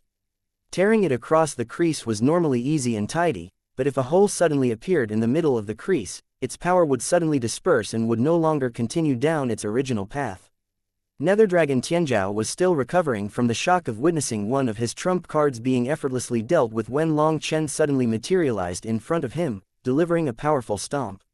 Although Nether Dragon Tianzhao's technique had not completely dissipated, it had lost its intended target. In a hurry, he raised his arms to defend against Long Chen's attack. He blocked it, but due to his hastiness, his defense was not perfect. Long Chen's foot slammed into his palm, which then hit his face, sending him flying. Numerous startled cries out. Throughout this intense battle, it was their first time seeing someone take the upper hand. After sending him flying, Long Chen didn't pause. His kunpeng wings flapped, and he vanished, reappearing behind Nether Dragon Tianzhao. What speed! More startled cries rang out. Before this, the two of them had already been shockingly fast. However, the speed Long Chen had just displayed was much greater, leaving the onlookers in the dust. Having appeared behind his opponent, Long Chen unleashed a claw at the back of Nether Dragon Tianzhao, targeting his heart. Long Chen was incomparably fast, not giving his opponent any time to react. Just as everyone let out startled cries, Long Chen's dragon claw pierced through Nether Dragon Tianzhao. Some kind of black chi then exploded, and Nether Dragon Tianzhao was blown apart. Everyone was shocked. Nether Dragon Tianzhao had been slain. That was too sudden, so they couldn't believe this. Immediately, Long Chen's expression darkened slightly, and he abruptly vanished. Just as he did, a black sword pierced through his afterimage. That black sword missed Long Chen but shot through the battlefield. Seeing it flying toward him, an Eternal was unable to do anything other than scream. He was instantly blasted apart, but the bits of his body didn't fall to the ground. They slowly dissipated into the void. Everyone jumped in fright. Even if an Eternal expert was slain, their bodies would usually remain. That was the meaning of eternity. However, Nether Dragon Tianzhao's attack had just wiped the Eternal expert's body out of existence. In other words, this attack had destroyed his eternity, exterminating even an eternal body. At this time, Nether Dragon Tianzhao reappeared in the air, his eyes sharply glaring at the distant Long Chen. Your reaction speed isn't bad. Otherwise, you'd already be a dead man. But now, it's time to see if you can block my Nether Dragon Blood Sword. Just then, pitch black swords appeared in his manifestations, giving off an incredibly strong scent of blood. Chapter 4444 Sacred Dragon Shield. The swords appeared as dark as ink, each measuring 3 feet in length. Strange dragon marks covered even the hilts and blades, emitting a sharp aura capable of unsettling even the soul. These swords were identical to the one that had just exterminated the Eternal expert. People had originally thought that it was a divine weapon, but now they were shocked to see that the swords were condensations of Nether Dragon Tianzhao's essence blood runes, reminiscent of the fangs of a poison dragon that was glinting with a cold light. They were absolutely horrified. The notion that a single sword had the potential to annihilate an Eternal expert left them wondering about the implications of millions of such swords in the sky, all directed at Long Chen. Despite the swords being aimed at Long Chen, the spectators couldn't help but shudder at the sight. Nether Dragon Tianzhao's divine ability was truly terrifying, capable of effortlessly slaughtering even Eternal experts. The budding Doyens were finally witnessing the true extent of Nether Dragon Tianzhao's power, and it deeply moved them. Nether Dragon Tianzhao not only hailed from a prestigious lineage but also wielded immense strength. Following such a person promised limitless prospects and the chance to become awakened Doyens. So you were spreading your dragon blood energy throughout the entire battlefield before this. Like this, if you encounter danger, you can instantly teleport to anywhere at any time. What a technique! Long Chen ignored the ominous swords in the sky, choosing instead to analyze how Nether Dragon Tianzhao had dodged his previous attack and swiftly retaliated. Although Long Chen had never encountered such a divine ability before, his awakened dragon blood runes provided him with a vague understanding of the move. These insights felt like ancestral memories inherited through his dragon blood lineage. Realizing that all dragon race divine abilities originated from the true dragon, Long Chen sensed a familiarity in the essence of this move. Just now, it really had been dangerous. Based on Long Chen's experience, Nether Dragon Tianzhao should have had no way to dodge the attack, and blocking it head-on would have left him in a disadvantageous position. Unexpectedly, Nether Dragon Tianzhao had the ability to teleport freely across the battlefield, defying common sense. Long Chen quickly contemplated this unusual feat. For an ordinary individual, Such teleportation required a tranquil space. While teleportation and transportation were about the same in concept, the key difference lay in distance and preparation time. Teleportation demanded instantaneous movement, requiring minimal time but limited to short distances. Unlike teleportation, transportation relied on fixed nodes for movement between locations. These nodes were stationary, and the space between them needed to be tranquil. Amidst the ongoing chaotic battle, where the heavenly Daos were highly unstable, someone like Sha Chen was unable to undergo any kind of transportation. However, Nether Dragon Tianzhao was different. With his bloodline runes floating in the void, he was capable of moving between them freely. Even on a chaotic battlefield, he was still capable of doing so. This was an extremely terrifying ability, and it even managed to catch Long Chen off guard. If Long Chen had reacted the slightest bit slower, he would have been struck by that sword. Nether Dragon Tianzhao was also shocked that Long Chen had seen through the essence of this technique. After all, it was one of the most advanced techniques of the Nether Dragon race, known only to a select few of them. Furthermore, those capable of using it were less than a handful. Hence, the fact that the secret art was instantly seen through left Nether Dragon Tianzhao in disbelief. However, he still sneered, "You're quite sharp. But in front of absolute power, all resistance is futile." "You're right, but are you the one with absolute power?" retorted Long Chen. "All I know is that absolute power isn't decided by the mouth," Nether Dragon Tianzhao snorted. He swiftly formed hand seals, and millions of swords behind him shot toward Long Chen, causing ear-piercing spatial breaking sounds to ring out. It was like the sound of ghouls demanding Long Chen's life. There was no way to dodge this, and Long Chen couldn't hide anywhere. It was a terrifying move that sparked despair.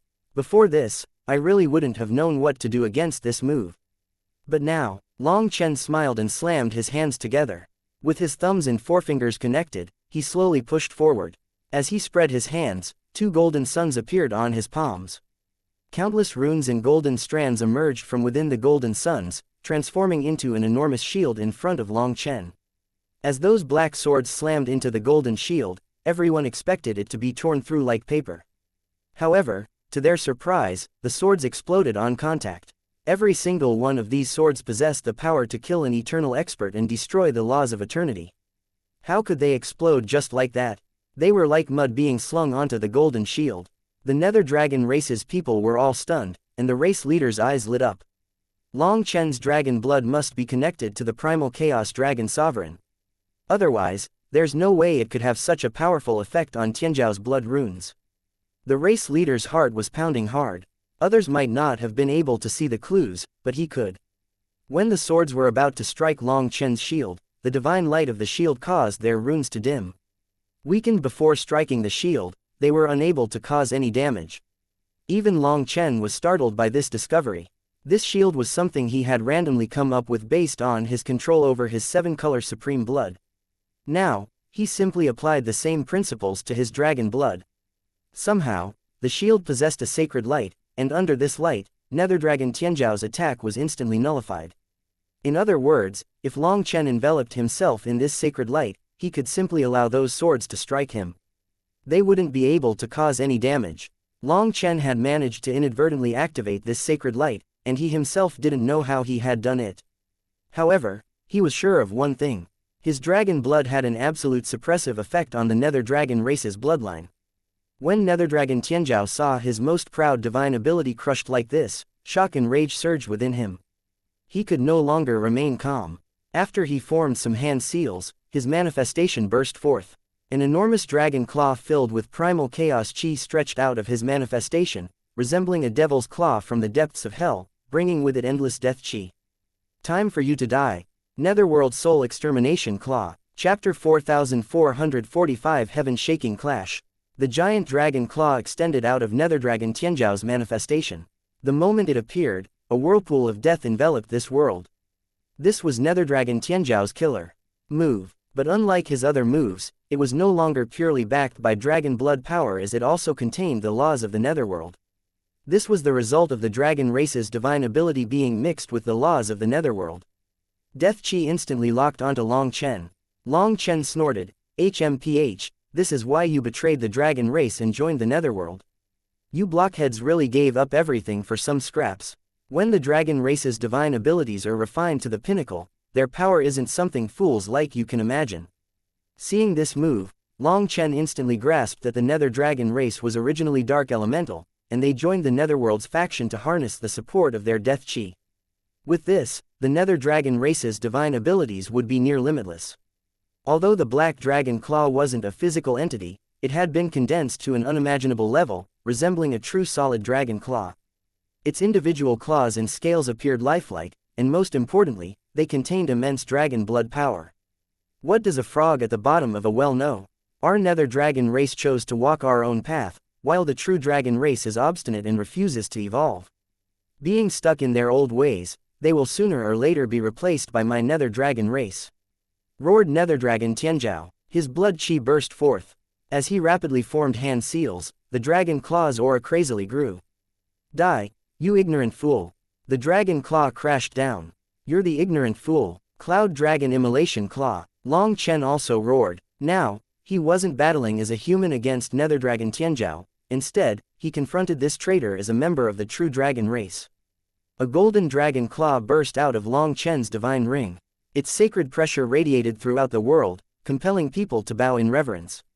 On one side, Nether Dragon Tianzhao's dragon claw instilled terror, while on the other side, Long Chen's dragon claw evoked reverence.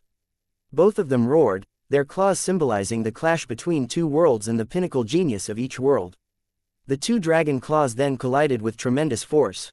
Golden and black divine light clashed, creating a wild hurricane that soared into the heavens. The impact pulverized stones and ores into smithereens, perhaps even the 10,000 Daos.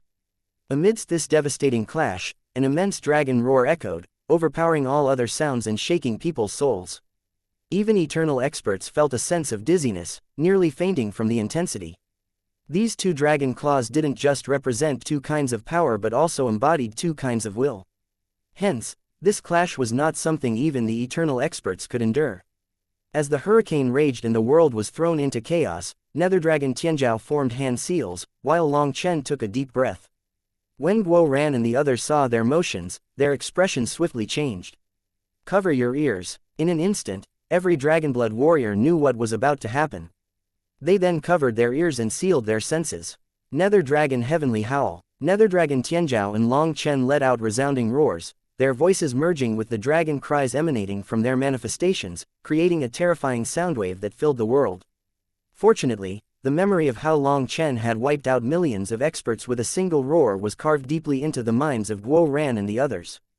As a result, they were well prepared. Two soundwaves visibly struck each other like two opposing tides. They didn't appear remarkable at first, but when they collided, the very void instantly exploded. A giant hole formed in the space between them, followed by a terrifying ripple that spread in every direction. The next moment, chaos descended upon the world. The sky flickered and the ground sank, as if the apocalypse was about to unfold. Luckily, the spectators had long since fled further, as the space they had occupied was obliterated. Staring in horror, they realized that if they hadn't retreated, the soundwave would have undoubtedly crushed all of them. They were scared shitless. Both Long Chen and Nether Dragon Tianzhao had exceeded their wildest expectations. The aftereffects of their dragon claws had yet to fade, and they already unleashed their world-shaking dragon roars. As a result, the world was in absolute chaos. Dragon Extermination Ridge had long since vanished, and the figures of Long Chen and Nether Dragon Tianzhao were also gone. While the spectators could sense that the two were still at the heart of the battlefield, they couldn't see them. The world once more quivered, shocking people. Another clash. Could they unleash these kinds of terrifying moves consecutively? Are they monsters? Just then, within the chaos, they saw a black and a golden dragon tail crash into each other. Nether Dragon God Crusher. Once again, they roared, and their enormous dragon tails clashed like divine whips. The impact caused the already shattered void between them to further splinter and expand, almost reaching beyond the realms of the nine heavens. However, as this hole emerged, there was no wild chi wave spreading in every direction. Instead, the hole seemed like a voracious maw attempting to devour everything in the world.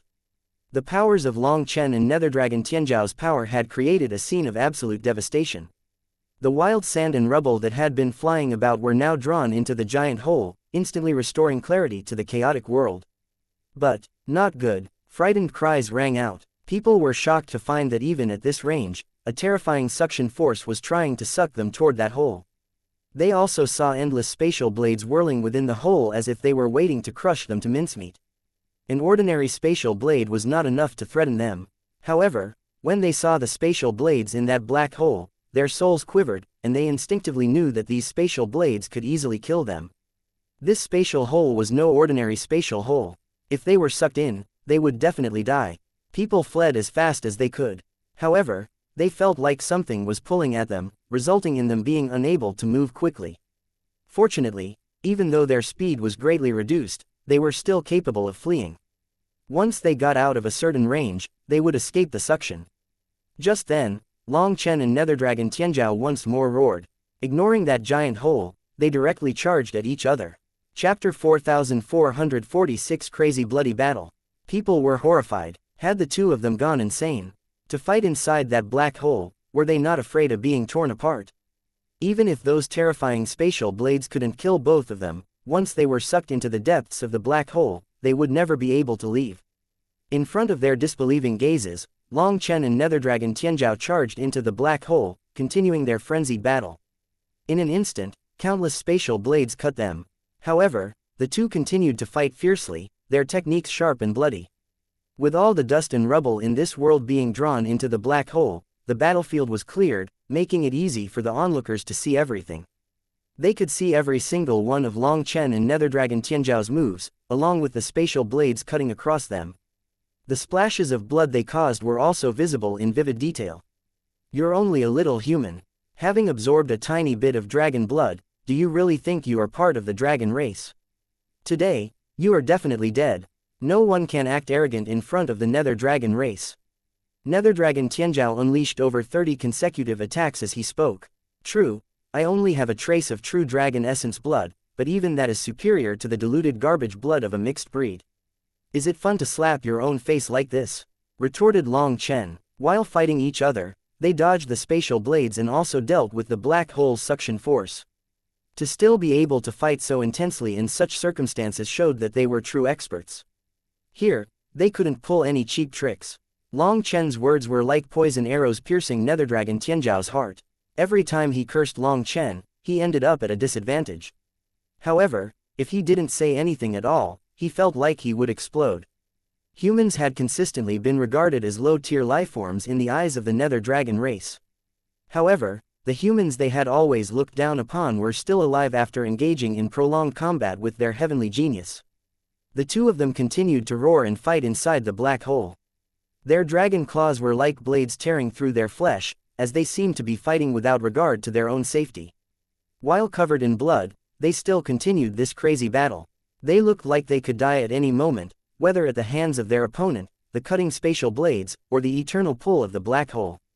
When everyone had distanced themselves far enough to escape the influence of the black hole's suction, they turned back to watch in horror. These two combatants were not only powerful but also displayed ruthless determination. In such a situation, an ordinary person's mental state would have likely crumbled long ago. The Zhang clan's experts watched the battle while occasionally glancing at Feng Fei. Now, they understood how right she was. The two budding doyens who had snubbed Long Chen before didn't even dare to make a peep now. They dared to look down on Long Chen. Now, they understood how laughably childish their actions were. Zhang Wenyu was shocked and overwhelmed with regret as Long Chen's strength far surpassed his expectations. Even if he managed to achieve the status of a true doyen, he realized he wouldn't be qualified to look down on Long Chen. If he had simply listened to Feng Fei and lowered his attitude enough to express his goodwill, while the two might not have become true friends, their relationship would not have been bad either.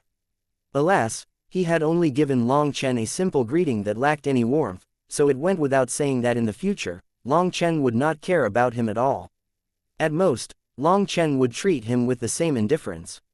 Back then, the Zhang clan's patriarch had solemnly told Zhang Wenyu that the future clan head would be chosen based on vision rather than just power, cautioning that this quality held greater significance.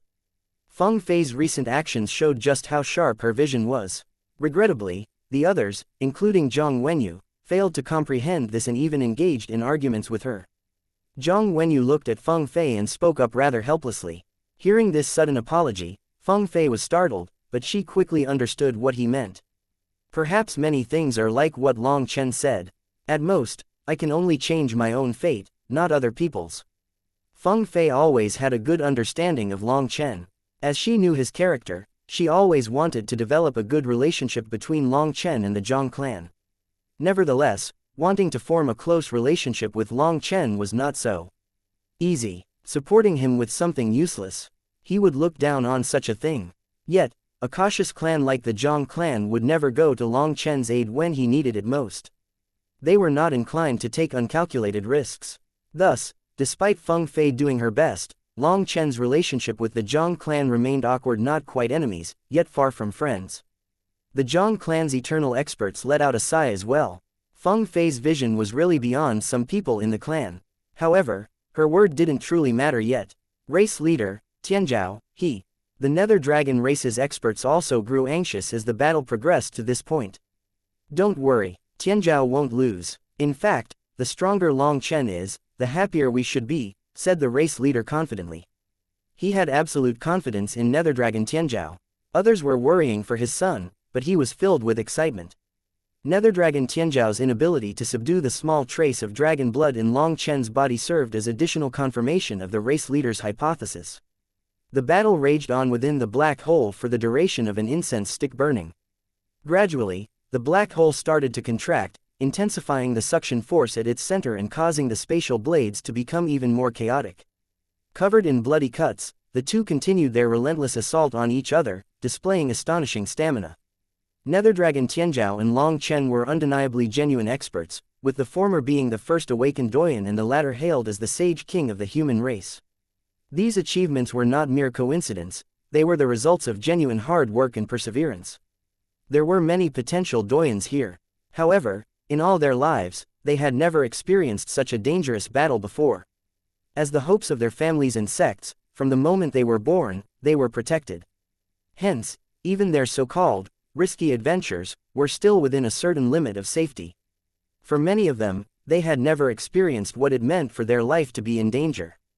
After all, the elders behind them did not dare to let them truly have a life and death trial. Watching Long Chen and Nether Dragon Tianzhao fight fearlessly, they fully understood the difference between them and true experts. The hole's about to close. Are they still not coming out? Finally, a person couldn't help but shout. At this point, the hole was only a few miles wide.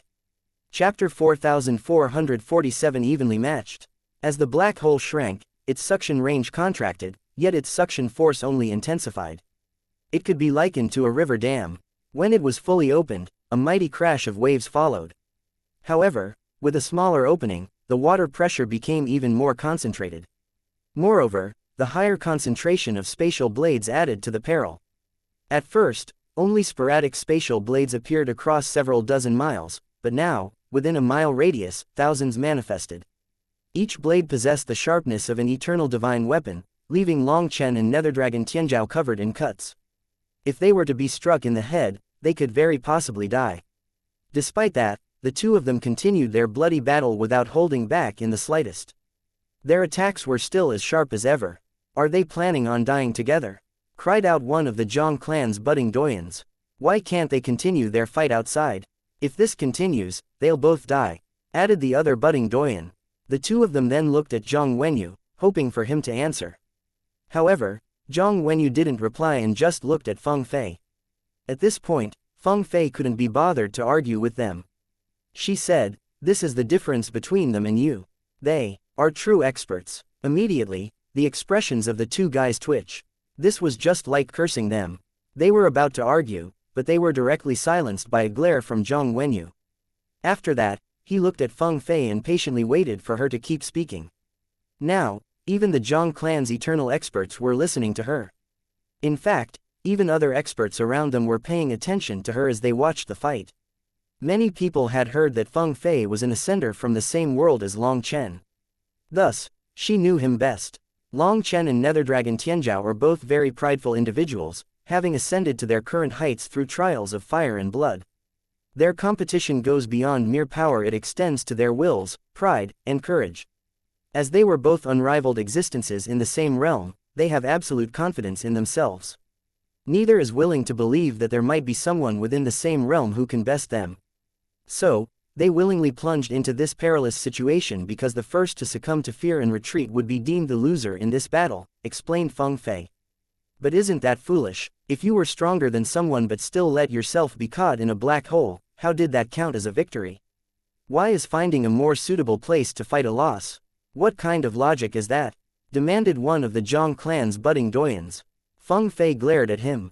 Can a frog at the bottom of a well speak of the ocean? Can a summer bug speak of the cold? Can a small fry understand the will of a noble? Do you know what the true Tao of cultivation is? Asked Feng Fei. What? This person was startled by the sudden question. Do not argue with someone stupid about right and wrong. That budding doyen immediately retorted, I don't think you are right. Then you are right, said Feng Fei. Seeing Feng Fei suddenly admit that he was right, he was startled. He hadn't expected her to admit defeat so quickly. However, as he noticed people casting odd glances his way, he quickly realized that she was implying he was foolish, provoking his anger. After saying that, Feng Fei ignored him. There was no way for her to communicate with someone so stupid. Fortunately, there were only a few idiots like this in the Zhang clan's junior generation, or the Zhang clan would be doomed. While he didn't even understand what Feng Fei was saying after she had explained it so clearly, the surrounding experts mostly understood. Clearly, Long Chen and Netherdragon Tianzhao were both prideful individuals, and their pride refused to let them lower their heads. In their minds, this black hole was a fair martial stage, and whoever left it would lose. This logic might be incomprehensible to that budding doyen. After all, his pride was simply hot air, while Long Chen and Netherdragon Tianzhao's pride had been carved into their bones.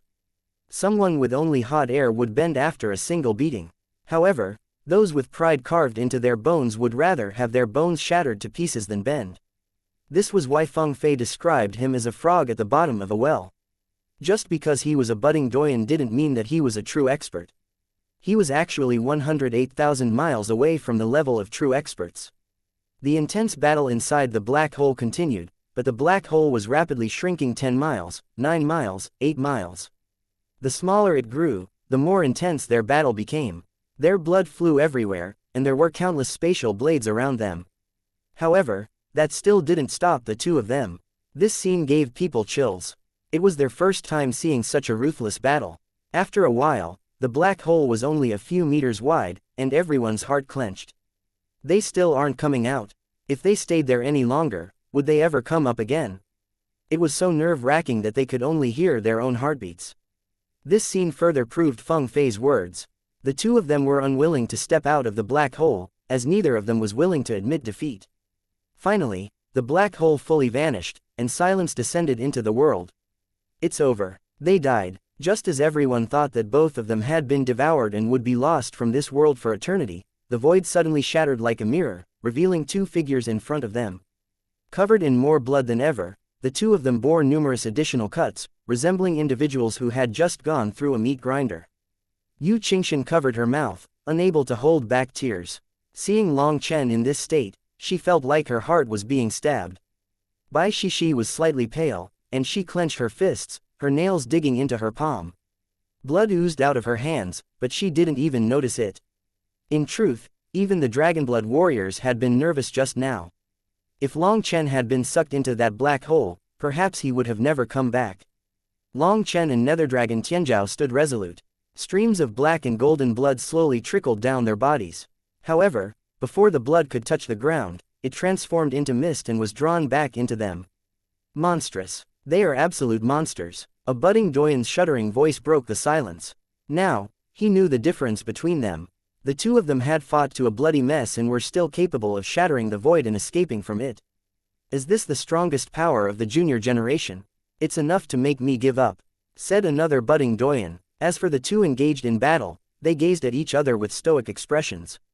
The space between them seemed to solidify because of the tension. In terms of dragon blood power, we are evenly matched. But you will still lose, exclaimed Netherdragon Tianzhao. Is that so? Asked Long Chen lightly. Just now, I was only using my dragon blood energy. But now, suddenly, the void rumbled, and an enormous vortex appeared throughout the world. The heart of this vortex was pointed right at Netherdragon Tianzhao. Now the real fight starts. Netherdragon Tianzhao shouted. A shocking scene then played out. Chapter 4448 The True Power of a Heavenly Doyen. An enormous vortex appeared, seemingly sucking away all the power of the laws of the world. The next moment, a divine rune materialized on Netherdragon Tianzhao's forehead, swiftly restoring his wounds. In just the blink of an eye, his wounds were gone. What? Everyone was shocked. Those wounds were no ordinary injuries. Some were caused by Long Chen and contained his terrifying will, making it difficult to heal them. The other portion resulted from spatial blades, which also possessed immense destructive power and terrifying laws. Until now, no one had successfully deciphered these laws. Once a spatial blade cut the body, the injury was notoriously difficult to heal. Even if it was healed, the scars often persisted. However, Netherdragon Tianzhao's wounds instantly healed, looking like they had vanished, and that stunned even the budding doyens. While every expert had the ability to heal, the attacks of other experts carried their unique wills and laws. Even budding doyens and eternal experts would require time to mend such injuries. However, Netherdragon Tianzhao swiftly healed his wounds, nullifying all of Long Chen's previous efforts. The vortex above Netherdragon Tianzhao spun, and the divine rune on his forehead grew increasingly radiant. Because of this single rune, he instantly appeared like a sacred existence. That couldn't be blasphemed. Do you see? This is the Doyen divine rune, a privilege only bestowed upon a true Doyen. When I wield it, all the power of this world submits to my command. Now, the fate of all beings can be shaped by a mere thought from me," declared Netherdragon Tianzhao. As he spoke, lightning raged in the vortex above him, and various heavenly Dao runes appeared. He seemed like a heavenly emperor in this state. This sudden change caught countless people off guard, and those budding doyens now came to a sudden understanding. So until now, Netherdragon Tianzhao hasn't used his doyen power. Then he hasn't been using his full power. Long Chen is doomed. Even after going all out, he could barely force Netherdragon Tianzhao to use his full power. The battle's over. People let out a sigh as they looked at the bloody Long Chen. Even after undergoing such a terrifying battle, Long Chen hadn't seen Netherdragon Tianzhao's full power. An awakened heavenly doyen was truly terrifying. Now that the doyen manifestation had appeared, just what was Long Chen supposed to use to fight Netherdragon Tianzhao? In the end, the Sage King was still inferior to a heavenly doyen. However, some people still put their hopes on Long Chen, thinking that even if Long Chen couldn't beat Netherdragon Tianzhao, he wouldn't simply admit defeat. There would definitely be a great struggle. In that case, this battle would still be worth watching, and they would be able to see just how strong a legendary heavenly doyen was. What? Do you give up now? Do you despair? I already told you that in front of absolute power, your scheming would be futile. Netherdragon Tianzhao looked at Long Chen coldly. He was in no rush to attack. Like a cheetah eyeing its prey, he wanted to enjoy humiliating Long Chen. Long Chen smiled and then lowered his head, examining his wounds. He spoke lightly, and I already mentioned that you don't possess absolute power.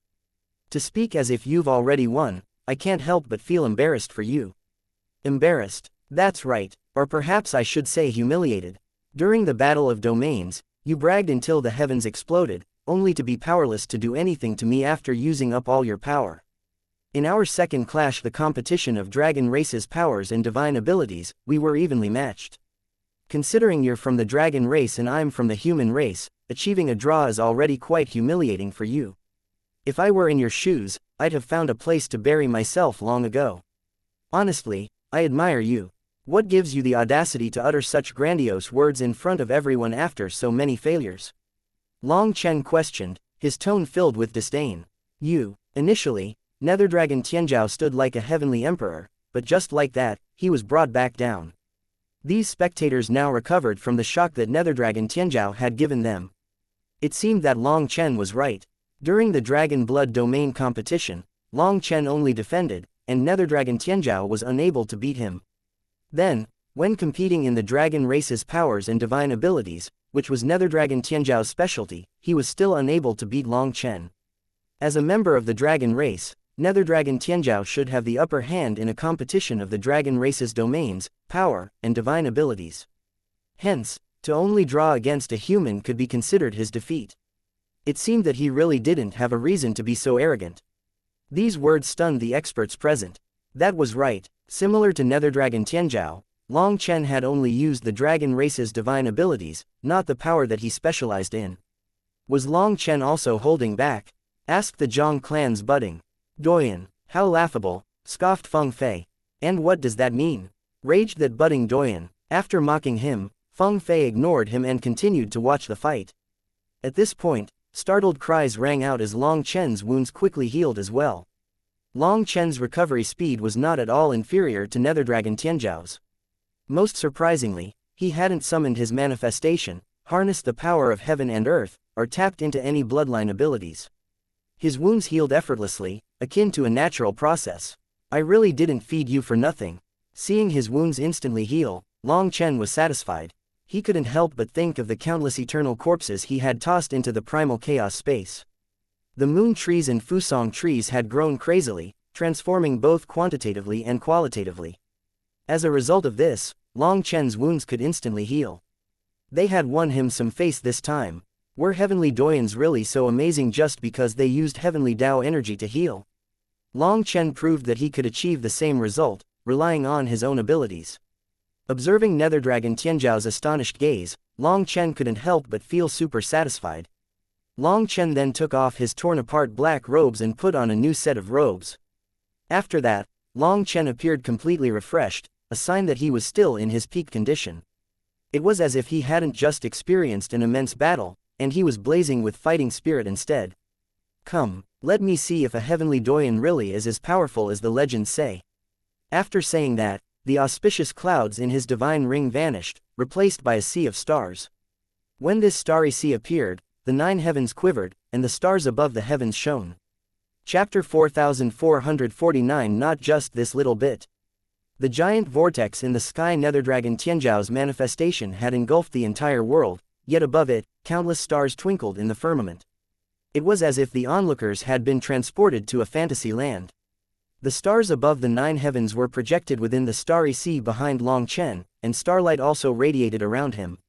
With his heavenly doyen rune and manifestation of heaven and earth, Nether Dragon Tianzhao had unleashed an awe-inspiring power. However, as Long Chen summoned his starry sea manifestation, the pressure it emanated was no less formidable than that of Nether Dragon Tianzhao's manifestation. Seeing the unfolding scene, everyone was taken aback. These two were monsters. Their dragon blood power constituted only a fraction of their overall might. Once depleted, they seamlessly transitioned to another form of power. At this moment, Feng Fei gave a sudden order. What? Why? Asked the budding doyen of the Zhang clan. Are you stupid? Do you not see the Dragonblood Legion running? Cursed Feng Fei as she couldn't hold back any longer. This fellow just had to constantly argue with her. No matter what she said, he argued without a good reason. Having reached her limits, she no longer cared about her status, showing that she was already consumed by fury. If this fool weren't a prodigy of the Zhang clan, she might genuinely have the urge to kill him. Feng Fei's sudden surge of killing intent directly made that budding doyen jump in fright. Even with his dumbass brain, he realized that Feng Fei was truly angry. She felt like if she didn't kill this idiot, she'd die of rage. The moment Long Chen summoned his starry manifestation, the Dragonblood Legion silently retreated. However, this idiot was still foolishly asking, why? Did he have crap inside his head instead of brains? Stop wasting time. If you're told to retreat, then retreat, shouted Zhang Wenyu coldly. The budding doyen cowered instantly, realizing that Zhang Wenyu didn't support his actions. Without uttering another word, he fell back. However, the majority of people's focus remained on Long Chen and Nether Dragon Tianzhao, so they failed to notice that both the Dragonblood Legion and the Zhang clan had started retreating. They were still standing in their original location, stunned by these manifestations. I heard that you cultivate the starry river of the sky art, and you even managed to merge it with a fragment of the 7 Supreme Yang technique, walking your own path. You really do have some talent. However, do you think this is enough to fight a heavenly doyen? Nether Dragon Tianzhao looked at Long Chen indifferently. Nether Dragon Tianzhao had investigated Long Chen beforehand, which showed just how highly he held Long Chen. While many were aware of Long Chen's association with the starry river of the sky sect, only a few knew of Long Chen's mastery of the 7 Supreme Yang technique. This suggested that the intelligence network of the Nether Dragon race was quite formidable, possibly due to the presence of traitorous humans within. What I have is not just this little bit, responded Long Chen just as indifferently.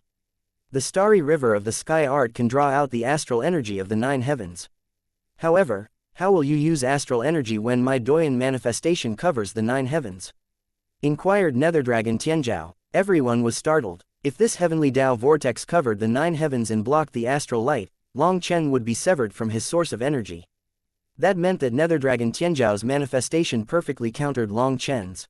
If anyone wanted to learn about the Starry River of the Sky Art, it was really easy.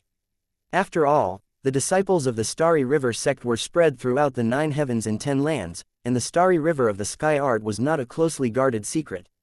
Anyone could approach the Starry River sect to learn it, as per Long Chen's initial directive to the sect's disciples.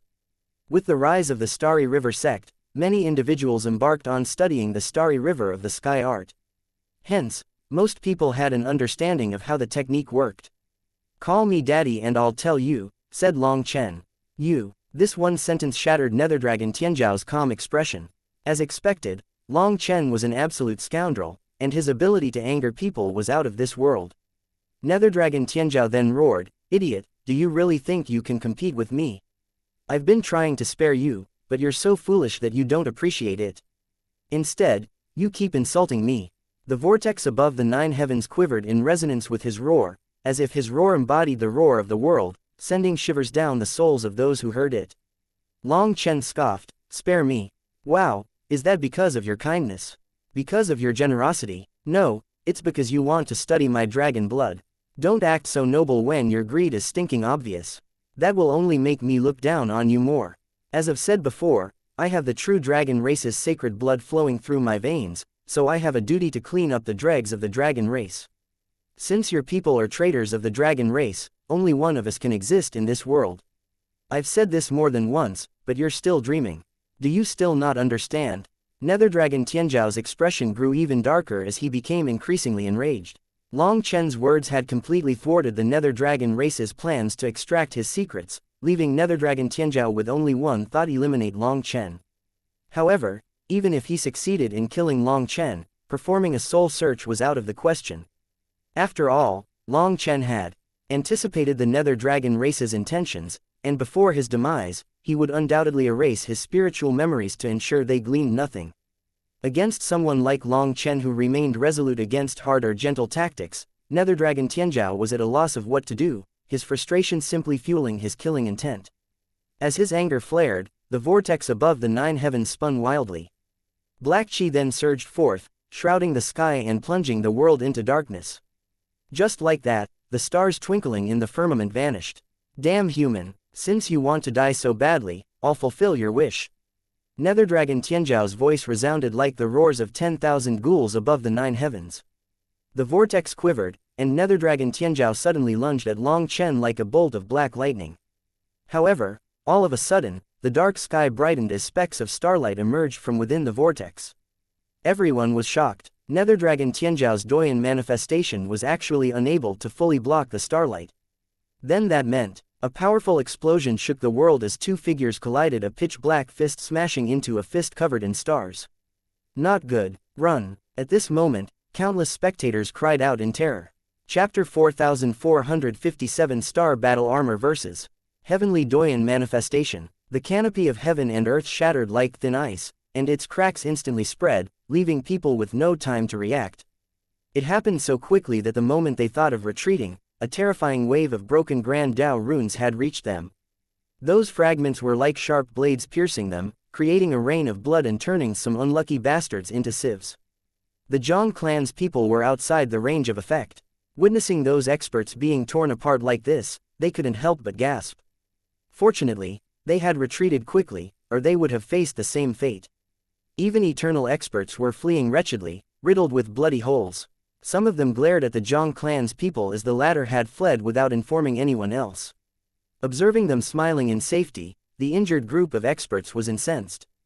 However, the Zhang clan's people ignored them and thanked Feng Fei's vision in their hearts. As for the idiot budding Doyan, he didn't dare to make a sound. The distant battlefield was shrouded in clouds, obstructing the view for everyone. However, the surrounding experts refrained from probing with their spiritual strength, well aware that such an act was no different from courting death. Even eternal experts struggled to discern anything from the battlefield, and only budding Doyans were able to see clearly, owing their great sight to their Doyan aura. With it, they were capable of watching using the vision of the heavens. Hindered by the lack of clarity, certain eternal experts sought assistance from these budding Doyans to share their vision. Otherwise, they wouldn't be able to see anything. On the Dragonblood Legion's side, Sha Chen had long since set up a formation, so they were able to watch the unfolding events. As Sha Chen's extraordinary formation granted a clear view of the entire battlefield, it felt as if they were physically present at its center. This was a great thing, as Long Chen's battle served as an exemplary model for the Dragonblood Legion. Although Long Chen never really taught them directly, their fighting style had Long Chen's shadow within it. Every single one of them used their advantages to their fullest and absorbed what they needed from Long Chen. Other than Yu Zifeng, everyone's fighting style bore a 70 to 80% resemblance to Long Chen's. Therefore, each battle Long Chen engaged in provided the Dragonblood Legion with an opportunity to further develop and refine their skills. Looking at the battlefield, they saw Long Chen hovering in midair, still in his punching posture with his fist firmly linked to Netherdragon Tianzhao's. Both combatants mirrored each other's posture, and their powers intensified rapidly. Endless ripples emanated from their tightly clenched fists, creating an expanding sphere of brilliant light. When that sphere seemed like it reached its limit, it exploded, causing Long Chen and Netherdragon Tianzhao to retreat. After retreating, Netherdragon Tianzhao roared, "The heavens follow me. All manifestations support me." The giant vortex above Netherdragon Tianzhao trembled, unveiling an array of infinite manifestations: wind, rain, lightning, electricity, spring, summer, autumn, winter. Countless scenes materialized, portraying a spectacle that seemed to encapsulate all the transformations of the world. Netherdragon Tianzhao seemed like a god in control of this world's laws. If he wanted wind, there was wind. If he wanted rain, there was rain. A single thought from him could summon every manifestation of the world. His aura skyrocketed exponentially, leaving onlookers in awe. He was already so powerful but was still capable of getting stronger. Now, he possessed enough power to destroy the world. 7-star battle armor. With a roar, 7 stars lit up inside his divine ring, blazing like 7 suns. A majestic energy then soared into the heavens, enveloping him in a stellar aura as if he were the battle god of the starry sky. Monsters! Startled cries echoed as the observers shook in panic. The two of them engaged in a furious exchange of blows. With each collision of their fists, the world quivered, and the stars swayed in response. Wild chi waves rippled in all directions, carrying an aura of impending destruction. In just a matter of seconds, the air became saturated with the ominous presence of death and annihilation. Heavens! The heavenly fiend prefecture is sinking. Horror gripped the onlookers as they witnessed the shattering of the laws governing the region, which caused the entire prefecture to sink. Obviously, the impact was so immense that even the surrounding prefectures felt the fluctuations. What kind of power is this? Gasped the horrified crowd. Was this the unimaginable might wielded by a true heavenly doyen? Even the budding doyens found themselves questioning the meaning of life. If they became a doyen, would they truly wield such unfathomable power? For them, the power to sink an entire prefecture seemed like an otherworldly concept, leaving them in a state of disbelief. Meanwhile, the shock reverberated even more profoundly among the new eternal experts. Standing at the peak of the world, they wielded unparalleled strength, second only to saints. While they knew that this era wasn't theirs, they had thought that they still had some time to revel in their superiority. Yet, in this battle, the harsh truth dawned upon them: they were swiftly and entirely surpassed before they could act like some big shots. The eternal experts felt as though this era had callously abandoned them. How could they not? The might emanating from Long Chen and Netherdragon was enough to wipe out entire swaths of them, leaving the once proud eternal experts in shock, disappointment, and a sense of profound loss. As the two of them roared, their doyen power and astral energy continued to clash, slowly transforming the battlefield into a no-man's land. Unable to withstand it anymore, the heavenly Taos disintegrated and the very fabric of the world shuddered. Just like that, the heavenly fiend prefecture crumbled into oblivion, leaving behind a bottomless void. The battle between Long Chen and Netherdragon Tianzhao also reached its climax. One stood as the master of the heavens, while the other held the title of Sage King in command of astral energy. Netherdragon Tianzhao is a worthy opponent. In all my years, I've never seen someone who can push our boss this far, Yu Zifeng remarked, his fists clenched as his fighting spirit ignited. The strength displayed by Netherdragon Tianzhao was undeniable, forcing Long Chen to go all out. However, neither side was able to suppress the other. This sight was a first for the Dragonblood warriors. Also, they were fighting head-on, which happened to be Long Chen's forte. This emphasized the terrifying ability of Nether Dragon Tianzhao. The ensuing explosion surpassed all previous impacts, causing even the Dragonblood warriors to feel as if their insides were being crushed by an invisible force. Victory is about to be decided, declared Yu Zifeng, and the hearts of everyone present tightened in anticipation. Chapter 4451 Then I Won't Stand on Courtesy. Long Chen and Nether Dragon Tianzhao collided once more, and this time, the collision was greater than ever. Following that, the entire world twisted. The stars and the vortex in the sky entwined, creating a chaotic fusion.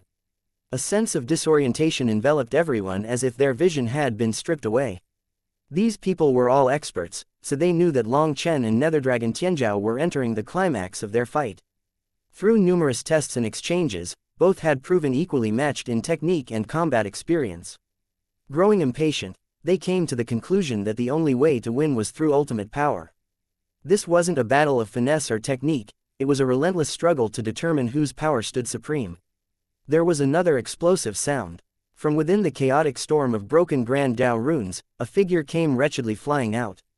It's Nether Dragon Tianzhao. Did Nether Dragon Tianzhao lose? Just then, Long Chen also came charging out, pursuing Nether Dragon Tianzhao. In their third round of battle, Nether Dragon Tianzhao was sent flying. That proved that in terms of pure power, he was slightly weaker than Long Chen. This result left people dumbfounded. Although they had known that there would be a decisive battle today, most people had felt that Nether Dragon Tianzhao's odds of victory were higher. However, he turned out to be the loser. Even after using his Doyan power, he was still sent flying. This signified that he was inferior to Long Chen. Witnessing this, the Dragonblood Legion let out heaven-shaking roars.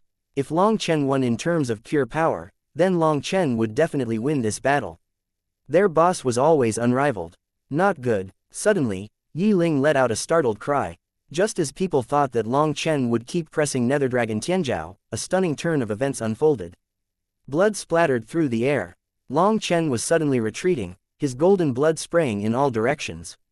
They saw a gaping wound on his chest, its depth revealing the bare bones underneath. Turning their gaze to Nether Dragon Tianzhao, they noticed him wielding a strange spear. The spearhead was unusually large, nearly half the length of the entire weapon. This pitch-black spear flickered with draconic runes, casting an ominous glow. When it appeared, a malevolent aura enveloped the world, sending temperatures plummeting and inducing shivers among the onlookers. This was a terrifying divine weapon. It exuded an air of bloodthirst, resembling a savage beast driven by an insatiable urge to kill.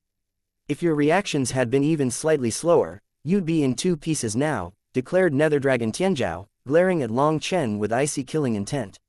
He was genuinely furious, as his entire life had been dedicated to the pursuit of battle. Countless times, he had tricked the vigilant gaze of the Nether Dragon race to embark on perilous adventures alone, so the bulk of his achievements came from willingly risking his life in such endeavors. This was also the reason why, among the two brothers, he was regarded more favorably. After all, true experts could not be greenhouse flowers raised within the safety of their homes. Throughout his existence, defeat had been a foreign concept to him. Whether it was fighting across realms or against multiple opponents, regardless of the disadvantageous circumstances, he had never lost. Yet, on this day, he found himself defeated thrice over. In the domain battle, he suffered defeat. In the contest of the dragon race's divine abilities, he was vanquished. In the end, even in the unfettered clash of pure power, he succumbed to Long Chen. This was an absolutely merciless blow to his confidence, and he could not accept it. Just now, had he not used this divine weapon of the Nether Dragon race, he would have fallen to Long Chen's tempest of attacks. Originally, they had been fighting barehanded. For him to abruptly take out an inherited divine weapon to save his life, especially given his prideful nature, was an unacceptable humiliation. "What kind of weapon is that?" exclaimed Guo Ran. Just by looking at it, he could tell that it was no ordinary weapon. "It's a saint weapon. It is merged with a saint's soul, so it is innately capable of unleashing a saint-level attack. In this kind of situation, Long Chen will definitely lose. Have him run," warned Yi Ling. As the name implied, it was a weapon for saints, and only someone with saint power could use it. However, Nether Dragon Tianzhao's saint weapon was fused with a saint soul.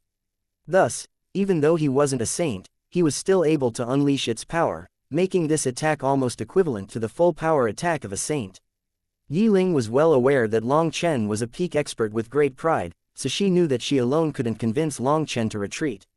However, if everyone were to tell him just how unfair this fight was, even if he did run, it wouldn't affect his prestige.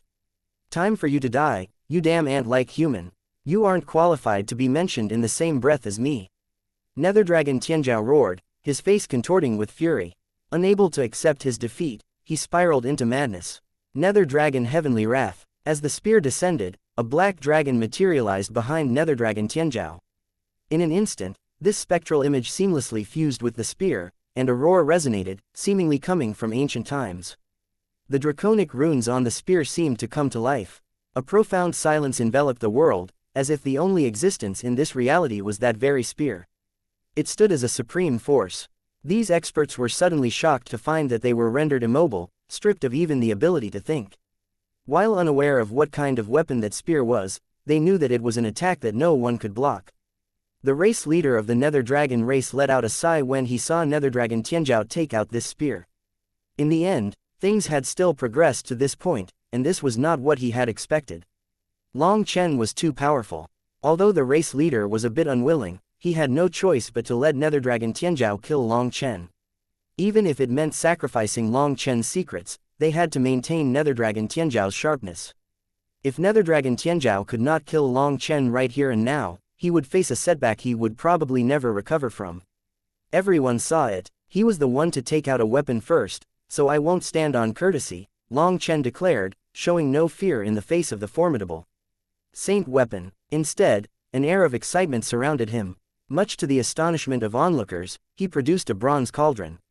In a dramatic turn of events, the Saint weapon collided with the cauldron and, just like that, it exploded before the eyes of the stunned crowd. Chapter 4452 Unrivaled Heaven-Earth Cauldron. What? Shocked cries rang out, and the eyes of the Nether Dragon experts almost flew out of their sockets. The race leader himself was completely stunned, disbelief clouding his eyes. The spear in Nether Dragon Tianzhao's hands was their ancestral treasure, housing the soul of a Nether Dragon saint from generations past. Its power was truly extraordinary. This was why the race leader was not worried about Nether Dragon Tianzhao losing to Long Chen. He was fully confident in the outcome of this battle. However, this saint spear somehow exploded upon contact with the bronze cauldron, disintegrating into powder. The turn of events left everyone in a state of shock. Are the rumors true? Does Long Chen really possess the primal chaos divine item, the Heaven-Earth Cauldron? People looked at that cauldron in disbelief. Despite Long Chen's initial claim that he possessed the Heaven-Earth Cauldron and was selling it, later revelations exposed it as a con. After that, Long Chen earned himself the title of a Grand Conman. Even when Long Chen insisted that the Heaven-Earth Cauldron was in his hands and was up for sale to the highest bidder, after the debacle with the Soaring Dragon Company, who would be foolish enough to fall for it a second time? Also, who in their right mind would publicly claim that they had found the Heaven-Earth Cauldron if they really had it? They would need to have something wrong with their head. The Nether Dragon race, like everyone else, had heard of this incident and dismissed it as a con. However, in a stunning turn of events, the Nether Dragon race's saint weapon was obliterated upon contact with that bronze cauldron. A formidable saint weapon vanished into nothingness, while the bronze cauldron remained unscathed, without even the slightest mark on its surface. Is that the real Heaven-Earth Cauldron? People looked at the bronze cauldron in bewilderment. If it wasn't the Heaven-Earth Cauldron, how could it effortlessly obliterate a formidable saint weapon without sustaining the slightest damage? The question lingered in the minds of those witnessing the inexplicable feat. Just as everyone was shocked by the appearance of the Heaven-Earth Cauldron, Long Chen transformed into a bolt of lightning, hurtling toward Nether Dragon Tianzhao. In the blink of an eye, he sent a kick into Nether Dragon Tianzhao's chest while the latter was still stunned. Nether Dragon Tianzhao reacted quite quickly, sidestepping and stamping on the air to retreat. He successfully dodged Long Chen's follow-up attack. However, the moment he dodged, Long Chen's figure swayed. This kick was actually a feint. Seeing this, Nether Dragon Tianzhao instantly had a bad feeling, knowing that the real attack had yet to come. As he rapidly fell back, a figure suddenly appeared, causing his head to buzz. Long Chen had astutely anticipated his movements and positioned himself along the retreat path. Long Chen's fist collided directly with him. Nether Dragon Tianzhao, in his hasty retreat, had essentially exposed his back to Long Chen. The resonating sound of bones breaking filled the air as Nether Dragon Tianzhao spat out a mouthful of blood. His spine was shattered by Long Chen's force, causing him to almost bend in two. Nether Dragon Tianzhao suddenly transformed into an enormous nether dragon. Unable to move half of his body anymore, his giant dragon head turned back. Opening his mouth, he shot a black sphere toward Long Chen. Long Chen, however, didn't attempt to dodge. With a casual wave of his hand, he caught the sphere. He then sneered, "You've already used up your dragon blood energy, yet you persist in using the dragon race's divine abilities. Who are you trying to trick?" With a forceful push of his hand, Long Chen directed the black sphere back into Netherdragon Tianzhao's open mouth. The sphere detonated inside Netherdragon Tianzhao's mouth, eliciting a miserable scream from him. In their previous clash over the dragon race's divine abilities, he had depleted the power of his dragon blood and had to resort to his Doyan power. Now, with his dragon blood energy still unrecovered, his divine abilities were severely weakened. Moreover, once the sphere left his control, it should have exploded upon reaching Long Chen. However, Long Chen managed to intercept and manipulate it, erasing the feeble spiritual strength it carried and replacing it with his own. He then pushed it back into Netherdragon Tianzhao's mouth and triggered the detonation. Suffering injury from his own technique was not only physically painful for Netherdragon Tianzhao but also dealt a blow to his mental state. Utilizing his Kunpeng wings, Long Chen shot after Netherdragon Tianzhao once more. However, a sudden sense of alarm gripped him. With a quiver of his Kunpeng wings, he swiftly changed the direction of his flight. At that very moment, a divine light pierced through the air. Had Long Chen continued on his initial trajectory, he would have been struck by that light. How shameless! You claimed you wouldn't interfere before this, yet you are swallowing your own spit now. Is this the pride of the great Nether Dragon race? Ha ha ha, truly great, sneered Long Chen. As expected, at the critical moment, the Nether Dragon race leader finally intervened. After all, he couldn't just watch as his son was slain. Previously, the race leader refrained from intervening because he believed Netherdragon Tianzhao would emerge victorious. However, with Netherdragon Tianzhao's repeated defeats, the race leader found himself powerless to resist any longer. He had no choice but to step in. Long Chen's words were like poison arrows, stabbing into the race leader's ears. The so-called Great Nether Dragon race had been turned into a joke, and this was no different from slapping him in the face. When the Nether Dragon race arrived in full force, Long Chen had repeatedly asked them if they were here to use numbers and seniority to gang up on a junior. At the time, the Nether Dragon race had replied explicitly and loudly. Now, the situation had taken a sharp turn, transforming into a resounding slap in the face. However, there was no avoiding it. While the face of the Nether Dragon race was important, Netherdragon Tianzhao's life took precedence. Damn human, you've humiliated my Nether Dragon race multiple times. Do you really think I can't kill you? Roared the race leader, and he shot toward Long Chen just like that.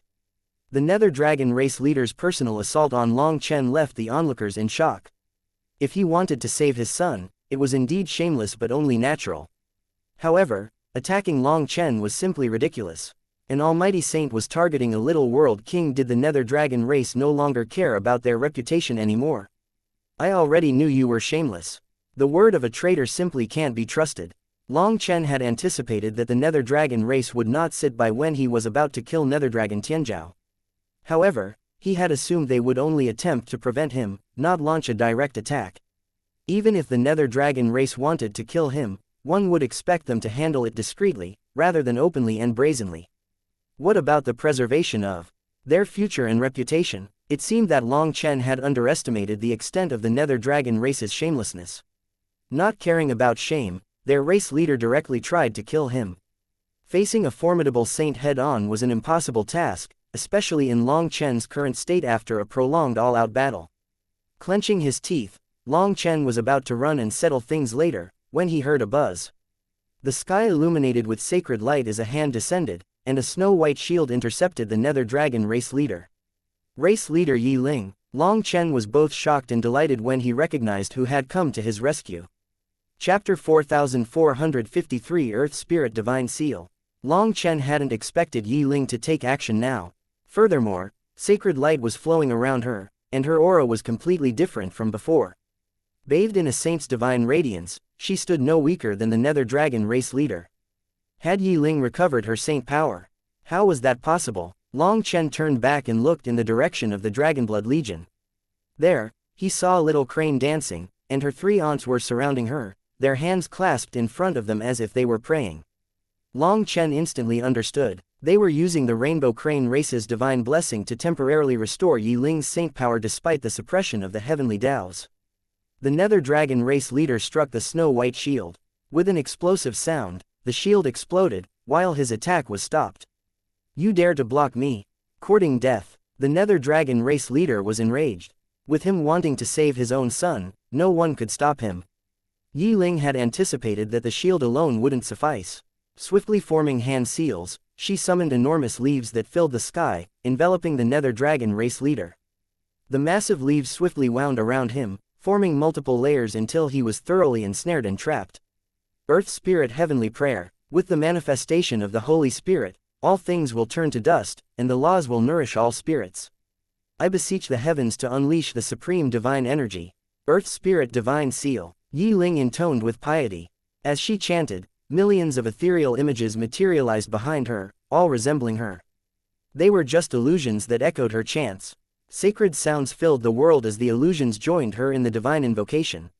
You are courting death. Let me out of here, or I'll destroy your entire race. Within those green leaves, the Nether Dragon race leader roared furiously. However, it felt like his voice was coming from a distant world, sounding indistinct. Cracks appeared in those layers of leaves, as the Nether Dragon race leader was trying to break them and escape. Those leaves didn't look like they would last much longer. However, Yi Ling remained composed and continued her chant. Suddenly, divine light poured forth from heaven and earth. As it descended upon the leaves, runes manifested on their surface.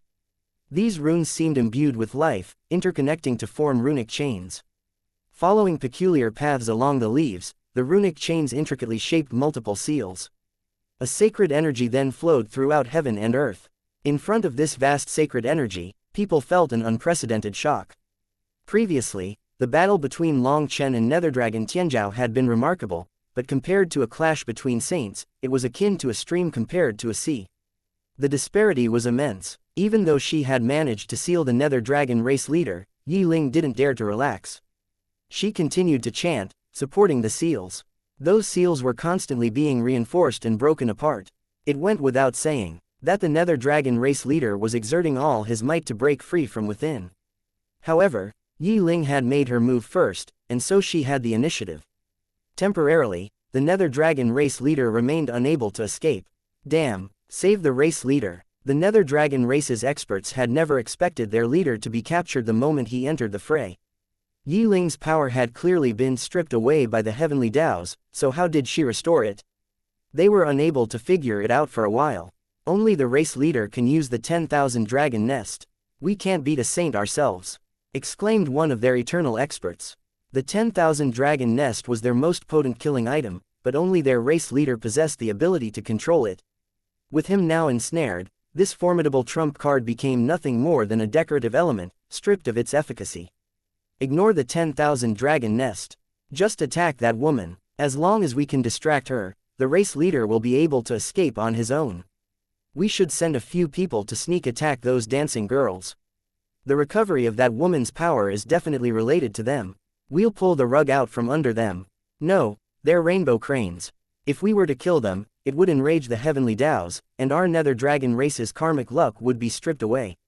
In the end, we'd still be doomed. We're just going to interrupt their ritual. There's no need to kill them. Are you stupid? What are you old idiots doing? You're just talking instead of fighting. Young Master Tianzhao is going to be slain. The one talking was a member of the junior generation. Hearing their seniors just discussing what to do, he lost his patience and shot toward the battlefield. Right at this moment, Netherdragon Tianzhao's miserable scream rang out. Long Chen had lost his best chance to kill Netherdragon Tianzhao due to the Nether Dragon race leader's attack. However, with Yi Ling sealing him, Long Chen once more shot after Netherdragon Tianzhao, shattering his dragon claw with a punch. Seeing this scene, the Nether Dragon race's experts were in a panic. In the end, they clenched their teeth, and countless people flooded toward Long Chen. They knew that their race leader wasn't in danger. However, if Long Chen were to kill Netherdragon Tianzhao, the race leader would be enraged, and they would have to deal with his wrath. They didn't want that. The Nether Dragon race's experts moved with incredible speed. Just as Long Chen was about to unleash a fatal punch on Nether Dragon Tianzhao, his fist collided with a black barrier. That barrier exploded, and dozens of the Nether Dragon race's eternal experts spat out blood at the same time. At this critical moment, they used the divine ability of the Nether Dragon race to block Long Chen's attack through space. However, Long Chen was in his 7-star battle armor state, so the power of his punch instantly delivered a massive backlash to the Nether Dragon race's experts, making them truly comprehend his terror. During this momentary pause, Nether Dragon Tianzhao seized the opportunity to flail his tail, intending to escape. He was about to get away when Long Chen roared, "Where do you think you're going?" Long Chen's fingers, resembling hooks, snatched onto Nether Dragon Tianzhao's tail, and his astral power surged through him as he dragged Nether Dragon Tianzhao back. Just as the Nether Dragon race's experts were charging forward, Long Chen shouted and, astonishingly, swung the enormous Nether Dragon Tianzhao toward them. Chapter 4454 Who Dares to Fight Me? The Nether Dragon race's experts were shocked to see Long Chen grab Nether Dragon Tianzhao and use him as a whip. They hesitated to block the attack directly, fearing they might injure Nether Dragon Tianzhao. As a result, the Nether Dragon race's experts scattered with this one move. Long Chen abruptly pulled, causing Nether Dragon Tianzhao's head to swing toward him. Seizing the moment, Long Chen delivered a powerful fist, aiming squarely at him. Long Chen thought that this attack would blow up Nether Dragon Tianzhao's head. However, the Doyan rune on his forehead suddenly blazed with light. Long Chen's arm went numb, and the dragon scales on his fist shattered. At the same time, the terrifying will of the heavenly Daos charged into his mind. It felt like the heavens were rejecting him. "Fuck off," Long Chen roared. An invisible sword then shot out of his forehead and pierced the void. What he just shot out was the will of the heavenly Daos. As Long Chen attempted to strike down Nether Dragon Tianzhao, the will of the heavenly Daos intervened, seeking to aid Nether Dragon Tianzhao in killing him. However, Long Chen's will was exceptionally formidable. The will of the heavenly Daos encountered immediate rejection as soon as it tried to invade his soul. Long Chen was startled and enraged. When this will attacked him, Long Chen sensed the scent of death. If he had reacted any slower, he might have been killed. This incensed him to no end. It was like having a fair fight with someone, only to have the referee sneak attack him at the critical moment. This blatant partiality was so enraging that he couldn't describe it with words. So in the end, being Sage King means dogshit. What chosen of the heavenly Daos I spit on you? Starting today, I, Long Chen, am going to defy the heavens in everything. If gods block me, I'll slay gods. If immortals block me, I will kill immortals. Long Chen roared with fury and shot after Nether Dragon Tianzhao. Nether Dragon Tianzhao's guts were completely broken. Even he had not expected his Doyan mark to save him at that critical moment. It could save him once, but not twice. It instantly went dark after unleashing its divine light. "Save me," Nether Dragon Tianzhao cried out in terror. He had managed to escape Long Chen's devil claws thanks to the attack from this Doyan mark. However, as he saw Long Chen coming at him again, his soul almost fled in terror. "Protect the young master at all costs," shouted the Nether Dragon race's experts as they formed a human wall, no, a dragon wall in front of Nether Dragon Tianzhao. "Warriors of the various races, are you planning on just watching as the despicable humans act arrogantly? As the vice race leader of the Nether Dragon race, I request all of you to fight together with us against Long Chen. We definitely will not let the human race stand above our heads and shit on us. As long as you help us, the Nether Dragon race will remember this favor. In the future, we will definitely repay you," shouted an elder of the Nether Dragon race. "All budding Doyans, this is your best chance to form a friendship with my Nether Dragon race. By aiding us now, not only will you receive the support of the Nether Dragon race, but the young master will also assist you in awakening as Doyans," shouted another expert. Although the Nether Dragon race had over 10,000 eternal experts, in front of the crazed Long Chen, they felt no confidence at all. Countless experts were moved by this offer. The experts of various worlds comprised at least 80% of the experts here, and their sentiments toward humans were far from favorable. In fact, many could be deemed outright hostile. Killing a genius of the human race was crucial for them. Not only would it eliminate a potential future threat, but it would also establish an amicable relationship with the Nether Dragon race. There was only upside in helping the latter. Long Chen is already exhausted and can't last much longer. As long as he is slain, the treasure that looks like the heaven-earth cauldron will go to everyone," shouted another expert from the nether dragon race. As soon as the spectators heard this, greed instantly appeared in their eyes.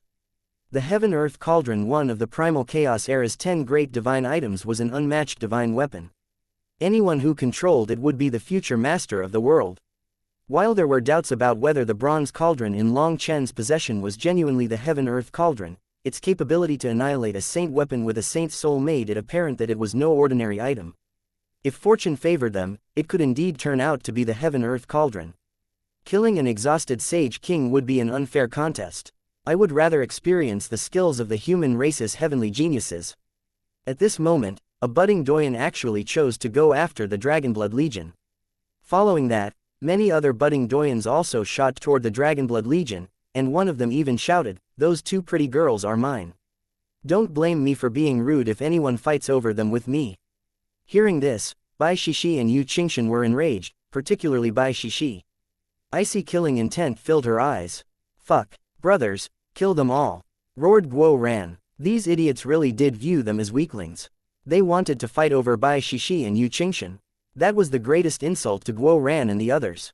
When the fury of the Dragonblood Legion erupted, their battle cries shook the heavens. Guo Ran took the vanguard, his battle armor shining as he slashed his saber. One of the closest budding Doyens was directly sent flying by this one blow. "If you have guts, let's fight to the death. Whoever runs first calls the other daddy." Just like that, Guo Ran left the formation of the Dragonblood Legion and dove into the crowd of budding Doyens. Those budding Doyens were incensed. Guo Ran had actually charged into their midst. He was completely looking down on them. Hence, over 10 of them immediately attacked him at the same time. However, they were shocked to find that when their attacks landed on his armor, an immortal character appeared on his chest and front. This immortal character radiated like a sun, effortlessly absorbing all of their attacks. Guo Ran raised his saber, and in response, the blocked character dimmed. With a furious roar, Guo Ran swung his saber downward. A budding Doyen instantly had a bad feeling and tried to run, only to find that he was locked down. He could only roar and block with all his power but was wiped out of existence along with his weapon. Most terrifying of all, Guo Ran's saber continued, unleashing a tempest that blew away the surrounding budding Doyens. Seeing this scene, all those experts were taken aback. Long Chen's subordinates weren't as easy to bully as they had expected. "Who dares to fight me?" Guo Ran raised his head and roared. With his armor aglow, he shot deeper into their midst, resembling an invincible battle god. Chapter 4455 As You Wish. Guo Ran was like an unstoppable battle god as he charged through the budding Doyens. The duly immortal characters on his battle armor fluctuated, blasting away the budding Doyens. "His armor is strange, it can absorb our power and return it to us. Don't waste time on him and kill the others. Stop that girl's dank." A budding Doyen tried to go around Guo Ran to sneak attack Little Crane, only to be struck by a streak of sword light and cut in two. In an instant, Yu Zifeng had slain a budding Doyen. Then, with a swift flick of his sword, streaks of sword light shot through the air. Hundreds of budding Doyens were directly driven away from Little Crane, riddled with bloody holes. Some had 7 or 8 holes, while others were riddled with dozens of wounds. A sense of terror gripped them. Yu Zifeng's sword chi was able to ignore their heavenly Dao protection. Shields condensed of heavenly Dao energy could block divine weapons, but in the face of Yu Zifeng's sword, they were as feeble as paper. Ji Yuyong, Li Qi, Song Mingyuan, Sha Chen, Bai Shishi, Yu Qingshan, and the others also joined in the battle, firmly blocking thousands of budding Doyens. With thousands of budding Doyens attacking at once, people simply assumed that the Dragonblood Legion would instantly collapse. However, no such thing occurred. Suddenly, one fish managed to slip through the net and got close to Little Crane. Little Crane remained entirely absorbed in her dance, while her aunts had formed a triangle around her, murmuring as if in prayer. Seeing that they had no defenses up, that budding Doyen was delighted. While he dared not harm Little Crane directly, merely interrupting her could lead to Yi Ling's realm weakening and the release of the Nether Dragon race leader. However, as he approached within 10 miles, a barrier resembling a giant pupil appeared before him, and the 3 flower patterns spun inside of it. With a startled cry, he was involuntarily transported away. "Big brother Guo Ran!" cried out Bai Shala. Hearing that, Guo Ran didn't even look back and just stabbed his saber behind him. Guo Ran's saber struck nothing more than thin air, but curiously, that budding Doyen was suddenly impaled by it. Everyone jumped in fright upon seeing this. But in truth, Guo Ran and Bai Shaola were smart and had long since discussed a cooperation tactic. Bai Shaola's 3 flower pupils could transport people wherever he wanted, but this was really more of a defensive tactic, as it didn't possess killing power. Having seen through this problem, Guo Ran and Bai Shaola then discussed making a combination technique together. Bai Shaola could transport the enemies to Guo Ran, and Guo Ran would deal the killing blow. This way, enemies who weren't on guard against them would definitely die. Ever since the Dragonblood Legion had gathered, Bai Shaola no longer stuck right behind Long Chen all day. Instead, he spent most of his time with Guo Ran and Sha Chen. Instead of dedicating his time to cultivating, the mischievous Guo Ran was always concocting cheap tricks like this. He felt that conning people to death was the most satisfying thing to do. With his childish character, Bai Shaola was swiftly ensnared by Guo Ran's mischievous ways. Most importantly, he felt a great sense of accomplishment to use a move that they came up with themselves. Who knew just how many times they had practiced this in secret? This move of theirs had been refined to the point of being flawless. The angle of Guo Ran's saber, the way he stood, everything about him appeared suave and domineering. It was simply perfect. Now, the heavens had presented him with an opportunity. Guo Ran's self-assured and graceful movements left the onlookers genuinely astonished. After piercing through the budding Doyen, Guo Ran lit up the runes of his sabers, and the power he had long since accumulated burst forth, blowing up his enemy. This budding Doyen had no inkling of what had occurred before meeting his demise. Everything unfolded too quickly. After all, Bai Shaola's divine ability was so well trained that it could be instantly activated. Actually, most people believed that the budding Doyen had used some substitute technique to launch a sneak attack on Guo Ran, only to be seen through and slain. Yet, these aspiring Doyens were resilient, and they weren't ready to retreat. Their bloodthirsty killing intent surged forth. While feeling startled and incensed, they were still mighty budding Doyens. If they were unable to even beat Long Chen's subordinates, would they still have the face to live in this world? Furthermore, they were hostile toward humans, so they weren't just attacking the Dragonblood Legion to gain favor with the Nether Dragon race. They were doing it to help themselves. Kill! Those budding Doyens roared and continued to charge forward. The Dragonblood Legion fought back fiercely, creating a battle of attrition to determine who would yield first. What shocked people, however, wasn't Guo Ran, Yu Zifeng, and the other top experts. Instead, it was the collective effort of around 30 Dragonblood warriors that proved remarkable. Collaborating effectively, they managed to withstand the attacks of several budding Doyens and even launched sharp counterattacks against them. Looking down on them, one arrogant budding Doyen ventured too close and was directly dismembered. The 5,000 Dragonblood warriors were fully capable of holding their ground against the budding Doyens, without being at the slightest disadvantage. This sight left spectators in awe. On the other side of the battlefield, loud explosions persisted, and it was even more shocking there. Tens of thousands of eternal experts and budding Doyens were attacking Long Chen at the same time. These budding Doyens were extremely conceited, looking down on the concept of attacking Long Chen's subordinates. Their goal was to vanquish the human race's Sage King personally. Even after seeing Long Chen's terrifying power, they were still fearless. After all, the allure of slaying the human race's Sage King was too great, and whoever killed him would obtain the Heaven-Earth Cauldron. This kind of temptation could drive anyone mad. As Long Chen was already exhausted after fighting for so long, if they didn't take advantage of this, they would be fools. While chasing after Nether Dragon Tianzhao, Long Chen found himself thwarted by the combined power of the Nether Dragon race's eternal experts. And to make things worse, the attacks of thousands of other eternal experts forced him back, causing him to cough up blood. Long Chen's fury exploded as he witnessed the combined forces of the Nether Dragon race's eternal experts around Nether Dragon Tianzhao, along with a multitude of experts from other worlds joining the fray. Long Chen took out a medicinal pill and swallowed it. In an instant, his declining aura grew explosively once again. Chapter 4456. Once more seeing the heavens weep blood. The pill Long Chen had just devoured was the sacred light snow lotus pill.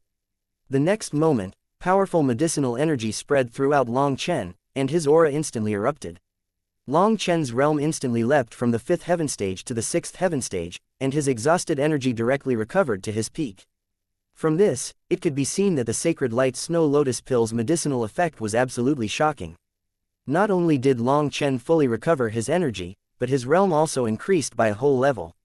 Long Chen was incensed. His title as Sage King was dogshit, and the heavenly Tao was so partial that it had helped Netherdragon Tianzhao to kill him, causing him to lose the last shred of his patience.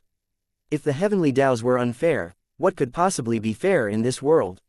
In the end, witnessing a flood of experts converging to attack him, he couldn't endure it anymore. His blood rushed to his head, causing his eyes to turn scarlet. Unbeknownst to him, specks of black also appeared within his eyes. All he knew in that moment was the overwhelming desire to embark on a slaughter of every lifeform before him. Long Chen let out a heaven-shaking roar, summoning a flame lotus in his left hand and a lightning sphere in his right. Unable to bear the force of his raging power, the world rumbled and quivered. As Long Chen forcefully slammed his hands together, the world lost all color, and the merged lightning sphere and flame lotus created an awe-inspiring spectacle. Long Chen unleashed a sinister roar that echoed like a malevolent force from the depths of hell. A torrent of lightning and flames then surged, overwhelming the gathered experts. As lightning and flames tore through the fabric of reality, the very void collapsed and the stars quivered. In the heart of the tumult, everyone bore witness to the annihilation of thousands of experts. The blood of eternal experts and budding doyens showered the battlefield, and countless individuals coughed up blood, propelled backward in wretched retreat.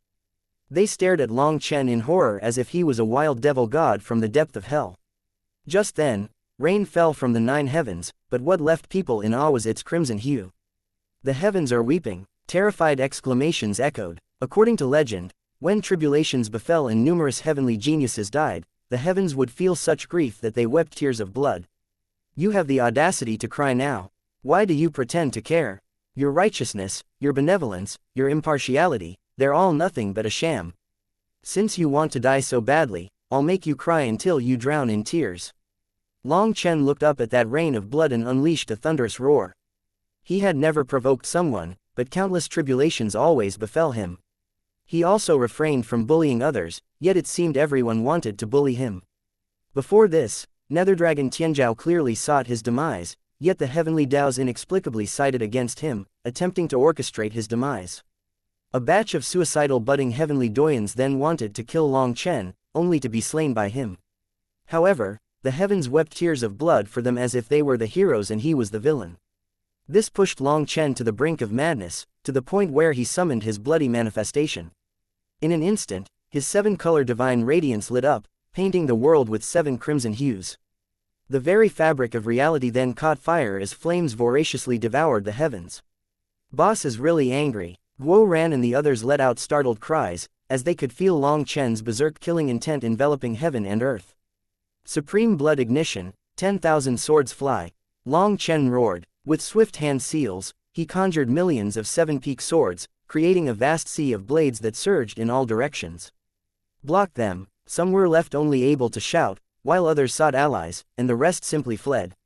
It was chaotic. Long Chen was so fast with his techniques because he was now strong enough, not fearing any backlash. This formidable move unfolded with minimal casting time, almost instantaneous, giving people no time to react. This sea of swords then fell upon those experts, and the air resounded with the cacophony of despair-laden screams and the sickening noise of flesh being torn apart. After the torrent of blades passed, countless bodies lay strewn on the ground, dead. The surface of the region was littered with grim corpses and broken limbs. After that attack, a dragon cry rang out, and a golden dragon tail swept through this space. Apparently, the sacred light snow lotus pill not only increased Long Chen's realm, healed his injuries, and nourished his soul, but it also replenished his mostly exhausted dragon blood energy. In his fury, Long Chen unleashed his ultimate moves like they were freebies. He teetered on the edge of madness, consumed by a singular desire to kill. That was the only way for him to quell the fury raging within him. After the first onslaught, no one knew the extent of the carnage. While some experts managed to survive that first wave of attacks by joining forces, they had no time to celebrate before Long Chen's next attack arrived. The Nether Dragon race's experts had a bad feeling. Long Chen was practically unstoppable, and a paralyzing fear now held sway over the experts from other races, making them hesitant to intervene. After all, Long Chen's relentless assault had claimed the lives of nearly half of them, leaving the survivors demoralized and unwilling to continue the fight. If this continued, the Nether Dragon race would stand alone against Long Chen. After losing their reinforcements, they didn't know how long they could survive. If they couldn't last until their race leader escaped, they would all go extinct. "Block together," shouted an elder of the Nether Dragon race. Whether it was seniors or juniors, they summoned their Nether Dragon power to form a shield. They had to endure this attack to let their reinforcements see hope. Otherwise, everyone would flee, and there would be no way to gather them again to fight. The Nether Dragon race had no other choice. In the end, saving these people was also saving themselves. In an instant, a colossal dragon-shaped shield materialized, forged from the collective power of thousands of their experts. This formidable barrier stood resolute before Long Chen's divine dragon tail pendulum. Long Chen's attack exploded along with that shield, causing the Nether Dragon race's experts to cough up a mouthful of blood. They were pleasantly surprised though, as they had managed to block Long Chen's attack. "Quick, now's our chance to counterattack," shouted an expert of the Nether Dragon race. Immediately, the fleeing experts seemed to understand. With powerful shouts, they came charging back, but they instantly regretted staying here. An enormous dragon claw stretched out of Long Chen's divine ring. The Nether Dragon race's experts let out furious shouts. How could Long Chen unleash such powerful moves consecutively? There should at least be a brief moment that Long Chen was unable to unleash another technique like it. Just as they were terrified and enraged, that dragon claw fell, wiping countless experts out of existence. A powerful shockwave then rippled outward from the point of impact, incapacitating even those fortunate enough to evade the direct impact. The death toll on the Nether Dragon race was devastating. Less than a tenth of their once numerous experts remained. Even among the survivors, many were half crippled and unable to keep fighting. They were scared shitless now, realizing that Long Chen was no human. He was a devil with limitless power. A doyen controls the fate of the heavens. Then I want to see who can stop me from killing someone that I want to kill," roared Long Chen. With a powerful sweep of his kunpeng wings, he shot after Netherdragon Tianzhao, who was hidden in the rear. Chapter 4457 Nether Emperor Sun. Netherdragon Tianzhao didn't immediately flee after being saved by the Nether Dragon race's experts. He simply focused on recovering, as he still wanted to beat Long Chen. He knew that he had lost. However, as long as he could kill Long Chen, it wouldn't count as a complete defeat. After all, the real goal extended beyond mere victory or defeat, it was about survival. Hence, Netherdragon Tianzhao hoped that everyone could block Long Chen until he recovered. Being a heavenly doyen, he wouldn't need that long to recover most of his energy. As long as he recovered to 60 or 70%, adding on everyone else's support, he could easily launch a sneak attack, and they could slay Long Chen together. However, Netherdragon Tianzhao had never dreamed that Long Chen's recovery would be almost instantaneous, facilitated by a single medicinal pill that swiftly restored him to peak condition. The lifeless bodies of his many bodyguards now lay scattered on the ground, facing annihilation at the hands of Long Chen, and most of his race's people had been slain. The moment Long Chen set his gaze on Netherdragon Tianzhao, an overwhelming sense of dread enveloped the latter, as though a harbinger of death itself were casting its gaze upon him. Following that, Long Chen transformed into a bolt of lightning shooting at Netherdragon Tianzhao. The Nether Dragon race's experts were powerless to stop Long Chen, and his father was still trapped by Yi Ling. In this dire situation, there was no one left to save Netherdragon Tianzhao. A merciless glint appeared in Netherdragon Tianzhao's eyes. Suddenly, he thrust his own forehead with his weapon. The unexpected sight of Netherdragon Tianzhao mutilating himself left everyone in shock. He created a bloody hole in his forehead, and as his essence blood spilled out, Netherdragon Tianzhao abruptly slammed his hands together, chanting an incantation. A shroud of black qi then enveloped him. "Long Chen, watch out. That's the Nether Emperor's aura. He's a son of the Nether Emperor," shouted Yu Qingshan in terror. Long Chen's fist struck Netherdragon Tianzhao. However, to everyone's shock, Long Chen's full power attack was unable to penetrate that black qi. Instead, he was forced back. Long Chen was startled. This was not his first time encountering this black aura. He already saw it when he saved Yu Qingshan. He's a son of the Nether Emperor. Has he offered himself to the Nether Emperor? Hearing that Netherdragon Tianzhao was a son of the Nether Emperor, countless people were shocked.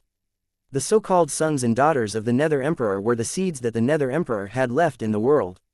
When those seeds grew to a certain level, they would be recalled by the Nether Emperor. Nevertheless, some of these seeds would spontaneously emerge, while at other times, individuals could proactively seek and acquire them. Some people would even offer their own children to be adopted by the Nether Emperor, yearning for the Nether Emperor's karmic luck to bestow blessings upon them and alter their destinies. These devoted individuals were all fervent followers of the Nether Emperor, and the Nether Emperor wouldn't take the initiative to recall those seeds. However, by actively seeking the Nether Emperor's aid, Nether Dragon Tianzhao surrendered himself, willingly consigning his fate to the Emperor's influence. Damn you, Long Chen. Just you wait, I will return. When I come back, I will use the Nether Emperor's power to slaughter you and your whole family. Nether Dragon Tianzhao glared at Long Chen like he wanted to tear Long Chen into pieces. His voice underwent a transformation, taking on the sinister resonance of an evil fiend, saturated with curse power and resentment. Within that black chi, Nether Dragon Tianzhao's aura completely changed, deepening significantly. An ancient power surged through him, instilling an instinctive terror in the depths of people's souls. The experts present quivered in response to this overwhelming force. The Nether Emperor, ruler of the Netherworld in the Primal Chaos era, held dominion over the rules of that realm, a supreme existence in this world. Hence, no one dared to fight him. By sacrificing himself, Nether Dragon Tianzhao obtained the protection of the Nether Emperor. Now, let alone Long Chen, even a saint wouldn't dare to touch him. However, Nether Dragon Tianzhao was slowly fading away. By offering himself as a sacrifice, he would vanish, and no one knew whether he would live or die. Nether Dragon Tianzhao was filled with rancor. After all, he was different from Yu Qingshan. If he reached the Eternal Realm, he could have inherited the Nether Emperor's ancestral tablet, becoming one of his followers. However, the prerequisite was to reach the Eternal Realm, yet before he could do so, in order to obtain the Nether Emperor's protection, he sacrificed himself. If the Nether Emperor took a liking to his potential, Nether Dragon Tianzhao would still have a chance to become one of his followers. However, if the Nether Emperor felt that he was too weak, he would likely be directly absorbed, fully gone from the world. As a result, he harbored intense resentment toward Long Chen, the one who had ruined his bright future. While Nether Dragon Tianzhao said that he would come back, he wasn't sure of his survival chance. Right now, he could only cast his hopes on the Nether Dragon race. If they could contribute significantly to the Netherworld, accomplishing meritorious deeds, then perhaps the Nether Emperor would give him a chance. The Nether Emperor's aura instilled such terror in the surrounding people that they were rendered immobile. Even Yi Ling and the trapped Nether Dragon race leader came to a halt in response to the overwhelming presence. The Nether Emperor, is he so amazing? If I want to kill someone, not even the Nether Emperor can stop me. Long Chen suddenly roared and charged back at Nether Dragon Tianzhao. Long Chen, don't! Yu Qingshan cried out. She had once been a daughter of the Nether Emperor, so she knew how terrifying the power-covering Nether Dragon Tianzhao was. It could even kill a saint. Ha ha ha, foolish human, I'm right here. Come and kill me if you can. Nether Dragon Tianzhao hadn't expected Long Chen to dare to attack him in this state. Delighted by the prospect, he deliberately provoked Long Chen. As long as Long Chen dared to come over, he wouldn't merely be sent flying. The Nether Emperor's energy was intensifying, and any subsequent attack by Long Chen would likely kill him. This energy didn't belong to Nether Dragon Tianzhao, he was merely the sacrifice and couldn't harness this power himself. However, he yearned to witness Long Chen be slain by this potent force. Seeing Long Chen recklessly flying like a moth attracted to a flame, the Dragonblood warriors felt a tightness in their hearts. However, they refrained from shouting at him. They understood that shouting would be futile once Long Chen made a decision, no one could deter him. Any attempt at shouting would only serve as a distraction. Yu Qingshan covered her mouth, tears streaming down her face. She was fraught with worry, but she couldn't stop Long Chen. Everyone else was stunned to see this scene. Long Chen's guts were truly terrifying. Challenging a supreme being from the Primal Chaos era went beyond mere courage, it bordered on sheer audacity. When Long Chen appeared in front of Nether Dragon Tianzhao, a golden lotus seed appeared above his head, and its golden divine radiance enveloped him. Following that, a shocking scene occurred. Wreathed in that golden light, Long Chen's arm passed through the black chi and grabbed Nether Dragon Tianzhao.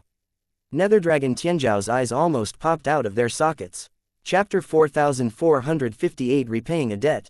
As Long Chen's hand pierced through the black chi, a clash ensued between the golden light and the dark aura, and flames erupted between them. When Long Chen firmly gripped Nether Dragon Tianzhao's shoulder, a terrified scream escaped the latter. As a sacrifice, he could only speak and not move. Nether Dragon Tianzhao had never dreamed that Long Chen possessed a trump card capable of resisting the Nether Emperor's power. Everyone was left stunned by this revelation. Long Chen was simply a monster, not even placing the Nether Emperor in his eyes. He was fighting over someone inside the Nether Emperor's barrier. As Long Chen pulled, the black chi exploded, exuding a supreme divine might. It felt as if a heavenly emperor had descended, and countless lifeforms involuntarily knelt on the ground, unable to resist the overwhelming pressure. Long Chen's actions had clearly triggered the manifestation of the Nether Emperor's will. Every expert here felt their soul quiver in response. They were akin to frightened rabbits. Whether they were eternal experts or budding doyens, they found themselves like ants in the presence of this terrifying will, capable only of prostrating themselves and not daring to raise their heads. Just then, Nether Dragon Tianzhao grew transparent, while the golden lotus seed above Long Chen's head dimmed a bit. The golden lotus seed clearly didn't have enough power to resist the will of the Nether Emperor. At most, it could temporarily help Long Chen resist its power. It was understandable though, as the Nether Emperor was an unfathomable existence. Just like that, Nether Dragon Tianzhao was on the verge of being transported to another world. Long Chen, you can't kill me in the end. Just you wait. Once I come back, I'll kill your whole family, your whole race. Grasping the situation, Nether Dragon Tianzhao didn't cower anymore and barked in response. Get out here, Long Chen roared. As he pulled with all his might, blood sprayed through the air, accompanied by a miserable scream. Long Chen suddenly flew back. The black chi dissipated, and Nether Dragon Tianzhao vanished. On the battlefield, only Long Chen remained, gripping a lone arm severed from Nether Dragon Tianzhao. At this moment, Long Chen's expression was frighteningly dark, and killing intent was exploding out of him. In the end, he was unable to kill Nether Dragon Tianzhao. Both the heavens and the Nether Emperor didn't let him kill Nether Dragon Tianzhao, causing flames of fury to blaze in Long Chen's heart. Even with all of his power, he was unable to kill a single traitor of the dragon race. Long Chen looked at the spot where Nether Dragon Tianzhao had disappeared, his killing intent intensifying. Many people trembled in terror at the sight of his figure. He was an existence that even dared to resist the Nether Emperor. Was there anything in this world that he didn't dare to do? In this battle, Long Chen's domineering and fierce actions had completely terrified them. They had never seen such a ruthless character before. Just then, the void exploded, causing Yi Ling's expression to change. There were now countless cracks around her seal, and its divine mark had shattered. Long Chen, he's about to come out. I cannot contain him any longer. Run, shouted Yi Ling. Once the Nether Dragon race leader came out, it would be too late for them to leave. While she had managed to bind him, that didn't mean that her power was equal to his. The main reason she was able to seal him was because he had been too careless at the start. However, once he broke free, there would be no way to stop him. If he activated the 10,000 dragon nest, he would be able to wipe everyone here out of existence. As Yi Ling cast a worried glance at the 10,000 dragon nest, Long Chen too directed his gaze toward it, but a sudden and vicious glint ignited in his eyes. Since Nether Dragon Tianzhao has run off, I'll be taking your 10,000 dragon nest to pay off his debt. Long Chen suddenly shot straight toward the 10,000 dragon nest, drawing countless shocked gazes. What is he planning to do? It couldn't be. That's the priceless treasure of the Nether Dragon race. Other than the race leader, no one else can control it. When they saw Long Chen standing on top of the 10,000 dragon nest, everyone was stunned. They seemed to grasp what Long Chen wanted to do, but they couldn't believe he could do it. Even the Nether Dragon race's experts were bewildered. Had Long Chen really set his sights on the 10,000 dragon nest?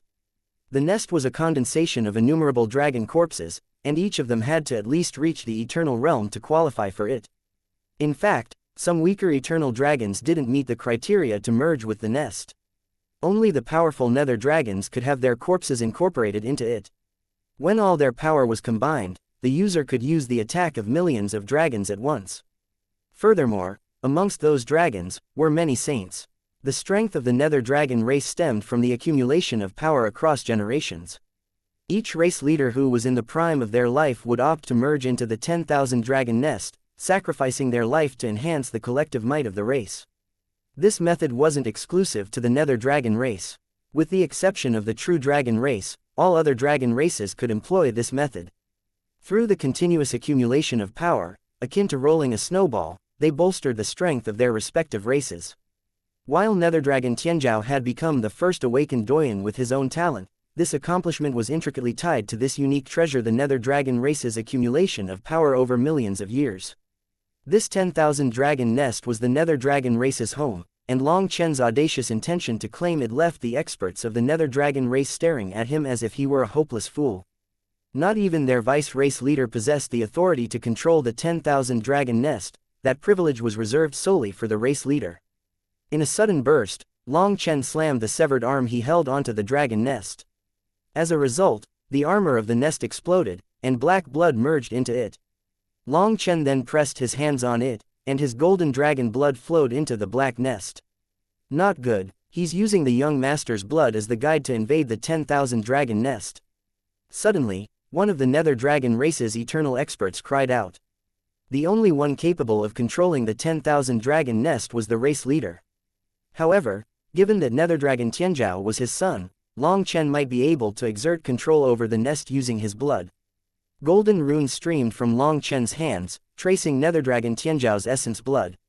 They resembled roots invading the nest. The experts of the Nether Dragon race watched in horror as their home began to tremble unexpectedly. Stop him! They let out terrified cries and surged forward. The 10,000 dragon nest was moving somehow.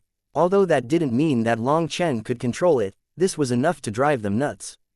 Just as they charged forward, the void quivered, and the Dragonblood Legion appeared out of nowhere, blocking their way.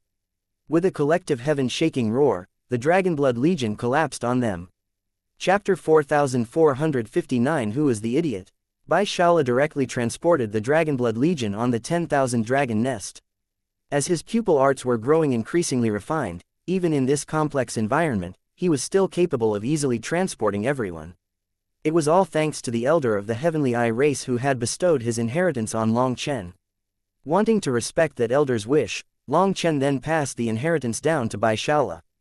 To tell the truth, Bai Shala's talent was remarkable. However, a glaring flaw accompanied it. He had a penchant for playing around and an aversion to hardship, such a strangely familiar trait. It was no wonder he was following Guo Ran everywhere. Birds of a feather really flocked together. Fortunately, the violet pupil nine-tail fox was keeping an eye on Bai Shala. Their connected souls allowed the fox to unleash its power through Bai Shala, but he was just too weak, limiting its potential. Thus, the violet pupil nine-tail fox compelled Bai Shala to work as if his life depended on it. Approximately 80% of Bai Shala's power could be attributed to the support of the violet pupil nine-tail fox. When fighting alone, his strength would be way lower compared to when the two merged their abilities. As soon as the Dragonblood warriors got in front of the Nether Dragons, they unleashed their sharpest killing blows. They were like unleashed divine weapons. In just a few exchanges, the Nether Dragons were forced back, unable to break through the blockade, and dozens of their eternal experts were cut apart. This time, the Dragonblood Legion didn't press the attack. After forcing the enemies back, they returned to their original location, guarding Long Chen. At this moment, the 10,000 dragon nest was trembling intensely with Long Chen's hands on it. This action left countless people stupefied. Could Long Chen truly control the 10,000 dragon nest? If he really was capable of such a thing, then the Nether Dragon race would be in danger. After all, an attack from the 10,000 dragon nest was not something that even the Nether Dragon race leader could block. Thinking of this, many onlookers had a bad feeling and hastily fled. The 10,000 dragon nest held unimaginable power. If Long Chen were to unleash it, the entire region would be obliterated. Time was of the essence. If they didn't run now, it could be too late. "You idiot, you can't use the 10,000 dragon nest," shouted an elder of the Nether Dragon race.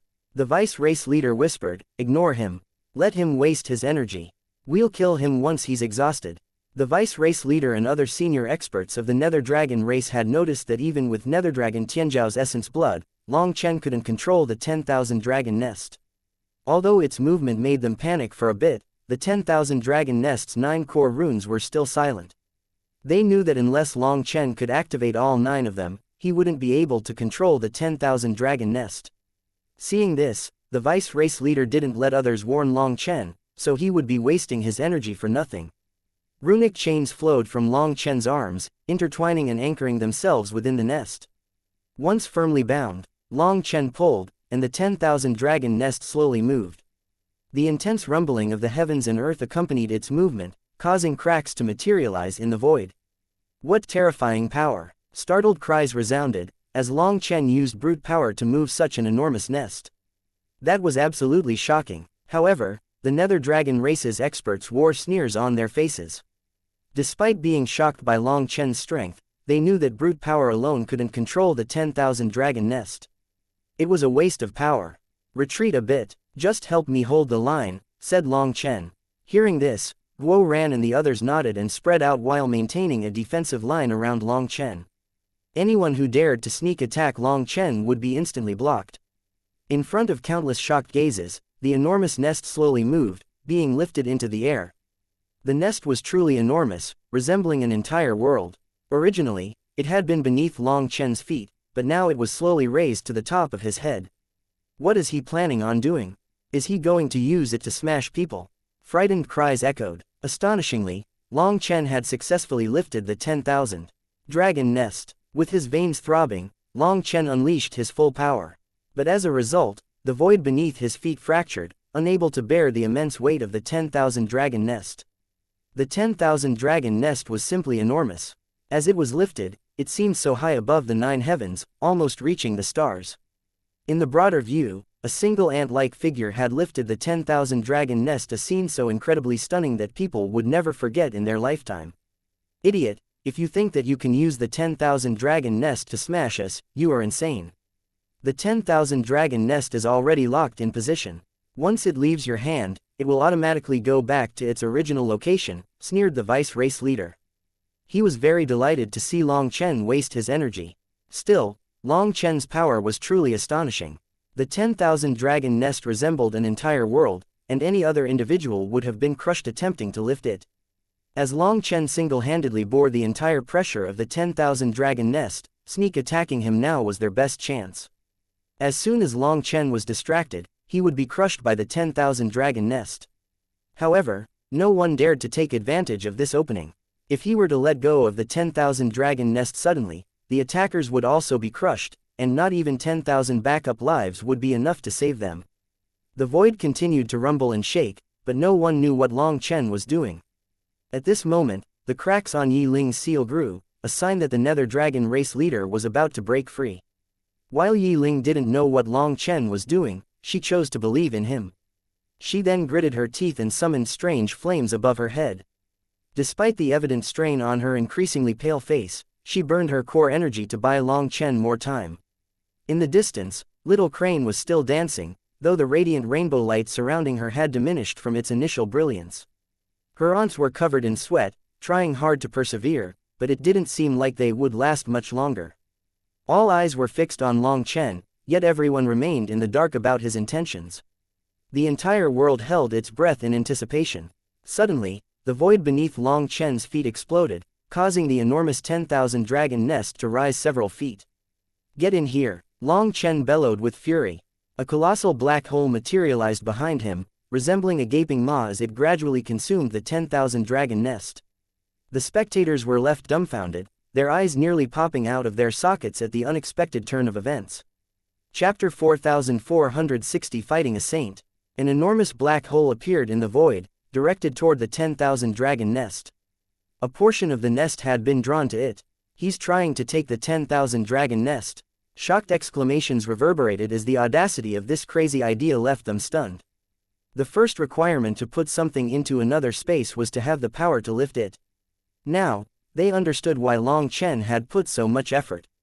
It wasn't to use it to attack people but to put it away. They were all dumbfounded because not even a saint could possibly snatch the 10,000 dragon nest like this. Whether it was an astral space, a spiritual space, or any other space, they would directly explode if the 10,000 dragon nest entered it. However, when the majority of the 10,000 dragon nest had been sucked into the black hole, people finally believed that Long Chen was intent on taking it away. Finally, the experts of the Nether Dragon race went crazy, and their sneers became terror. If the 10,000 dragon nest was taken away, their Nether Dragon race would be doomed. Without it, it would be as if their cultivation bases were crippled, and they would have to start over to build a new one. With furious roars, they charged at Long Chen crazily, but they forgot the existence of the Dragonblood warriors. Like an impregnable iron wall, they effortlessly intercepted the oncoming Nether Dragon experts. When their focus switched to defense, the Nether Dragon experts found that they were unable to shake the defense in the slightest. Now reduced to less than a tenth of their initial numbers, the Nether Dragon experts appeared notably weak against the might of the Dragonblood Legion. They could only watch as the 10,000 dragon nest was taken away. "Patriarch, you must come out. Otherwise, our Nether Dragon race will be doomed," wailed an expert of the Nether Dragon race. "Friends of the various worlds, please help our Nether Dragon race. We will definitely remember your favor," shouted the vice race leader. However, this time, no one came to their assistance. Their earlier involvement had been motivated by potential benefits: gaining favor from the Nether Dragon race, acquiring Long Chen's treasures, and eliminating a potential threat from the human race. However, Long Chen's power had broken their courage. Many of them had met miserable ends at the hands of Long Chen and the Dragonblood Legion. Although there were still plenty of them, the strongest amongst them had mostly been slain by Long Chen. Hence, joining the fray now posed too great of a risk for them. At this moment, the Nether Dragon race leader was sealed. Their awakened Doyen was beaten like a dog by Long Chen and was left in an uncertain state of life and death. Moreover, the Nether Dragon race's elites had been annihilated, with less than a tenth of the original numbers remaining. Even the 10,000 dragon nest that they relied upon was being taken away. Now, the Nether Dragon race was not in any position to make a deal. As a result, any promises made by the Nether Dragon race held little value. No one was willing to undertake the risk for the sake of their friendship. The 10,000 dragon nest continued to be devoured, flickering and flashing as if trying to resist. However, without the Nether Dragon race leader, it was unable to unleash its power. The 10,000 dragon nest was like a powerful beast caught in a cage. Despite all of its power, it couldn't unleash it and could only be devoured. The Nether Dragon experts let out heart-rending cries. That was the foundation of the Nether Dragon race and their hope for the future. Without the 10,000 dragon nest, the entire Nether Dragon race would be doomed. Two simultaneous explosive sounds reverberated through the air. Yi Ling's seal had finally reached its limit and exploded, while the 10,000 dragon nest was fully absorbed, causing the black hole to close. "Hand over the 10,000 dragon nest." The Nether Dragon race leader roared furiously. Despite being confined within the seal, he had observed everything transpiring with perfect clarity. As a result, his emotions had already spiraled into madness. With his son's fate unknown, his elites decimated, and the very foundation of their race seized, how could he not be going crazy? Once the Nether Dragon race leader appeared, Long Chen didn't hesitate. Guo Ran instantly understood and appeared in front of Long Chen in a flash. Long Chen pressed a hand on Guo Ran's back. Following that, Ji Yuyong, Sha Chen, Li Qi, Song Mingyuan, and all the other Dragonblood warriors, other than Yu Zifeng, placed a hand on the back of the person in front of them. Long Chen's dragon blood energy erupted, flowing into Guo Ran's armor like a tsunami. The rest of the Dragonblood warriors also concentrated all of their power onto Guo Ran. The next moment, Guo Ran's armor lit up like a blazing sun. All his runes, including the Julie immortal characters, lit up at once. He then crossed his sabers in front of him and pointed them at the Nether Dragon race leader. This attack, containing all of the Dragonblood Legion's power, smashed toward the Nether Dragon race leader. Die! The Nether Dragon race leader roared and unleashed a single punch empowered by the force of a saint. Long Chen and the others were sent hurtling through the air. To their surprise, their combined might was unable to overcome the blow of a saint. However, the Nether Dragon race leader's arm now resembled a bloody pulp. It had lost all sensation, rendering him unable to raise it. Shock rippled through the onlookers. The fact that Long Chen and the others could inflict such damage on a saint was almost unbelievable. Hand over the 10,000 dragon nest. The Nether Dragon race leader bellowed. His right hand no longer listened to him, so his left hand reached for Long Chen. Somehow, the Dragonblood warriors found that they were unable to move. Even Long Chen was taken aback, not expecting a true saint to possess such overwhelming strength. Their combined power was unable to deal a serious injury to him. As the Nether Dragon race leader closed in on Long Chen, the only recourse available to him was to take out the Earth Cauldron. However, the Earth Cauldron was only capable of passive defense. While Long Chen wasn't worried about blocking other divine weapons with it, an actual saint's attack could just pass through the earth cauldron and kill him. With things having developed to this point, this was all Long Chen could do.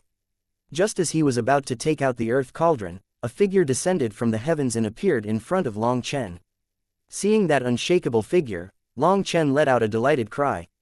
Palace Master. Long Chen hadn't expected the Palace Master to come save him at this critical moment. The Palace Master then unleashed his own claw at the Nether Dragon race leader, his movements mirroring his opponent's. A powerful explosion shook the world. Long Chen and the others didn't even get to see what happened before being blown away by terrifying astral winds. Chapter 4461 Either scram or die.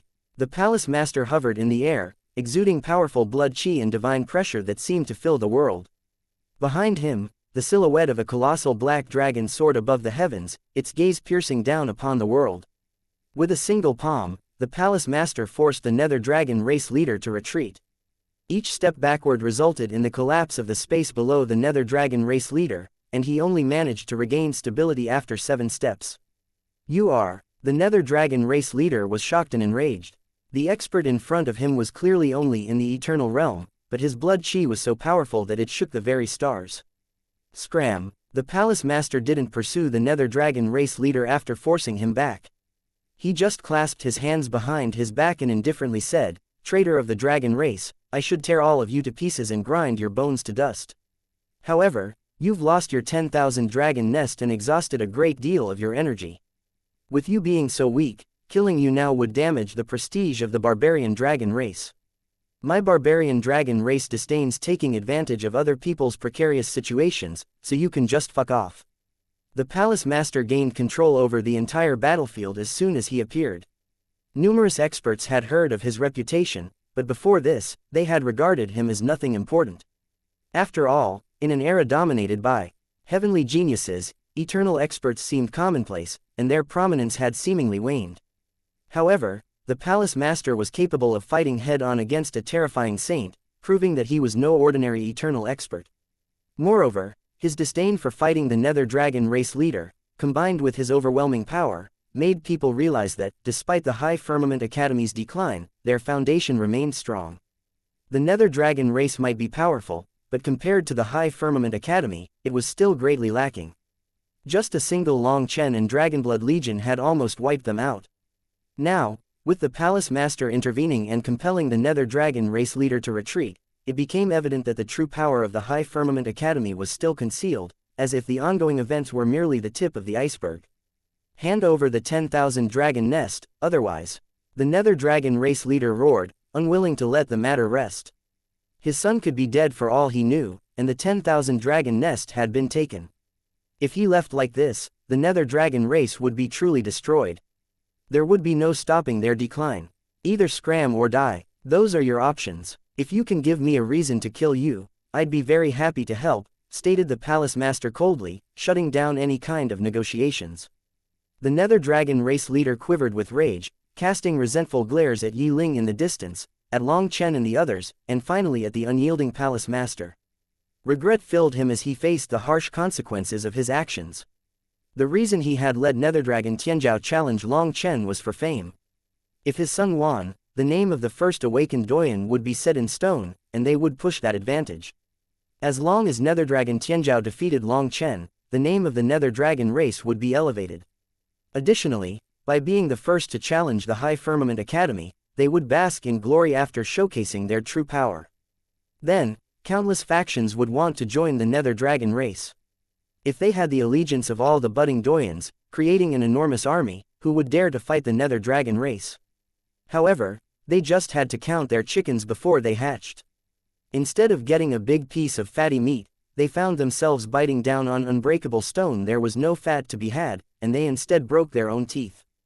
Previously, to escape Yi Ling's seal, the Nether Dragon race leader had depleted the majority of his core energy, leaving his actual combat power at less than 70% of his peak.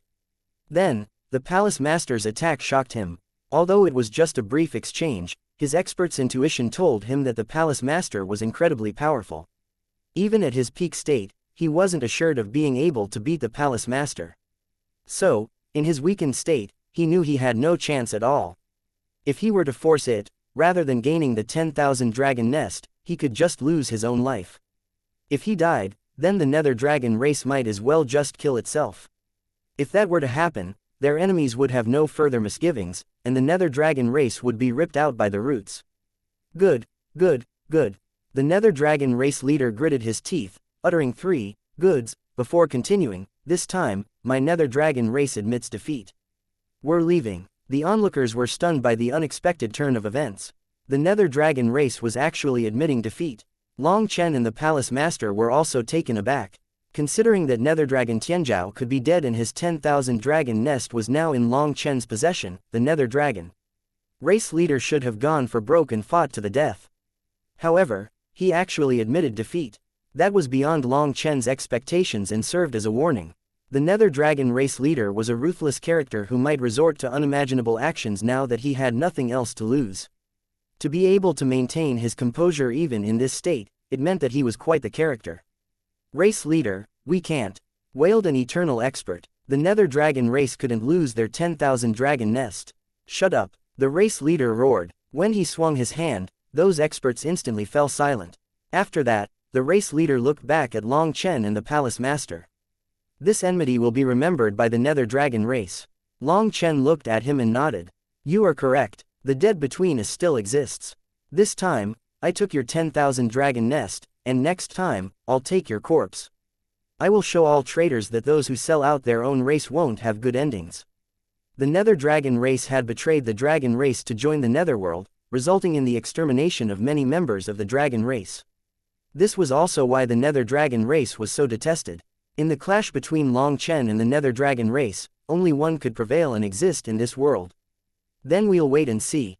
The Nether Dragon race leader snorted and walked off just like that, while the other experts of the Nether Dragon race were silently weeping as they followed him.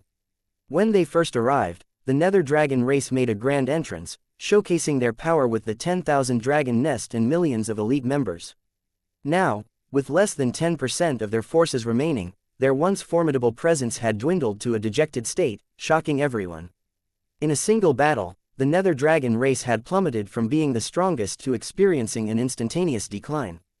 This dramatic fall was beyond anyone's imagination. In less than a day, a mighty race at the peak of their existence had experienced an instantaneous fall.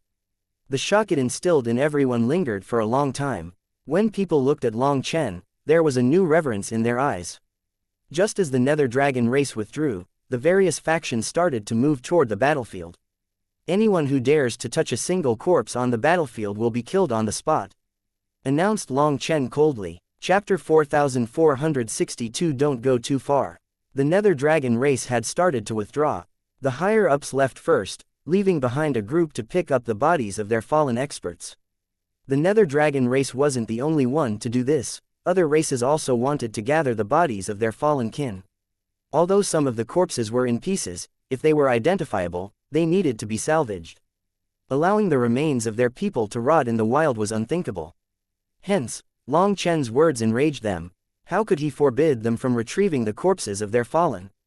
The higher-ups of the Nether Dragon race hadn't gone far, so the race leader roared at Long Chen furiously. What are you intending? He demanded. Is it not obvious? This entire battlefield is my spoils of war. Since you all wanted to take my life, you have to pay the price, replied Long Chen coldly.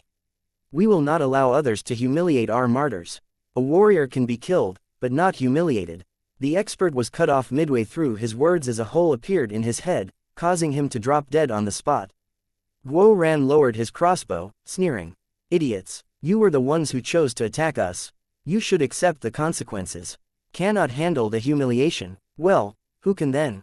Stand out, and my Dragonblood Legion promises to only kill you, not humiliate you. You can all die in peace. Guo Ran sneered at those people. These idiots coming from various worlds could only be intimidated through power. There was no point in talking reason with them. If one tried, it would be like playing the zither for a bull. Hearing Guo Ran's response, those experts were startled and enraged but didn't know what to do, so they looked at the Nether Dragon race. Since the Nether Dragon race had suffered the most casualties, they wanted to see how the Nether Dragon race would react to such insults.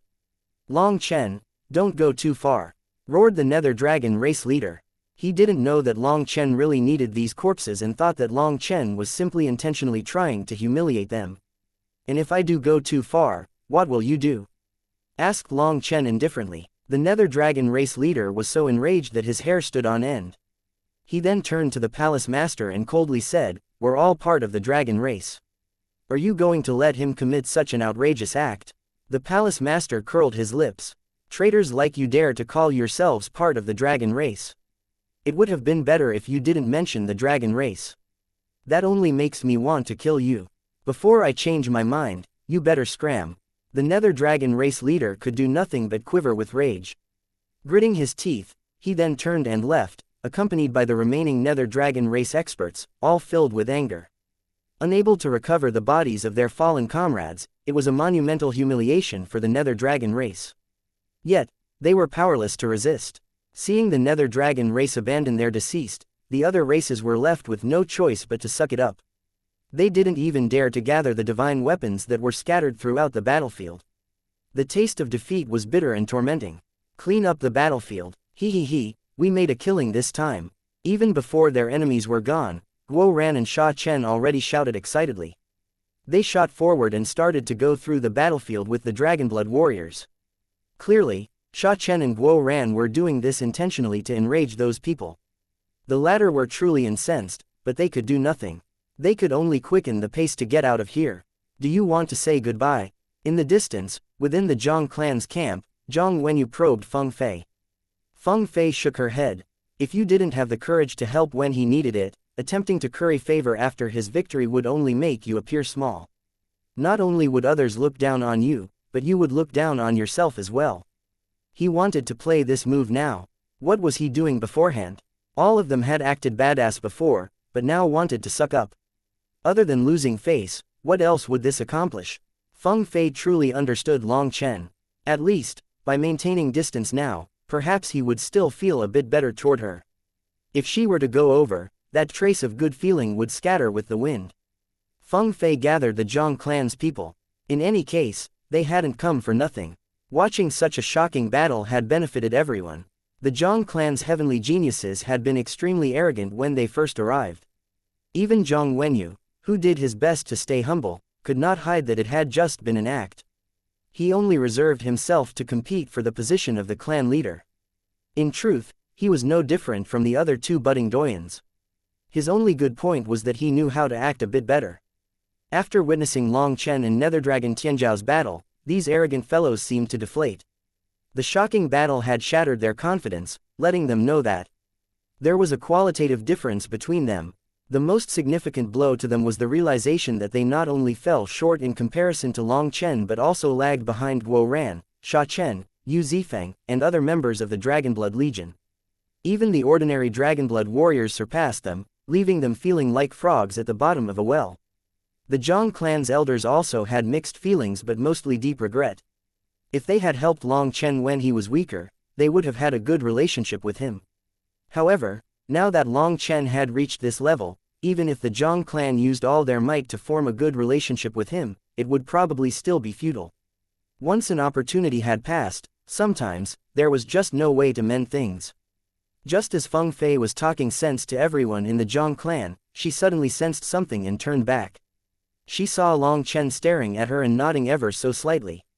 Immediately, Feng Fei's eyes reddened as she almost teared up, but she did her best to stop those tears and remain calm. She then nodded back to him and turned away. When the Zhang clan's disciples saw that, they were excited. One of them exclaimed, "Big sister Feng Fei, why don't you invite senior apprentice brother Long Chen over as a guest of the Zhang clan?" Scram! Feng Fei shouted at that person, actually feeling angry. That disciple was so terrified that everyone shut their mouth and no longer made a sound. Feng Fei felt a deep bitterness inside. The nod from Long Chen was a form of pity, and she knew it as well. They understood each other, and it was this understanding that formed a bond between them. However, while she appreciated the goodwill, she also felt a mix of happiness and sadness. As someone with her own pride, she didn't want others to pity her. The sense of charity in that good feeling was something she found difficult to accept. The bitterness in Feng Fei's heart was known only by Long Chen. However, these disciples actually thought that Long Chen was expressing his fondness for her, and they wanted her to invite him over as a guest. Feng Fei was so enraged that she almost wept. Once Feng Fei led the Zhang clan away, the other spectators also felt like it was time to leave. With only their own people left on the battlefield, Long Chen's mind sank into the primal chaos space. He was eager to savor the rewards of his hard-fought victory. Chapter 4463, dealing with the 10,000 Dragon Nest. The enormous 10,000 Dragon Nest floated in the primal chaos space. In the outside world, it was an apocalyptic killing weapon, but it didn't even dare to move here. "How are you planning to deal with it?" asked the Earth Cauldron as it appeared in front of Long Chen. It was the only existence capable of freely moving between Long Chen's primal chaos space and his spiritual space. "Do you have any guidance, Senior?" asked Long Chen. "When it comes to the 10,000 Dragon Nest, you have two options. The first is to borrow the power of this space to make it submit. Then, you can use it and will have the power to challenge saints," said the Earth Cauldron. "The power to challenge saints? So if I do encounter saints, I still won't have the power to kill them with it?" asked Long Chen. "The 10,000 Dragon Nest contains the will of countless generations of experts from the Nether Dragon race. It won't readily submit, even under the influence of the primal chaos space's pressure. To command its power, you'll need to use your core energy. As you are not a saint, at most, you can unleash 10% of its power. Furthermore, when it doesn't wish to cooperate with you, 10% might be an optimistic estimate, sometimes even less. While this nest grants you the ability to defend against ordinary saints, defeating or killing one would still be an arduous task." Long Chen nodded. It was about what he had expected. Activating the 10,000 Dragon Nest would require the Nether Dragon race's bloodline. As Long Chen possessed true dragon essence blood, perhaps he would be able to control a different 10,000 Dragon Nest. However, since the Nether Dragon race had betrayed the Dragon race, their nest would not obey Long Chen's true dragon blood. This explained why he had to use Netherdragon Tianzhao's essence blood to draw the nest into the primal chaos space. "Then I'll take the second option," said Long Chen. The Earth Cauldron seemed baffled. After a moment, it said, "I haven't even said what the second option is." Long Chen smiled. "The second option is to directly toss it into the black soil and turn it into fertilizer. The 10,000 Dragon Nest is composed of countless dragon corpses, so once it is devoured, it will unleash unimaginable life energy. Then I'll be able to grow even more thousand-leaf sacred light snow lotuses and refine more saint light snow lotus pills. It is immensely beneficial to both of us." The Earth Cauldron was silent for a moment. "In truth, the second option is most beneficial to me, and it doesn't provide substantial assistance to you.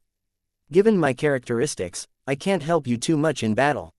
Most of the time, I can only help you block a few attacks. For example, if Netherdragon Tianzhao had used his spear to launch a divine ability instead of directly slamming it into me, I wouldn't have been able to break it. Although the 10,000 Dragon Nest may not offer extensive support, it can still be regarded as a life-saving trump card." The Earth Cauldron was one half of the Heaven-Earth Cauldron, and it resembled water that nourished all things. Unable to change its characteristics, it was known as a true blue refining divine item, not a killing one. Killing went against its innate nature, so it wasn't able to help Long Chen too much in a battle. While it wanted to refine more sacred light snow lotus pills, it refrained from being selfish and made things clear to Long Chen, letting him make his own choice. Long Chen simply smiled. "In this world, is there such a thing as an absolute life-saving trump card? You can't trust such things too much. Otherwise, Netherdragon Tianzhao wouldn't have been beaten so badly. If he hadn't sacrificed his own life in the end, he would have died like a dog. Rather than keeping life-saving trump cards in reserve, it would be better to use them to increase your own power. The Sacred Light Snow Lotus Pill is capable of upgrading both of our powers. So in my opinion, the two options can't be compared. You should take your time to consider. After all, I am only capable of offering you a limited amount of help," advised the Earth Cauldron. It was worried about Long Chen encountering danger in the future and unable to deal with it without the 10,000 Dragon Nest. As one of the 10 great primal chaos divine items, the Earth Cauldron had its own pride. It wouldn't deceive Long Chen for its own gain. "I've thought it through. The 10,000 Dragon Nest's runes are all used in the Nether Dragon race's cultivation arts. As my brothers train in the Dragon Blood Body Tempering art, they have the true Dragon race's divine abilities and would look down on absorbing this filthy essence blood. As for myself, as the heir to the true Dragon race, I have inherited the Dragon race's pride as well. I'm not going to use something from traders for anything except fertilizer," replied Long Chen. Although Long Chen knew that the 10,000 dragon nest was a terrifying existence, he didn't want it. He could extract the saint essence blood inside it and let the dragonblood warriors absorb it, allowing their realms to rise to a shocking level. However, the dragon blood body tempering art came from the true dragon race, so how could he use the blood of traitors to increase his brother's power? It wouldn't be any different than a betrayal. The Earth Cauldron expressed satisfaction with Long Chen's decision. Then I'm at ease. I don't want to influence your judgment of the pros and cons in this case. Long Chen spoke with gratitude. Senior, our encounter was destiny. You've helped me several times, and I am extremely grateful to you already. Even if I die because of this decision, I will not hold the slightest resentment toward you. The Earth Cauldron suddenly fell silent. As Long Chen didn't get any more responses, his mind left the primal chaos space. Inside the primal chaos space, the Earth Cauldron's runes suddenly flowed around it, and the golden lotus seed in the sky also unleashed a blaze of light. The two seemed to be communicating. Finally, the Earth Cauldron sighed. What is right? What is wrong? Even after countless years, I still don't know. Fine, I'll wait for the Heaven Cauldron to return first. After all, I am too foolish, and the Heaven Cauldron has the best ideas. After that, the Earth Cauldron also left the primal chaos space, returning to Long Chen's spiritual space to rest. Boss, don't be in a rush. These corpses are too valuable. We have to slowly process them before giving them to you. Seeing Long Chen walk over, Guo Ran hastily cried out. There were too many corpses here, and their crystal cores and needens were priceless treasures. As some corpses needed Sha Chen and Guo Ran to personally go through them, they were progressing rather slowly with cleaning up the battlefield. It took 3 whole days before they finished. Fortunately, the palace master had brought the sleeping little crane back to the academy. This time, in order to help Yi Ling resist the power of the heavenly Daos and regain her power as a saint, little crane had exhausted herself, which hurt Long Chen and the others. It could be said that without little crane, they wouldn't have managed to win this time. 3 days later, they finally finished tidying up the battlefield, and the Dragonblood warriors left in high spirits, leaving behind only a devastated Heavenly Fiend prefecture. Chapter 4464 Your chance has come. The news of the battle in Heavenly Fiend prefecture shook the 9 heavens and 10 lands. The battle between the Sage King and the first awakened Doyen was called the greatest battle of heavenly geniuses in the present era. Long Chen's name also quickly spread throughout every corner of the 9 heavens and 10 lands due to this. However, many people had not personally witnessed the fight and could only learn of it from someone else. As a result, they felt the rumor was exaggerated and didn't truly believe that Long Chen and Netherdragon Tianzhao were that powerful. After all, rumors were called rumors because there was a great deal of exaggeration. There was no way around it. Long Chen and Netherdragon Tianzhao's battle contained the secrets of the heavenly Daos, so it could only be watched and not recorded. To make the rumors worse, many people had only watched through formations and were unable to truly sense their terrifying pressures. From the way the heaven and earth collapsed and the 10,000 Daos were torn apart, they could only imagine it. After that, they started to add their own details, narrating the story as if they had been right in the middle of it. For them, being able to witness such a terrifying battle was the peak of their life. In any case, since a lot of people hadn't seen it, any details that they added would have no way of being verified. 1 spoke to 10, and 10 spoke to 100. Each storyteller then infused their own embellishments, transforming Long Chen into a 3-headed, 6-armed monstrosity in people's imagination. In the end, there were thousands of versions of the story, but Long Chen's victory over Netherdragon Tianzhao remained constant. That detail never changed. The human race's Sage King had defeated this era's first heavenly Doyen. It was an undeniable fact that made countless budding Doyens feel a sense of disappointment. Their goal was to become an awakened Doyen, and they felt that if they could do so, they would be unrivaled. However, the first awakened Doyen was still defeated by Long Chen, which caused quite a blow to their confidence. HMPH, Netherdragon Tianzhao bragged so much, but he's worse than dogshit. When I become a Doyen, I will take Long Chen's head and show the world that this Sage King is still an ant in front of a Doyen. Some people spat out some big words, however, they didn't dare to appear in public. No one knew if they went into seclusion to awaken as Doyens, or if they were afraid of Long Chen suddenly strolling by and beating them. Most of the spectators of Long Chen and Netherdragon Tianzhao's battle were from the Darklight Heaven, and the experts of other heavens were unaware of it. Thus, when this news spread, it shook the various worlds. When they heard that someone from the dark light heaven had awakened as a doyen, they were shocked such a swift awakening. However, hot on the trail of that information was that this awakened doyen had been bested. Reactions varied among the experts. Some were astonished, some were reverent, and some were too stubborn to accept it. Whether it was the human race or the other races, they all had doubts about the veracity of this battle. Yet, despite the skepticism, all the heavenly geniuses of the world were now working hard to awaken as doyens and were too busy to investigate the truth of this matter. Nevertheless, this battle did push Long Chen into the heart of the storm. Everyone knew that the dark light heaven had produced the first awakened doyen, only for Long Chen to swiftly topple him from the pinnacle. Now, the only one standing at the peak was Long Chen. Since that mountain peak couldn't hide two tigers, Long Chen became the sole target of countless experts. Just like that, the stage was set for a looming and inevitable bloody battlefield. However, Long Chen remained indifferent to the attention and the brewing conflicts. He wasn't even thinking about how the recent battle would affect the future, as he had completely changed his attitude toward cultivation. Contemplating the long view was too exhausting for Long Chen. Long Chen brought the Dragonblood Legion back to the High Firmament Academy. The Academy's atmosphere remained serene, seemingly untouched by the recent events. However, the tranquility swiftly gave way to explosive reactions the next day. Only now did the disciples realize that while they were in seclusion, Long Chen had defeated the world's first awakened doyen. The news traveled slowly here because the Academy was essentially on lockdown. After all, they had to do so as they were targeted by many powerful factions inside the various worlds.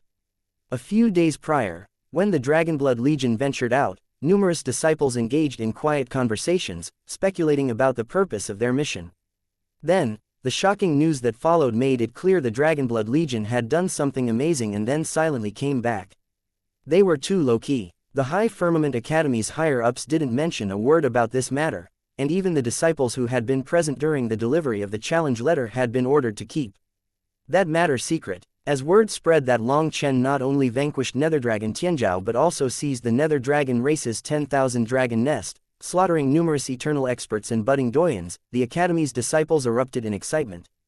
Ever since the other worlds opened and countless other races started targeting them, the disciples had endured a sense of oppression and humiliation. They were even instructed to remain within the Academy and cower. Thankfully, Long Chen's vicious counterattack let them vent all those negative emotions. When some disciples checked the outside world, they found that some of the lifeforms that had been constantly shouting from outside had already vanished, perhaps scared away.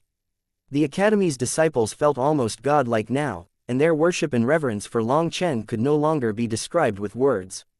The sound of a brush sweeping rang out.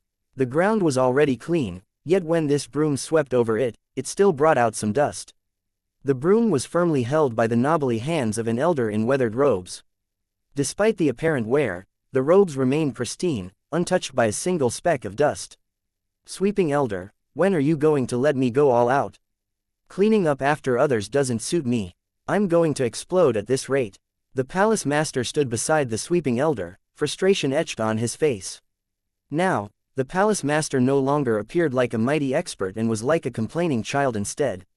The elder continued sweeping. You still haven't restrained yourself enough.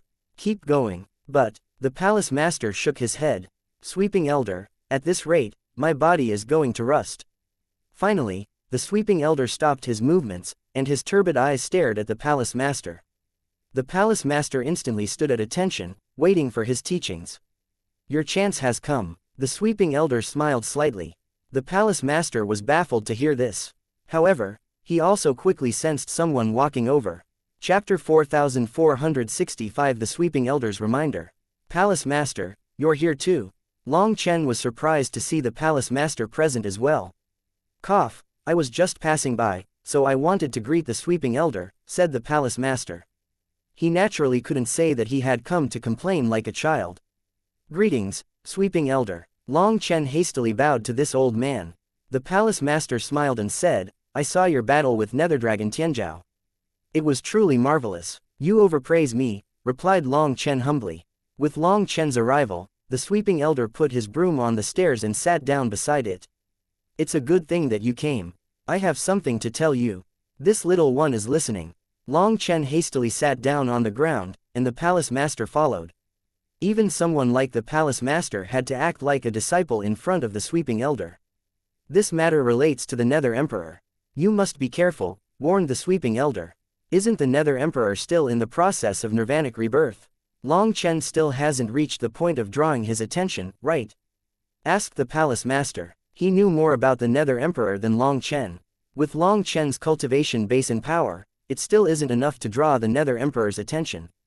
However, Long Chen has become entangled with the Nether Emperor's karma. Firstly, one of his women is the Nether Emperor's daughter, and Long Chen forcibly removed the Nether Emperor's seal on her. Secondly, Nether Dragon Tianzhao, a son of the Nether Emperor, was almost slain by Long Chen.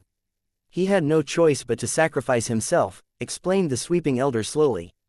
But it doesn't seem like these two bits of karma are enough to draw the Nether Emperor's attention in the midst of nirvanic rebirth, said the palace master. His karma is not limited to just these two. Long Chen, in the netherworld, did you form a relationship with a certain person? Asked the sweeping elder. Long Chen was startled. His first thoughts went to Lang Yuyan and Ming Kangyu. However, another figure entered his mind. You mean big brother Wu Tian? Long Chen's heart trembled at the possibility. Has he told you about his past? Asked the sweeping elder. All I know is that he is a three-headed heaven-devouring beast, the emperor race of the Nether. Wait, the Nether race's emperor, the Nether Emperor? Long Chen's expression suddenly changed. If his big brother Wu Tian was the Nether Emperor's descendant, wouldn't the two of them be destined to fight? Thinking of how Wu Tian sincerely viewed and treated him as a brother, Long Chen panicked. Seeing the change in his expression, the sweeping elder shook his head. You don't need to worry. While the three-headed heaven-devouring beast is indeed an emperor race of the netherworld, it's not the sole one. The netherworld has multiple emperor races. The Nether Emperor, currently undergoing nirvanic rebirth, is the mortal enemy of the three-headed heaven-devouring beast. Moreover, the three-headed heaven-devouring beast's loss of its emperor status is a result of the Nether Emperor colluding with the underworld race and orchestrating their fall. To put it plainly, their position was usurped through deceit. If you and Wu Tian share a close connection, it naturally triggers karmic ties, making it more likely to attract the Nether Emperor's attention. Hearing that Wu Tian was the sworn foe of the Nether Emperor, Long Chen sighed with relief. Wu Tian was truly like a big brother to Long Chen. Despite their relatively short acquaintance, their bond was exceptionally strong, so if Long Chen had to cross blades with Wu Tian, his heart would break. Luckily, the Nether Emperor is still in the midst of nirvanic rebirth, remarked the palace master. It would require an exorbitant price for him to issue an edict. Do you think he'd find it worthwhile? You should recall who the Nether Emperor faced back then that he had to enter nirvana, replied the sweeping elder. The palace master's jaw dropped, and he stared in shock at Long Chen, suddenly thinking of something. The sweeping elder continued, Long Chen, you don't need to worry about the Nether Emperor personally attacking you. But you do need to worry about Nether Dragon Tianzhao. Him, yes, he will very likely be possessed by the will of the Nether Emperor and return as a true son of the Nether Emperor. You must be mentally prepared. You cannot look down on him when the time comes, warned the sweeping elder. Long Chen smiled. As long as the Nether Emperor doesn't personally descend, I'm not afraid of his underlings. Next time I run into that idiot, I'll wring off his neck and show him the price of betraying the dragon race. Long Chen felt newfound confidence after he knew that Wu Tian was not on the same side as the Nether Emperor. As for the potential challenges ahead, he harbored no fear of them. Who cared about the Nether Emperor's power? Long Chen had the golden lotus seed that Ant Gong had given him, and it was capable of resisting that power. When the time came, they would fight fairly. In that scenario, Long Chen didn't fear anyone. Ha ha ha, good, I like that attitude. Seeing that Long Chen was still so confident as to say that he would kill Nether Dragon Tianzhao and clean up the trash of the dragon race, the palace master was particularly pleased. He patted Long Chen's shoulder hard as a sign of encouragement. The sweeping elder continued, other than that, I must tell you something. Nether Dragon Tianzhao is not the first awakened heavenly doyen. The sweeping elder was slightly surprised. You knew. Long Chen smiled. It's a guess, but I feel like it's very likely. That is a bit unexpected, said the sweeping elder with a faint smile. It's simple. My wives still haven't come out of seclusion, and one of them in particular likes to cause trouble. If even she hasn't appeared after all of this, there's no way Nether Dragon Tianzhao is the first awakened doyen. The Nether Dragon race only announced such a thing because they lacked confidence in their own power, wanting to rope in more budding doyens to strengthen the nether dragon race.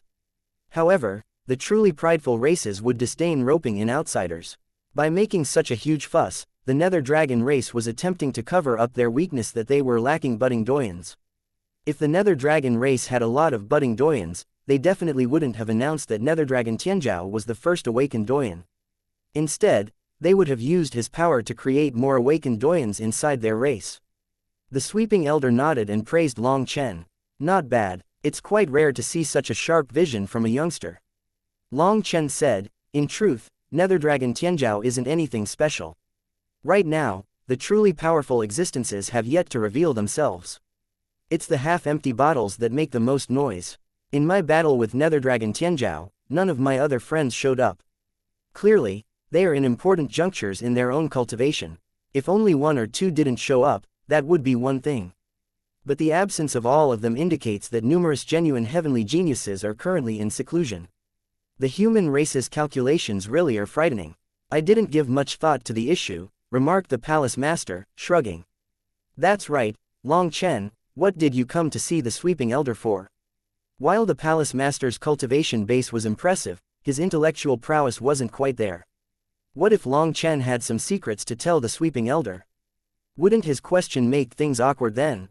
Nevertheless, Long Chen replied, since the dean isn't present, I decided that I should tell the sweeping elder that I want to seize the esoteric spirit world. Chapter 4466 Move Out, Esoteric Spirit World. If you want to, then go. The sweeping elder simply smiled as if he had long since expected this. With an awkward tone, Long Chen said, however, with just the Dragonblood Legion's power, doing such a big thing feels a bit reckless. I need the Academy's support as well.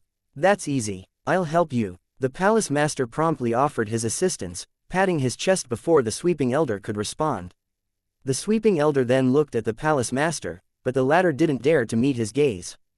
The palace master had intentionally said this first so that the sweeping elder wouldn't be in a good spot to refuse. The sweeping elder slowly rose and grabbed his broom once more. The two children hastily stood up as well.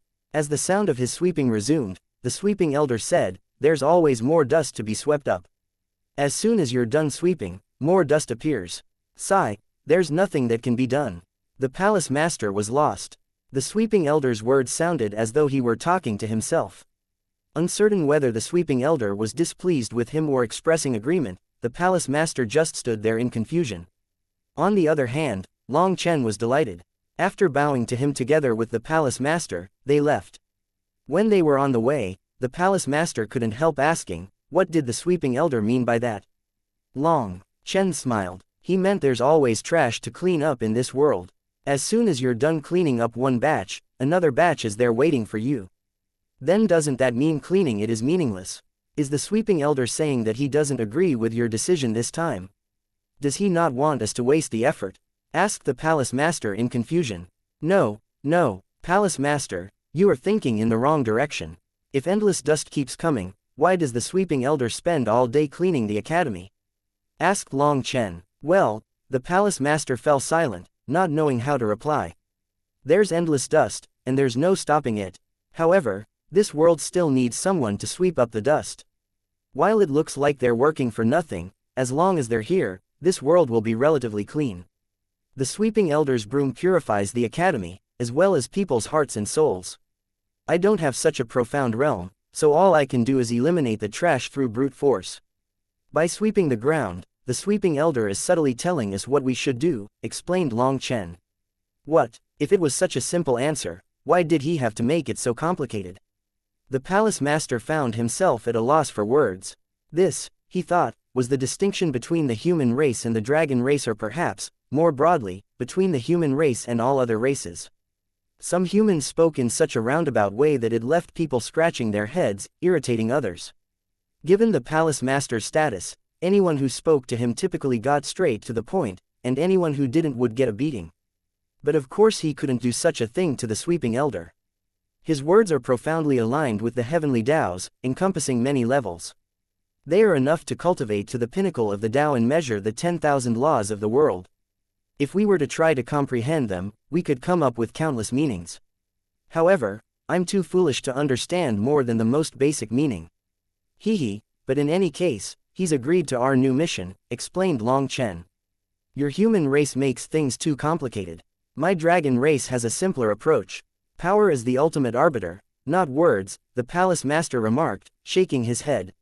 "I approve of that too." Long Chen nodded. Compared to the dragon race's cultivation method, the human race's techniques were incredibly complicated and obtuse. Worst of all, the more profound the principle, the less clearly it could be explained. The dragon race operated differently. Their divine abilities were handed down through generations, and the younger generation just had to briefly study them. In contrast, the human race did possess bloodline inheritances, but magical arts couldn't be transmitted through the bloodline alone. They had to be studied and comprehended on your own. There was a difference between bloodline inheritance and comprehending things on your own. If your comprehension was lacking, you would be unable to inherit your ancestors' magical arts. In other words, if the humans were too lazy, they would be doomed. Thus, the human race's inheritances were many times more complicated than other races, but that also had its advantages. This meant that these magical arts could be passed down through secret tomes. Furthermore, these magical arts did not have stringent bloodline requirements. Some of them could be used regardless of bloodline. Even some magical arts that were already extinct could be revived as long as they were recorded, giving future generations the chance to unlock them. This was something that other bloodline inheritances could not replicate. To sum it up, every single race had to have its own advantages to be able to survive. To this point, otherwise, they would have long since been washed away by the river of time. The dragon race possessed its own set of advantages, while the human race had its distinct strengths. It was challenging to determine which was superior or inferior, each had its merits. The palace master and Long Chen arrived at the Dragonblood Legion's residence. At this moment, the 5,000-plus Dragonblood warriors had already gathered, as had millions of the Earth Spirit race's army under Yi Ling's command. What shocked the palace master was Yi Shui. She was standing beside Yi Ling, and heavenly Dao runes were flowing around her as if prostrating toward her. She had clearly become an awakened Doyen. "No wonder you're in such a rush to attack the esoteric spirit world. So you already have a true Doyen," said the palace master. Yi Ling said, "In truth, it's a bit hasty for us to attack now." But Dean Long Chen said that the faster the better. Long Chen nodded. Helping the Earth Spirit race reclaim the esoteric spirit world is crucial. Furthermore, I trust that those fellows in the esoteric spirit world are aware of our intentions and are starting to prepare. If we are too slow, they might be fully prepared by the time we are ready. Hence, striking while the iron is hot is better. Before the impact of killing Netherdragon Tianzhao is gone, we will strike the esoteric spirit world.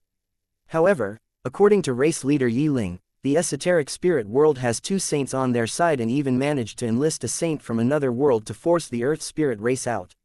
To reclaim the esoteric spirit world, we will be facing at least 3 saints. So I've come to ask the palace master's help. 3 saints, I can finally exercise a bit. The palace master's eyes lit up, and he rejoiced inside. On the outside though, he simply declared, "Leave those saints to me." Hearing that, the Earth Spirit race was delighted. With the palace master's aid, everything would be easier. Soon, they would make their enemies pay back the blood debt they owed. "Move out." Long Chen gave the order, and an army of millions charged out of the High Firmament Academy, heading straight for the esoteric spirit world. This time, he had no intention of moving secretively. He brazenly swaggered right up to the esoteric spirit world, startling countless experts on the way who then quickly spread the word. "We've arrived." When they reached the gates to the esoteric spirit world, the expressions of the Earth Spirit race's experts changed. That was because these gates had been sealed shut by a barrier. Chapter 4467 Saint Sneak Attack. They knew that we would come back, so they sealed off the esoteric spirit world in advance. This barrier uses the esoteric spirit world's power. We have to break it from the inside. Otherwise, even the combined might of 4 saints would prove ineffective against it if attempted from the outside, said Yi Ling. All the expressions of the Earth Spirit race's experts changed. Breaking this barrier from the outside would be like facing the laws of the entire esoteric spirit world. "Sha Chen, what do you think?" asked Long Chen. Sha Chen was already examining the formation closely. After a while, he smiled. "The structure of this barrier is simple and crude. It's a minor matter for me to dismantle it." After saying that, Sha Chen started to take out formation discs. With Guo Ran's help, thousands of formation discs were quickly set up around the barrier in a set pattern. Despite looking random, there was a vague meaning behind their positions that felt just out of reach. After 2 hours, the runes on the formation discs started to light up and pulse according to their own rhythm. It was like there was a tide scrubbing against the barrier, and the barrier started to flow with it as well. At first, their rhythms were off, but after a while, they gradually merged into one. As the barrier rumbled and shuddered, it started to twist. The human race's formation arts really are amazing. To use external objects and forces to control a power millions of times greater than yourself, in this aspect, the human race is unmatched. The palace master let out a deep sigh.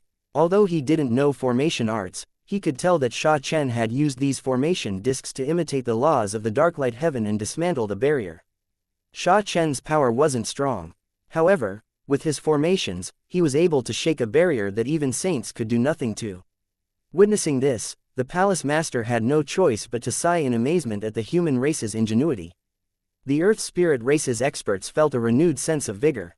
They had seen Sha Chen in action before. His commanding wave of hands filled the air with talismans, effectively beating back budding doyens. Now, as he demonstrated the ability to dismantle such a terrifying barrier, their admiration for the Dragonblood Legion deepened. Suddenly, Sha Chen waved his hand, and all the formation discs were drawn back toward him, leaving everyone baffled. The barrier still wasn't broken, no. There was still the tide pattern on top of the barrier.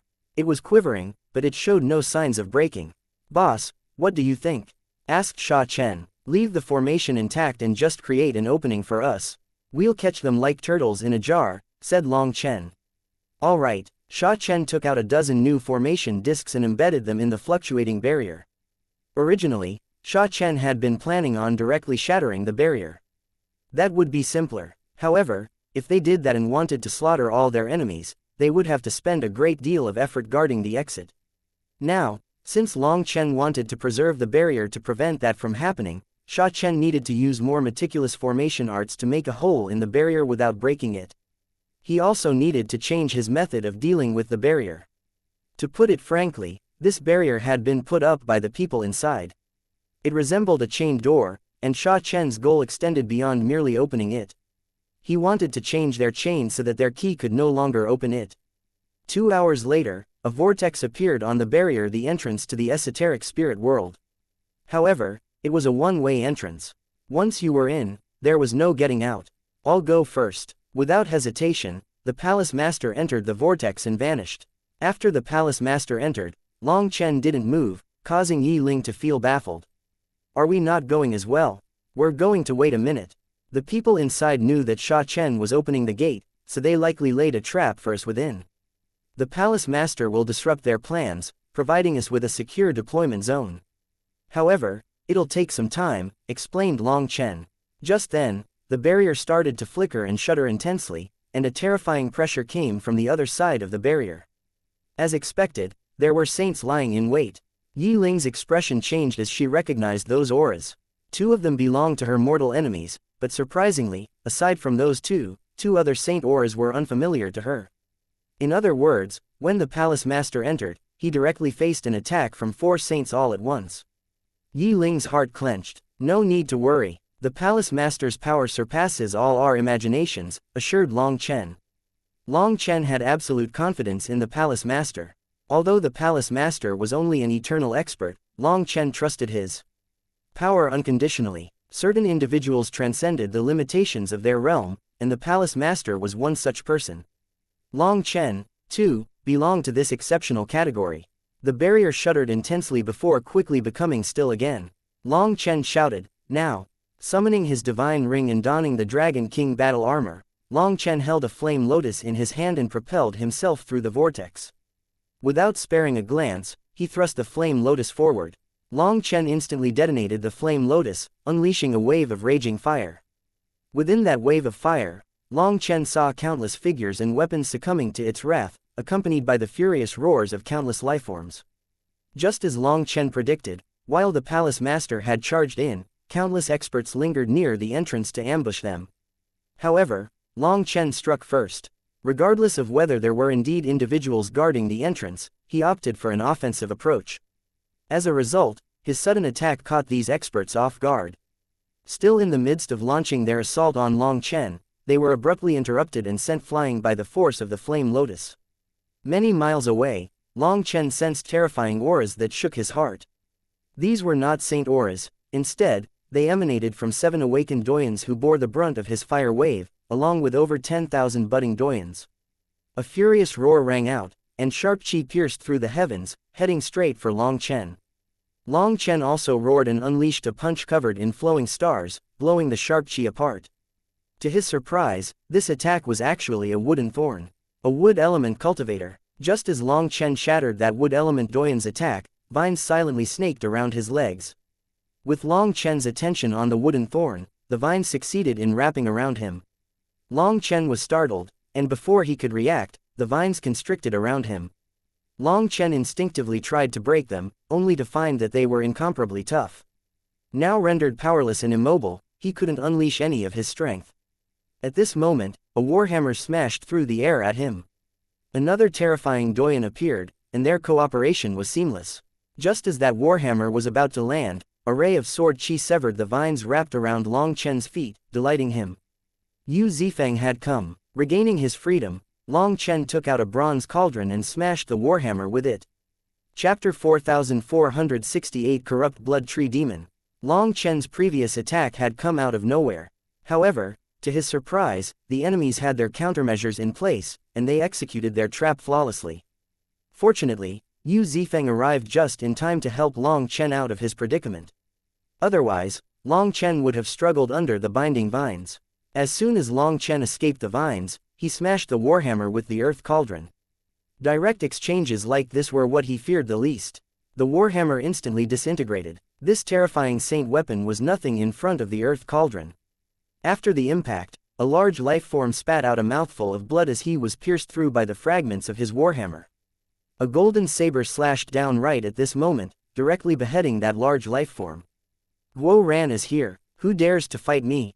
Shouted Guo Ran. As soon as he arrived, he directly dealt the killing blow to that doyen, taking advantage of the doyen's severe wounds. Upon the doyen's demise, blood rain once again descended from the heavens. It seemed that the heavens were weeping.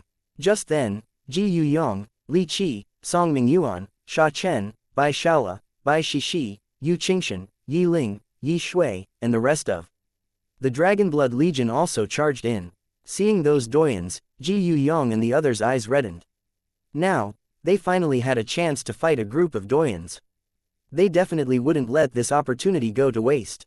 As for Guo Ran, after killing the first doyen, he chose to be generous and refrained from contending with others for the spoils. Instead, he took the lead, directing the Dragonblood warriors against the opposing army. With one doyen down, 6 remained. In an instant, Ji Yu Yong, Li Qi, Song Ming Yuan, Yu Zifeng, Sha Chen, Bai Shishi, Bai Shaola, and Yu Qingshan surrounded them. This was the case of, there are many wolves but not enough meat. Other than Yu Qingshan, who decided to take responsibility for providing support, the others engaged in an intense clash. After all, these 6 were heavenly doyens, the strongest heavenly geniuses of the world. To be able to beat them was a great achievement. Yu Zifeng confronted his opponent solo, a lifeform entwined in vines.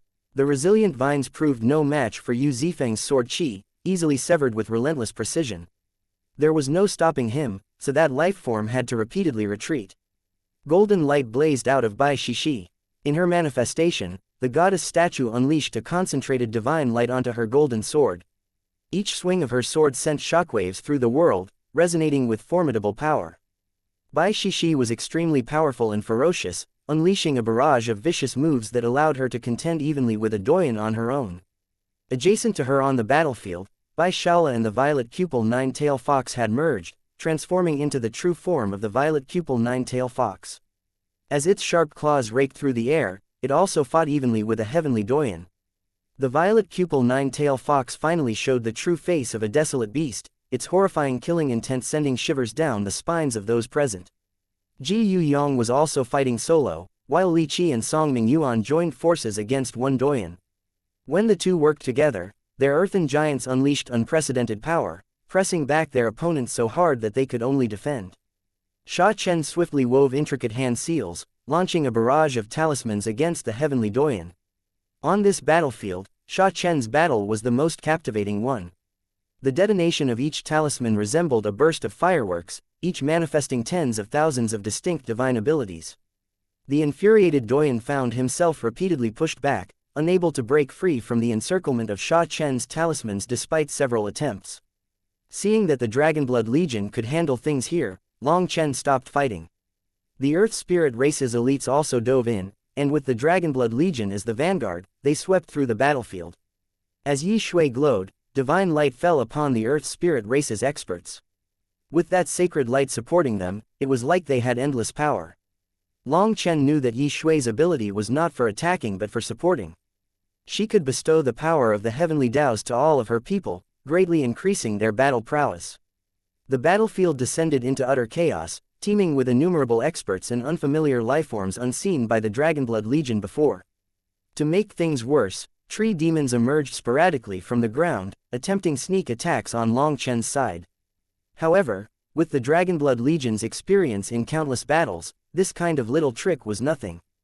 They waged a relentless slaughter, turning the battleground into a landscape where rivers of blood flowed freely. Hovering in the air, Long Chen overlooked the battle. Although their enemies outnumbered them and there were too many eternal expert enemies to count, Long Chen saw that everything was under control. Victory was merely a matter of time. At first, he was a bit worried that these Doyens would be too much for them. However, he quickly found that these Doyens were actually weaker than Netherdragon Tianzhao. Long Chen didn't know why there would be such a difference between Doyens. But whether it was their manifestations, auras, or power, they were clearly a whole level weaker than Netherdragon Tianzhao. Long Chen wasn't the only one who noticed it. The ones fighting them also saw this difference and quickened their pace of attacks. If they couldn't even beat people like this, how could they have the face to follow Long Chen? Long Chen, let's go support the Palace Master. Yi Ling also joined the battle at the start. Due to just returning to the esoteric spirit world, her power was still rising from the eternal realm to the saint realm. Although she hadn't recovered to her peak, seeing that the fate of this battle was already determined, she wanted to help the Palace Master. After all, the Palace Master was fighting one against many. If something happened to him, then this battle would ultimately end in their defeat. Long Chen was also somewhat worried about the Palace Master. Originally, according to Yi Ling, there were only 2 other saints in the esoteric spirit world. With the support of the Earth Spirit Race's karmic luck, even 1 against 2, she was able to fight them. Later, they managed to invite a helper, and the 3 of them joined forces to break her defenses. After that, the Earth Spirit Race was forced to flee. According to reason, the esoteric spirit world should only house 3 saints, but the discovery of 2 additional ones made Yi Ling uneasy. After recovering a bit, she set off with Long Chen. As they traversed the terrain, they encountered widespread devastation, providing a clear trail to follow along with distant rumblings. They quickly saw some enormous figures in the distance. When she saw who was fighting, Yi Ling was shocked and enraged. Corrupt Blood Tree Demon, Chapter 4469. Slapping a saint in the face. 2 enormous trees hung in the air, exuding a malevolent aura that tainted the entire world. However, these trees weren't tangible, they were manifestations behind 2 elders. Wielding emerald walking sticks, the 2 elders launched relentless attacks on the Palace Master. Yi Ling's fury exploded when she saw those 2 elders. In fact, she was so enraged that she was shaking. They've actually colluded with the corrupt Blood Tree Demon race, aiming to completely destroy the foundation of my Earth Spirit race. No wonder I couldn't sense the ancestral blessing upon my return. Yi Ling gritted her teeth. It was Long Chen's first time seeing her so agitated. The corrupt Blood Tree Demon was universally despised by countless races and deemed inherently malevolent. They liked destroying things, especially sacred lands. They would first infect their purity and transform that holy energy into fertilizer for themselves. Seeing them, Yi Ling had a bad feeling. The Earth Spirit race's ancestral land was very difficult to destroy, so temporarily losing that land hadn't been a major concern for her. However, the corrupt Blood Tree Demon race posed a different threat. If they destroyed the foundation of the Earth Spirit race, it would be a nightmare for Yi Ling. Amidst the turmoil, 3 additional saints joined the siege against the Palace Master. Summoning his barbarian dragon manifestation, the Palace Master unleashed dragon claws that tore through the heavens, rending the fabric of the world. With every devastating punch and kick, his dragon blood energy erupted. Even 1 against 5, the palace master, didn't appear to be at a disadvantage. Finally, the palace master showed off his terrifying side. The barbarian dragon within his manifestation executed a relentless onslaught, its movements resembling a dance that conveyed a sense of limitless power as he battled against the 5 saints. The 2 enormous tree demons were constantly splashing black liquid onto the palace master's manifestation. After that, his manifestation would light up, driving away this black liquid. Long Chen could see that this liquid possessed a terrifying corrosive effect, causing black spots to emerge in the surroundings of the palace master's manifestation. Even a manifestation can be corrupted.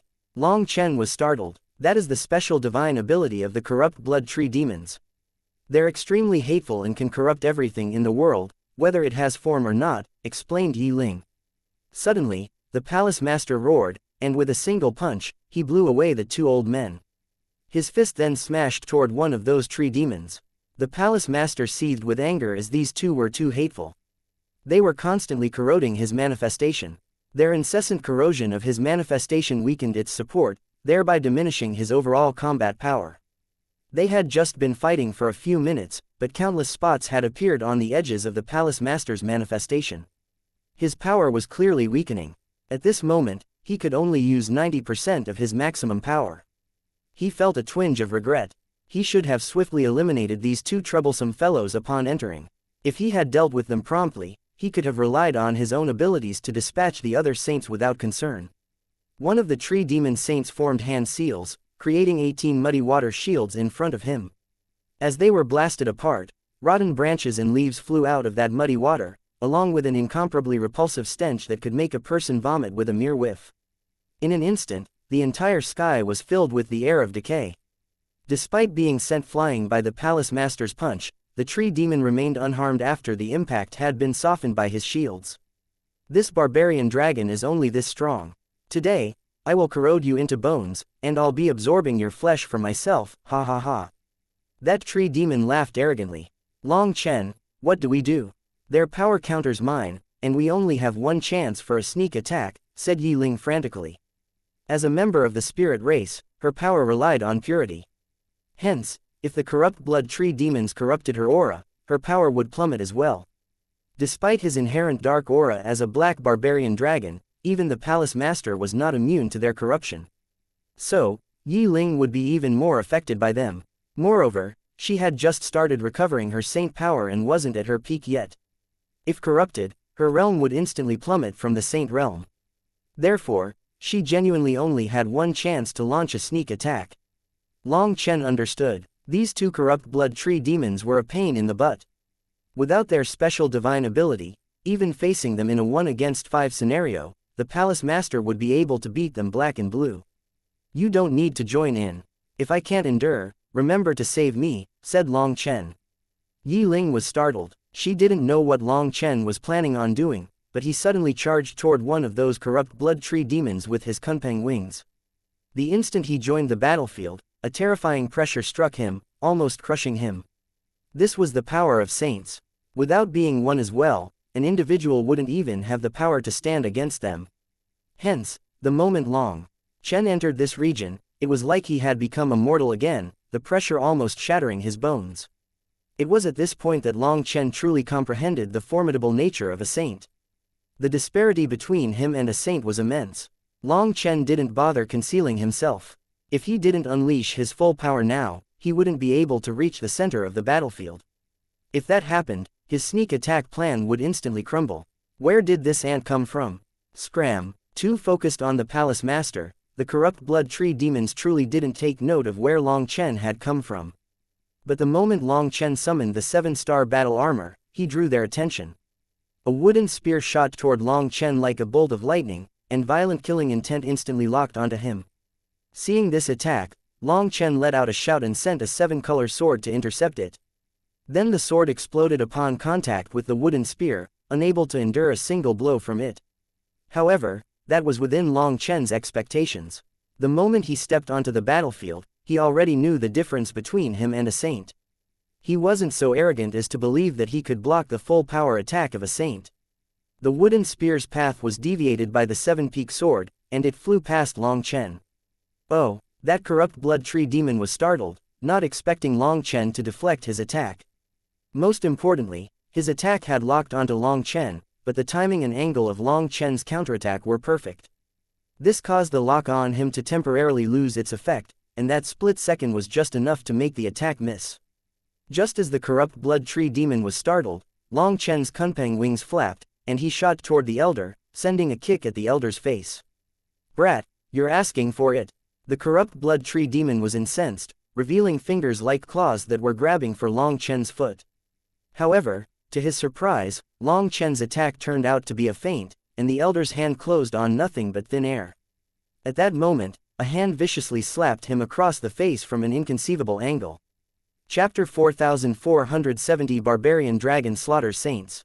With an explosive sound, Long Chen's palm solidly landed on the corrupt blood tree demon's face. At that moment, even the vigilant Yi Ling was stunned. The instant Long Chen dodged the wooden spear, he used 7 different movement arts, creating afterimages that filled the air. The dazzling display left her unable to tell where he really was. However, what perplexed her was why Long Chen would go through all the effort to get close to this saint, only to slap him in the face. Following that, an even more inexplicable scene occurred.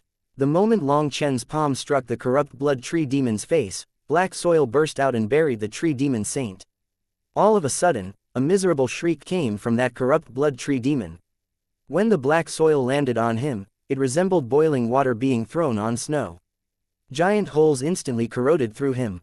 The corrupt blood tree demon roared. With an explosive sound, that black soil flew off, and a figure shot backward like a shooting star. The black soil had been thrown off, but the saint's entire face had sunk in, leaving only half his head intact. His appearance now resembled that of a sinister ghoul. As he flung off the black soil filled the air, blocking everyone's vision. The other corrupt blood tree demon was stunned by the state of his comrade. Just then, the other corrupt blood tree demon felt a gust of wind behind his head. A hand then struck him in the back of his head. More black soil poured out, drowning him as well. Long Chen had known from the start that if he pulled off his first attack, the first thing the tree demon would do was fling off this black soil. Thus, he had made a fake that was blasted away along with the black soil to make them think that he was no longer present amongst them. Just as their attention was drawn to the state of that corrupt blood tree demon, Long Chen used their obstructed vision to slip behind his next target.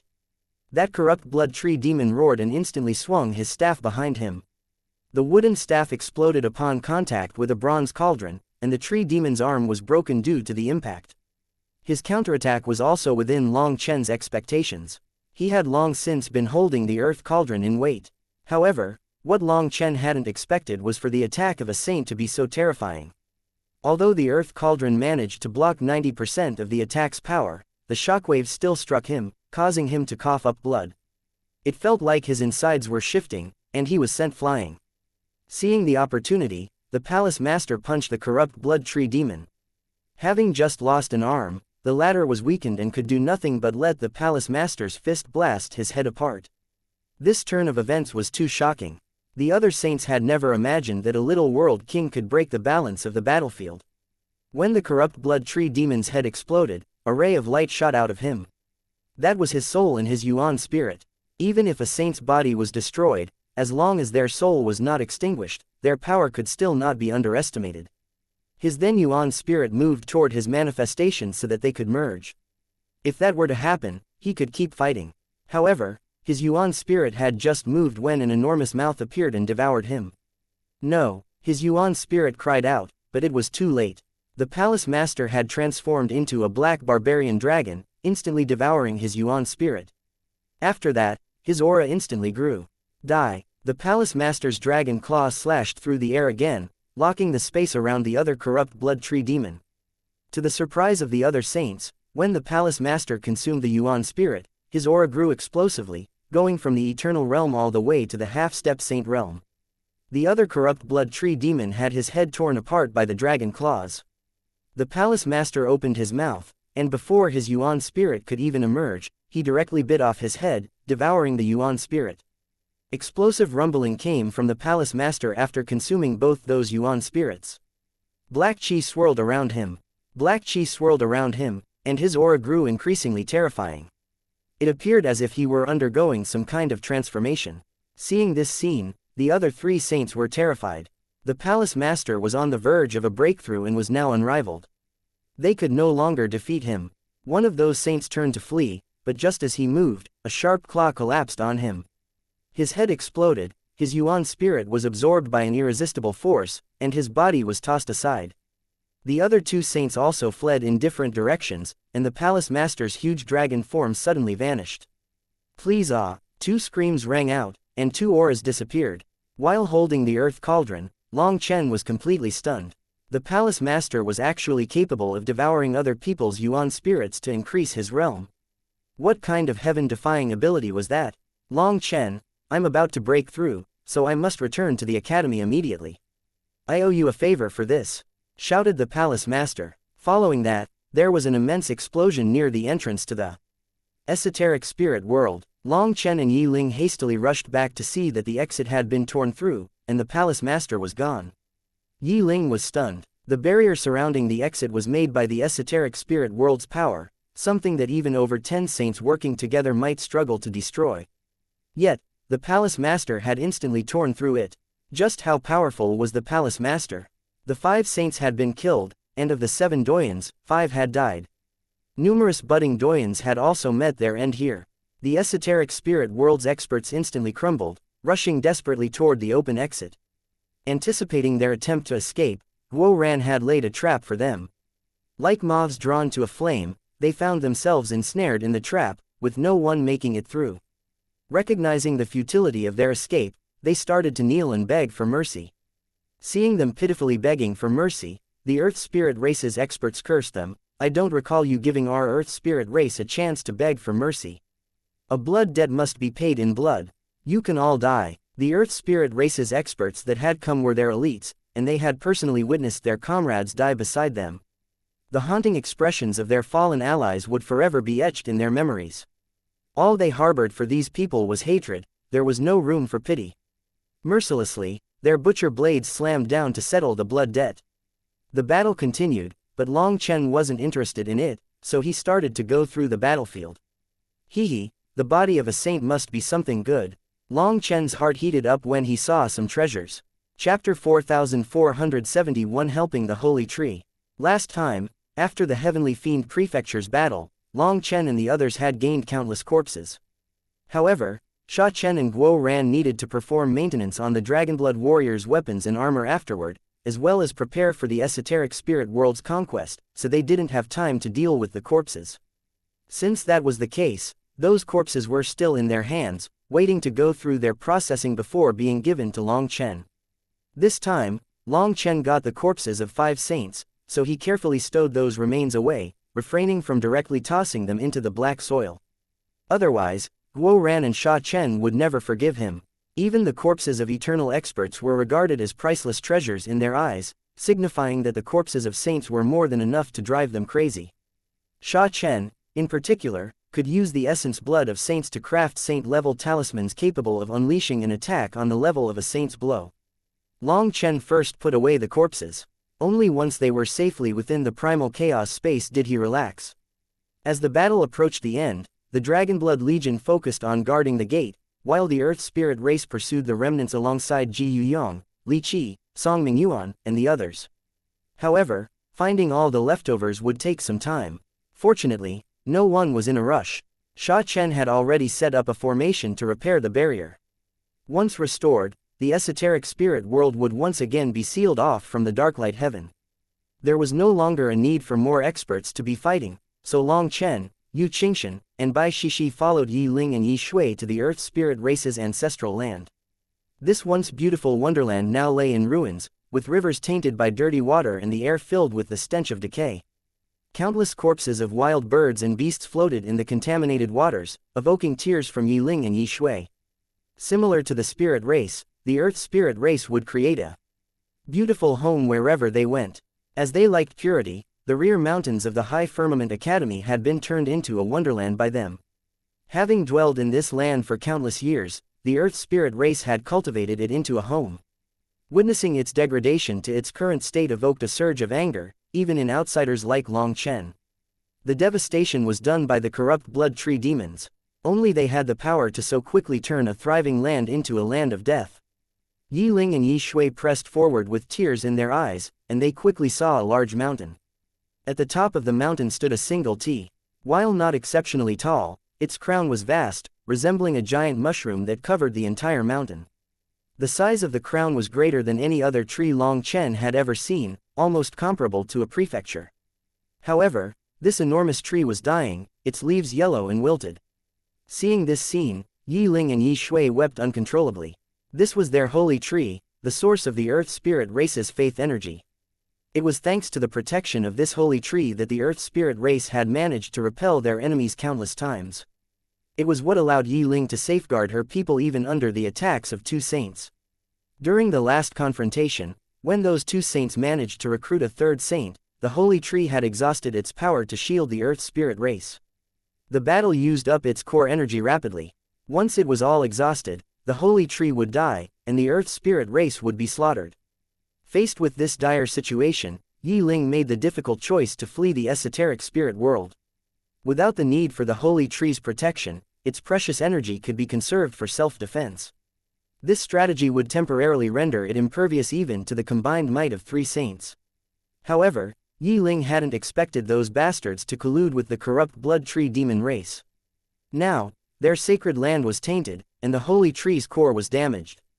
If they had returned a few days later, it wouldn't just be their sacred land that was destroyed, their holy tree would be dead as well. When Yi Ling and Yi Shui appeared, divine light fell from the holy tree like comforting hands caressing their faces. This poignant scene only intensified the tears streaming down Yi Ling and Yi Shui's faces. In a sudden gesture, Yi Shui formed hand seals, unleashing the aura of a Doyan. She used her own core energy to heal the holy tree. However, two rays of holy light suddenly descended and disrupted her efforts. The holy tree prevented her from continuing her actions. It's useless. The holy tree's core has been corroded. We still came back too late, said Yi Ling as she wept helplessly. Bai Shishi and Yu Qingshan's eyes were red. They too felt a profound sense of sorrow. The corrupt blood tree demon race was truly hateful. How could there be such a vile life form in this world? Bai Shishi suddenly noticed Long Chen walking forward alone. He approached the rear of the mountain where a bottomless hole was located, and black liquid bubbled inside. Helping it recover, Long Chen smiled. He then dipped his hand into the black hole, and white flames burst out of his hand. In an instant, the black liquid ignited, burning and freezing at the same time. Following that, giant chunks of ice were thrown out of the hole. Witnessing this, Yi Ling and Yi Shui were overjoyed. Though they had nearly given up hope, Long Chen reassured them that he could aid the holy tree's recovery. The holy tree had stopped Yi Shui from healing it, telling her that she didn't need to waste the effort. However, that didn't mean that Long Chen couldn't do it. Yi Shui had absolute confidence in Long Chen. Ever since Long Chen had taken one of her sacred light pistols and then returned a snow lotus pill that allowed her to directly awaken as a Doyan, she trusted him fully. Suddenly, explosive sounds came from underneath, as if something was roaring with fury. Yi Ling cried out, "How hateful! It's the corrupt blood tree demon's saint seal."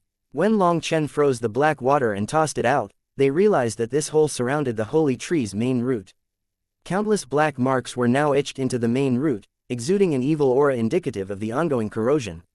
The black liquid was the result of the corrosion. Long Chen's expression changed after seeing those marks. They resembled a seal, akin to putting maggots on bone. If he were to forcibly destroy them, it would damage the holy tree's core, potentially leading to its destruction. Fortunately, Sha Chen could help Long Chen with this issue.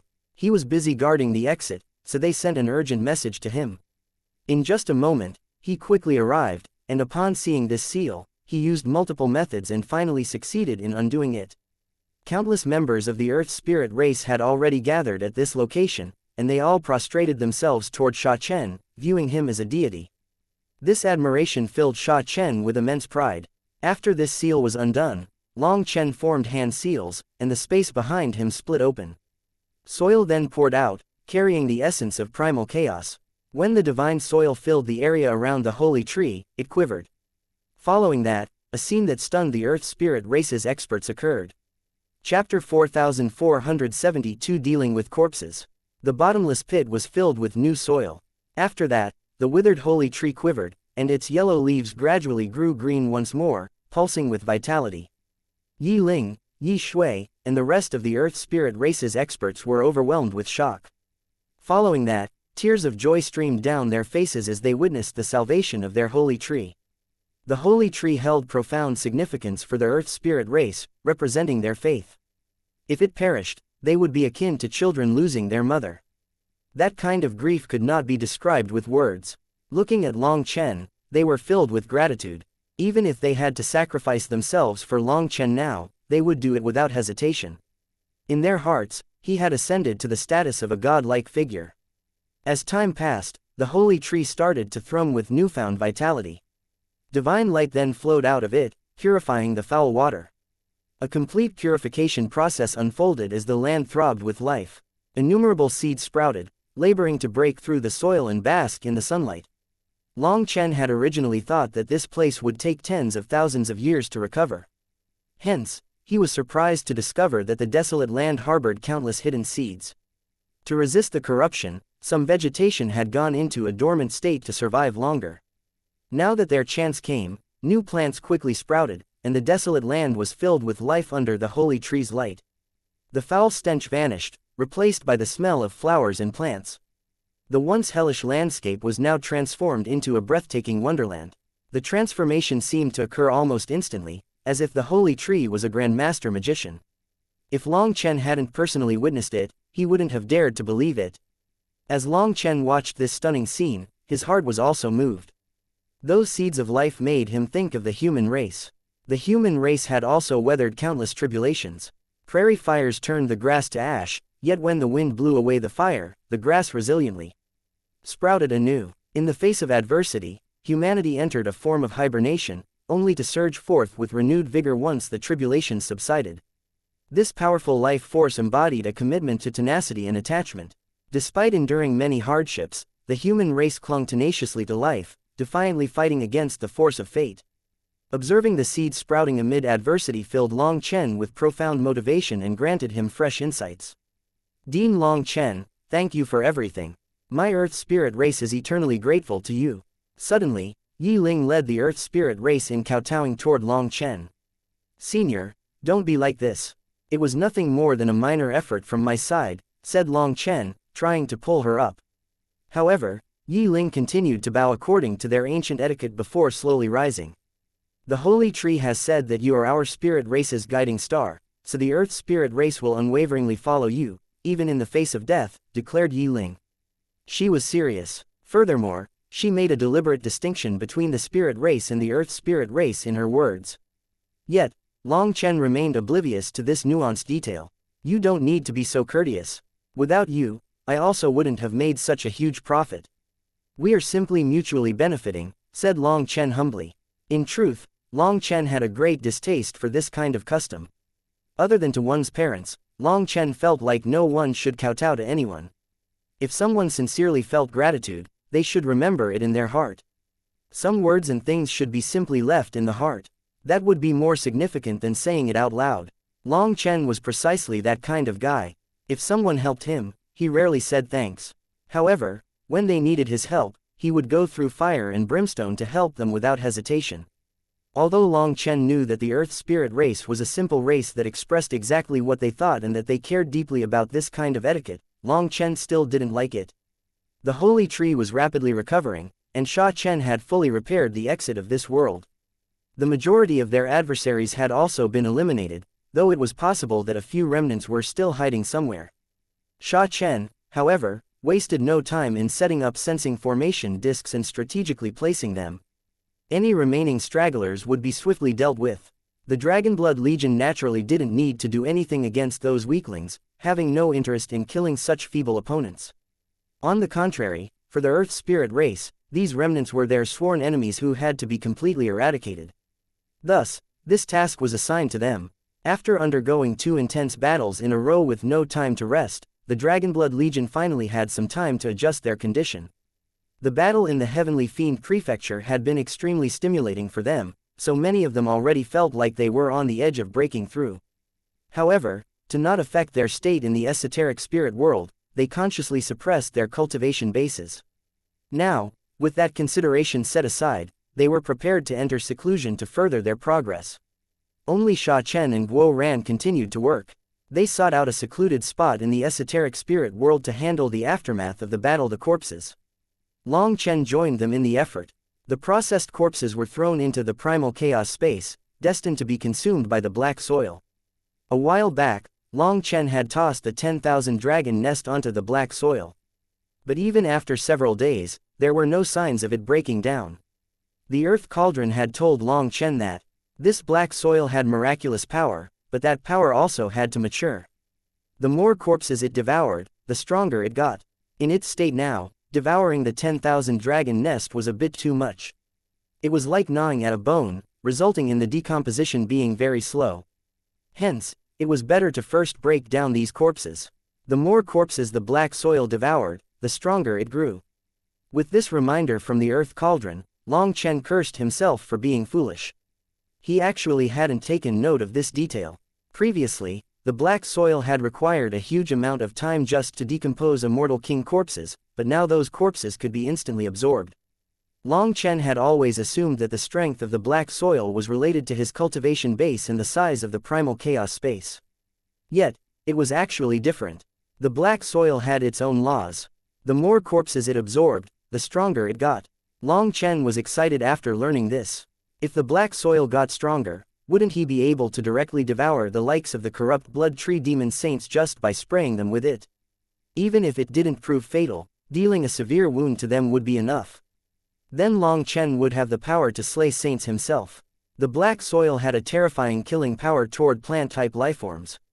If he encountered experts like them in the future, wouldn't one toss of black soil get him a huge harvest? Long Chen was instantly motivated to work even harder. He, Sha Chen, and Guo Ran quickly extracted the crystal cores, nidans, essence blood, and other important parts of the corpses before Long Chen tossed the rest into the primal chaos space to be absorbed. After tossing more and more corpses into the black soil, Long Chen suddenly noticed a change in the heavenly Dao tree at the center of the black soil. When he saw 7 sparkling fruits on the heavenly Dao tree, Long Chen's heart skipped a beat. Chapter 4473 Heavenly Doyan Fruit. Heavenly Doyan Fruit. Long Chen held his breath when saw those 7 sparkling fruits. After Long Chen had slain Nether Dragon Tianyi, a budding Doyan, he was filled with hope and checked to see if a heavenly Doyan fruit would appear.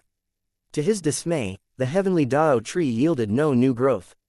Later on, in his fight with Nether Dragon Tianzhao, Long Chen wanted to kill that bastard so badly, as he wanted to see whether the heavenly Dao tree possessed the transcendent power to produce a heavenly Doyan fruit. Despite his efforts, Nether Dragon Tianzhao managed to flee after using a sacrificial technique. Nevertheless, Long Chen had slain countless budding Doyans, yet there was no discernible response from the heavenly Dao tree. With that, Long Chen assumed that triple supremes were the limit of the heavenly Dao fruit. After all, Doyans were masters of the heavens, and so it seemed reasonable that their power could not be assimilated by the heavenly Dao tree. He stopped thinking about it after that.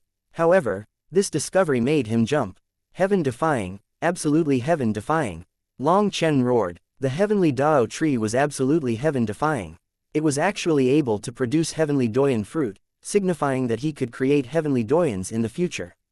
In other words, the Dragonblood Legion would become a legion of Doyans, masters of the heavens. Long Chen's spirit was set ablaze. He immediately plucked one of those heavenly Doyan fruits. Sensing the heavenly Dao energy inside of it, he suddenly became pensive.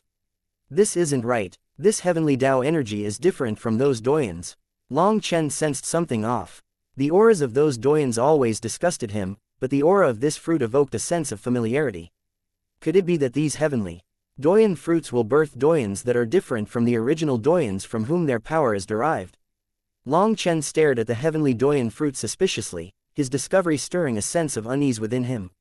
Long Chen's attention was piqued when he suddenly discerned a peculiar feature within the boundless heavenly Dao runes inside the fruit. A distinct pit with a 5-point star caught his eye, its irregular and mysterious nature making him curious. 1-star heavenly Doyan fruit.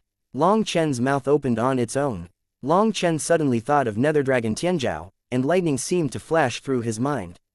Now, he had a guess as to why those heavenly Doyans were so different from Nether Dragon Tianzhao. A 1-star Doyan. In other words, the weakest level of Doyan. So, Nether Dragon Tianzhao must not have been a 1-star Doyan. The more he thought, the more he felt that was the case. Hee, good, then I can create my own Dragonblood Heavenly Doyen Legion. Long Chen laughed excitedly. With Doyen power backing their Dragon Blood power, the Dragonblood Legion would go through a complete transformation.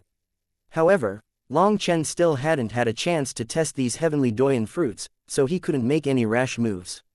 If a Dragonblood warrior could only consume a single Heavenly Doyen fruit in their lifetime, what if their aptitude was forever set to a 1-star Doyen? What if future Heavenly Doyen fruits could not change this? Hence, Long Chen didn't want to rashly use them. Once he found some stronger Heavenly Doyen fruits, he'd find someone to make some tests. With this new excitement coursing through his veins, Long Chen continued to work. He tossed the corpses that Sha Chen and Guo Ran had gone through into the black soil. The two of them didn't even care about ordinary corpses, so the weaker ones had long since been tossed into the black soil and devoured in an instant. Conversely, the corpse of a budding Doyen required a couple of minutes for complete dissolution, while eternal corpses, originally taking days, now took just 2 hours. When these powerful corpses were devoured, the life energy they unleashed caused all the vegetation within the primal chaos space to grow rapidly. As a result, the 1,000-leaf sacred light snow lotus had once more flowered. Long Chen then plucked the 3 sacred light pistils and planted them. Due to the immense amount of life energy within the primal chaos space, the sacred light pistils instantly germinated and started to grow. Once they were planted, 1 grew to 3, 3 grew to 9. Due to the unending stream of corpses, the 1,000-leaf sacred light snow lotuses rapidly spread. Feeling the change, the earth cauldron couldn't help but come out and swirl around the 1,000-leaf sacred light snow lotuses. They were incredibly important to it, so it couldn't help but feel moved. The 1,000-leaf sacred light snow lotuses weren't the only ones growing rapidly. All the vegetation within the primal chaos space was flourishing, and the most significant transformation occurred in the Fusong trees and moon trees. Their leaves had flames burning on them, but now their power was condensed and reserved. Every leaf had produced countless flame runes. Finally, Long Chen turned his focus away from the 1,000-leaf sacred light snow lotuses and approached a Fusong tree. Striking the trunk, he caused an enormous leaf to descend slowly. This enormous leaf shrank until it was only the size of a palm in Long Chen's hand. Its appearance resembled solid gold, and it had an astonishing weight akin to a divine weapon. The edges of the leaf had a sawtooth pattern, giving it a shockingly sharp appearance. Long Chen took out a sword and slashed the leaf, eliciting a metallic, ringing sound. To his surprise, not only did the sword fail to penetrate the leaf, but it also incurred a noticeable nick in the blade. Amazing! Even world domain divine items cannot cause any damage to it. Long Chen waved his hand, sending the leaf flying out. The next moment, the leaf exploded in midair, and golden flames filled the air. A tiny leaf actually hid such terrifying destructive power. This is practically a natural flame talisman. Ha ha ha, I'm going to have another trump card. Long Chen laughed. This single leaf's power was indeed shocking, but still not to the point of being useful to Long Chen. It was not that threatening to eternal experts and budding Doyens. However, as more corpses were tossed in, the Fusong trees and moon trees continuously grew, and their leaves constantly had new runes appearing on them. In the future, they would definitely become terrifying killing items. If even the leaves were so powerful, then the actual branches had to be even more explosive. However, Long Chen still hadn't thought about how to use them. The growth of the Fusong trees and moon trees made Huo Linger the happiest of all. She was like a gluttonous cat watching as her little fish pond grew, eating her fill every day. The primal chaos space was also transforming with the addition of these corpses. New laws gradually merged into the primal chaos space as the corpses disintegrated, giving the impression that the primal chaos space possessed its own heavens, complete with the capacity to evolve. High above, Lei Linger was swimming in the clouds, surrounded by lightning. The thunder force emanated from the corpses, initially perplexing Long Chen. Seeking understanding, he turned to the earth cauldron for answers. The earth cauldron's answer was extremely straightforward: heavenly tribulation. Long Chen suddenly had an epiphany as he realized that the thunder force bestowed upon these corpses during their lifetimes was now being absorbed by the primal chaos space. Now, Lei Linger no longer needed to starve between Long Chen's tribulations. With the continuous absorption of thunder force from the potent corpses, Lei Linger finally acquired her own cultivation land within the evolving primal chaos space. Time passed quickly as they worked. After half a month, Sha Chen and Guo Ran finally finished dealing with the corpses. When they were done, Yi Ling and Yi Shui ran over to them. "We've opened the esoteric spirit eye." Hearing this news, Long Chen was delighted. Chapter 4474 Esoteric Spirit Eye. The esoteric spirit world served as a channel that connected to two other realms. While one link led to the dark light heaven, the second forged a connection to a mysterious and boundless world, the very source of the endless primal chaos chi within the esoteric spirit world. Back in the humanless world, Long Chen had also come across a similar phenomenon. However, a distinct disparity lay in the fact that the esoteric spirit world's channel directly interfaced with this mysterious and arcane dimension. From the mysterious primal chaos eye in the humanless world, Long Chen could sense primal chaos chi gushing out of there. Nonetheless, traversing through it proved to be an impossible feat. One reason why Long Chen was in such a rush to help the Earth spirit race reclaim the esoteric spirit world was also due to this selfish motivation.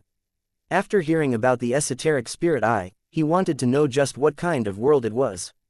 When Long Chen, Sha Chen, and Guo Ran were busy dealing with the corpses, the Earth spirit race mobilized their forces to search for the esoteric spirit eye. Finally, under the old nest of the fiend demon race, they found the esoteric spirit eye. The fiend demon race was one of the Earth spirit race's mortal enemies. And they had tried to seal off the esoteric spirit world, preventing the rest of the world from enjoying the endless primal chaos chi gushing out of it. However, there was no way to truly seal off the esoteric spirit eye. The fiend demon race had put down a forceful seal on it, only for that seal to suddenly explode and almost wipe them out. After that, they realized that they could only enjoy the benefits that the esoteric spirit eye brought, and they couldn't keep it for themselves. Nevertheless, the fiend demon race persisted in employing some petty tricks, doing their best to retain the purest primal chaos chi within their territory before allowing it to spread throughout the world. That was more beneficial to their cultivation. The Earth spirit race didn't mind this, given the abundant amount of primal chaos chi in this world. The actions of the fiend demon race had negligible effects on the Earth spirit race's cultivation progress. However, the fiend demon race didn't know about their indifference. To prevent the Earth spirit race from one day claiming the esoteric spirit eye, those idiots set down countless mechanisms to conceal its aura. As a result, the Earth spirit race was aware of its existence but remained oblivious to its precise location. After that, the fiend demon race was wiped out of existence, with the higher-ups slain by the Palace Master and the Dragonblood Legion. As for the remaining small fish, they didn't know about this secret. As a result, the Earth spirit race had to spend a great deal of time and effort before they finally found the esoteric spirit eye beneath the nest of the fiend demon race. When they did, they immediately alerted Long Chen. Long Chen was overjoyed to hear this news. Having dealt with the corpses, Sha Chen was busy examining the saint cores and blood to create the best talismans from them. Guo Ran was also thinking of adding saint runes to his armor to increase its power. However, when their boss ordered them, they directly followed him to the fiend demon race's ancestral land. The once proud nest was in ruins, with the original structures torn down. Nature had started to reclaim the area, manifesting new vegetation that seemed to be attempting to cleanse and rejuvenate the scarred land. At the heart of this desolate region, there was an enormous empty space. It was at this moment that Long Chen finally beheld the esoteric spirit eye. The esoteric spirit eye was an enormous lake. Its long and narrow shape resembled an eye, and it was as flat as a mirror. Endless primal chaos chi gushed out of this expansive space. What pure primal chaos chi! It's like the mist produced by top-grade primal chaos spirit stones, exclaimed Sha Chen. The primal chaos chi here was comparable to chi-gathering formations made with top-grade primal chaos spirit stones. It had to be known that Sha Chen didn't have that many top-grade primal chaos spirit stones, so he treated each one as a treasure to be used on his talismans and Guo Ran's tools. He wasn't willing to waste them on chi-gathering formations. This indicated that the primal chaos chi coming out of the lake was incredibly dense, akin to the output of a top-tier natural chi-gathering formation. The Dragonblood Legion would be able to cultivate much more effectively here. The humanless world's primal chaos eye was garbage compared to this place, said Guo Ran. Having entered the humanless world with Long Chen and claimed the primal chaos chi from the primal chaos eye, the two of them had felt the primal chaos eye to be a peerless treasure back then. But now, they found something even more extraordinary. Race leader Yi Ling, have you gone down to take a look? Asked Long Chen. Yi Ling shook her head. The holy tree told us not to go, saying that it involved too much karma. So we found it, we only went to inform you. Karma. Long Chen wasn't afraid of such a thing. Clearly, the holy tree's perception was amazing. It didn't permit Yi Ling and the others to go down but instructed them to relay information about the esoteric spirit eye to Long Chen. This implied that it knew Long Chen wasn't afraid of this karma. Long Chen nodded. He had Yi Ling and Yi Shui guard the surroundings in case anything happened. After that, he directly dove in with Sha Chen and Guo Ran. After entering the esoteric spirit eye, Long Chen's heart shook. To his surprise, the esoteric spirit eye was bone-chillingly cold. Guo Ran immediately summoned his battle armor, while Sha Chen also condensed a barrier around himself. The esoteric spirit eye was deep. The further they went down, the colder it got, to the point that frost appeared on Guo Ran's armor. However, curiously, the water around them wasn't freezing. Despite the bone-chilling coldness of the water, Long Chen's robust physical body rendered him impervious to it, while Sha Chen's barrier effectively shielded them from the cold. In this manner, the trio continued their descent. As they descended further, not only did the water pressure intensify, but the cold transcended its physical impact, seeping into the soul. Guo Ran, in particular, was reaching the limits of his endurance. "Boss, I feel like... Fine, you can go." Long Chen glared at him and already knew what he was thinking. Although Guo Ran's combat power was shocking and comparable to weaker Doyan's, his power primarily stemmed from his battle armor. In this environment, the effect of his battle armor seemed to be limited. Hence, the minute the cold started invading his soul, he started to beat the gong of retreat. Long Chen didn't force him to continue and pressed down with Sha Chen. Thankfully, Sha Chen's spiritual strength was extremely powerful, enabling him to control thousands of talismans at once and resist the cold and pressure. The esoteric spirit eye was like a bottomless hole. Fortunately, Sha Chen wasn't Guo Ran. His combat power, willpower, and spiritual strength were all strong, so he followed close behind Long Chen. "Boss, we're almost at the end." Sha Chen suddenly let out a delighted shout. It was no longer dark beneath them as there was a spot of light. The two were rejuvenated and went straight for it. When they were less than 100 miles from it, an overwhelming force abruptly impeded their advance, bringing them to an abrupt halt. "There's a barrier." Sha Chen's expression changed. Thank you for listening and supporting the Cultivation audiobook channel. If you'd like to support us, 1 cup of coffee can make a big difference. Please check the PayPal link in the YouTube description.